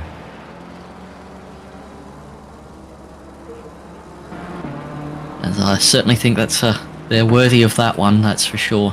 Just sticking it out, no matter how far back you are, no matter how much damage you've got. That's sportsmanship right there. Absolutely. So Alex, what's your favorite car? Oh, that is actually a tough one. You're a Ferrari man, if I'm not wrong. I swear I always see you in the Ferrari. No, actually, I was in the Ferrari for the last race. Because I only do the enduro racing these days. Did you take the Ferrari for your last sprint series? Maybe that's where I remember it from. Quite possibly. That would have been a long time ago now, though. Last endurance series, so last year, was all in the Aston. Certainly quite enjoyed driving the Aston. I do also like the Aston V12 just because of the noise. Oh yeah. But certainly, probably in the field, my favourite car is probably still the Aston. I do like it. I've not driven it much since the update. I think it's been hit a little bit, but I still like it. It's a nice car, good to drive usually, but looks nice, and it's easy. You don't have to worry about it too much. What about the fine folks in the chat? What's your favorite cars after the 1.9?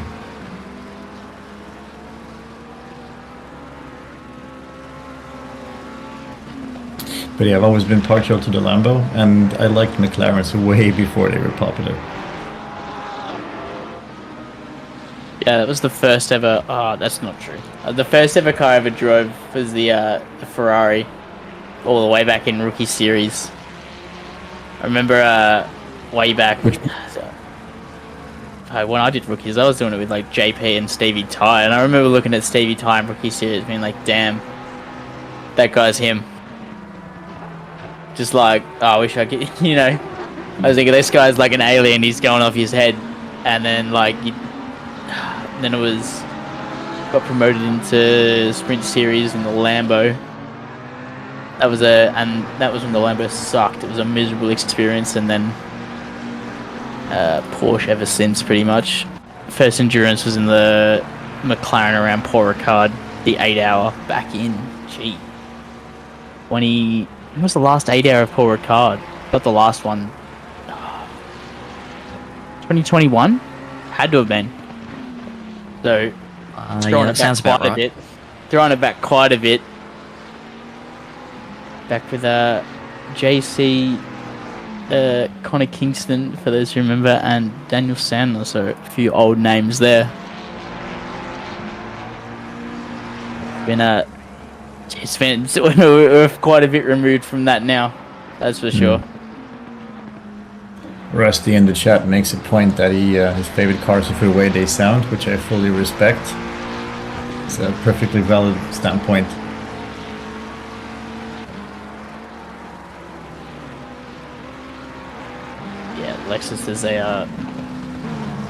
Lexus is definitely one of the premier cars.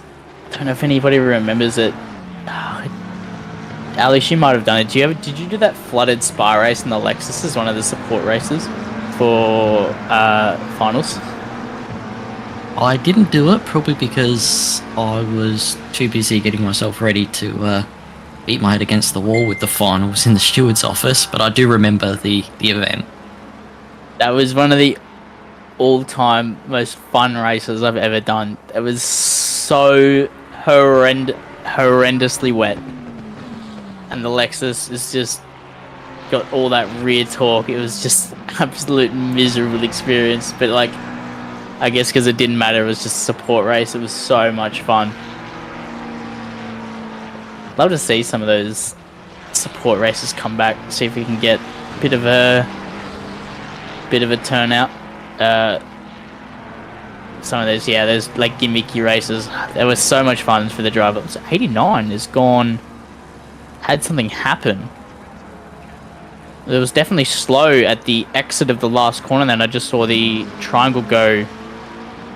Yeah, the last is a 142, so something's happened to Andy O'Hara at the final corner. So 800 was slow as well, so not sure what's happened then. I'm sure we'll get a replay in no time, but that's drama for the leader. Luckily, they've got a massive lead, and it's not really going to impact them too much. But other than that, I haven't seen them make have anything else bad happen to them pretty much all day, so bit of a 12-second loss, but that still keeps them a lap up on everybody else. Yeah, that'll lead for sure. Oh, no, they're not a lap up on 818 yet. No, the 818's just coming around to start Sector 3. We're just going to have a look. Oh, there we go. Okay. And a full stop. That is an interesting one. It just sort of... Now... Stop. Coming around the inside. Oh, okay. Then we have contact. Is that... Alright, Mr. Head Steward. Is that an unsafe rejoin? I mean... Is that what you would call that? That's one that I would have to sit down and have a really good look at, and I'm sure they will be in the office. That's a tough one, because obviously, yeah, the 800 is blue flagged, but I guess the 89 went off track and then came back on track into the car. So that's hard. That's a hard one to judge. Yeah, let's put it this way. I'm glad I'm here and not in the office. Yeah, that's fun to see what happens there. Yeah, that's a bit of a weird one, to be honest. A bit of a strange incident. I wasn't expecting that one. That's for sure. Speaking of the stewarding team, that drive-through for car 52 is not for track limits, but that is for that collision with 800 we saw a few laps ago. So the stewards were obviously not happy with that one. So, trying to see the 97 on track. So they're definitely going to lose out to the 97 and potentially 717 as well. It might be close. Decently long pit lane around here.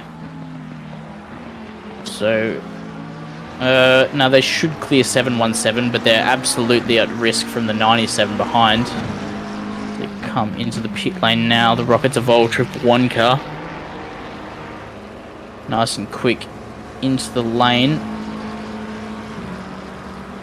Oh, maybe not. Maybe it will be close to the 97. So we'll see if Ben Floyd can get around and get out in front. One nearing the end of the lane, waiting for that dot to change back to the light grey. Nah, so they're easily going to get past Ben Floyd. And Jake Baldwin is now storming down towards turn 1. 111 car is going to get out ahead, but only just from the 717 car, and that's, yep, Jake's alongside, and he's going to be up the inside, so this is for position for P6, gets the move done nicely. So only another couple of tenths slower on that last lap from Jake, and he would have Johnson would have stayed ahead there, so very, very close on exit then. Jake just holding an extra speed through turn 1 and getting the good run out from pit lane.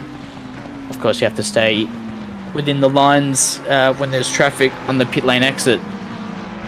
not to pick up a penalty to impede other drivers, and it can really hamper your exiting speed out of pit lane. So good run there from Jake, and good lap to get it back and picked up the positions. We'll see if Johnson can stick around and stick with Jake. Jake, the fastest driver of the 717 cars, so have a bit more pace in hands over the other two drivers, Pat and Fluky.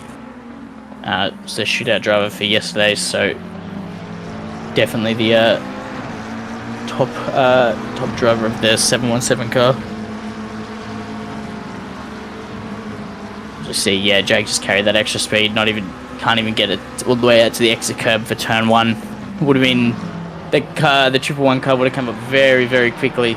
Then, good job not to run into the back of him, and yeah, easy as you like up the inside for turn two there. Yeah, certainly didn't look too difficult, particularly with that extra speed. And obviously, 111's tyres would have been a little bit cooler as well, so that would have made fighting back all that more difficult for him. A little bit of inside information from MRT. Car 400 apparently have an orange engine light on. So they've been cooking their engine a little bit too much. What happens if the engine blows? Can you get it repaired? I have no idea. That's a very good question, and one that I don't have the answer to. I know you can. Fairly often, right? That's kind of rare. That is pretty rare. It is uncommon. I'm not sure if they're over-revving it or downshifting too aggressively, but certainly they're going to want to be careful for these last 2.5 hours, particularly if they want to hold on to the Pro-Am podium. That happened to me before in the past. I can't remember what car I was driving, but I want to say it was in that Paul Ricciardo there I was talking about. We got a orange engine light with like 5 hours to go, and with the whole time we're just waiting for the engine just to give up. I know in the Mercedes, I don't know if you still can, but you used to be able to just money shift it really easily. Most of these cars having downshift protection. I don't believe the Mercedes does. So very easy to blow it up. You can get sometimes the Porsche in pit lane if you pull out of your box weird, and it's probably a glitch, but you can hit like max revs and the engine completely gives up. Henderson blew a Honda engine at Bathurst 12-hour once, so bit of inside info. That one's in the memory bank there. So can happen. It's pretty rare to do. It's not the sort of thing you're going to do over the course of a sprint race. It certainly only really seems to happen in these enduros. I do remember, I think it was the most recent sprint series. Actually, I'm not sure if it was sprints or rookies, but somebody at Bathurst got a little tap up the rear into the elbow, and their car went to almost 11,000 RPM. Didn't damage the engine. Oh. How? I don't know, but very lucky. The turbo kicked in. Just get that thing humming.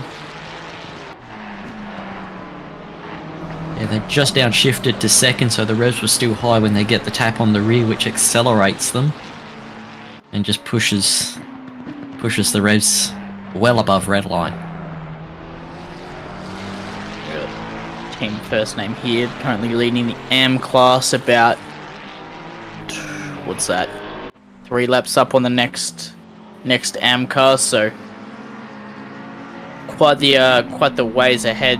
Dare I say they may be getting might be due for a promotion at this stage, that's for sure, but absolute monumental drive so far up into P20. I'm sure they're very, very happy with that overall position at this stage. Good to see the do we have team last name out there today, or are they not racing?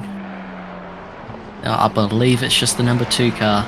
I think it has been for a couple of rounds, but certainly they've been right up there all season in the AM class. So yeah, they should be really happy with how they've performed today and throughout the season. See if I can bring up the standings.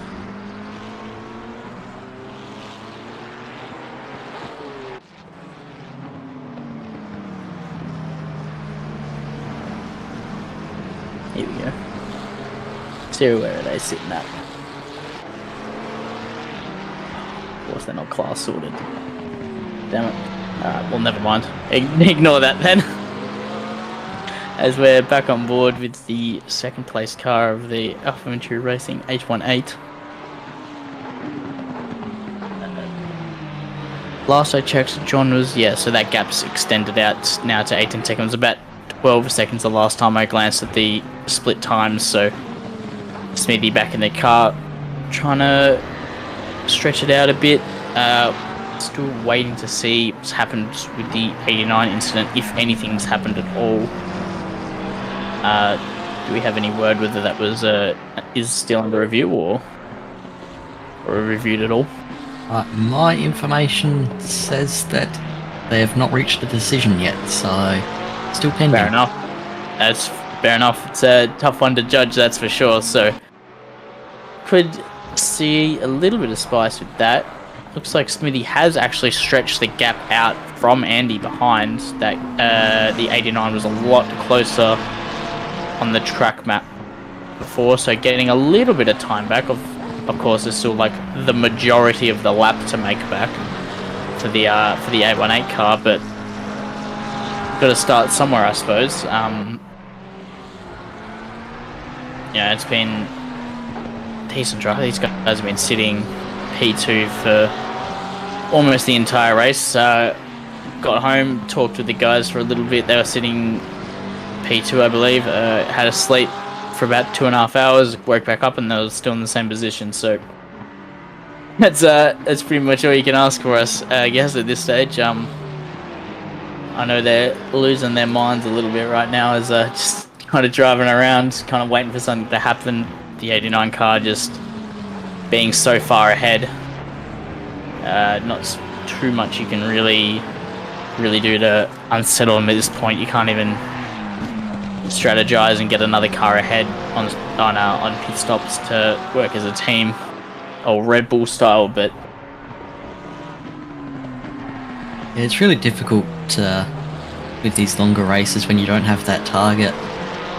I know I did the last couple of stints at Suzuka, and just having that car not in view, but I could see it on the relative just getting closer and closer. It just gave me something to go for, and I was just setting fastest lap after fastest lap for the team, trying to chase them down. When you don't have that, it can be really difficult sometimes just to keep the concentration up. Yeah, you can definitely enter, I call it the Zen state during endurance racing, and it's you just turn your brain off, and it's just lap after lap after lap, especially with someone as talented as Smithy, just being able to bang out the same laps, and just, your hands and feet are just going to do the same things every single lap, and your mind can just wander.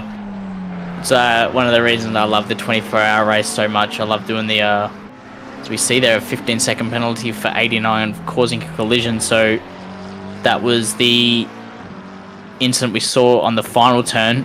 So I guess they've classed that one as a... I'd love to see what they class it as. Just causing a collision, not an unsafe rejoin or anything. So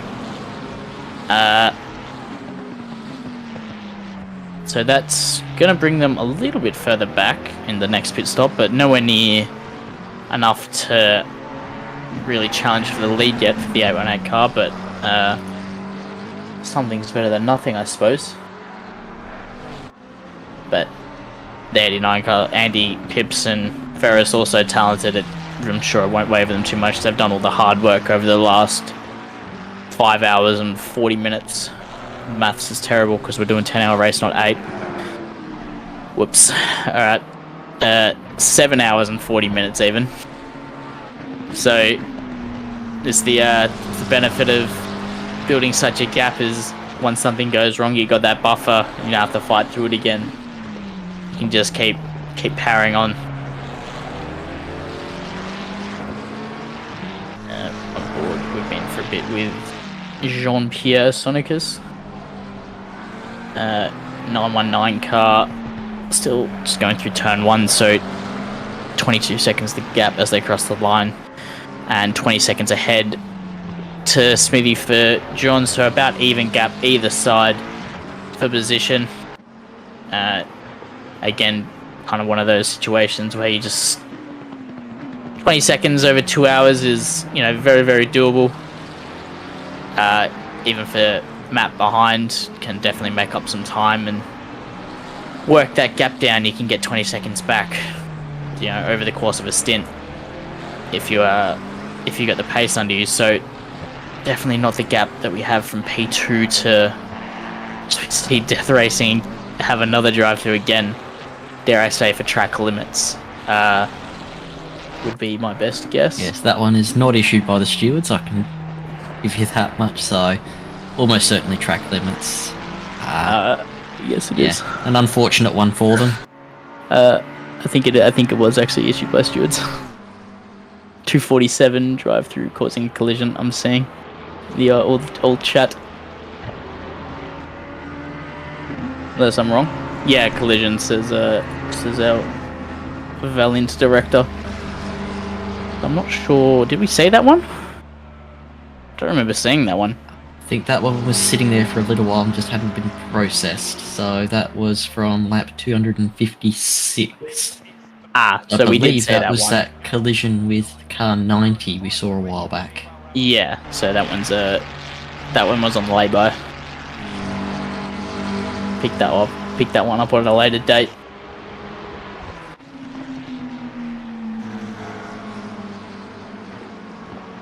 So, riding on board with Alexis Bone. Who's that behind? 90. So, that's not for position behind.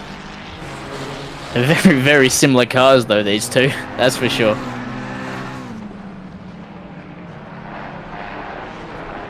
We see 247 just rubbing more salt in with another pit speeding penalty. Yeah, they really are really sticking it to the man now.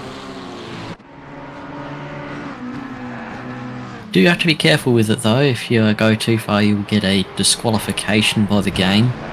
And the stewards will review that, and if they find you've done it deliberately, they will let the disqualification stand. So, you don't want to get too enthusiastic unless your intention is to just end the race. What is the limit for before you're disqualified? It's difficult because it's either based off of a max speed. If you ever hit 100, it doesn't matter how much you slow down, it's a disqualification. But if you say do 70 all the way through, that's also a disqualification. So there's a few different ways to get it. Does that go for reversing in the pit lane as well? Yes, I believe so. Yeah, that makes a lot of sense. I think just reversing on track as well will get you a disqualification. Right, As it considers you going the wrong way.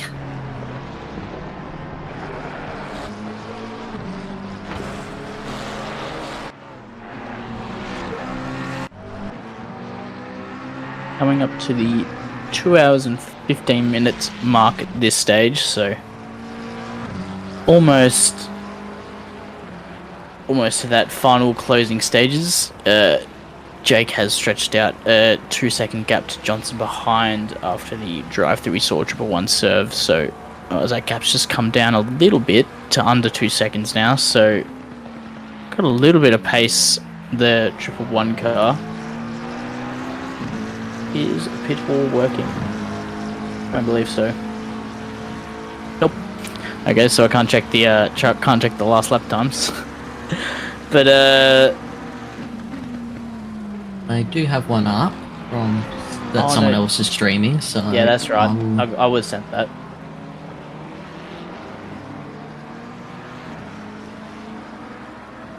Oh god, my brain can't process this information. The last lap time for 717 was a 132.2.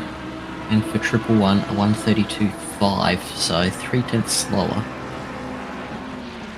So, yeah, I was just looking at the time as well. Smithy done a 131.3, which would have been the fastest lap of the race. No, it wouldn't have.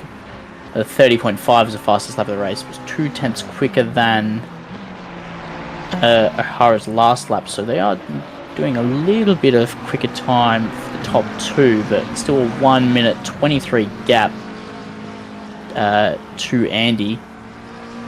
Of course, there's a 15-second penalty to boot with that, so it's more like a minute 10. So a lot closer than what it was before, but still a long way to go for those two. Closest battle really on track is the Baldwin-Johnson battle for P6. 3 seconds of gap between those two. Otherwise, that is it's the closest battle on track at this stage.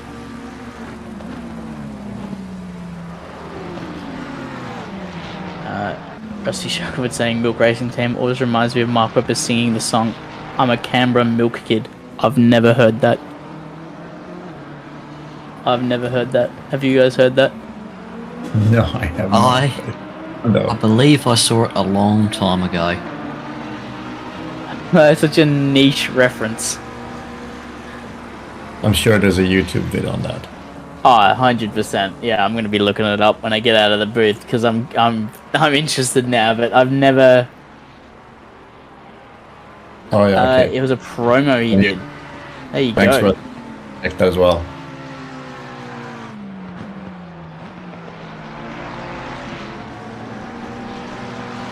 Did you guys read Weber's biography, the book he wrote? I haven't. No, I'm not much of a reader myself. Yeah, no, me neither. I usually get them as audiobooks. It's in my queue. I wonder if he references that in the book. That's why I keep coming back to proudly wear my milk moustache because I'm a Canberra Milk Kid. Oh, it just sounds fun. Alright. I'm not even going to wait. Oh, no.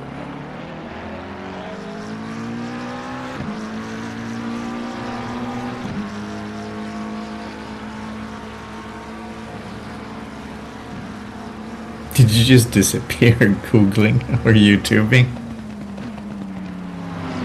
Oh, that's just the worst promo I've ever seen, Rusty. That is just the worst. And I can see why that would stick with you. And that would be a reason to yeah, I can see the connection.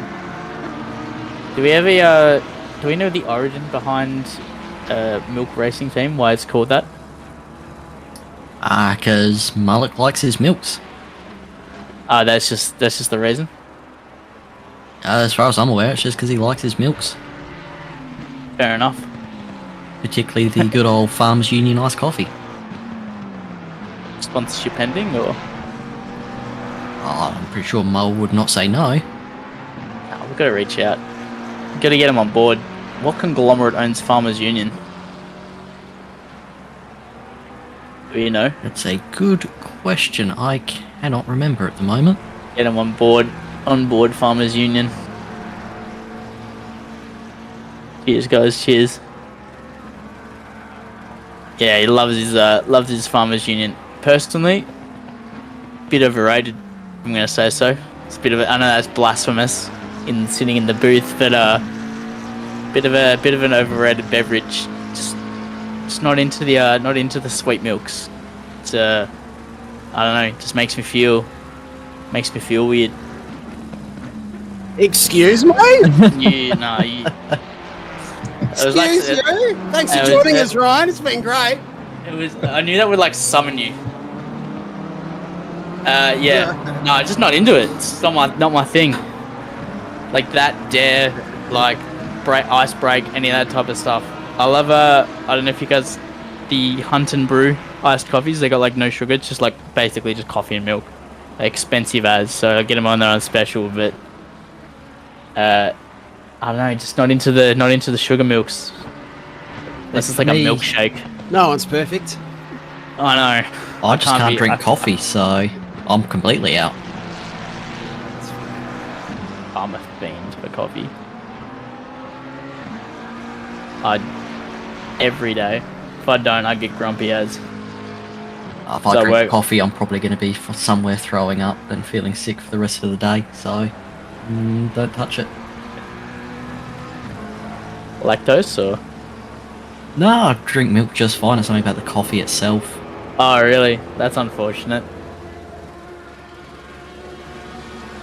Yeah, I work at a cafe, so I just get, constant coffee just fed to me just for free whenever I want it.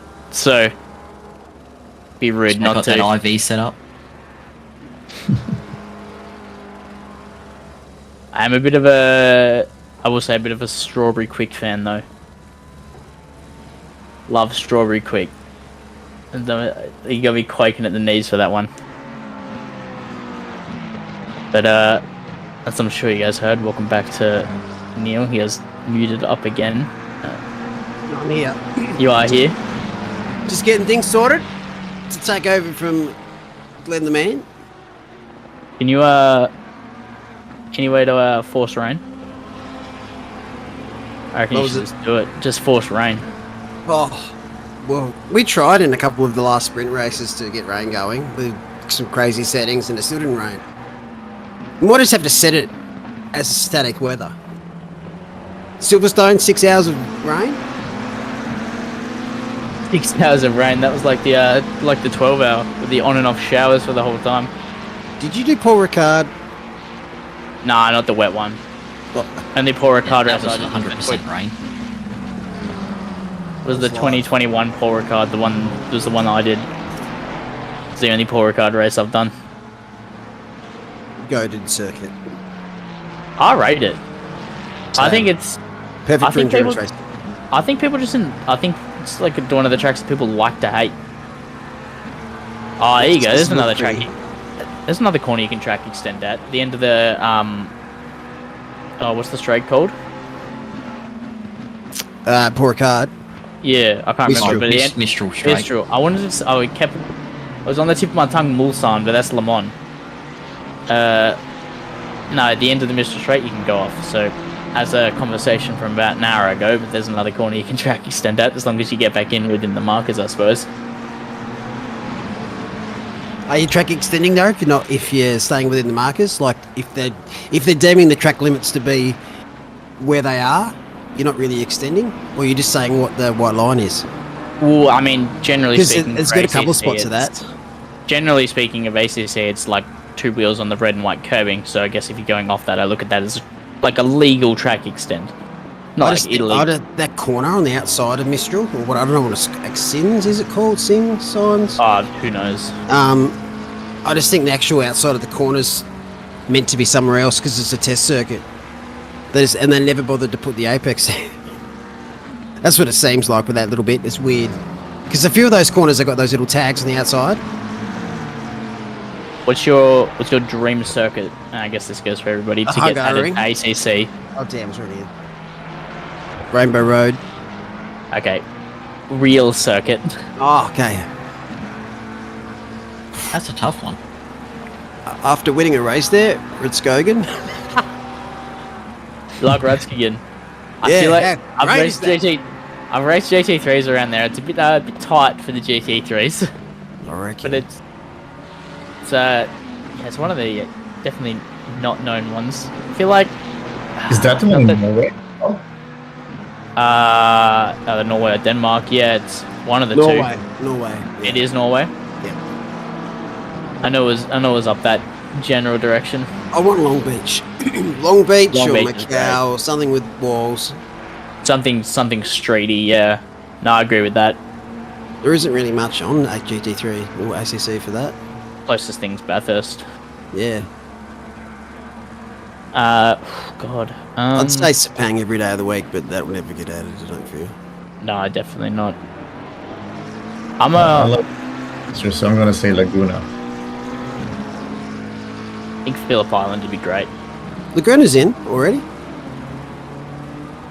Yeah, Laguna's in ACC. Yep, Laguna's. We just don't use it much. Nah, it's a bit tricky for GT3s. It needs a smaller car there, I feel. It was actually good fun on the GR86.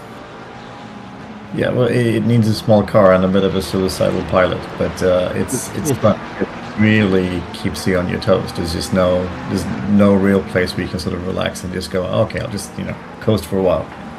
The recent FIA Formula Ford series by FIG that Motorsport Australia are doing was their first round was at Laguna, and that was great. In the smaller F4 cars, they're going to be downforce, but they're not quite as quick as a GT3. So they were great fun to watch. It was a good segue into OWA's GT3 Cup by Motorsport Australia, another series adjacent to Motorsports Australia's more entry into the esports scene. Qualification has started. I can't remember when it finishes. Malik, when does it finish? Good chat. Sorry, I'm just doing what I do behind the scenes of this bitch of 300,000 things. Qualified next Friday. June 7th, yeah, so June 7th, June Friday, 7th. you can still sign up and get your qualification laps in. It's top 80, I believe, make it through.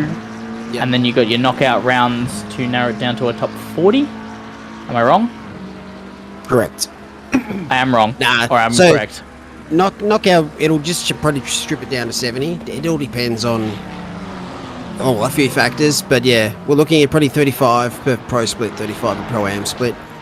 Okay, That's beautiful. probably the sweet But spot. more to my point, if you guys want to get involved, feel free to do so. It's, you can register and get your quali laps in up until 11:59 Friday. So get them in if you want to get involved. It should be good. Looking for I know about you're excited 20 more registrations, and it'll be absolutely barn burning. It's going to be great. I know you're pretty excited for it. Oh, for sure. I've been wanting to kick this series off for ages.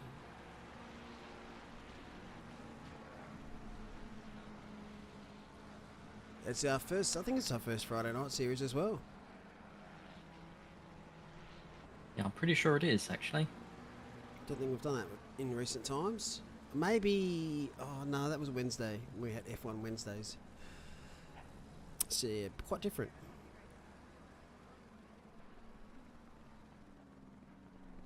Are you guys looking forward to the 6-hour races? Yeah, I saw the posts you made in regards to those changes. I'm looking forward to it. It'll be a nice little change up.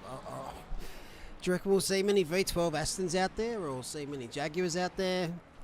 I don't know, but the options to take it if you want it.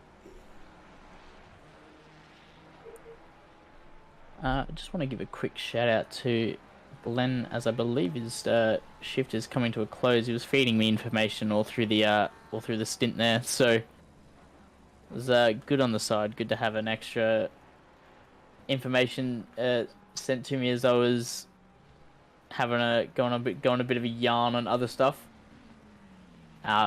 So great work on the directing and great work on the information feeding. It was very helpful. He's still in the lobby, but he's finished. He's officially done. He is done. That's the first endurance event that I have not been controlling the cameras for the whole thing. And I was saying to Glenn during it, this is weird. This is weird. So must get pretty intense sitting there for 12 hours. You know, constantly flicking through the cameras, looking for battles and whatnot. It's your eyes. I know that because I'm just staring, looking for stuff the whole time and concentrating the whole time, and everything just gets blurry after about 6 hours. So it's just good to have a little bit of a break. Yeah, that was almost a collision there between Sean and that blue flag. I believe that's team first name. In the back there, that was very close as the weaving through the letting the traffic get past. We should have Pitbull back up as well. Haha, let's go. Fire up on Pitbull. Let me just check this thing. Yeah, cool. I'm a bit of a Pitbull fan. Oh, the seconds are a bit done. for the gaps. I don't know if you can see that on your end.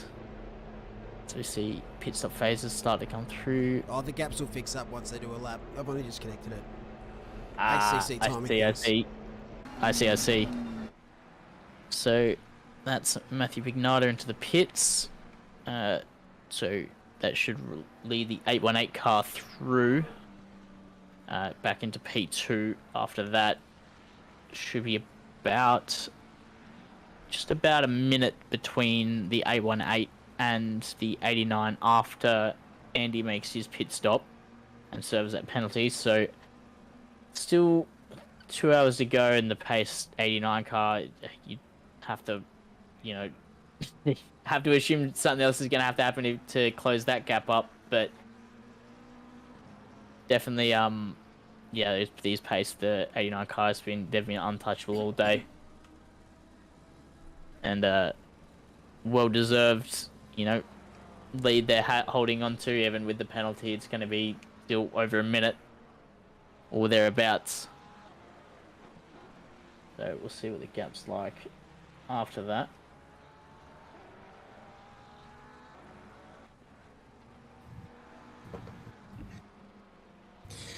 All right, boys. I gotta go do some live things, unfortunately, but it's been an honor to be in the booth with all of you. Had super fun. I see there's enough of you to keep that chatter and banter alive here. So big thanks from me. Thank you to the chat, and I will see you next time. Thanks very much, Art. Appreciate you jumping in, mate, and it's great to have Permobil involved as always. I'll chat to you very, very soon. Awesome. Thank you. Thanks, Art. You two can piss off if you want. Have a break if you need. That's a subtle way of putting it, Mo. I can stick around. I'm alright. I've got nothing else for to do. Keep you company better than you sitting here on your own, talking to yourself. I do it every day anyway. Gotta talk to an expert, as they say. To get expert advice to talk to myself. What have we missed? It's one of those races where kind of just You've missed going through the proceedings. I guess the most exciting thing that's happened is the penalty for 89, but that's going to be really inconsequential to any actual result. Only just slightly small the gap.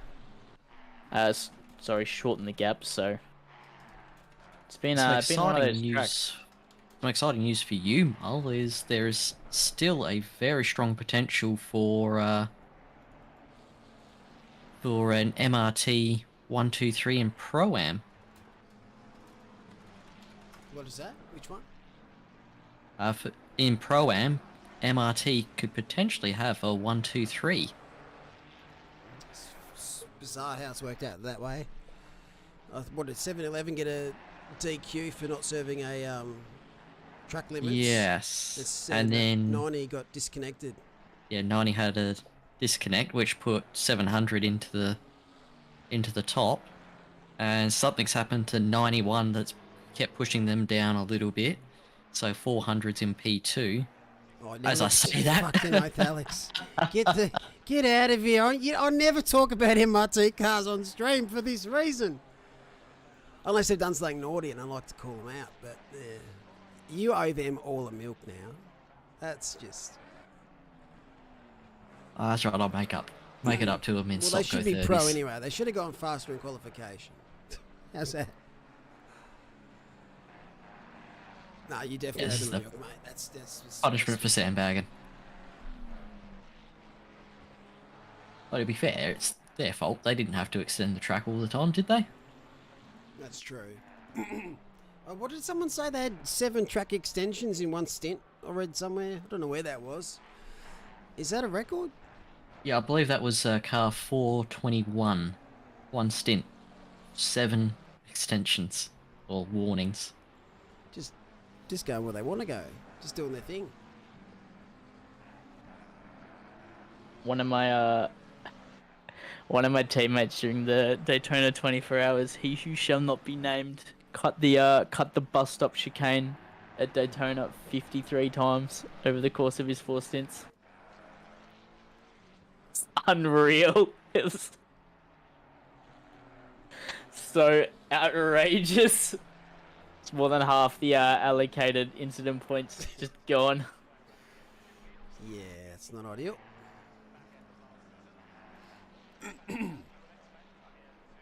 Not sure how many laps it was for the stint. I think it's only about 23 laps to a stint, so about 80 laps or so. If he's not watching, but if he is, hello. You know who you are. Anyway, I'm going to go make sure they haven't burned down the steward's office. Thanks for having me. It was great fun. And enjoy the rest of the race. Thanks, Alex. Appreciate all your work, mate. Hopefully it's a quiet last 2 hours. I've said the Q word, bad luck. There you go. Now it's your fault. But see you later, guys. Just checking the stint times to see who has pitted.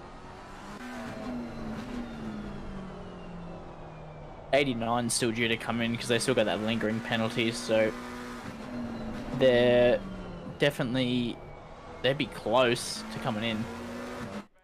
Yeah, 108, so they'd probably be in this lap, I'd say. So it'll be interesting to see who jumps in the car next. Haven't seen Philippa in the car for a while, so I think she had something to do though. In the she may have had another race on or something, but she was multitasking. From memory, I don't know, I could be wrong in saying that. But did you enjoy a little rest?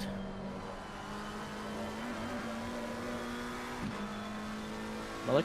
I did. There was a... Oh, shit. Sorry, I got disconnected everywhere here.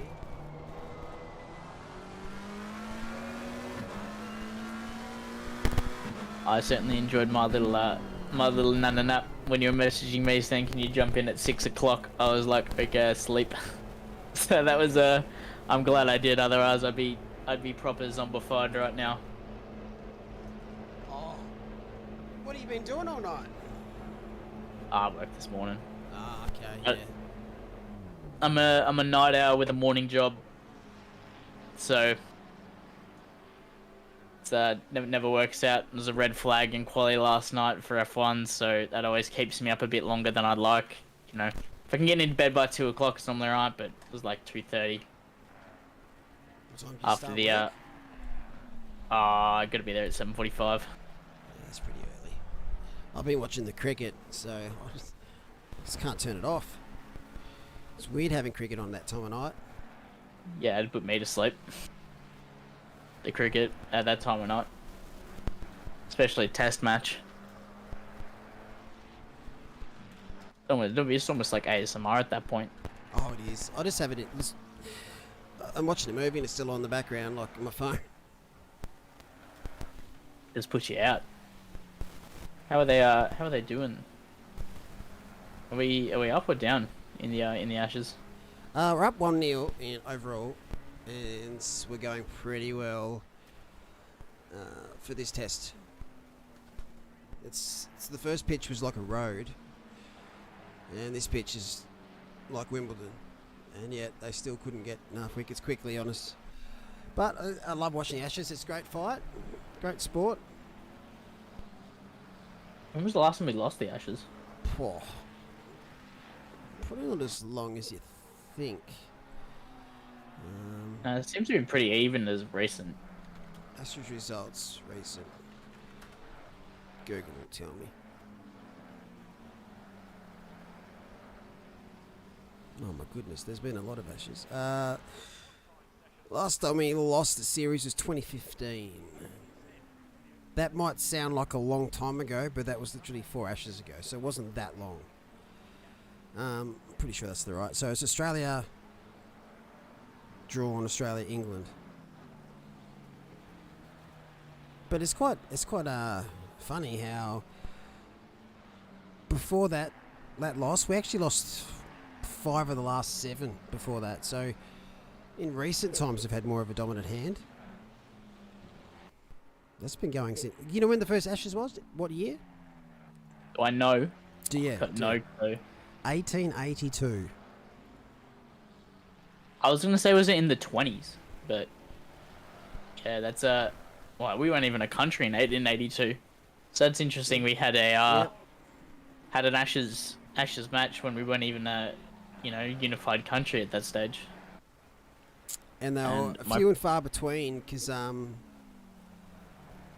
it took so long to get to England. And my prediction was right. Philippa is back in the car. As Zachary Glassbaum says, his purple lap, or I think that's personal, according to Bitwall, I'm assuming. What's the fastest lap? I think it's a 30.5, so that'll be fastest for the team. Yeah, 30.5. Yeah, so Zachary Glassbaum with 31.072. Which is the last lap, fastest lap for the 919 car. And now that the times have updated, we've just got 3 cars still on the lead lap. We've got 818 and the 919. Sorry, 191. Wrong way around. All the 9s and 1s. Yeah, about 3 and 4. I can never get 7, it. either have a 9 or a 1 in it. True. I didn't even realise that. So it's still 134 seconds is the gap between Sean and Philippa at this stage, so quite the mountain to climb. How is that not a lap down then, if that's over 2 minutes? Because a pit stop maybe? Maybe. See what happens. Yeah, See if it updates. It's been an interesting race. It's like a 10-hour hot lap track, really. It's all about getting in the groove, and the battles are obviously going to be hard because it's not an easy track to overtake on, like lots of tracks on ACC. This one maybe more so now after watching this, but we needed to try a new circuit, and we've given it a crack, but I don't reckon we're going to be doing a Valencia Enduro in the distant future again. Yeah. But I'm looking forward to the next 4 very much. Silverstone, Nürburgring, Misano, and then to be decided.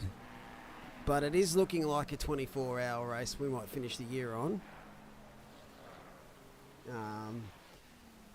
It'll be 12 or it'll be 24. The unthinkable. You swore that would never happen. Well, Glenn just helped stream an endurance race, and that was kind of why we're testing. Because I just need to have someone to be able to do some of the things behind the scenes. Otherwise, I can't stay up 24 hours. I can't expect stewards to stay up 24 hours. So, again, we still have to add to the steward team and have a bit of a roster for that. But because there's a lot involved to do a 24-hour race. 12 you can make work pretty well. But it's still a long day. But yeah, then it's just deciding what 24-hour track to use, and there's only one choice. That track that you were mentioning, Brands Hatch, yes, it is in the equation. But we're actually going to do a 3-day event for Brands. Brands 72-hour. Yep. Buckle up. Buckle up. It's a 3-stage event. You just reset the server at the end of every day. Has anyone tried over a 24-hour race on this? Can you actually do it? Can you do it? Mel, I wonder if you could set it up as multiple races. I don't think you can't. The maximum race length. I don't believe you can do over 24-hour. It caps out there, but because you can do race 1, race 2, and whatever else when you're setting up your servers. I wonder if you can do it that way. Just have race 1 24 hours, and then race 2 24 hours. Oh, just have all. I wonder if the server would just break. You're asking you probably a lot of it. You probably get 505 and banging on your door, being like, "This is costing us too much money." Relax on the servers.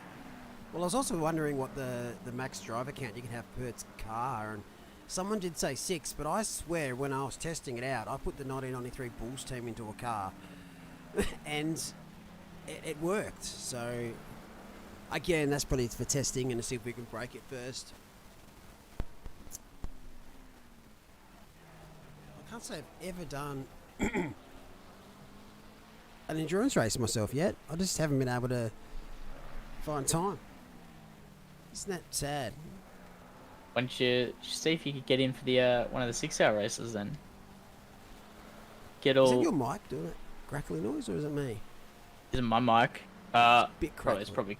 probably crispy and a bit. Is that better? Does anyone else hear that? It could be my end. It sounds like I can hear it like a radio. My radio. No, like a radio frequency. Oh. I'm gonna check if it's my end. I did just step on my cord, so I'll just leave and rejoin. Maybe it just needs a bit of a refresh. I could do that. Oh, I did. You did? Ah. Hang on a Hang sec. on, Hang on I'll a sec. listen to the own stream on. This is It's. I think it's. on, ladies and gentlemen. I think I've broken my headset. Man I can down. hear that. I can hear that on the broadcast. Actually, I don't know if that's on my end. Well, oh shit. Okay, give me 1 sec. I know what to do.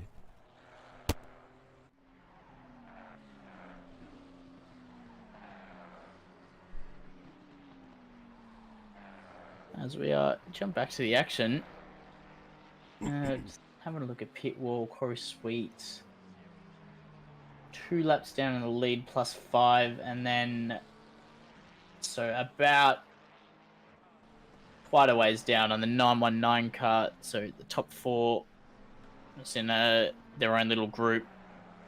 Top 3, sorry, the 2 through 4 even in their own little group. Philip is still Back. 63 seconds out in the lead. Hello. Did we make a prediction of how many laps? I didn't. Same. I haven't made a prediction. I feel like doing it this late in the race would be a bit of a cheat though. Oh, yeah. I was 5 laps off last race, but I haven't bothered Were to do you? maths. I thought you nailed it last time out. Nah, actually not 5, 3 laps off, but it looked like I nailed it, and then all of a sudden it was just, they just snuck a few more in. Dare I say we're not going to be seeing as close of a finish this time out? Look, probably not. Nah, I would say probably Look. not, unless absolute disaster I strikes. don't think bet's covering that. Sports bet's covering that bet. Was that the closest endurance finish in a while last time out? It had to have been. I think, yeah, I'm pretty sure it was, but that's not to say there was actually one under a second before. We've had that before. That was the first one.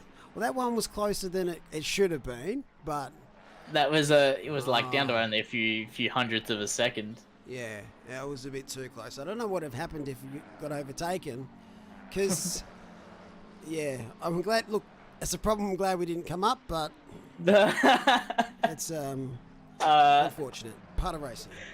Not an idea I'd even like to entertain. I'm just glad it didn't. We needed to have a cage match or a wrestling match. I would have been on damage control for the next 7 days. Yeah, it was unfortunate. Obviously, it was preventable, but Well, it didn't change the result in the end. it's definitely made for an exciting finish, that's for sure. It was good to see the strategy battle though, because we both went in 2 different ways. Obviously, with we stayed out and just did the splash and dash, where Philip obviously came in, grabbed the fuel and new tires, and then went back out again. And it ended up being almost exactly the same amount of time between the 2 cars. So it was a rare instance where you did actually get to see a bit of strategy at the end of the race, which is good to see. Really, especially in it was a hard ACC. race too. It was a lot of side-by-side action through that whole race.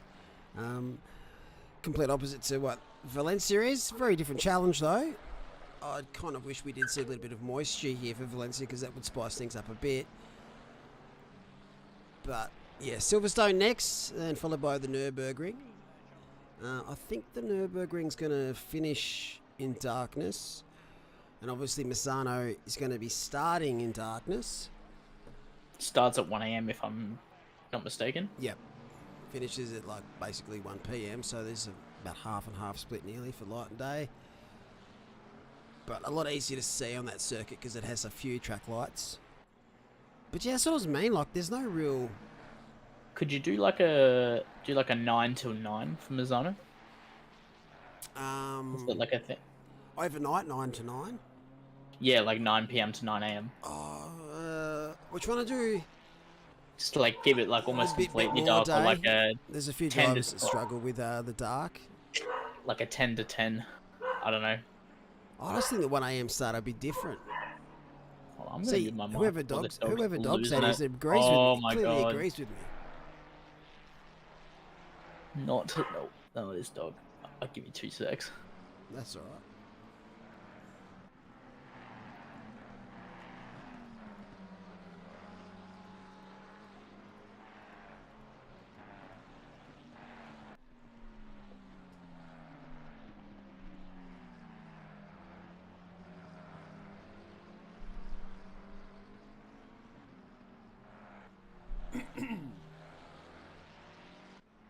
That dog's almost as old as Max, I reckon.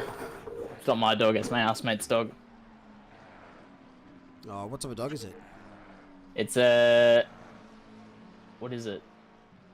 That's a good question. It's a Kelpie Cross Staffy. It's called a Winnie. And it's certainly one of the dogs I've met. That's all I'm gonna say. It's certainly one of the dogs. So sorry about that. Unfortunately, That's all good, mate. It barks at anything that moves outside the window. What were we talking about? Can't remember. Nighttime racing. Oh yeah.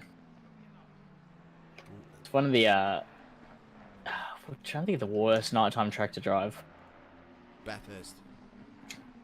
Yeah, Bathurst is pretty poor for nighttime. There's we see drive through. Did that just come through for Frizzard? Dare I say track limits? Didn't see that one pop up, so that'd be the assumption. Nothing in the incidents channel, so that's a track limits drive through for team first name. Nope, sorry. What am I talking about? Bricks Racing. We're the wrong side. Team first name up on the little little box down the bottom. No, Bricks Racing even for the drive through. I wonder how long they've had a custom livery for. Like they've Bricks. changed. Actually, no, they had the Arizona style. They've gone away from that completely. Yeah, I was gonna say I thought they had one last time out. This is a bit awkward here for Stefano. Okay. Got the pace, but How's he ended up back in? All right, that's a Kunos anomaly. I don't know if you saw it earlier, but Stefano's teammate disconnected. Then Stefano rejoined, created a new entry as car 92, and we're like, well, that's going to be curtains. And he somehow managed to get it back in car 90 again after creating a new entry. So yeah, I've never seen that work before. he's done the impossible there. So they were running up in P11 when they disconnected, so quite a long ways down. But I've never seen someone be able to create a new entry and then reconnect back in the right car again. Well, congratulations for cheating the system, essentially. All right, maybe they've patched that or something. I don't know. Yeah, maybe just luck of the draw. Maybe they just disconnected everyone disconnected at the right time, or quick enough to be able to fix it. I can't remember his teammate's name. I'm just gonna quickly go to the entry list. It's Azancient. So he disconnected, and then Stefano reconnected. I don't know if Stefano's driver won, however. And then, so when Stefano reconnected, created a new entry, then he's disconnected, Azancient's reconnected, and it's actually put him back in the right car again. So I didn't even... Congrats, I guess. As we welcome Alexis into the booth. Hello. Hello, hello. How are we? Not gonna lie, it's been a bit of a dry one. It's been it's been one of the OOR endurance races. It's been one of. It is one of the races that's happened. in One of the Octane Online races Racing. of all time. Yep, no, that sounds about right. It's been quite a slog even in the driver's seat tonight. You're racing, right? And you're Alexis? Yes, I was. I was in the number 600 How'd entry, you go? currently being driven by Hamilton. Yeah, look, the car felt pretty good. There were times where it definitely felt a bit tiring or slow, but overall, I felt pretty happy with the stints, given I hadn't done a whole heap of practice. Sitting up in 8th at the moment. Got to be happy with that. Consistent. Yeah.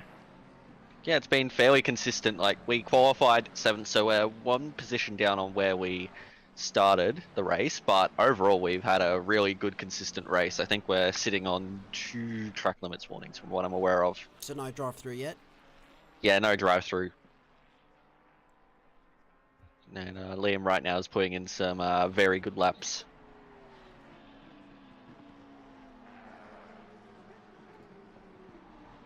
Alright, well, I'm going to leave you two with it, and good luck for the last hour and a half. Thanks very much, Ryan. Appreciate you dropping in. Go get that's some alright. sleep. Don't cut any more fingers. Mate, we're going to go play some word games with the guys. That's what they were doing last time I checked. No worries. Fair. See you later. See ya. So what's your thoughts on Valencia, Alexis? I like the track. It's definitely not my favorite in the world. I mean, it's certainly a technical track with a lot of areas where you can get things wrong. But yeah, overall, it's definitely not my favorite track in the world. But I don't think it's terrible either. It's I'm a big fan of it. I really enjoy it. Very technical. I think it's a good endurance track, but I think you need a closer spread of pace across a larger grid for it to be a bit more intense. Yeah, 'cause you potentially. fizzed out pretty quick. Yes, it is. But we have been blessed with some great finishes in the last stint for a lot of our endurance events, which is hard after 12 hours to have. Oh yeah. So I think we'll Stewie Jerry for a less close battle. Speaking of Stewie Jew, Gold Coast Suns got absolutely smashed. You love to see it. You do when you go for my team. I know you don't. You don't love to see that, but you love to see Gold Coast get smashed. Yeah, move them. I don't know any Gold Coast fans to actually stir, so that's Yeah, all I'll say about it. I mean, I know if Sean Muller was in the box right now, he'd be right all over Richmond's big loss to Brisbane. Yeah, that hurts as well. You know, I was expected coming off of the bye. I know, well, there's plenty of sport to look at the moment. I mean, what, F1's got their sprint shootout on going at the moment. How's that going? I don't know. I stopped watching it. It's I don't mind I like the fact that they're trying something different. I'm not sure if it really adds much for the way F1's set up. Like, you still got the doesn't same seem to add teams. enough. There's not enough teams that are competitive. There's only points to the top 10 for a race. Like, adding another race in, which is even more meaningless, it just seems a bit meh. Yeah, it works in the junior formulas because they're more of a spec series. Oh, exactly. And anyone can really win. And it gives those fringe drivers that probably do have some pace in an equal car to get some points and have a decent result. But for F1, with how it's going at the moment, it's a bit silly. Yes. Maybe Perez might sort himself out a little bit. No, I definitely agree with Rusty in chat. F2 is very, very entertaining. I mean, F3 as well was pretty entertaining. They had a wet race they're awesome. earlier on today. It was a great watch. F1 is too vague now. DRS and track limits. I don't think it's too much. I don't think it's too much the track limits. I think they've sorted that out a lot more now than they have. Like, they're defining, this is it. It ain't case by case basis or corner by corner. DRS, it's a means to an end, isn't it? I don't even think they can drive. They're just, I don't know. They're just not close enough in terms of form and pace. In general, like Red Bull's way too good. I don't really believe that we've seen many seasons where cars can race wheel to wheel really close for a long time. Yeah. It's just one of those series where if teams get it right, they do run away. Ferrari, Mercedes, now Red Bull. Red Bull have done it in the past. Then you go even further back and you have teams that are now struggling in the midfields or the back. In Williams and McLaren, they used to be the dominant sides. Yep. But yeah, no. I still enjoy watching it. Just some tracks obviously aren't very good for it as well. Like Monaco is just an absolute snooze. Like, Yeah. The Monaco just got a little bit spicy because of some rain, didn't it? It's just the nature of F1. Some tracks better than others. Some races better than others. Hopefully tomorrow night's race at Austria. Austria's normally pretty good. It's meant to rain, but I'm pretty sure they say that every single round just to make you turn up to watch. Or they show you the weather forecast during the race just so you hang around, I think that's all made up.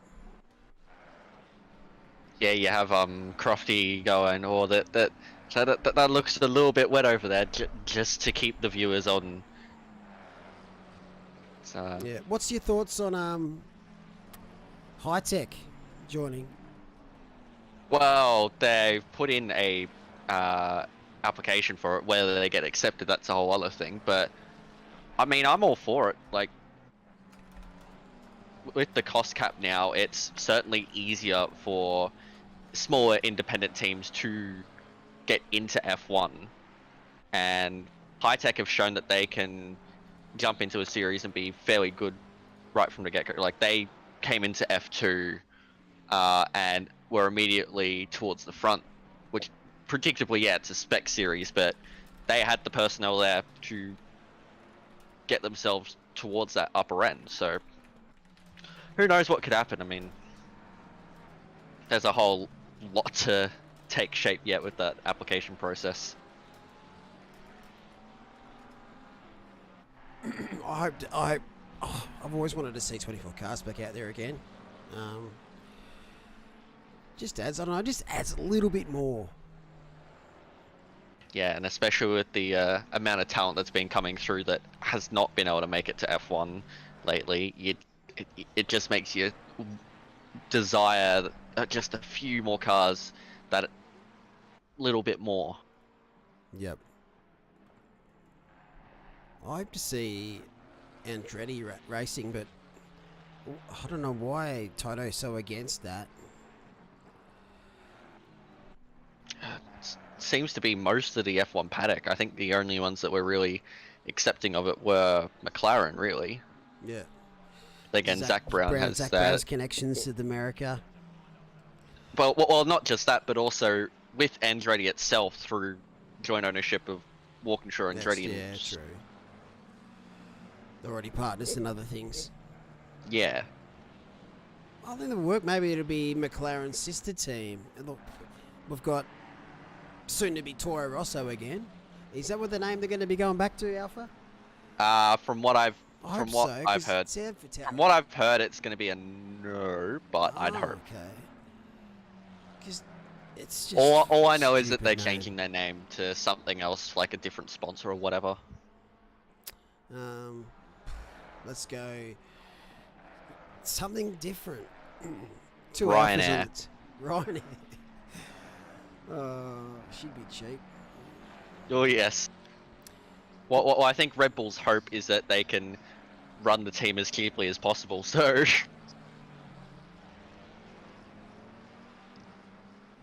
who knows? But I doubt it.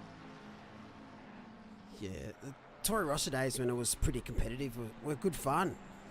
Oh, Vettel's win at Monza. Oh yeah. The moments you sort of live for. I mean, even towards the early days of the turbo hybrid era, where Toro Rosso were getting awfully close to the main Red Bull team in the races. That's right. They had to do like team orders type of things, but without doing team orders. Yeah. It's a pretty awkward situation where your sister team's taking off points from you. Yes. Maybe just get good. Just go faster. Yeah, I just want teams to race no matter where they're positioned and who they're with. Yep. You got blue flags to Max Verstappen, just take him out. No worries. Do you reckon we'll see Ricciardo back in the car? I don't see them flicking Perez. I can see them flicking Perez, but I can't see Ricciardo jumping into that unless he really impresses Helmut Marko at the 3-day test he's got coming up. Yeah, I think it's harsh to flick Perez. They were too quick to flick Gasly. They were too quick to flick Albon, even though Albon. I still think Albon was given enough time. He was given a season and a half to show what he had. In that first half season, he was good, and then that second season he just had nothing to show for it. He lost a lot of confidence after Austria as well. I feel when Hamilton got him, just dropped his head a bit and didn't have that fighting. He's just a very laid back type of individual, but yeah. Gasly, well, again, Gasly's been a bit of a liability on track at times in recent events. Yeah, Lawson probably does deserve it.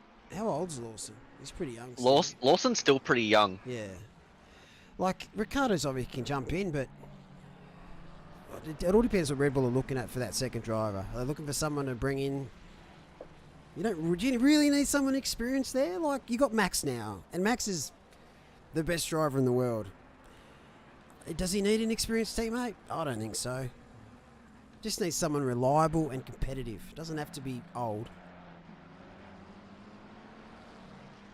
Alonso's probably never going to retire.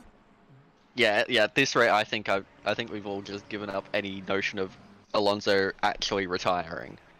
Someone said his metabolic age is 30 or 29. What? Wow.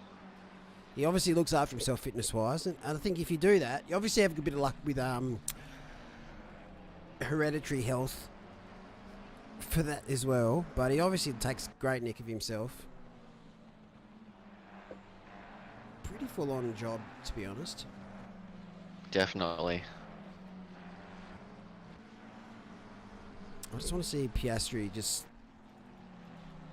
start to show a bit more, but it's obviously that car. The car looks better now. The car looks better. I reckon once he gets the upgrades that Norris has got. Wait. Did only Norris get him? Yeah, only Norris got him. Oh my goodness. Oh, well that makes perfect sense. Because that car looks, yeah. We had 4 editions. Yeah, Norris is the only one with the upgrades this weekend. Ah, well. I didn't see that anywhere. I was assuming they both got it, but yeah, that makes sense. Because they were meant to have it for Silverstone, but they were able to get one set of the upgrades ready for Austria, so Norris has got them and they're comparing. I mean, the McLaren looks so much better now. So yeah, they'll definitely chuck it on the Piastri's car next weekend at Silverstone. To be fair, out of all the rookies, Piastri has certainly looked the best out of the lot. That car doesn't look good. Oh dear, that is the number 800. That is Damiano. Yeah, I agree with you though. Piastri has looked the goods at various times. He started off the season slow, but he also didn't have much luck in the first couple of races from memory. Well, Bahrain, he had no luck at all. At Jeddah, he got into Q3 while Norris was clouding the wall. But then Gasly things. Yeah, true.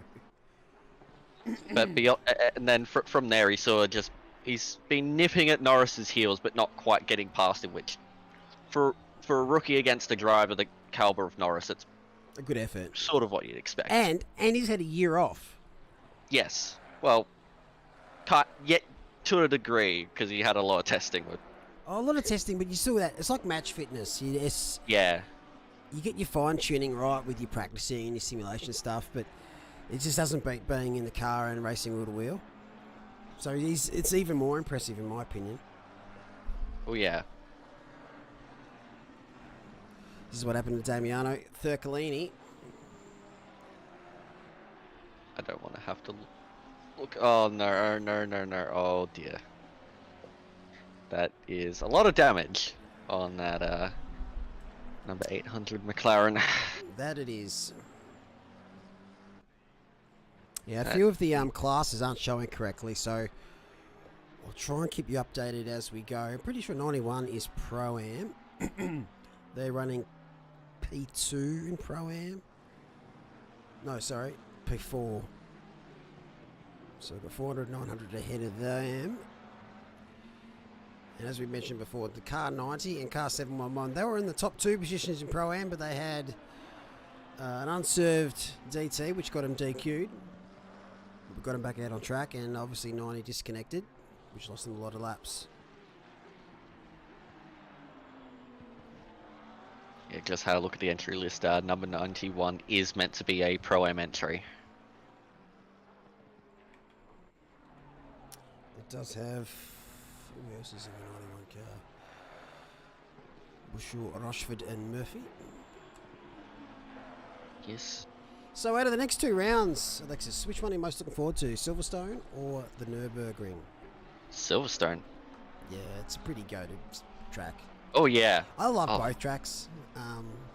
Both tracks are good, but if you want to have some really good wheel-to-wheel racing, Yep. for me, Silverstone, hands down. Yeah, we weren't going to put it in the calendar because we've done it last year, but I think there is a few tracks that are just, you just got to do them each year. We try to mix up a few, but they're good for a reason. They work for a reason. Unlike Oh dear, this car. that is not working very well. No, that is it's actually dead. Yep. Oh dear. Oh wow. Is that engine gone? That is properly dead. That is. Is anyone in 692 watching the stream? If you can you let us know what's going on here? I think your car has apps. Oh, you can't. There's downshift issue. Yeah. Oh, jeez. Wow. Well, yeah, he moved somewhere on the track and then yes, just stopped again. So. Not great. No. Like, I was a big fan of having a Zandvoort endurance race, and I believe it'd be okay. But watching the sprint round at Zandvoort, it is a very, I don't know what the word is, but snooze. It's snooze, but it's a very particular track for certain drivers. It doesn't. You either love it or you really, really don't, and it just doesn't click. I think for me it's very similar to Valencia in that it's fun the hot lap, but trying to race there is a bit of a nightmare. Yeah. It's it wasn't as impressive for me watching back the Zandvoort sprint round, and that was kind of the driving force. All right, hang on, we've got a bit of changes to make here. Plus the GT3 Cup, we wanted to try and work out a way to not have to double up different qualifications and track practice. So when Silverstone round is for round 1, that's the same week as the next endurance qualifying. So you're practicing the same track you're racing at, which for me makes sense. Oh, definitely. And we weren't doing Zandvoort next season, so I'm like, well, easy. We'll just move a couple things around, change your goalposts, and hopefully that does alleviate some of the pressure. I think it definitely assists in that regard. That is obviously up to the drivers if they can manage themselves with burnout, with what series they prefer to do at the time. Perfect use of blue flags there, Mark Bushel. And then then the Misano, which is by itself, nothing around it at the top organised just yet. So that last event was pretty good. Oh yeah. And we're still working out the final one. Absolutely adore Misano. Always be my favorite track in this game. I think the 24-hour, I think it's got to be, I don't want to lock it in. This is not confirmed, but I think it's got to be Spa, doesn't it? It has to be Spa. We haven't done It would Spa feel much this wrong year. if it would feel wrong if it was not at Spa. Because the other two options are two American circuits. But I just think that it's got that Anything appeal. but Indianapolis. Well, that wasn't on the list. There was either Watkins or Coda. Ooh, yeah, okay. Probably not Watkins, possibly Coda. But overall, you'd have to pick Spa. It's an iconic circuit in its own right, and it has a real-life 24-hour event, so it'd essentially be in line with how he had the Bathurst 12-hour, which is also a real-life event. Yep. I think with Spa, we just kind of want to know that we can guarantee an X amount of teams. Like 40 would be the number we'll be looking at for 24 hours. We've also got to add to our broadcasting and our Steward team for the event. 'Cause it's a big effort. Obviously, this first 3 hours of the race is probably the most intense when it comes to stewarding. You wouldn't imagine the final 3 hours would be as full on. So you can probably slim the team down a little bit there, but that's why we did the Kyalami 9, because that kind of replicated a real life event as well. But we've done 3 or 4 of those. I think 3. So that's having a break. I do like Kyalami, but yeah, it was probably time it got just left on the shelf for a little while.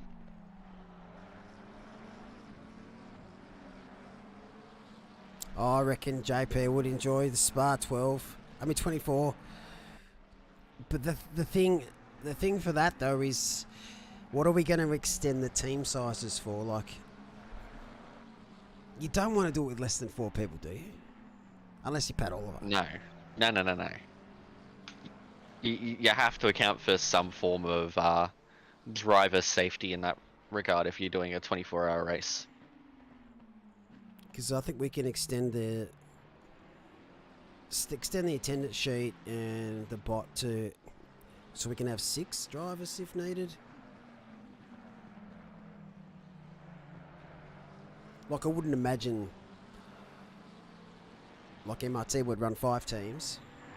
No. Unless you're all psychos and want to do a 4-man.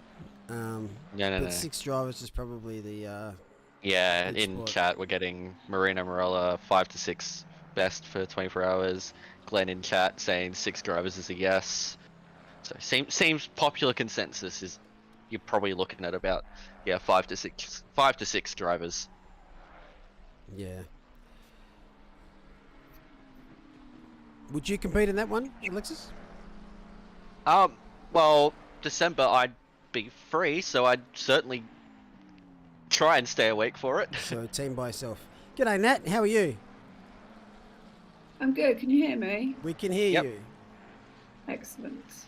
Yeah, really good. How are you guys? Fantastic. Yes, doing very thanks. well. Cruising along here in winter in Australia. Oh yeah, I forget that. We're not too summery here, so I can't really gloat. It's been very drizzly from what I've seen on TV. Yes. We had some nice weather last weekend or the weekend before for we had about 3 weeks of it, and I think it's set to come back next weekend, which isn't great because I'm racing at Brands Hatch and it's forecast to be 33 degrees, so Nice. not my favourite. Spicy. Not my favourite. That's pretty warm for over there, isn't it? 33?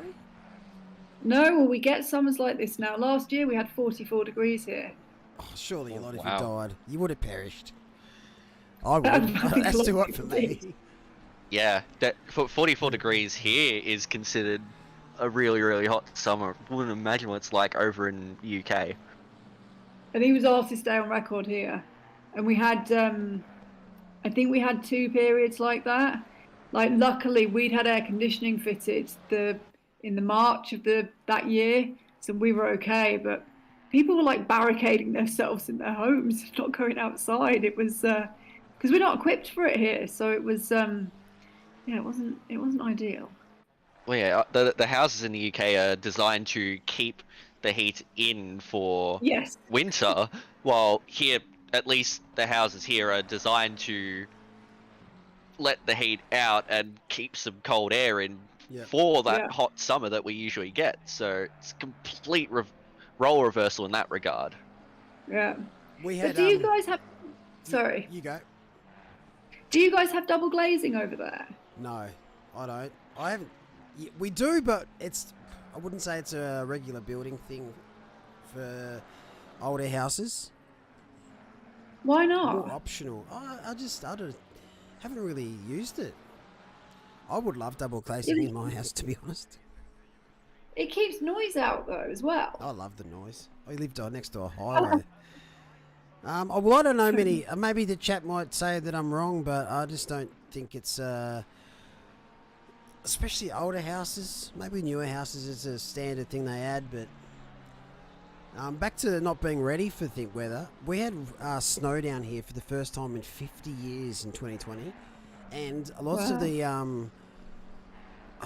would say the industrial buildings that are fairly new and some of the older houses, their roofs all collapsed because there's no building standards for that because we just don't get snow. So a lot of it just caved in because there was no runoff. There's still flat roofs. So that was pretty funny. That's not good. My dog was confused. It's funny here when you on some of like the kind of like rougher areas when you see like snow on the news. You see like all the roofs are covered in snow apart from like a couple, and you think, I wonder what you're growing in your loft. Yeah. That's what's your power bill? Yeah. Yeah. Yeah, it's like advantages some illegal for it. plants there. Yeah, that's very true. Yeah. Maybe that's what I should so hoping for no snow anytime soon here, but could do with a little bit of cooler weather for next weekend, but we'll see how it goes. The snow here was weird because it was smack bang when we started getting lockouts for COVID, and it was just depressing and dreary, and just the news was just negative. And then one random night it just snowed, and it was like, I don't know, it was really, really nice that it snowed. Just this rare glimmer of hope in a rare time glimmer of hope of that life's complete disaster. different and fun. And I remember taking my dog outside during it, and he was so confused. He's like, what on earth is this? But yeah, it was. I remember it because of COVID. Pretty funny. What class is the Brands range? Is that a question for Nat, T-Mac? Did you say you're off to Brands Hatch for a race, Nat? Yeah. Is that in your Porsche? Yes. I'm quite nervous. Is that your favourite, or is Donington your favourite? No, so Brands Hatch Indy is my favourite, but this is Brands Hatch GP. Okay. Yep. So I haven't. So the last time I was out in my car was beginning of April. Last time I raced was the end of March, but I got like a neck injury that I don't know if I talked about it last time. I think I gave myself a bit of whiplash racing at Snetterton. So the muscles in my neck just kept going into spasm. And every time I exercised or went out in the car, the same reaction would happen. So I didn't want to get back in the car because I thought, what if there's something like seriously wrong with my neck and I crash and then I become more paralyzed than I already am? So we don't want that. I had the all clear with the scan this week. So I think I did some kind of like tissue damage. Yep. And I think that every time I then tried to do anything strenuous, my muscles were kind of like protecting the damage by going into spasm and stiffening things up so that I could try and heal it. So firstly, I'm mega unfit. Secondly, I haven't been racing or testing at this track this season. And thirdly, it's a track I'm quite scared of anyway. So 3 ingredients that aren't great in the lead up to a race, but I'm going to go and see how it goes anyway. I think that means you're a shoe-in for the podium now. Well, it's going to be unlikely. Nah, you'll do great. It's great that you hear your next good though. It's funny with the body when you got a little niggle and you don't even realise you're doing it, but you overprotect yourself with it with while you hold your shoulders, your arms, and you just make it worse. But when you get the all clear that it's good, you kind of can relax a little bit and help the muscles to relax themselves as well. Yeah, I think it's taken a lot of the stress out because I said unless I get the all clear from the scan or just the results from the scan, I'm not going out in my car. Yeah. Because the risk is just too much. Because like with spinal injuries, you can get something called a syrinx, which is basically where you get like a cyst on your spinal cord that can kind of like grow up and down it and cause more paralysis. It's really unlikely to get one so far away from injury. I mean, I'm 24 years injured this year, so it would be unlikely. But if it did happen, you need to make sure it's. How high up were you injured? C6-7. C6-7. So I'm paralysed from the chest down, so I haven't got any function below kind of chest level. Yep. And my fingers don't work properly either. So any more paralysis would mean loss of independence, potentially loss of ability to race. So it's kind of one that I have to be careful about. Oh, definitely. You do a remarkable job, Nat. Absolutely remarkable. Thanks, Neil. Appreciate that. Yeah, far out. The job that you're able to do with such a severe injury like that is crazy. As not currently in P2, car 818 has a drive-through penalty for what is presumably track limits. Yep, and it'll change absolutely nothing out there. Speaking of legends, Mitch Hobstack. Shady Samuel is up into P2. Well, I just cursed that, didn't I? Yeah. So there has been a change of position. Car 191 is back up into P2. And that's reset the stint timer? No, it does not. Oh, Drive-throughs well, do not take it all reset back. the stint timer. G'day, Mitch. How are we? Oh, I'm alright. Enjoying watching this. I'm trying to get you back in. We'll get back in at some point. You been racing? No, not this one. I decided to bow to this one, focus on some other things, but hopefully I'll be back for the next one. Not a fan of Valencia? It's not that I'm not a fan of it. I don't mind it, but just some other things going on that need to be prioritised. Brands Hatch practice. Absolutely not. We haven't done an endurance event here, have we? Maybe a 3 hour, maybe. I can't remember.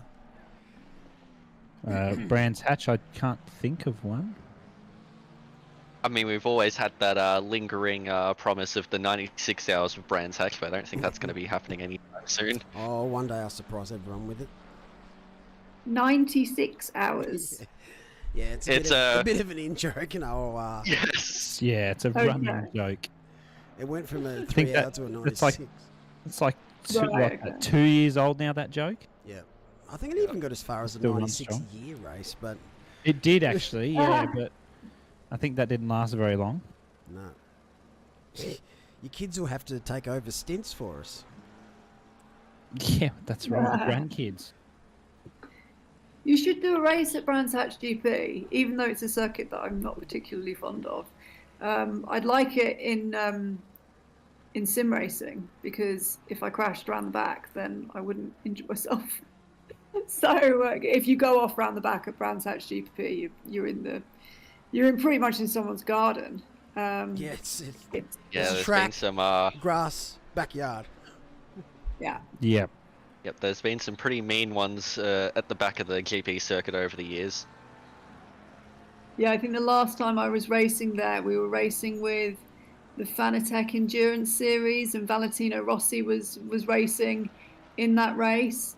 And I can't remember, I think it was a McLaren, went off and kind of took off into the trees. Yeah, I remember that one. Barnicoat going off the track when he was fighting with the Mercedes down the back. Was it a McLaren? Yeah, it was Yes. the Jota McLaren's Barnicoat. Was he in the car at that point? I don't know if it was him or one of his teammates. Was have been Ben I saw a Barnicoat. Porsche end up in the tree after turn 1. Now that's Do you a remember that feat. one? I do think I remember seeing that He on went into Twitter it somewhere. backwards, and he just missed the Marshall stand. Crazy track at times. I think I vaguely remember that. Where was that? After turn 1, down the hill, we've kind of Paddock Hill. spun and went rear ways into the barrier, up into a tree. Just missing the Marshall post. It's a strategy. That was 9/11. Yeah. In the Carrera Cup? Yep. Yeah. That was last year. Yeah, I thought it was recent. And obviously we've had a few nastier crashes there, but that's racing. It is. So at the time of the incident, it was Ollie Wilkinson in the car. Was Wilkinson. Yeah, I had a feel. That Barnicoat's the only one I can think of in relation to Jota, but yeah, I had a feeling it wasn't him.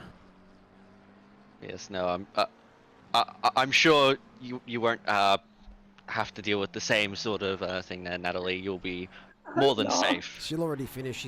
She'll win the race by that stage. Yeah. Oh no, I'm really slow around Brands GP, especially when I haven't tested there.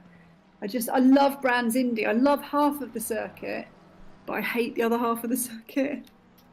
So, yeah. You could always try and get some special dispensation just to run the Indy circuit. Yeah, maybe I could just, cut in. What's the bit that goes over the curbs called? Why can't I remember the name? Graham Hill. And then there's the bit that goes, the Graham Hill's the right left-hander, and then there's the kind of bit that you run over the curbs and you come into clearways. I can't remember what the bit that you run over the curbs is called. But I could just cut right instead of left, and maybe then I would win it. You can at least give it a try. What's the worst that could happen? You get DQ'd? Oh well. Oh well, yeah. Some of the most Maybe fun no I've one had would on win. that Indy circuit, and in slower cars though, like what was it? Not Formula V's, maybe the Caterhams, Formula Trainers. That's cool something there. Oh, some of those Caterhams are a riot. Yeah, I'm not a fan. Not a fan? No. There's Couldn't get me in one, and definitely I don't like racing against one either. Is it because they're open wheel, or are they so Well, skittish? just you're pretty much like in a coffin on wheels, aren't you? Pretty much. There's Yeah. no protection. And if you're racing against them, they're slow in all the places you're quick, and they're fast in all the places you're slow, and you can't see them. They're just like little flies that kind of buzzing around you. Are they going to be at this event that you're at? Say that again. Are they going to be at the event that you're at? Oh, Or just Porsche Carrera? no, I don't think so. No, I'm racing in like a power to weight race next weekend. So it's the Caterhams have their own race at that race weekend.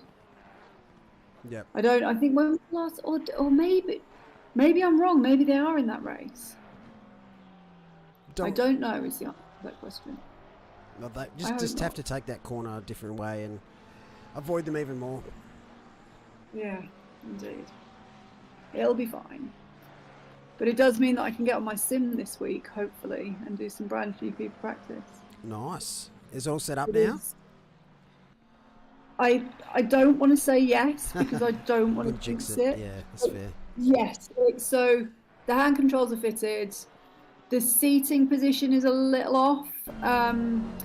It's weird. So we can't get the controls to exactly how I want them, because if the hand controls are low enough that it kind of replicates my race car, the steering wheel's too high and vice versa.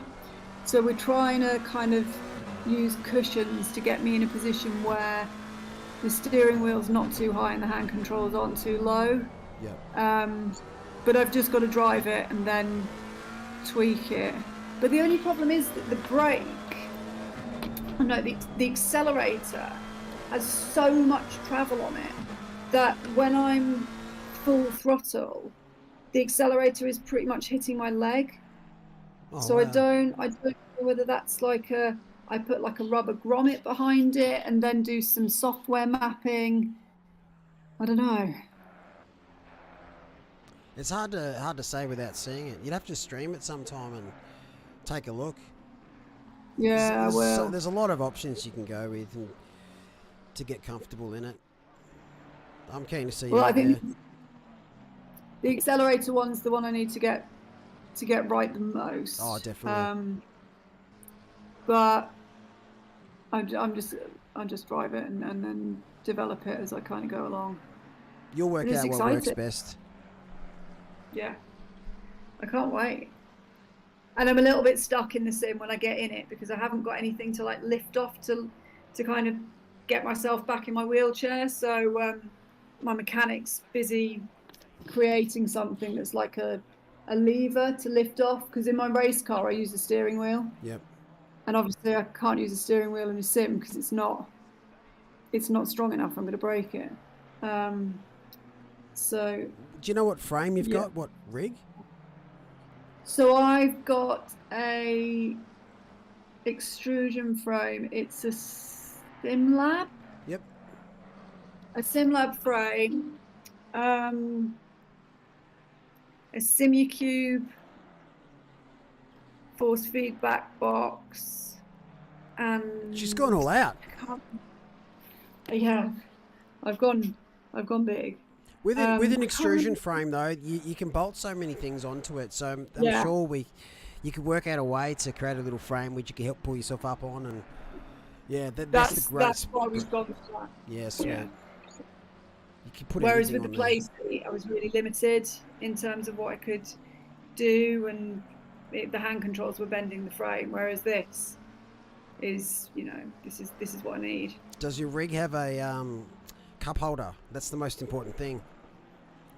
No. Oh no, not good. But I'm just about to install the keyboard mount, so I'm sure a cup holder could be installed onto that platform. Perfect. It's the first thing that I added. All you need. First thing that I added. I got to put mine That's whole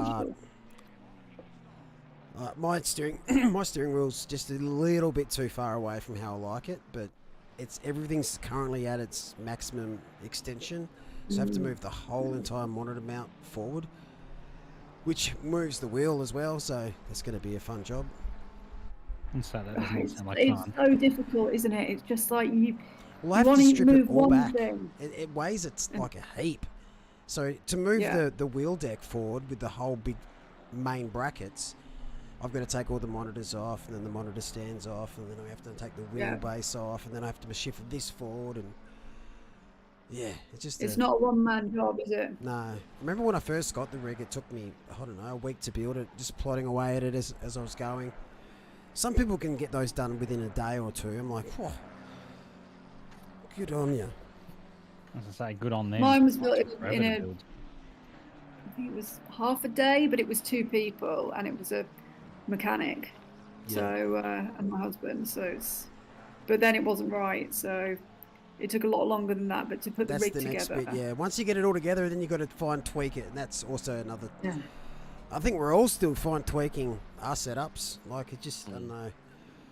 It's the same as race cars. You're never satisfied. There's always a tenth here and there with different setup, isn't there? Yeah.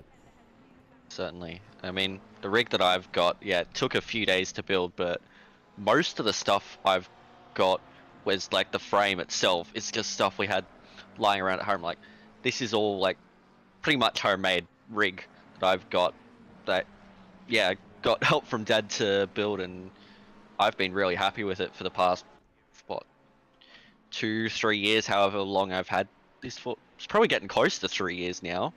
But like, I've been really happy with just nice homemade frame. Everything we had just lying around at home was really good for it. It's held together really well. I think we've only had to swap out the seat once or twice and just adjust a few things because the springs in the seat weren't very strong, but overall it's held together really well for just a simple homemade rig. So when you say springs in the seat, what kind of seat have you got? It's so my older brother and dad wanted to actually build a sim rig way before I got into this sort of thing. So we just had like seats lying around in our barn that I don't know what they are. They're unbranded, but they work as a race seat. But I think they were cheaply made in some parts or are just rusted away when they were in our barn because some of the springs weren't as strong, so we reinforced it, and ever since it's held together really well. I just took an old race seat out of one of the new race car that I've bought. So when I say new race car, it's an old car, but it's new to me because it was out of date. So I just thought, well, I'll just use that. So that's been chucked in. So I've used a few bits that have been lying around for my racing stuff as well. But we'll see how I get on with it. Have you guys got a forum for like people posting just pictures of their rigs? Yep. What's it called? Where are we? What channel is it? This.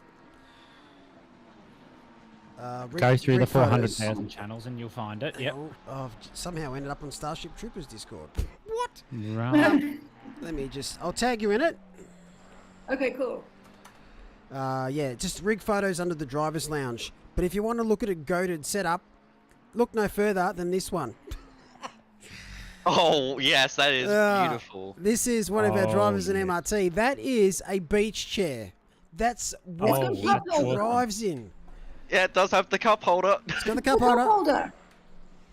Oh, that is cool. Hopefully he doesn't mind me showing, but that is an actual setup for a driver in MRT. I've got so much love for that. He's brilliant. Good man.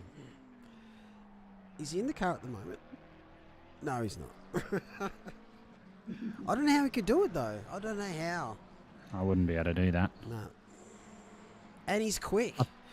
I thought my wheelie chair was bad enough. Well, not that I'm on that anymore, but at the time I thought it was bad enough. A beach chair, that would be, or at least it would probably not move. Yeah, I'm sure a wheelie chair is worse because surely when you're working the braking accelerator, you're moving yourself backwards in the chair. Well, you say that, but the way that I had mine is because, even worse, I'm on a tiled floor in this office. I had to put the wheels in the grout grooves of the tile so it wouldn't move. It's the only way I can get it to work. Weights in the chair. I have to put like dumbbells in front of my casters in the gym if I'm doing like weights machines, because even with my brakes on, I'm still pulling the chair forward. So I can imagine it was a similar kind of struggle with you with your wheeled sim chair. It wasn't too bad. These days, if you get like a what's it called, wheel stand, you can actually get a little extra add-on that comes onto the front where the wheel is, where you can actually put the wheels on the wheelie chair so it doesn't move. Okay. Which is always a handy one. But being on a tiled floor with a wheelie chair and desk mount was not a fun time. I can't believe I did that for 2 and almost 3 years. What have you got now? Proper rig with direct drive wheel. Oh, cool. Yeah, it's great to see the progression that we make as sim racers with our rigs. I was never a desk mount setup because I just cannot. I don't know how. If you're racing with casters on your seat, you are a different tier of driver. I couldn't do it, so I just went and bought some cheap F1 GT setup, which ended up snapping after a while anyway. But that always helps. Oh,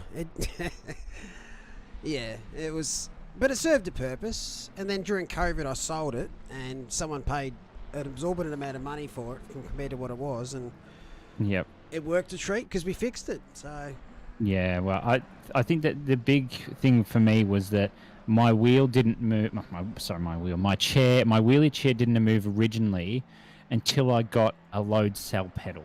then things became. Oh a yeah, pain. you're putting a lot of weight through there. I'm not sure what you set yours at, but you're still looking at what 20 kg of. Yeah, at about 27 on Yeah. the ground. I end up putting non-stick material under the pedal on the tire so that it wouldn't move. Yep. Because it's just like insane. But now that the pedals are actually on the rig, I think I'm at like 65 or something instead of Shit. 27. Yeah. Oh wow! So you had the pedals moving and the wheelie chair moving. Yeah. Wow. Originally, but then I thought very Racing on a quickly, boat. I need non-stick material. Yeah, essentially. Oh. Oh. I think You know, I know whose this is. Yeah. Give them a hint. What do you call him? I call him the old man. Yeah, you do. Yeah, I do. Yeah. I don't know why you shouldn't even show the photo of his rig. You should show the photo of the rig and the room that it's in. Yeah, no, the room's wicked. Because that's just insane. Oh, that's not so wicked. There's a McLaren off the That's track. a different line. Yeah. Looks to be the number 800 again, who's been in a bit of wars lately.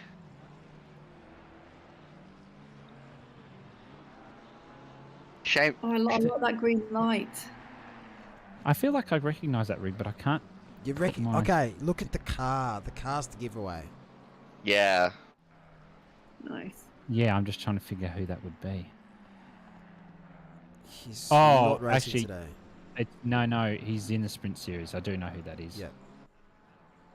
Yeah, So what a there's a shuttle. few. I remember we showed Pickford's rig with his bloody fire extinguisher on it.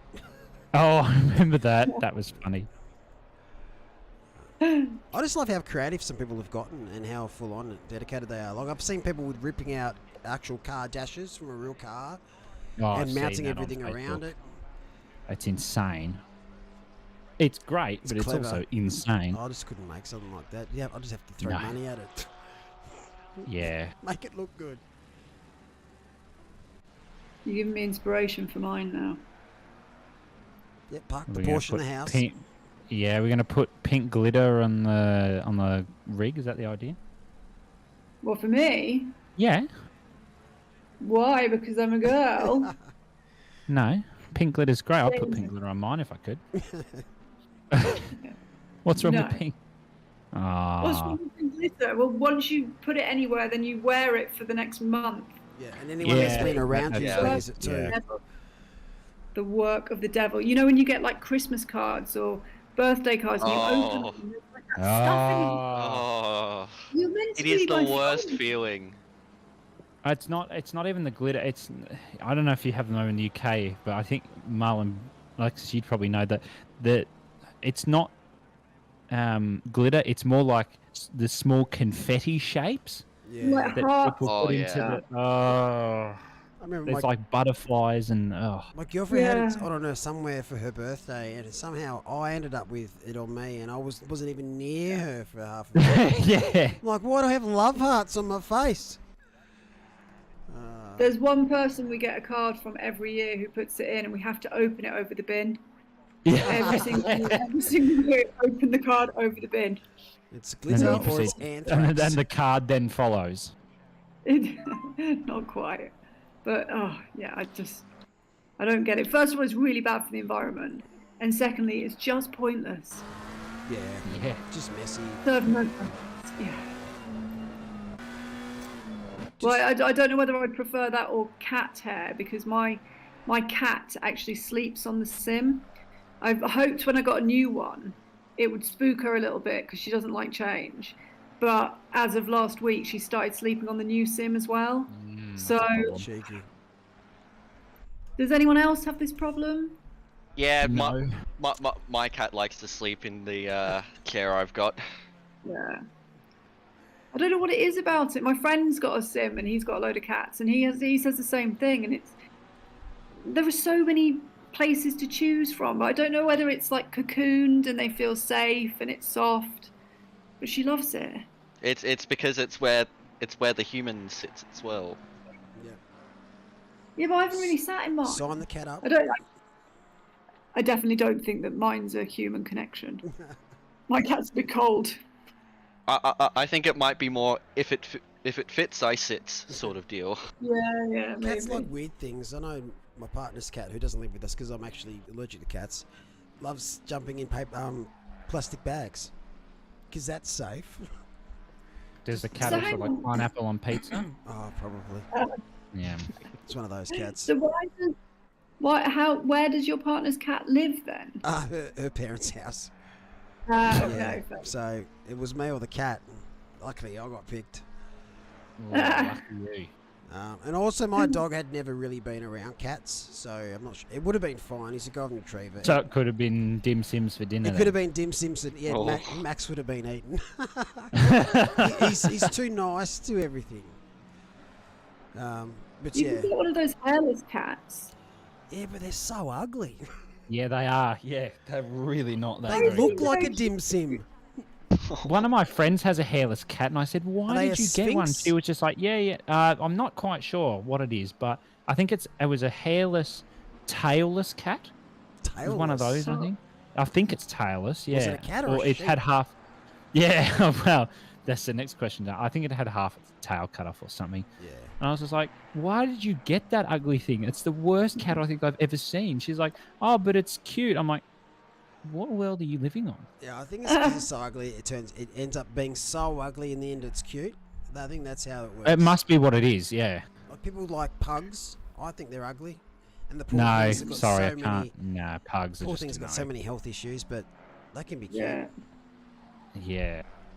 My friend's got a couple of hairless cats, and when you stroke them, it's like your hand sticks to their skin a bit, so you feel like you're Oh. kind of rubbing the wrong way up the skin. It's a strange experience. Oh well, that's just giving me the idea of to never stroke a hairless cat. Never. There's a few battles going on. Battle for P2 is closing in once again after 818 got a drive-through penalty. The gap's now about 5 seconds. Meanwhile, battle for P7 that we were just on board with, that's about 5.4 seconds. So there's going to be some late battles going on here. It hasn't been the most exciting race in the world, but there could Spicing be up. some late action. Has this gap been coming in between P2 and P3? Sure has. Yeah, slowly but It surely. was 6.7. It was almost 8 when Smithy got in the car, so he's already brought it into 5. So he's on a charge at the moment. JP's very handy around this track, so Smithy's going to. Where isn't JP handy? Spa. Ah, no, yeah, that's true. He doesn't like Spa. I'm not the biggest fan, but it's not. It's probably He's probably a quick at mid-track. Spa, but I'm just going to throw him under the bus there. I've crashed at Spa. Oh no, was it at a Oh, Rouge? that's ideal. No, God no. It was at what's the chicane called? Bus. Which one? Bus stop at the final, No, the final corner. Lacombe? Is it? The com. Yeah, I crashed at Lacombe. So not a fast place, but it was. We'd driven over to Spa for a track day, and it was a 2-day track day, and it was just after lunch on the first day, so we had to go home. It was not ideal. I just cold tires and straight out the box thought that I had a point to prove and just went in too quick. It happens. Wasn't ideal. It does. It looked kind of cool though, because I had a white Golf with like a black carbon bonnet, and the like kind of tires or the barrier was like red and orange, and it looked like a Hot Wheels kind of livery down the side of the car. So it didn't look too bad, but it cost a lot of money to fix. Yep. As those things do. Not fun. Nope. Yeah, cars are just so expensive. Doesn't matter if it's your daily drive or if it's your race car. Everything adds up quickly. And then if you want to upgrade things, it's just a rabbit hole of how deep do you go? Yeah, but Sims are expensive too. They are. They just don't break as often. which As is often. fantastic. My wheel broke the other day. I had a massive panic because I'd never seen anything like it in my life. Was it What a happened? tech issue or was it actual physical? I don't really know what the issue was. Is that I did some practice for a race I did the other day, and for some reason it kept misshifting. I'd shift and it just down and it wouldn't go down, and I'd have to basically mash it until it did. And I opened the software and realized the wheel face kept disconnecting every sort of 5 seconds from the base. And I was like, oh no, where's the hardware problem here? And then magically, after talking to their support on the weekend, and I accidentally clicked the factory reset button on my base, repaired up to my wheel face, and magically it came good again. That's a decent end The to old it. then. restarts help, don't they? Well, yeah, I tried restarting, pulled the face off the base and everything like that, and it still kept doing. I thought, my goodness, what have I broken here? Because of course, a sim But race it's is as soon as fixed now? something fails, you think, hard. Yeah, it's all good now. I haven't failed since. It just was really weird, and I couldn't find anything on the internet. No one had had the same issue, and I'm like, what on earth have I done? My previous wheel before this one broke. This is why I upgraded to this sim. And it I think what must have happened, it was a really cheap wheel. One of the teeth inside the steering, I think, broke. So when you turned right, it would turn progressively left. Oh yeah, it was so frustrating. But because my pedals were plugged into my wheel, like the accelerator and brake wouldn't work either, so it just wouldn't work at all. And yeah, that was hours of trying to problem solve to fix that. Yeah, Before we I think. ended up Well, so you doing had it. a gear-driven wheel then, by the sounds of that. Yeah, what was it? It was a Thrustmaster, the one that came with the play seat, like a plasticky. The T150 or something. Maybe it was quite Yes, old. yeah, I think it might be the T150 there. Yeah, you spit teeth in the gears in those. That will cause you a world of problem. Oh, it was so painful because it would mend if we reset everything. We went into the Thrustmaster software and reset everything, and it would mend for like maybe 3 minutes, and then it would go again. So when the problem's intermittent, it's even worse. So we kept ploughing through, thinking, it's just a glitch, and then I think this is one of the biggest things that I've had to deal with is never have, unless it's the only option, never have your pedals connected via your wheelbase. Yeah. Because it makes it so much easier if something breaks, you can troubleshoot it so much easier, rather than going, well, I can't test the pedals if they're unplugged from the wheelbase because it's the only place you can plug in. And I know the older Thrustmasters, Logitech ones are the same with the G920s and stuff like that. So yeah, it's just easier for troubleshooting. But of course, head over to our sponsor simrigs.com and you can get a new wheelbase. That's what I did. What base do you have? Sim Magic Alpha Mini. Ooh.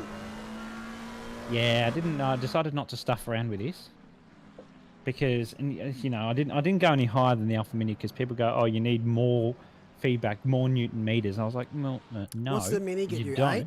10? 10. Yeah, So you got 10 is the Mini. They say the real car you're looking at about 8. Yeah, you have the Alpha, just the Alpha, which does 15. And then the one above that, I can't think of what it's called, does 20. Yeah, which is just You don't need insane. that, though. I know. Like, I know someone who does have a wheelbase that's capable of 30, and they use 20 or something stupid. Yeah, mine can do 25. In but ACC. I use 10. Yeah, I think I use about 5 or 6 on mine. I think I'm going to be 5 or 6. Yeah, because it's just I don't like because. it. Yeah, I think that the biggest thing is just leave it on 100% in the software and then adjust it per game, because obviously it's going to be different per game. Yeah, I adjust it per car, which is usually per game. Yeah, Some well, cars ACC you is a just bit don't different. want too much because it's just No. they don't feel natural, because normally these cars have got power steering, and unless it brakes, then you're going to be feeling the car. Like, I'm not sure if you've driven an old car before, but without power steering in a car park, yeah, you got a bit of strength to put through there, but yeah, you can't go wrong with 8. And I just like the feel for the direct drives. It's just got a it's nicer a huge feedback. difference. Yeah. I didn't realise having come from. I started originally with a G29 and then moved to the T3 Thrustmaster T300, and I thought that was a big step up. And then going from the Thrustmaster to direct drive, I just went, "Oh my, I've been missing out." Yeah, I'm hoping that that's what I'm going to feel like when I start driving this. you'll Because feel the before if I couldn't, I just crashed all the time because I just had no feedback. I didn't know what the Yeah. car was doing. Whereas with this, I'm hoping it will feel more like an actual car. Yeah, I know with having done most of my OOR, well, I'd say about 80% of my OOR Sprint Series career and endurance on the T300, it's certainly helpful to have that feeling, because I know, you get the feedback from the gear-driven wheelbases, but it's a bit clunky. I mean, certainly more than enough to get into sim racing, there's no doubt about it. But if you want that, extra feel, be able to actually, save the car if it, rear end comes around, certainly, belt driven is going to help, and most certainly the direct drive wheels. And of course, it's nicer these days that the direct drive wheels are becoming easier to access because they're becoming cheaper for people, because they're, having the lower force feedback like the Fanatec ones. You've got the 5 or the 8, or you've got the Moser ones, which I think are 8 as well. You've got some of the other ones, SimMagic, they're a bit more on the expensive side, but have 10. I think, who's the other one? SimuCube have got theirs, but they're a bit higher spec as well. They've all got the nicer force feedback, so it's just personal preference and what you can afford as well. I'm not saying go out and buy the bloody most expensive bases that you can get, but just have that nice. There's lots of options now. Wheels. Yeah, absolutely. It depends where you start this from. I think if you're coming from like racing IRL, a new term. You need a DD straight away. Yeah, absolutely. Yeah, like I think you're just comparing it to race car, and if it doesn't feel like race car, then you don't know where you're at with it. Like with my previous wheel, I couldn't catch a slide. I just couldn't do it. And I think that if you're coming in with no experience of racing whatsoever, you're probably much easier to get on with the cheaper stuff because you haven't got anything to compare it to and you can learn from scratch. Whereas you have to kind of unlearn stuff from real life racing and put it into sim stuff. So I think it just depends where you're coming from. Yeah, it makes perfect sense. And if you haven't driven a car before, then you can probably get away with the Logitech without any feedback, let alone any marginal feedback. But even then, once you start understanding cars and you drive in real life, you're like, oh yeah, it makes sense now to what this feedback's doing. I'm just trying to find at the moment what wheel has the most Newton meters of torque. I'm pretty sure it's Ultimate SimiCube, which is 35. What? That is ridiculous. Mine's the SimiCube, the normal one. It's not the Pro. I think mine is It's the Sport, the Pro, and the Ultimate are the SimiCube ones. I've got the Pro. I've got the middle one, which is 25. Yeah. I've got the Pro one. Just having that extra Newton means you're less likely to clip when you're pushing the wheel. Right. But that's very unlikely anyway. Well, that's right. Just have a look here. Some sad news.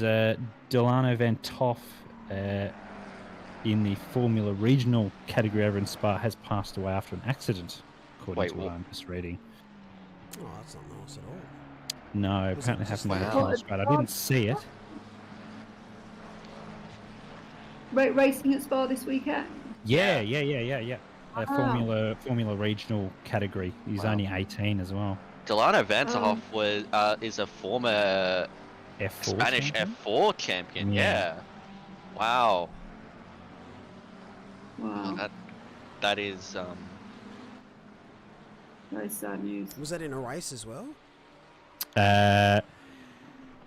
Spa Race 2. He was going to potentially join the Alpine Academy. So, yes, during a race at Spa this weekend. far out.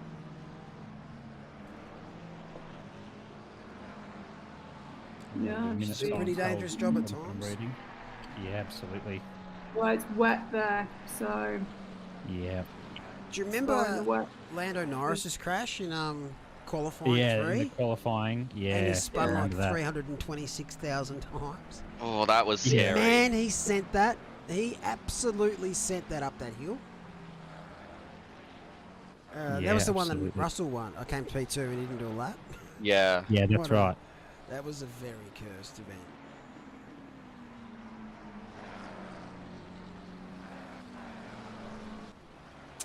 We've got a couple of very close battles now. Smith is only 2.5 seconds away from Sneakers for P2 and there's 25 minutes left. And the battle here for 7th, we've got Oliver versus Hind. That is 3/10 at the moment, so getting a bit spicy towards the end of this race. And I think there's a battle for 10th as well, 666 versus 700. Alright, how many of these battles do we think we'll see an overtake in? Ooh, I'm that's a going to good say question. 2 of the 3. Yeah, I'd agree. I'm not going to say which 2, because it might make me look like a genius. Yeah. 777 is around. Davey 0. Oh, that looks like there might have been a crash. Did I catch it Ooh, quick and enough? Oh, I here just we saw go. the. Ooh, here we go. $50 that these two come together. Yeah, it's pretty high. And too late on the brakes. Oh, Yep. Is a send and 3/4. Yeah, and I've unfortunately just seen the footage of Van Toff's crash, and that, yeah. Not good. It was raining. No, not good. It doesn't look too bad, but when they zoom in, it's not good. There's about 7 cars involved in 2 separate incidents.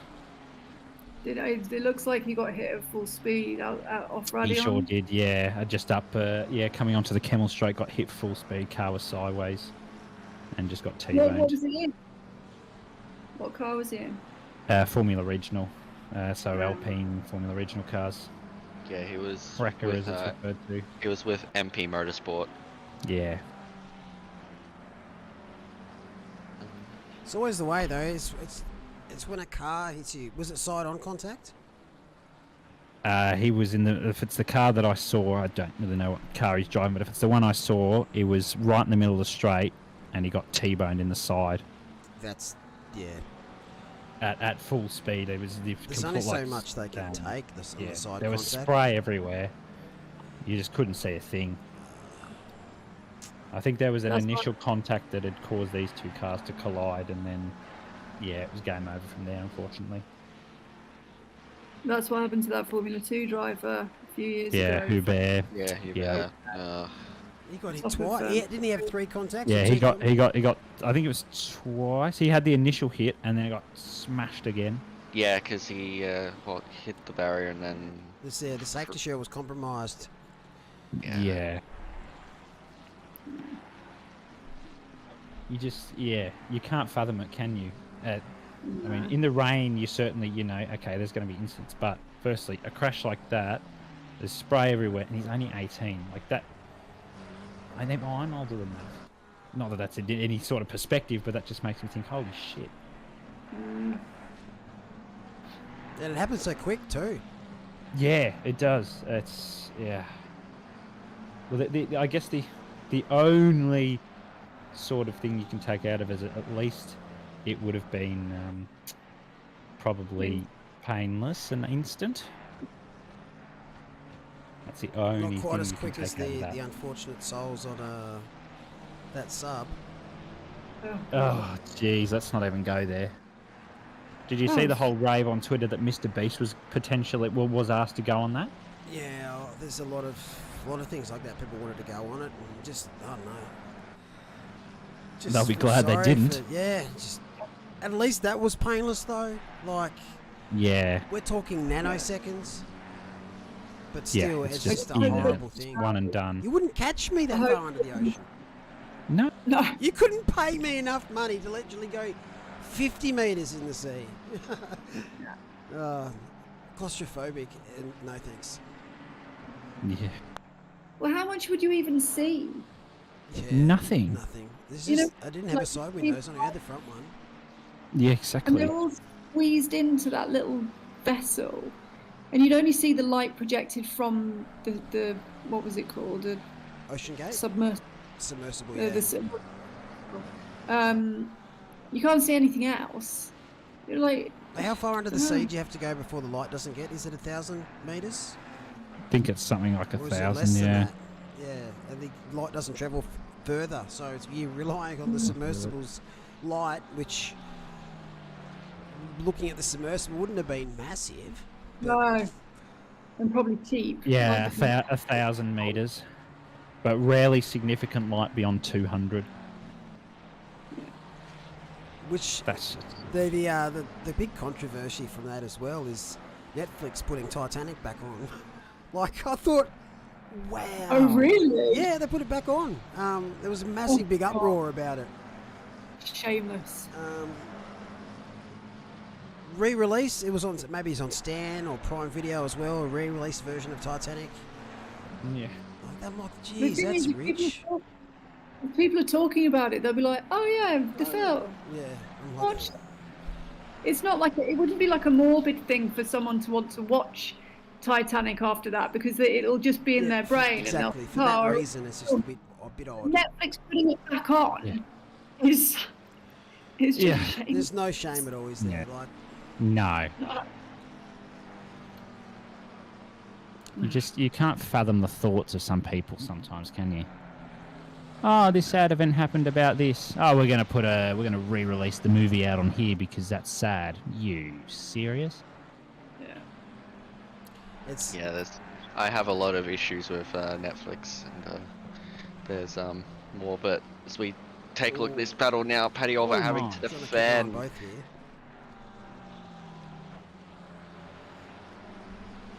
Yeah, James Cameron was the person that took all that original footage of the Titanic.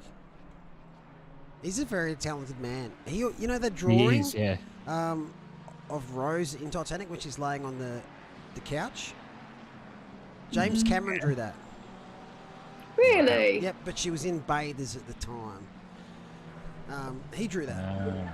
Very talented man. He looked at that the submersible that imploded and said that he had concerns with it in 2015. Yep. Well, he went down by himself in his own little thing. Not asking people to pay money to go down there in some little rickety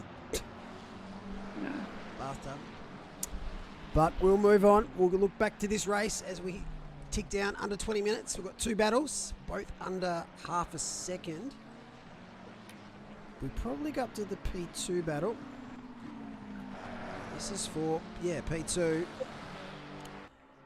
Yeah, I think Sneakers might be on the slightly more worn compound. I could be wrong. It's only probably a lap or two more, but Smith will not hang around. He'll want to get past pretty quickly, I dare say, because all Sneakers needs to do is defend, and that's not too hard to do around here because, to be perfectly honest, there's not a lot of overtaking opportunities here without a mistake from a driver.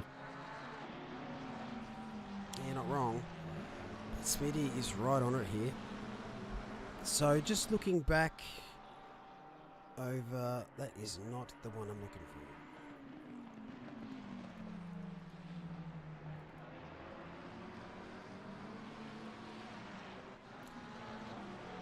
Well, I won't talk about the Endurance Series because I looked at the wrong standings. Right, best result here for 191 so far this season. They haven't had a podium. I think the best so far this season has been a P5. And I'm pretty sure that was at Imola. Yep, I'm pretty sure the brother duo of John and JP got a P5 at Imola. Not Imola, sorry. Was it Imola? Well, I can't even remember where we were. I thought we were at Watkins. Podium. When was this? Round 2. That was their best result. That doesn't matter wherever they raced at. It could be Brands Hatch. But they're looking for their first podium of the series. And really, if they lose the position here, this will be their best result. They'll still be on the podium. but of course you're not going to be just happy with P2, Bill P3. You're going to try and hold on. 919 though. They're 21 seconds back, but they've just picked up a drive-through. So rule them out of a podium. That's no podium, but I think they're a fair way ahead of the 97 car there. So I don't think it's going to be a huge concern.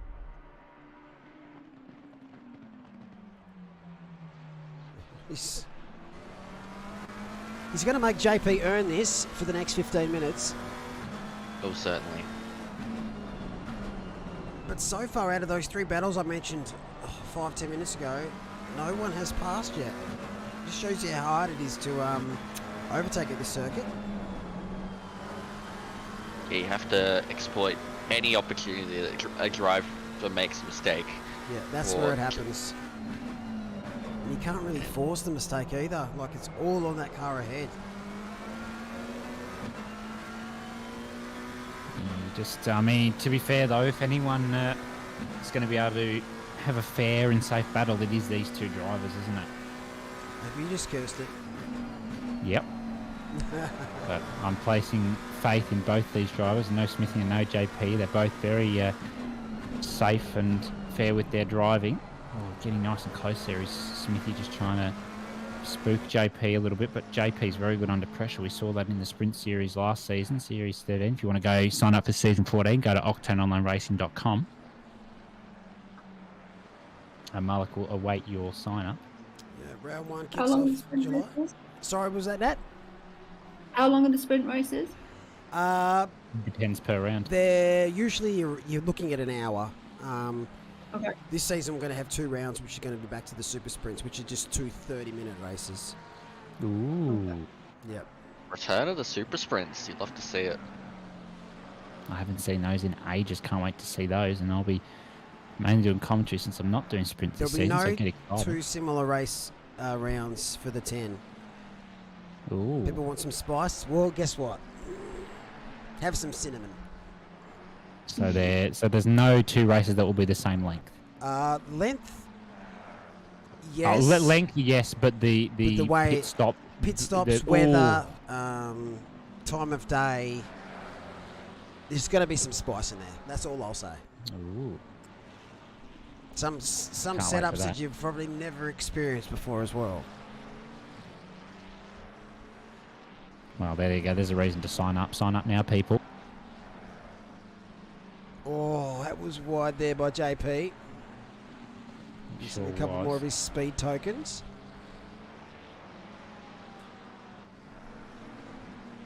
Let's give it a bit of this one. Actually, just in the bottom right, that's the battle for P7. Paddy is doing a stellar job to hold off Connor. It's great to see 97 car. They've had such a great race. They have. The Yeah. highest placed I mean, car they're that's top not a 5 at the McLaren. moment. Yeah. It's great to see Benny Floyd and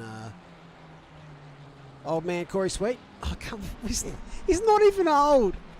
Poor bastard. No, he's older than you and I, so that's all that matters. Well, true. But I'm closer to his age than you are. Well, yeah, but we still call him old man That's Sweet. fair. I know someone. How that's old is old? I know someone 3 months older than me, and they're basically call an them old old? man. Yeah. Yeah, You kinda nice. gotta. Yeah. Did you Hey, hear? I'm older than you. Go on. Neil, Sorry, Nat. I'm more than 3 months older than you. You are. You are very old. So you're an old woman, right? Nat How old was that? Nat and I are basically the same age, We're the same school year. and that's 21. Yeah, Yeah, exactly. obviously. Did you hear Charles Phillips accuse me earlier of being 50? Well, you've got a much more older, defined, mature voice than your age. Yeah, well, I know, but that's the oldest someone's But ever 50 is accused a me bit of being. excessive. Yeah, exactly. Like, How old I'm are you? 42, 19. I'd say that's a compliment. Maybe he thinks you're wise. Wow. Have you met me? I think you're pretty wise. Mitch isn't even the youngest in here. No, I'm Yeah, not. hi, I'm 17. Hi, 17. How you going? Yeah, I'm doing very well, thank you. Oh, jeez. Yeah. I'm old enough to be both your mums. That's not. We're your something- parents. Yeah. Oh no. Oh dear. So Is we're it bed now gonna made? Because I respect it. couldn't We've care got- less. No, it's not. Actually, yes, it is. As long as the bins are out. So Malik is now going to be known as Holmesbocker's dad. No, that's Jason Leonard Scott. Oh, Remember, you started that. Yeah. Who started that? You, wasn't it? You started calling him Dad? No. That was last endurance Oh. round. Because he was dad, and then you put in the. I put you the as son. commentators. Son, that's right. Yeah. That's it. I posted a photo of my sim in the rig chat. It's not plugged in yet. It's not plugged in yet. But Oh, nice. weirdly, my sim. I just realised my sim doesn't actually have any pedals on it. That's fine. The hand controls are connected to the rods that the pedals sit on. That's going So to I have a confuse. pedal. It's going to be great that people don't understand why. Yeah. What's this setup? Like, How is that? well, now that's impressive. Yeah, well, have I as. got a story for you? I can see what you mean about getting in and out of that. That'd be quite tricky for you. But those frames are great for building stuff on. So, have to get your mechanic and your husband to build your device. It's because the seat's so winged. It's not an easy lift in and out. But I don't really want to buy a new one because I've got one. Yeah. So I'll see. You'll figure it. Yeah. They're still going with just over 8.5 minutes to go. I don't really see a resolution to this for Smithy. I think he's going to sit here. He's got a lot of work ahead of him if he wants to get past that 191 McLaren. I think a lot of work's an understatement. A mountain. Yeah. Oh, that's very wide. That's going to be a warning. Oh, he's got a few to play with, given he's already at that drive through for track limits. Well, I reckon he's on 2 from what I've seen at the moment. I wonder what so I think he's only got one 191's more. on. I wonder if John in chat will let us know how many. Jan's please in do chat, tell. and I'm Miles Nan. You are. Yeah, it's Jan is Miles Nan, and Luke Johnson's complaining that Stephen Ty reminding him he's 19 makes him feel old. Yeah, I tell him he's old because he's older than me. 2, there you go. How? You don't have to say, but how old is you, Luke?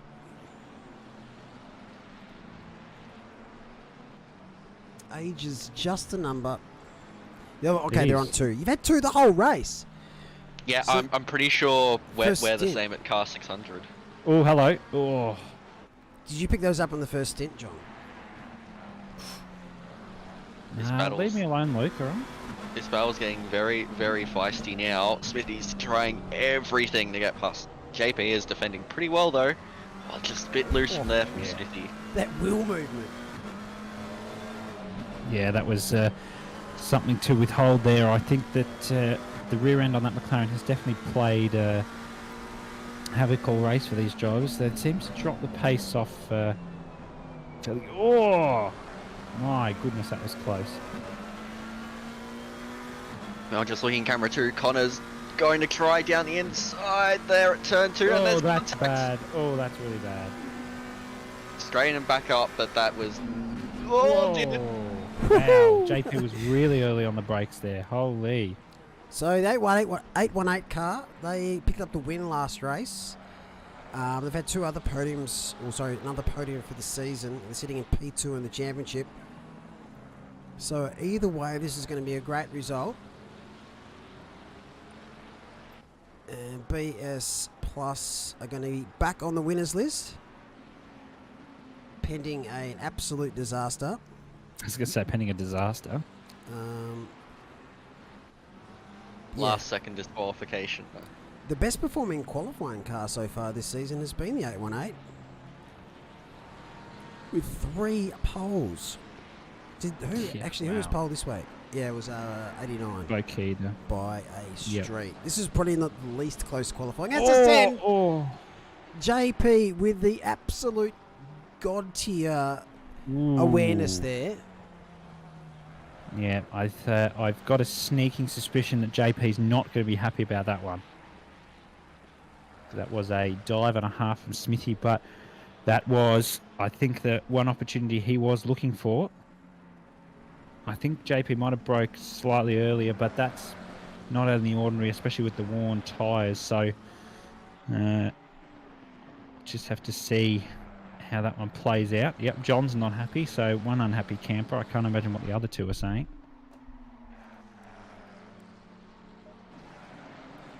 Yeah, we do have rules with corner rights and evasive action if needed to take. So good luck, stewards. Yep, Yeah, that so will good be a luck with that contentious one.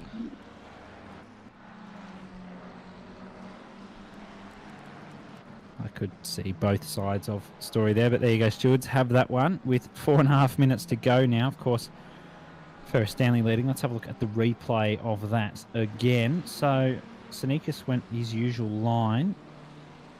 Oh, I actually think that Smithy, that wasn't on purpose looking at that. I think that was a bit unfortunate, that last bit, but I think Smithy just didn't quite calculate the breaking point there that Sneakus had. So that was, I think, a desperation don't kill JP dive there, unfortunately. So yeah, not much I think we can do there from our point of view. Just continue to watch and see what comes of it. Yeah, it's going to be interesting to see how that's interpreted. Interpreted, that's a new Yes. word. Interpreted was the word you were looking for? Yeah, I'm tired. I am ridiculously tired. Or should I say tire red? Tire red, that's right, yeah. There you go. Add an extra syllable to things. Because we're driving here at Valencia. Yes. That's what we're here to do, take the piss in the comms box, especially when Mel's here.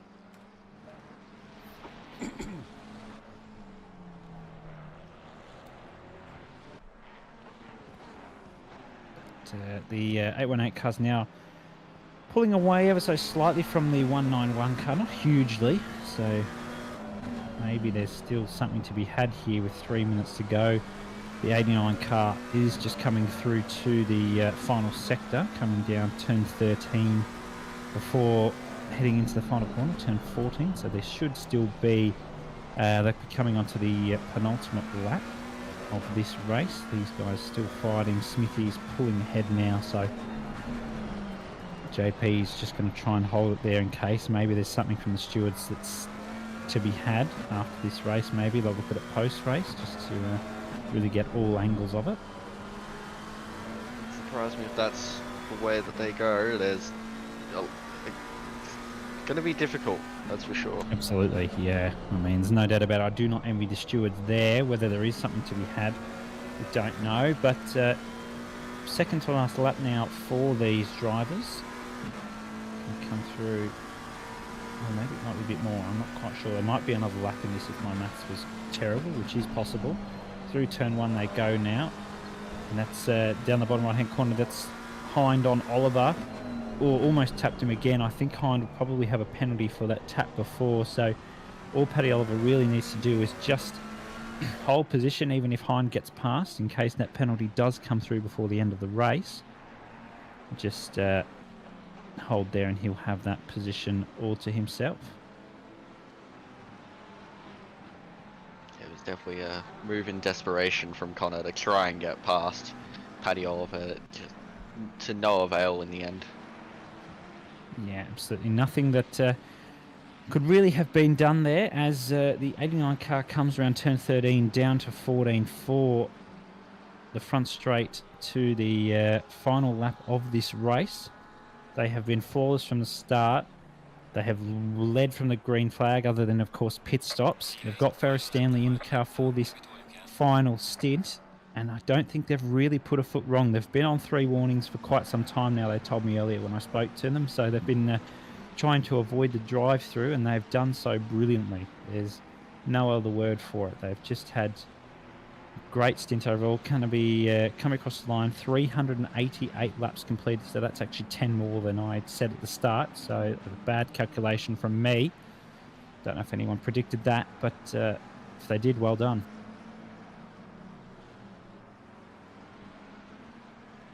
So come round now through start of the second sector. So we see Connor Hines still trying to go on the back of Pat Oliver. Just trying to get something done before the end of this race. Only got 15 seconds left on the clock now. No rain this whole race, so the drivers will be more than relieved about that one.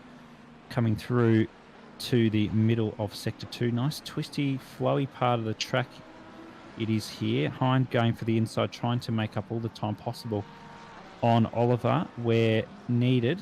Almost there. Oliver made a mistake. Just pulled across Hines, though, to try and cover him off. Let's have a look through the bad braking corner. And I think he could pull this up on exit. So we see the 89 car is going to come through the final turn.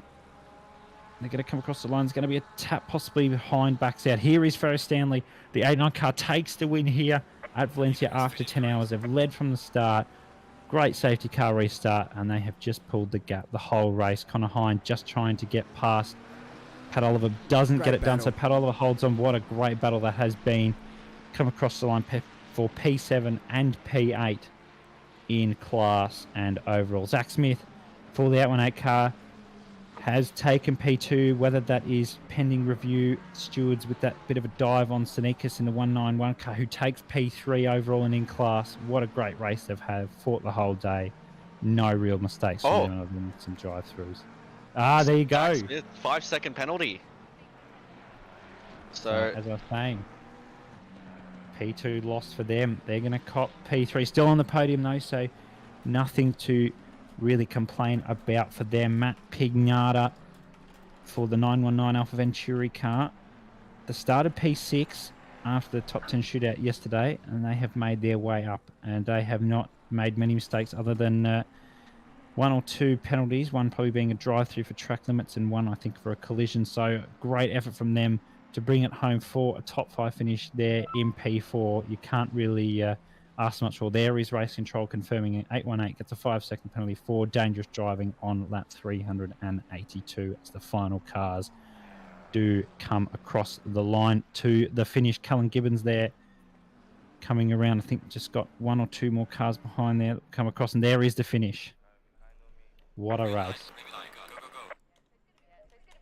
and well done to that BS Plus competition entry. They were outstanding all day.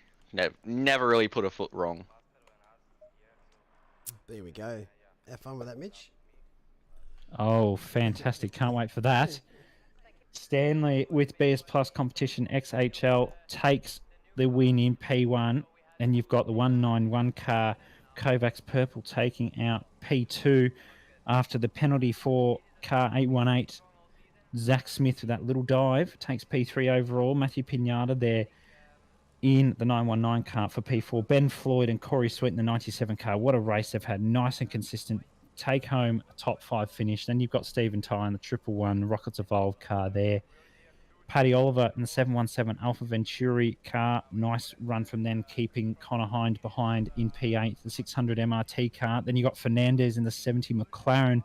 They've had a good race overall. And Spinaze in that shakedown racing car. 666 Porsche takes home a top 10 finish. We can look at the prime class now, I'm sure. Yeah, it's going to be a little bit messed up because a few cars missing, so I might just do it off the overall.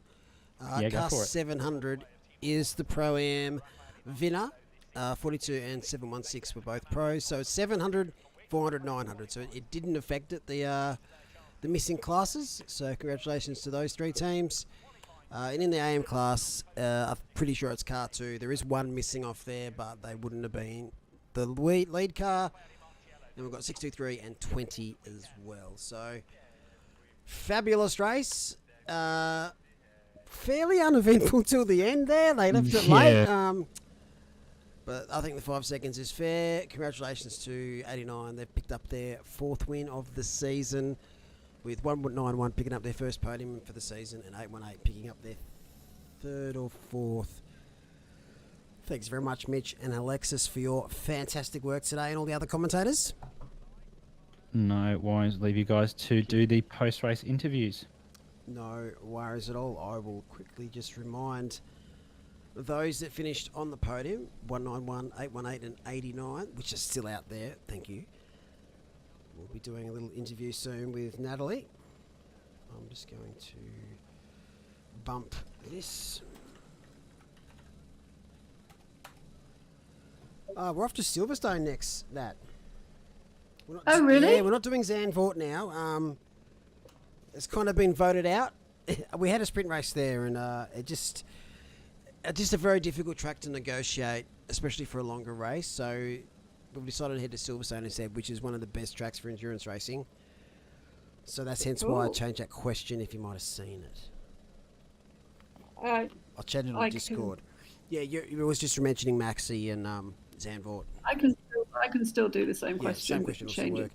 Yep. Mention it slightly different. It was a great question. So you got to ask it. I really like it. We will grab. Oh, they're already in. They're in chat soon. Oh, we'll just get it ready. So the first person we'll have will be Zach. I'll just let them give him a couple minutes. Have you done any racing at all here in Valencia? Whether it's sim or real? Me? Yeah. No, I haven't ever raced abroad. That's right. That's one of your goals. You got to come and do Yeah. Bathurst. Yes. First Daytona in November, then Bathurst. That'd be insane. I haven't even been, and I live in this country. Yeah, but Australia's a big place. Very true. I'll just put that It's up. not like the UK where you're never too far from. I mean, I'm 3 hours from most circuits at a stretch, so it's not the same, is it? It's a bit easier. All right, I'll bring in Zachary Smith. Hello, Zach. How are you, mate? Congratulations on your race today. I'm good, thank you. I'll hand you over to Natalie. Too easy. Hey, Zach. Nice to speak to you. Congratulations. Valencia is such a great circuit. It's a shame that F1 don't race here anymore. But awesome work on getting on the podium. Was there a decisive point in the race that you think actually got you to the podium today? I can't really point to one specific moment. I think we were pretty confident we'd be on for a podium from the get-go. I think that was the goal pretty much. We built out a pretty good gap early, and then unfortunately kind of shot ourselves in the foot a bit with the drive-throughs. But yeah, I think we were pretty confident from the get-go we'd be able to get a podium. Cool. I mean, it was still a great result, regardless of the drive-through, and you've got to push, haven't you? So, consequence of that. Coming from a team sport before I started racing, I love the team aspect of endurance racing.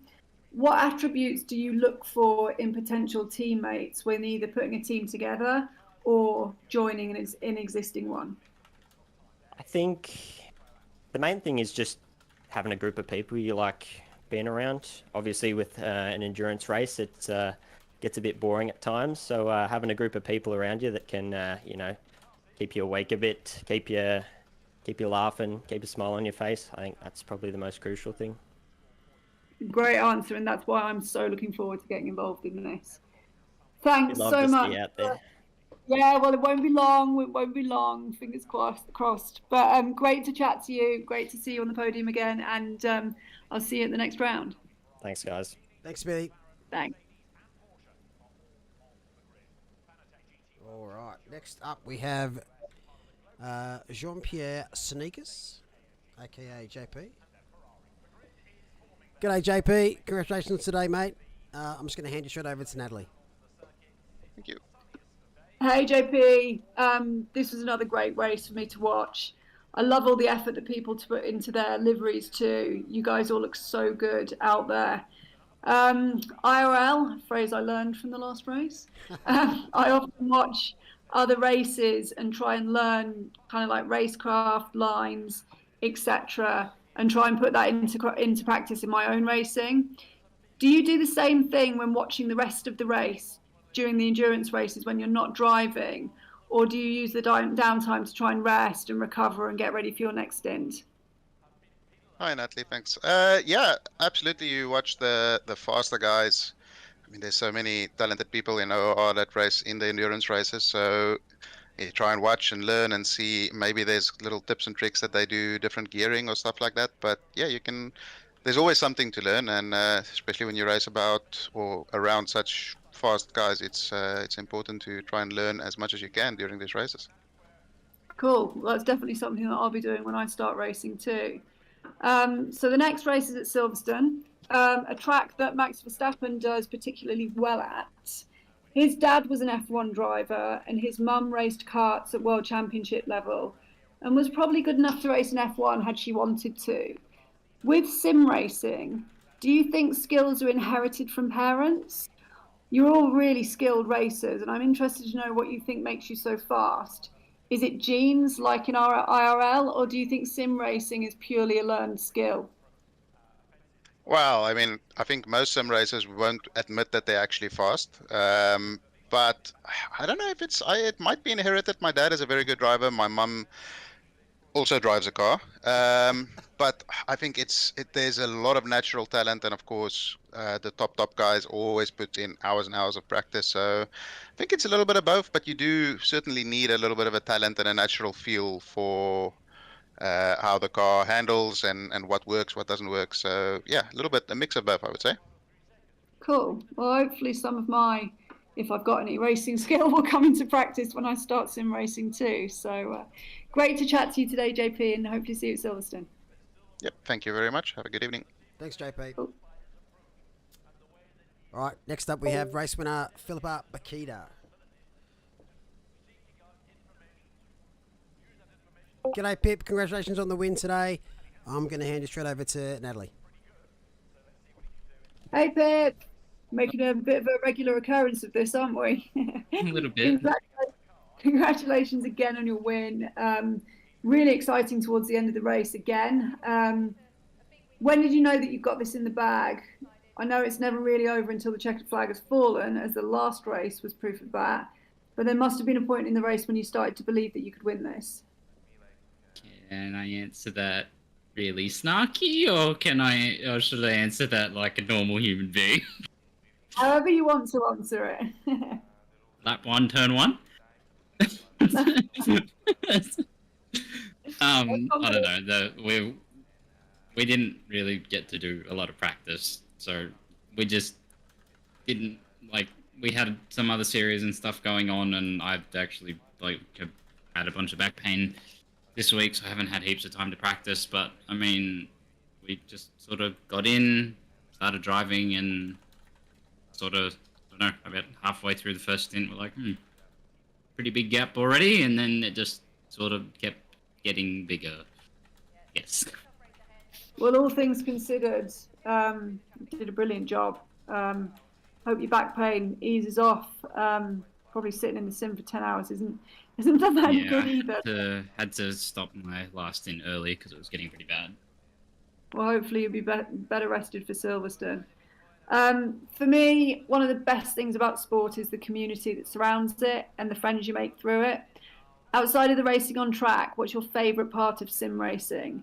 Have you made close friends through the Octane community that you wouldn't have met had you not started racing? Yeah, favorite part, well, I guess just the opportunities and just like the competition about it, I guess. It's like there's a lot of things that I wouldn't have got to do if it wasn't for sim racing, and there's a lot of people I wouldn't have met. So yeah, I've made heaps of friends through this that mean a great deal. That's really nice to hear, and I'm happy to be a small part of it, your community, and hoping to be a bigger part as my journey into sim racing progresses. So congratulations again on the win, on another win, and rest up, get ready for Silverstone. Thank you. Thanks, Pip.